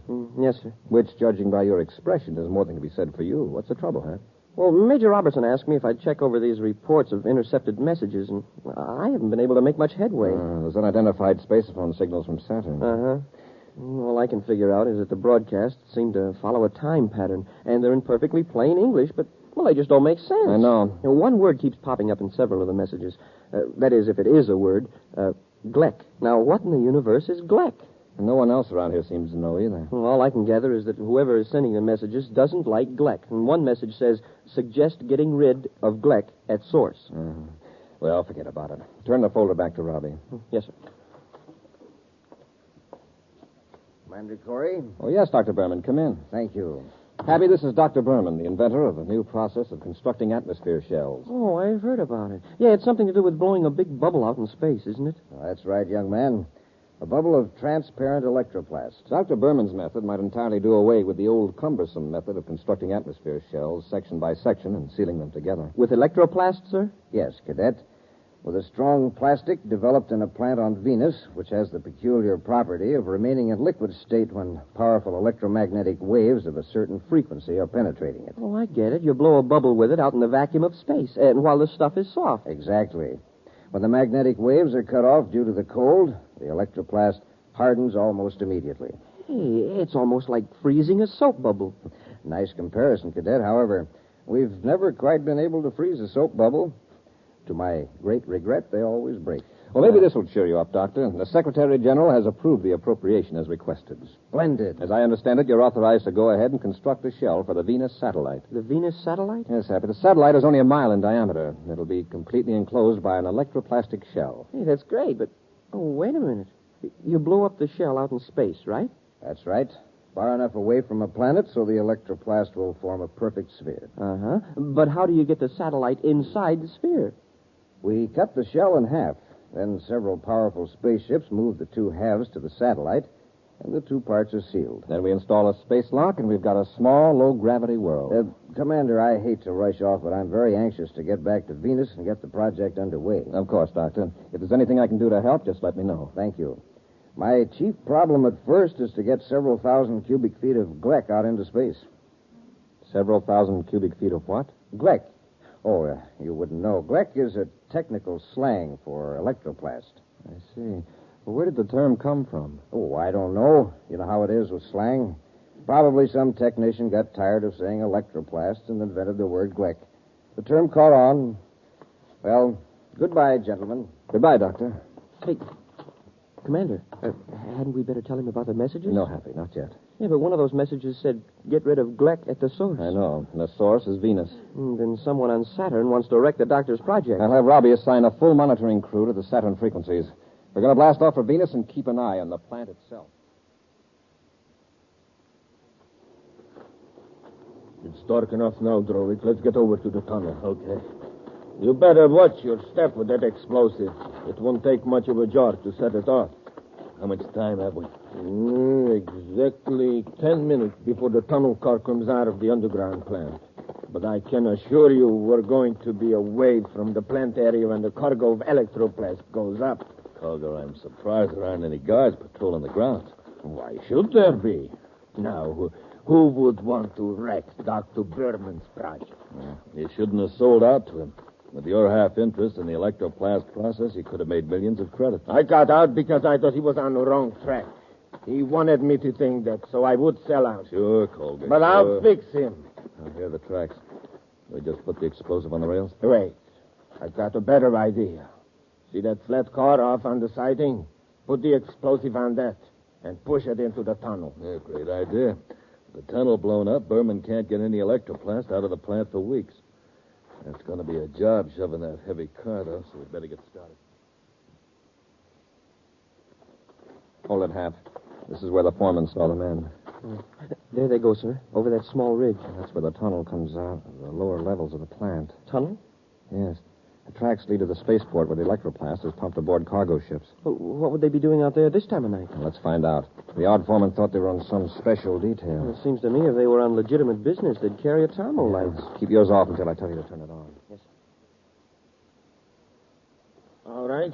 Now, shove the car. It's as heavy as if it were on Jupiter. Once we get it moving, it won't be so bad. How far are we going to push it? Just inside the tunnel. The track has a downhill grade. The car will coast. All right, Happy, turn on your light. Yes, sir. Skolda, somebody's seen us.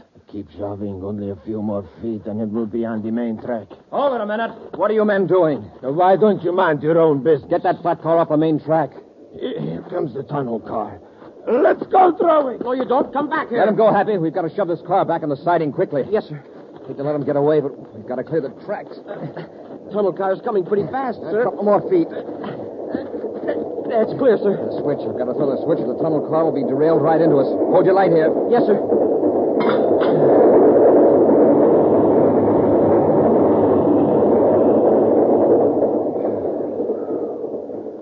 Wow, that was close. Yeah, but we made it. Just barely. Look what was on this flat car. A can of explosives. Come on, Happy. We'll go to the main gate and give some orders. Nobody's going to leave the plant. The tunnel car got through. Cleared the tracks. I got a look at them as we ran out. They're space patrolmen. Space patrol? They probably got the plant surrounded. How are we going to get out? Wait a minute. Look up ahead there. There is Berman. How can you tell? By his walk. There. Now I'm sure of it. He just passed the window in the blockhouse. Let's get away from here before he recognizes I got a better idea. Berman will get us out of here, even past the space patrol. How? He's going into the blockhouse. Let's follow him and see if he's alone. What's in the blockhouse? Test equipment for the Gleck experiments. That's where I got the explosive. Come on. But quietly, take it easy.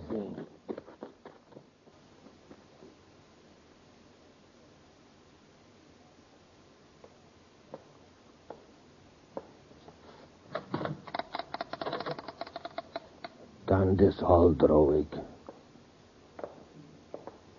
Gate captain, please. Quiet. Berman is in the lab. Yes, thank you. Captain, this is Dr. Berman. Would you locate Commander Corey for me? I don't know where he is, but... Oh, he is? Put him on, please. He's talking on the intercom. Commander? Dr. Berman, What? The tunnel? Good heavens. Thank you, Commander. That would have set the project back for weeks. Yes, I do have an idea who's behind this. Something happened earlier today that aroused my suspicion. We better rush him. I'll wait. Yes, Commander, but I'm not positive. I don't like to discuss this over the intercom. Yes, I know it's urgent, but can you come to the blockhouse? Fine, Commander. Let's get him. Colgar! Don't reach for that intercom, Berman. Yes, it was me. You tried to blow up my plant. Keep the ray gun on him, Drowick. Yes, Berman, you double-crossing swindler. I didn't wreck your plan, but you'll never build an atmosphere shell. We were friends once, Colgar. I can't understand this. Oh, can't you? You tricked me into thinking you were failing in your electroplast research, so I would sell. But that was your decision. I was trying to be honest with you. You walked out on me when I needed your help. We haven't time to argue with him, Colgar. You're right, Drowick. Berman, give me a pass so I can get out of the gate. A pass? Yes. A time-stamped pass with your signature for Drowick and me. Say that we are being sent to Venus City for special work on the project. Come on, we don't have much time. Come on, hurry up. Put your name on it. That's it. Colgar, someone's coming. Get behind the door. Berman, you stay where you are. And if you warn them, you'll regret it, believe me.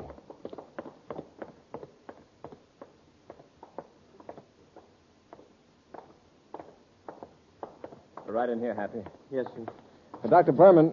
Oh, I didn't know you had company. Commander, Commander, look out! It's him throwing. Give me that ray gun. I'll give you something just as good. Now, stay where you are. Drowick, hold the gun on them a minute. Where are you going? In the next room. I'm going to fix up a few chemicals that will turn this blockhouse into a blast furnace.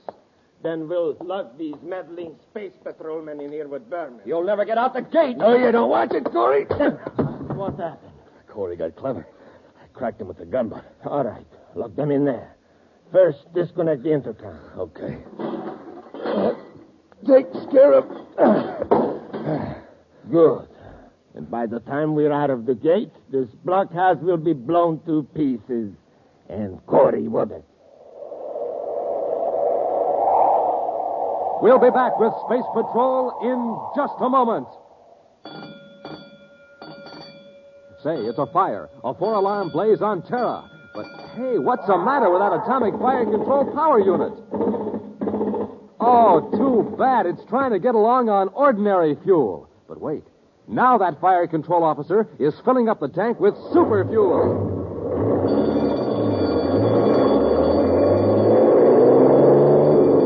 Wow, listen to that fire control unit go now. It's supercharged, that's what.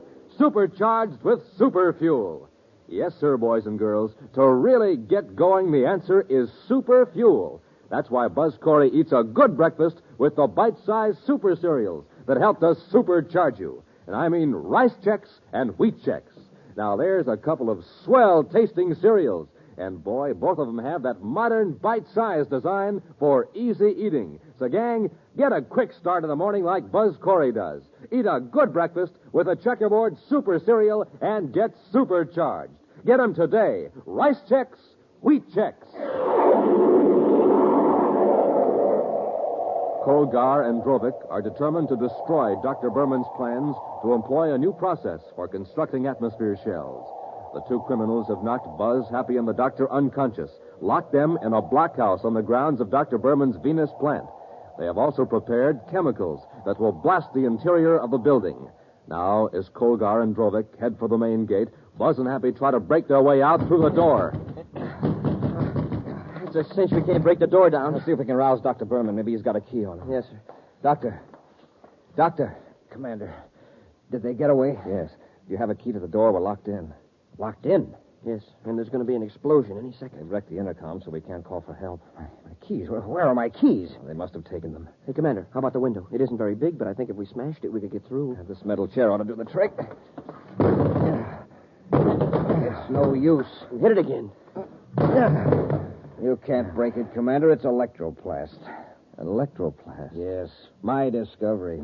And it's sealing us up in a death trap. Wait. Didn't you say it turns to liquid when electromagnetic waves strike it? A certain frequency, yes. Commander, you've got it. There's a generator in this room. Where is it? This cabinet. Do you need any help? After I set the dials, throw the switch on the lower panel. Wait. Now. I've got it focused toward the window. Watch it. How long will it take to work? Just a few seconds. It's starting to melt. Hey, it's just like wax. I think we can get out now. Happy, help me slide the desk under the window. Hurry. Yes, sir. All right, Dr. Berman, you first. I'm really not much good at this sort of thing. If you don't get out, you'll never be any better. Just dive out, Doctor. It's not much of a drop. All right. Okay, Happy? Yes, sir. All right, Doctor. Look out below. Here I come. All clear, Commander. Come ahead. All right. Let's get away from here before it blows up.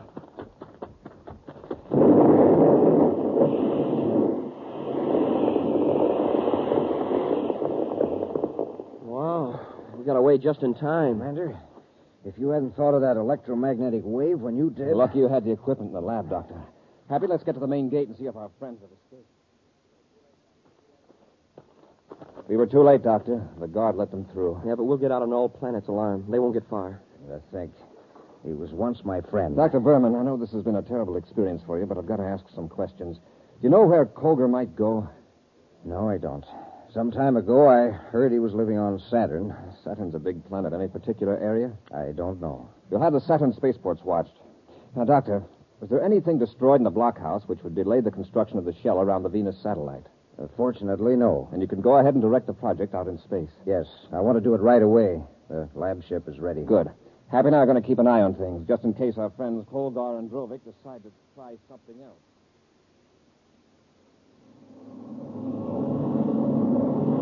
1,000 DUs outside the satellite orbit, sir. All right, Happy. Cut our velocity and keep pace with the satellite in its orbit. Yes, sir. That's 1,600 hours Universal Star Time, Happy. We should be about ready to blow the bubble up any time now. There it goes, Kolga. It's getting bigger. We better not get any closer to Berman's bubble. Let's watch it from here. I didn't think it'd work, but look at it. We're gonna wait till it's nearly finished. And blast the shell with a cosmic low-frequency missile. Yeah, but first we take care of Berman's control ship. The shell will be an easy target after Berman's out of the way. How did he get out of the blockhouse? We saw the explosion. Well, he won't get out of this explosion. Keep his lab ship in your side, Rowan. The shell doesn't seem to be getting any bigger, sir. It is, though, Happy. Starboard view scope. A private cruiser? Yes. Heading in toward the lab ship. Let's go.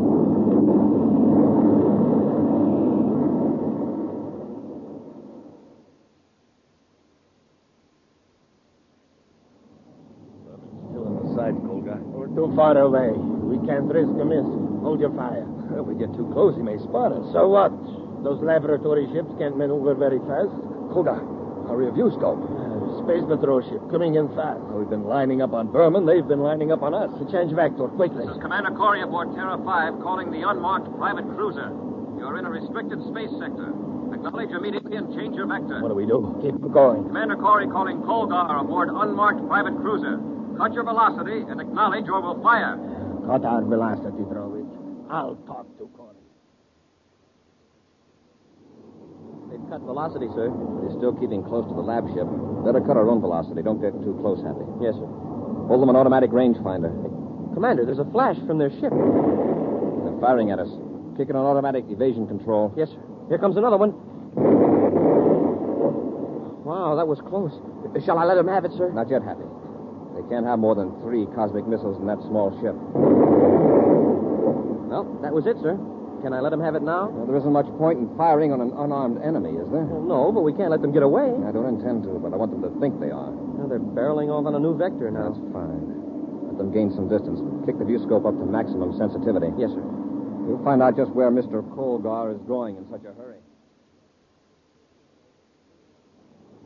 Good shooting, Drovik. You knocked out the great Commander Corey. It must have been that last shot that did it. I didn't see his ship explode, though. He's out of the fight.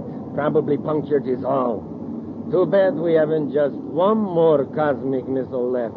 It would be a cinch to knock out Berman's lab ship. Yeah, by now, Berman's probably alerted all space patrol units in the Venus area. You're right. We'll head for Saturn and pick up some more cosmic missiles at our Ortok Valley hideout. And then we'll be back.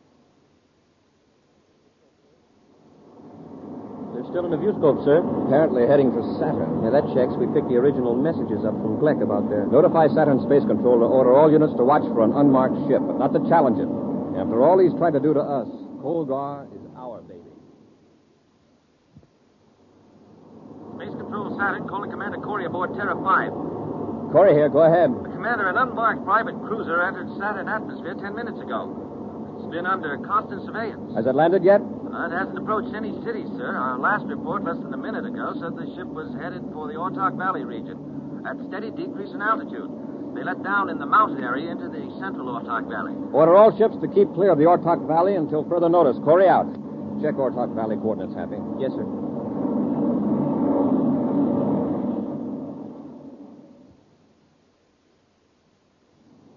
Terrifically low ceiling, sir. Yes. Keep her steady, Happy. We've got 1,000-foot cliffs on either side of us. Yeah, I'm checking them through the infrared viewscope, sir.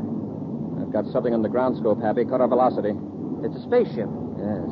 The one we're looking for. Their landing ladder is down, so they probably aren't in the ship. Just like to see them try to take off now. Set her down, Happy.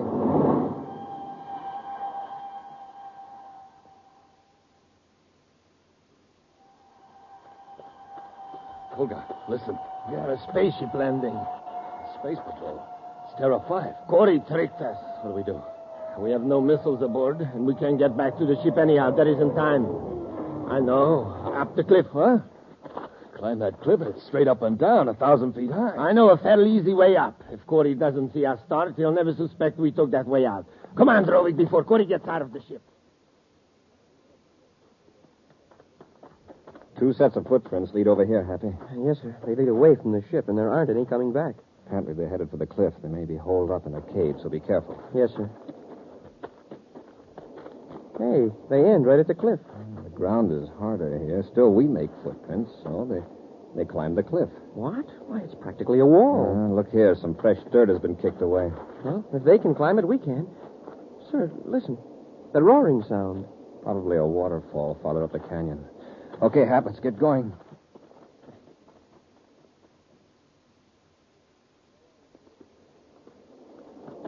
Go on, Drovik. Keep moving. Colgar, I can't get a foothold. We can't go back. Corey and the killer found our way up. It's a 500-foot drop. I'd rather have Corey get me than slip off this cliff. Grab hold of that overhanging rock and swing your foot around this bulge. There is almost a path from here on up. Go on. I can't get past you. So either move or I'll kick you off. No, I'll go on. Watch out for that soft shale. You'll slide off the cliff. I thought I was finished. See? Yeah, you started a miniature lens slide.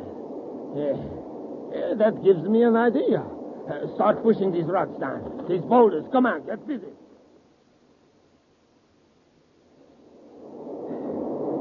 They must have reached the top, Commander. I don't see them. They went up the cliff like a pair of mountain goats. Look out, Happy. Rocks are falling.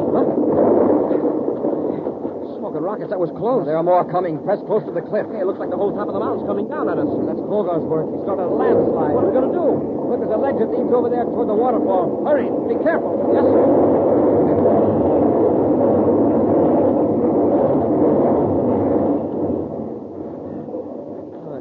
It missed us. Yes. But look at the cliff. Now there's no way up or down. The fall's on one side and 800-foot drop on the other. We're stuck. Wait. Look, behind the falls. What? Behind the falls, there's an opening there. You're right. And there's a path behind the falls. Watch your foothold. These rocks are wet and slippery.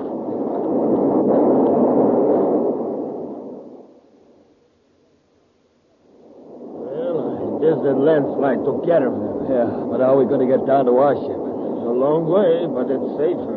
Come on, let's get going.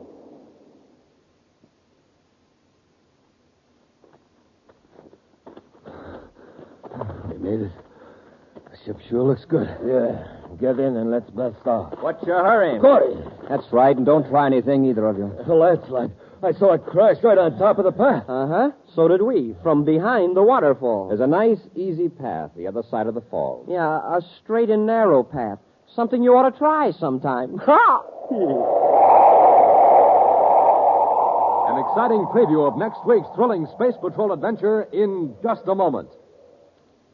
Right now, gang, this is Space Patroller Dick Tufeld. And Commander Corey. We're here to tell you that today is the last time we can offer you the Space Patrol Spaceophone. You get a whole set, gang, complete with 2 spacephones. 50 feet of communication cord. And secret briefing sheets. So don't wait. Send for it today. Just like talking on the telephone. It's the magic phone you can carry anywhere. Looks exactly like the spacephones my space patrollers use on Terra. Talk on it to someone a straight 50 feet away. Use it indoors or outdoors. But remember, today is the last time we can make this offer.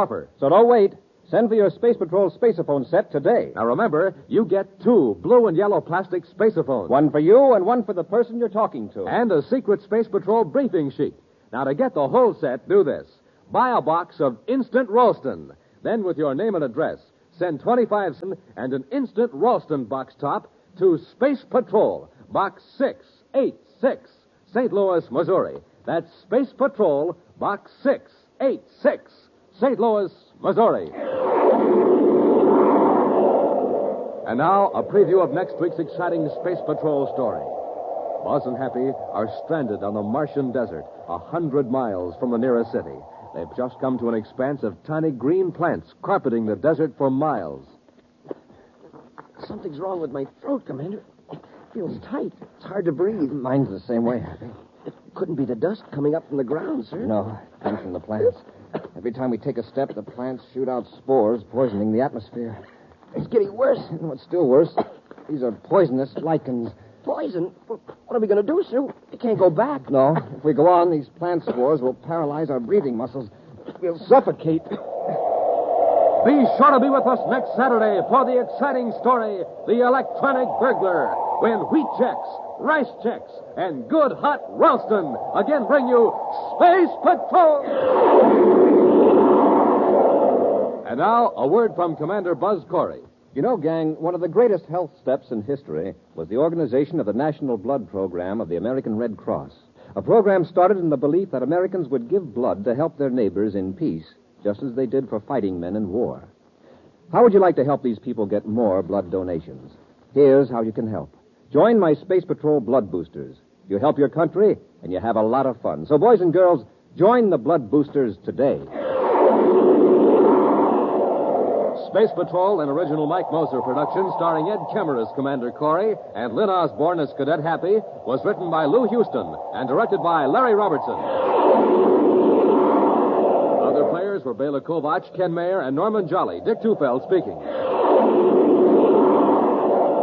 Now, don't forget to tune in next Saturday and every Saturday when wheat checks, rice checks, and good hot Ralston again present the new exciting Space Patrol. And be sure to see another exciting Space Patrol story on your local ABC television station. Consult your local paper for time and channel. Space Patrol comes to you transcribed from Hollywood. This is ABC Radio Network. Look, up in the sky. It's a bird. It's a plane. It's the adventures of Superman on nightly old-time radio shows. Coming up next. Presenting Superman. Up in the sky. Look, it's a bird. It's a plane. It's Superman. And now, Superman. When we last left Superman, he had arrived in Denver as Clark Kent, news reporter, to investigate a strange and deadly plot against the railroads of the West. He had been able to prevent the Continental Limited from being swept into a canyon by a rock slide. But now the unknown force is directed against the Silver Clipper, crack train of the West Coast Railway. Mysterious messages have warned that the Clipper, due to leave Denver at sundown, will never arrive in Salt Lake City. Morning newspapers have carried Kent's story of the rock slide. And while railroad officials and government men search desperately for clues, Kent himself walks briskly toward the great central station for a conference with the division superintendent. But meanwhile, the plot moves on. In a secret hiding place overlooking the railroad yards, the man called the Wolf talks with his subordinate, Kino. Listen. So, very fine. At last, the unbelieving fools begin to take me seriously. You have read the stories, Kino? I read them. Well, why so sullen? Well, I don't understand it. I tell you that track was blocked for 100 feet, and yet 5 minutes later the Continental went right on through. Next time, my friend, please to observe more accurately. Obviously, the track was not blocked for 100 feet. It was not blocked at all. But I tell you it was. You should join forces with the conductor of the train. He swears that a tremendous figure in blue tights and a red cape appeared from nowhere, replaced the missing rails, cleared away 20 tons of rock, and made a safe passage for the train, all in a matter of minutes. Oh, yes. And he is now confined in the city hospital, that conductor, for observation. Yeah. Well, I tell you, I seen the same thing myself. That will do, my friend. We have no time for pipe dreams. You were deceived by shadows. And now listen, there's work to do. I'm listening. I note that this story is signed by that newspaper man, Clark Kent, the one who was on the train. Well, I told you about him. I should like to be better informed. That fellow seems to know a great deal. How he knows, I have no idea. But he does. Also, I have checked up on him. He was assigned to cover the story back east, and seems to have arrived out here incredibly soon. Must have flown. Undoubtedly. But that's neither here nor there. Do you know where he is now? I did what you told me. I trailed him. He left his hotel to go see the divisional superintendent of the railroad. Did he? How lucky. Lucky? We'll kill 2 birds with 1 stone. We've got them on the run. They're worried, Kino, and frightened. I hope you're right. They don't know which way to turn or what to believe. They'd like to keep the Silver Clipper in Denver tonight, but they don't dare. They don't dare, Kino. They can't admit they're terrified. And wait till they get my telegram. Telegram? Can you dress up like a messenger, Kino? Huh? Uniform and so on? Oh, sure. Excellent. You will put on your fake uniform and take this wire, also fake, to the superintendent. Now? At once. If you have luck, you'll find him with Mr. Clark Kent. You will also find, I think, that he is trying to locate a missing engine, Kino. Missing engine? Just so. If he finds it, I'll eat it. Huh? Never mind. Get your uniform on, Kino. Deliver the telegram personally. And bring back as much of the conversation as you can. You understand? Now, where's that conductor's story? Quite the funniest reading I've seen this week. A Superman, huh? Appearing out of the nothing. Well. Hello? Yes, this is the superintendent speaking. What? Well, trace it again. Trace it from both ends of the line. Oh, nuts. Don't tell me you can't find it. Do you think a locomotive intended to vanish into thin air? Check every station master and call me back. I'm sorry, Mr. Kent. Oh, that's quite all right. Stupid idiots. Look here, we sent a spare engine and tender down the line last night, and now they can't tell me where it is. What? On the main line? Certainly. Never mind. Let's get back to this business, the Continental. Any more news of that conductor? No, not so far. Poor fellow's out of his mind. What do you suppose he thought he saw? All that business about a Superman. Yes, I only wish to heaven they'd never printed it. Well, I didn't report that, believe me. No, I know. And now look here, Kent. I've checked with your paper back east, and they tell me that it's all right, that you're here to do what you can. Now, what do you want to know? Well, first of all, have you any idea what's back of this trouble on the railroads? Not the slightest. If you ask me, there's a lunatic at large. Oh, don't you believe it? What else can I believe? It's too senseless, utterly mad. Well, you had warnings. Yes, which we ignored. We get them all the time from cranks and nuts. But these warnings came true. So what of it? Do you still think they came from cranks and nuts? All right, Kent. What do you think? I think that one man or a group of men is trying to paralyze the country with fear. Yes, but why? I'm afraid we'll find that out later. Unless we can stop them. Good Lord, we've got to stop them. This can't go on, Kent. We'll do what we can. What do you suggest? I suggest that you don't let the Silver Clipper leave Denver tonight. Oh, Kent, she's got to leave. Can you imagine what the reaction would be if she didn't? You're taking a chance. Yeah, we can't help that. She's got to go. Well, then we must work fast. We only have until this evening. I have one more idea. Yes, what is it? Well, if you read my story carefully, you'll see that I imply I know more than I printed. Yes, I did notice that. Well, do you? Not yet, but I expect to. How? The people back of this, particularly the man called the Wolf, will want to know just what I do know and where I got it. Well? I propose to show myself around until he catches up with me. Will he? I think so. I was shadowed this morning on my way here. Good Lord. You were? So I think he and his friends are just waiting their chance. And I'm going to give it to them. Oh, Kent, don't do it. Why, if they'd wreck a train, well, they wouldn't think twice about it. About putting me out of the way? Yes. Don't worry. But why? What's the idea? While they're finding out how much I know, I may be finding out one or two little items about them. Well, I only hope... Here. How long have you been standing there, messenger? Oh, I just come, boss. You the divisional superintendent? Telegram? Yes, sir. For you personally. They told me to bring it right in. I seen the door was open, Well, so I I walked... hope they found that engine. Well? That's all, messenger. Get out. Yes, sir. No, wait. Hey, where'd you get this wire? Huh? Why, the office gave it to me. Said to bring it right over. All right. Go on. Close the door behind you. Hey, Kent, listen to this. Yes? Where an engine is now, a train will be tomorrow. The Silver Clipper will vanish like smoke, never to be seen by the eyes of living men. Well, sounds like black magic. I don't believe it. Why, they'd never dare. Oh, they dare, all right.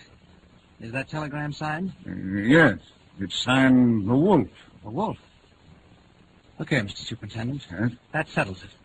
Have that wire checked. Find out who sent it and when and from where, if you can. My guess is you'll discover it's faked. I wish we'd held that messenger. Kent, what are you going to do? Just what I said I'd do. Put myself in the hands of the Wolf and see who wins.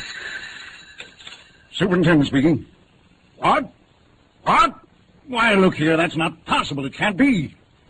Man alive, think what you're saying. Now, look here, you tell that crew to report here in my office. That's right, at once. My God, Fizz, I bet I found out something. Anything new? Why, it's the silliest thing I ever heard. Wait, that telegram. Where an engine is now. I don't believe it. I don't believe it for a minute. What is it? Kent, that locomotive and tender. It passed through Kingston at 11:15. Yes? And it passed through Richville at 11:50. Well? It should have reached Lewisburg at 12:20, just 30 minutes later. And it didn't? It wasn't on time? On time? I had never got there at all. Oh, well, that's easy. It left the rail somewhere in between. Yes, you'd think so. But listen to this. A crew left Richville and a crew left Lewisburg. They met somewhere in between, just now in broad daylight. And neither crew had seen a sign of that engine anywhere. That's not possible. No, it isn't, is it? Black magic. Isn't that what you called it, Kent? I think I'm going mad like that conductor. Well, what are you going to do? I'm going out to hunt wolves.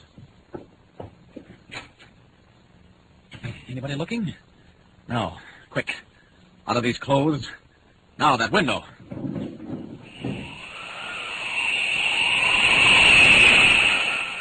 Goodbye to Clark Kent temporarily.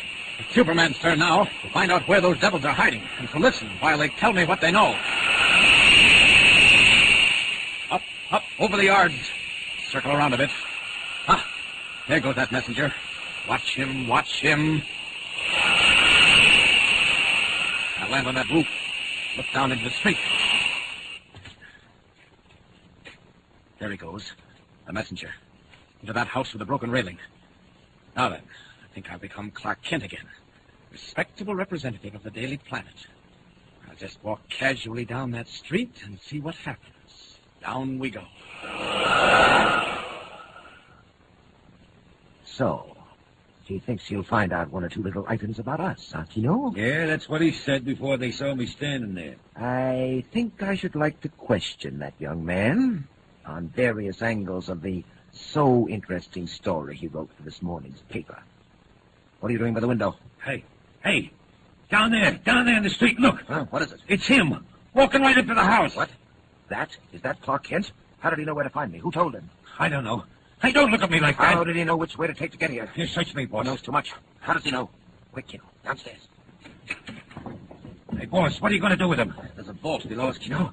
Steel-lined and soundproof, with various devices to bring out information. You going to take him there? For a time. For a little conversation, my friend. Stop. Look for the peephole. Is he coming? Yeah, right this way. Hey, wait a minute. Is anyone else in the alley? No, it's empty. Here he comes. We'll jump out and grab him, huh? Right. Be ready with your blackjack. Now. Hey, where you going? Quick, Kino, let him have it. Here, what's the big idea? Hey, jump on, jumping, boss. Inside with him, quick. Come on, you. No hanging back. Good work, Kino. Good work. Down the iron stairway. Quick. Someone may have heard us. He's trying to hang back. I'll fix it. There we are. Shove him inside. Now, close the door. Now then, Mr. Clark Kent, the time has come for a little talk. Kino, my friend, you may prepare the aids to conversation. Clark Kent in the power of the wolf. Or is the wolf, all unknowing, in the power of Superman? And meanwhile, where is the missing engine? Excitement, thrills, suspense. Tune in and follow the story. And remember, be with us again for the next thrilling installment of Superman.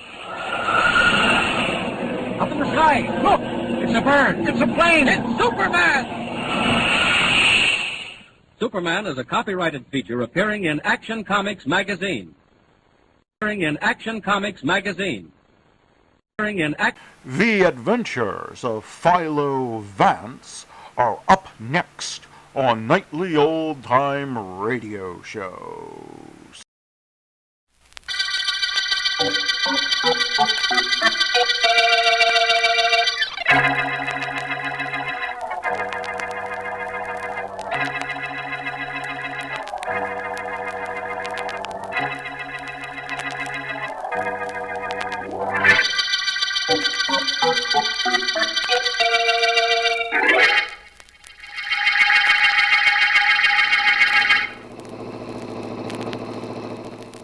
It's awful quiet tonight, ain't it, Mike? Yeah, but I don't mind. Drive around another 2 hours, call into headquarters, and somebody else can have this patrol car for the next shift. Me, I'm going to bed. Nice houses on this street, huh? Well, they're big, say that for 'em. People live in them, got lots of dough, say that for 'em. Yeah. How'd you like to live with a house like that and on the corner? Yeah, not bad. Afraid Maggie wouldn't like it, though. Too many rooms to clean. She wouldn't have to worry about that. Servants, pal. She'd have to have a mess of servants. Yeah, you don't know Maggie. She wants to do everything herself. I never saw anything like Hey, it. Eddie, look. Where? Coming out of that big house we just passed. 2 guys. They're shoving guns in their pockets. Stop this heap. We're getting out. Right. Come on. Right with you, Mike. Get your gun out. Looks like we're in for a little action. Hey, you two, stop! Stop or we'll shoot! They aren't stopping. Let's let them have it. Right. Yeah, they got the same idea first. See how they like it. They're only half a block away. We'll grab them, Eddie. Won't have to grab both of them. One of them's hit. Look, he's staggering. Yeah, but look at the other guy. He's got his gun against his buddy. Hey, don't! He shot his own pal. How I'd like this shot to get him. My turn. We're both missed. He makes that car that's parked there was sunk. Well, he's made it all right. And there he goes. All right, let's go back and get our crate. We can chase him. Now, let's take a look at this buddy of the guy got away. He's done for. Through. Take a look. Ever see him before? Nope. Oh, get the people starting to come around. All right, everybody, get back. Go on home. Go to bed. Take a look for identification, Eddie. Right. All right, look, everybody. Nothing's going on. The show's over. Go on. Get back to bed. Get back to bed, will you? Hey, Mike. Yeah? We got a real mystery on our hands. First 2 guys stick up a place, then one of them kills the other guy, and look what I found in the other one's pocket. A piece of paper. All it's got on it is 2 words. Live on. Now, what's that mean?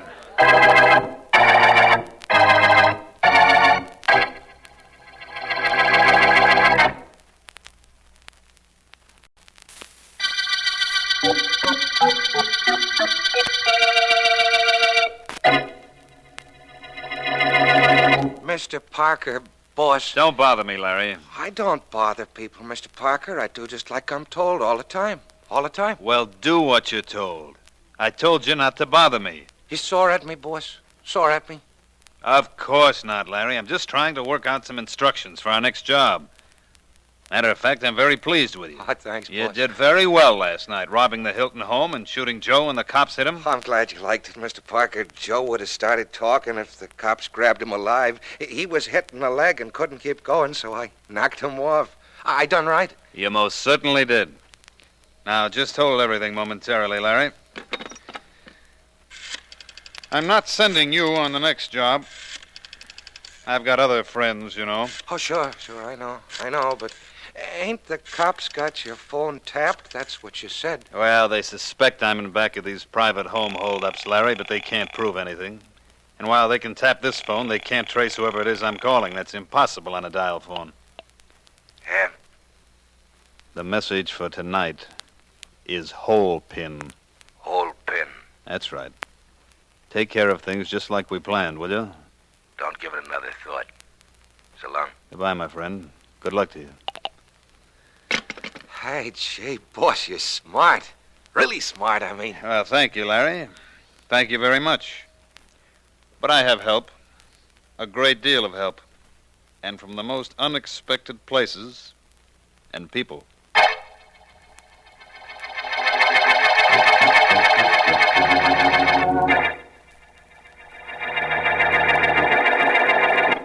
And then, Mr. Vance, the paper goes on to say that the robber who killed his accomplice is being sought by the police. Who expect to make an arrest shortly. Oh, that's right, Mr. Vance. How did you know? Oh, I'm smart, Miss Williams. Didn't you know? Gosh, Mr. Vance, I've only been working for you for 3 months. You can't expect a girl to know everything in 3 months. No, I guess not. I think, though, that... Miss Williams, Vance. Oh, hello, Mr. Well, Marlowe. hello, Markham. I've rather been expecting you. Miss Williams was just telling me about the mysterious message found in the dead hold-up man's pocket. That's why I'm here, Vance. I'd like to talk to you about the whole thing, if I may. Well, come right into my private office, Markham.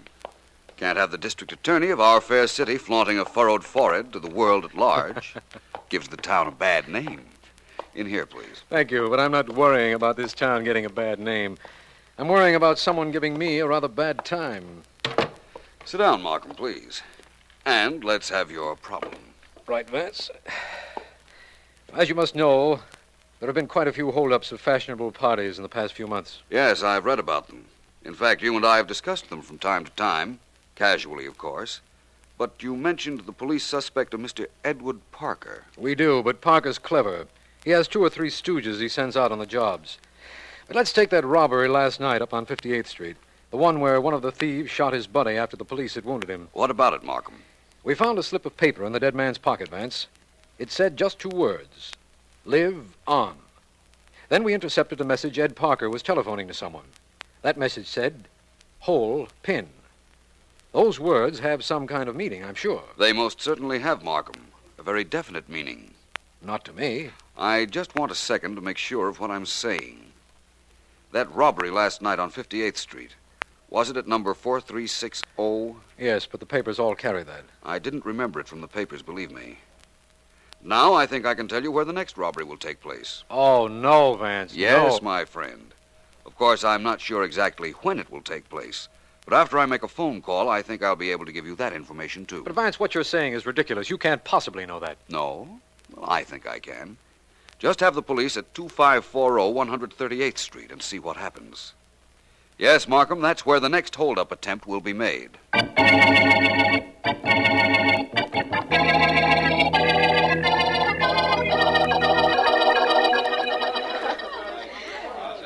so happy you're having a good time, Mr. Davis. I'm so glad you're enjoying yourself. Incidentally, there's young Alice Morton over at the refreshment table. Wouldn't you like to join us? Definitely, Mrs. Blake. I thought you would. Everybody, can I have your attention, please? At some particular time at every party, the hostess feels it her solemn duty to make an announcement. At the moment, duty calls. I think you'll all be glad to hear that we have with us that distinguished pianist, Dmitri Rabov, who has consented to play a few selections. Mr. Rabov. For now his first number. Mr. Raboff plays the Rachmaninoff Prelude in G minor.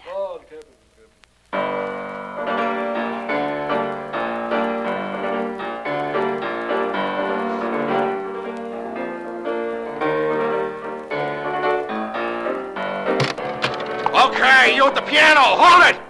Everybody stay still and nobody move. There's a stick-up. Lock the door, Jimmy. Cut that out, lady. Cut it out or you'll never do no screaming no more. And don't none of you guys get brave all of a sudden. All of you got too much jewelry on. My friend here's got a big bag he's going to put in the center of the floor. Go ahead, Jimmy. Out.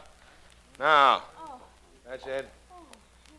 All you guys and dames, one at a time, starting from my left, dump your rocks into that bag. And don't hold out or I'll come get 'em myself. Hey, you fat dame. You start it off. That's a go. Open up this door. Open it up. This is the police. Hey, it's the cops.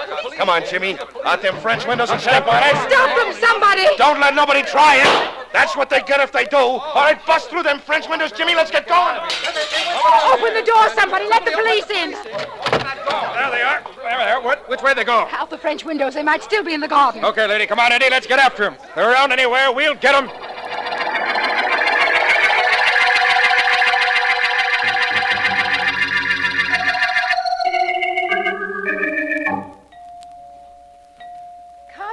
Coming. Yes? How do you do? I'm Philo Vance. You're Mrs. Blake? Yes, I am. Please come in, both of you. This is District Attorney Markham, Mrs. Blake. How do you do? How do you do? Won't you gentlemen come in and sit down? We're not going to stay very long, Mrs. Blake. We just wanted to speak to you about the party in your house last night. It was terrible. If the police hadn't arrived, every one of my guests would have been robbed. If Mr. Vance hadn't told us that there'd be a robbery attempt at this address, the police wouldn't have arrived so conveniently, Mrs. Blake. But we'd like a description of the men who held up your guests. Now, let's see. They were both average height. The one with the gun had a long, thin nose and a cut under his right eye. Uh-huh. The other was, well, just an ordinary-looking person. I see. Mrs. Blake, I understand your position in the social world, and I imagine that this was rather embarrassing to you. Well, it would have been under ordinary circumstances, but there have been several attempted hold-ups at parties recently, so I don't feel too badly. What we want to know is whether you recognized either of the two men, Mrs. Blake. Had you ever seen either one of them before? I'm quite sure I didn't. They both wore masks, but from their general appearance, I'm certain I'd never seen either one. We thought that perhaps they might have been servants employed either by you or some of your friends who were victims of previous robberies, Mrs. Blake. I doubt that very much. Is there anything else, gentlemen? I think not, Mrs. Blake. Thank you so much for your kindness. It's quite all right. Please drop in again if you like. Only let's make it a less formal visit. Well, thank you. We may do that, Mrs. Blake. At least one of us might do that. That one of us being me. I'd be glad to see you at any time, Mr. Vance. Goodbye. Goodbye, Mrs. Blake. What's getting into you, Emily? You going crazy? No, I don't think so, Ed. Why? Why? He gave Vance and Markham a perfect description of one of my boys. You'll blow this racket of ours sky high before we really get started. You're such an alarmist, Ed. I didn't tell them anything they couldn't have gotten from any of the guests who were here last night. What'd you want me to do? Give them a false description so that the trail would lead directly to me? I'm sorry, Emily. I guess I didn't think of that. Now, let's get back to what we were talking about before Vance and Markham got here. I think we'd better talk about what happened when Vance and Markham got here. We can't use that code anymore, Ed. Vance has already broken it. How do you know? Markham said that Vance knew the holdup was to be here. They've tapped your wire, Ed, heard you give instructions in cipher, and broke the code. That Vance is too smart. Maybe I ought to take care of him. Maybe you shouldn't have started with him. How'd I know he'd be called in on this case? There weren't supposed to be any murders, you know that.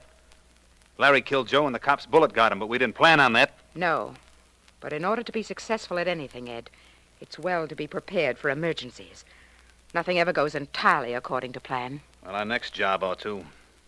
Where's it going to be? Let me see. I have the invitation right here in my desk. Mr. and Mrs. Cornelius Worthington requests the pleasure. Let me see. Tomorrow night. That's it, tomorrow night at the Worthington home.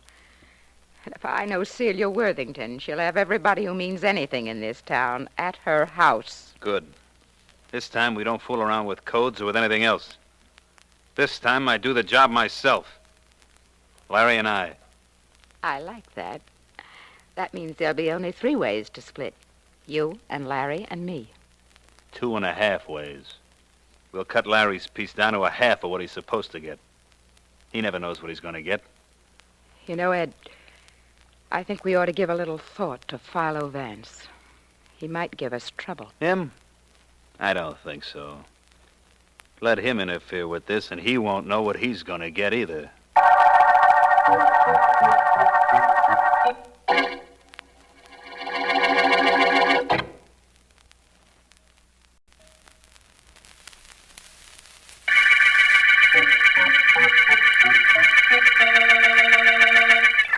This is District Attorney Markham. The Cipher murder case opened with the shooting of a hold-up man by his own accomplice. In the dead man's pocket was found a code message which Vance succeeded in breaking down, to such an extent that when I told him we had tapped the telephone wire of a Mr. Ed Parker and heard him say, "hole pin," Vance immediately gave the address of the next hold-up attempt. We were able to thwart that effort as a consequence, but had no idea whether the gang intended to strike again. It is for this reason that I'm calling on Vance, whom I expect to find in his office. Vance, where are you? In my private office, Markham. Come right in. I'm on the way. How are you today, Vance? Very well, which apparently is more than I can say for you.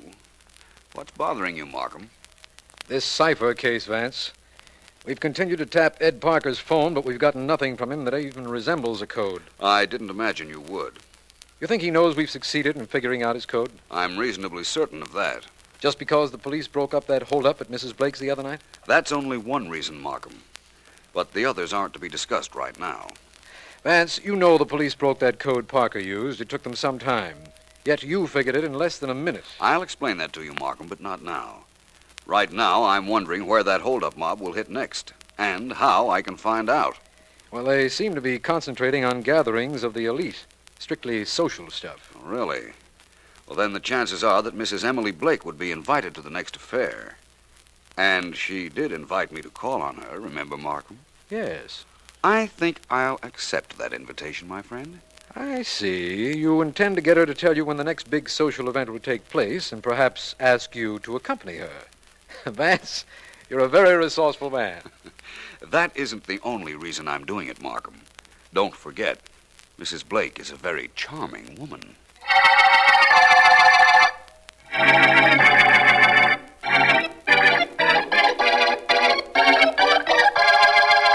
Julia, hurry with my hair. I don't have all night, you know. I know, Mrs. Blake. I won't be a moment.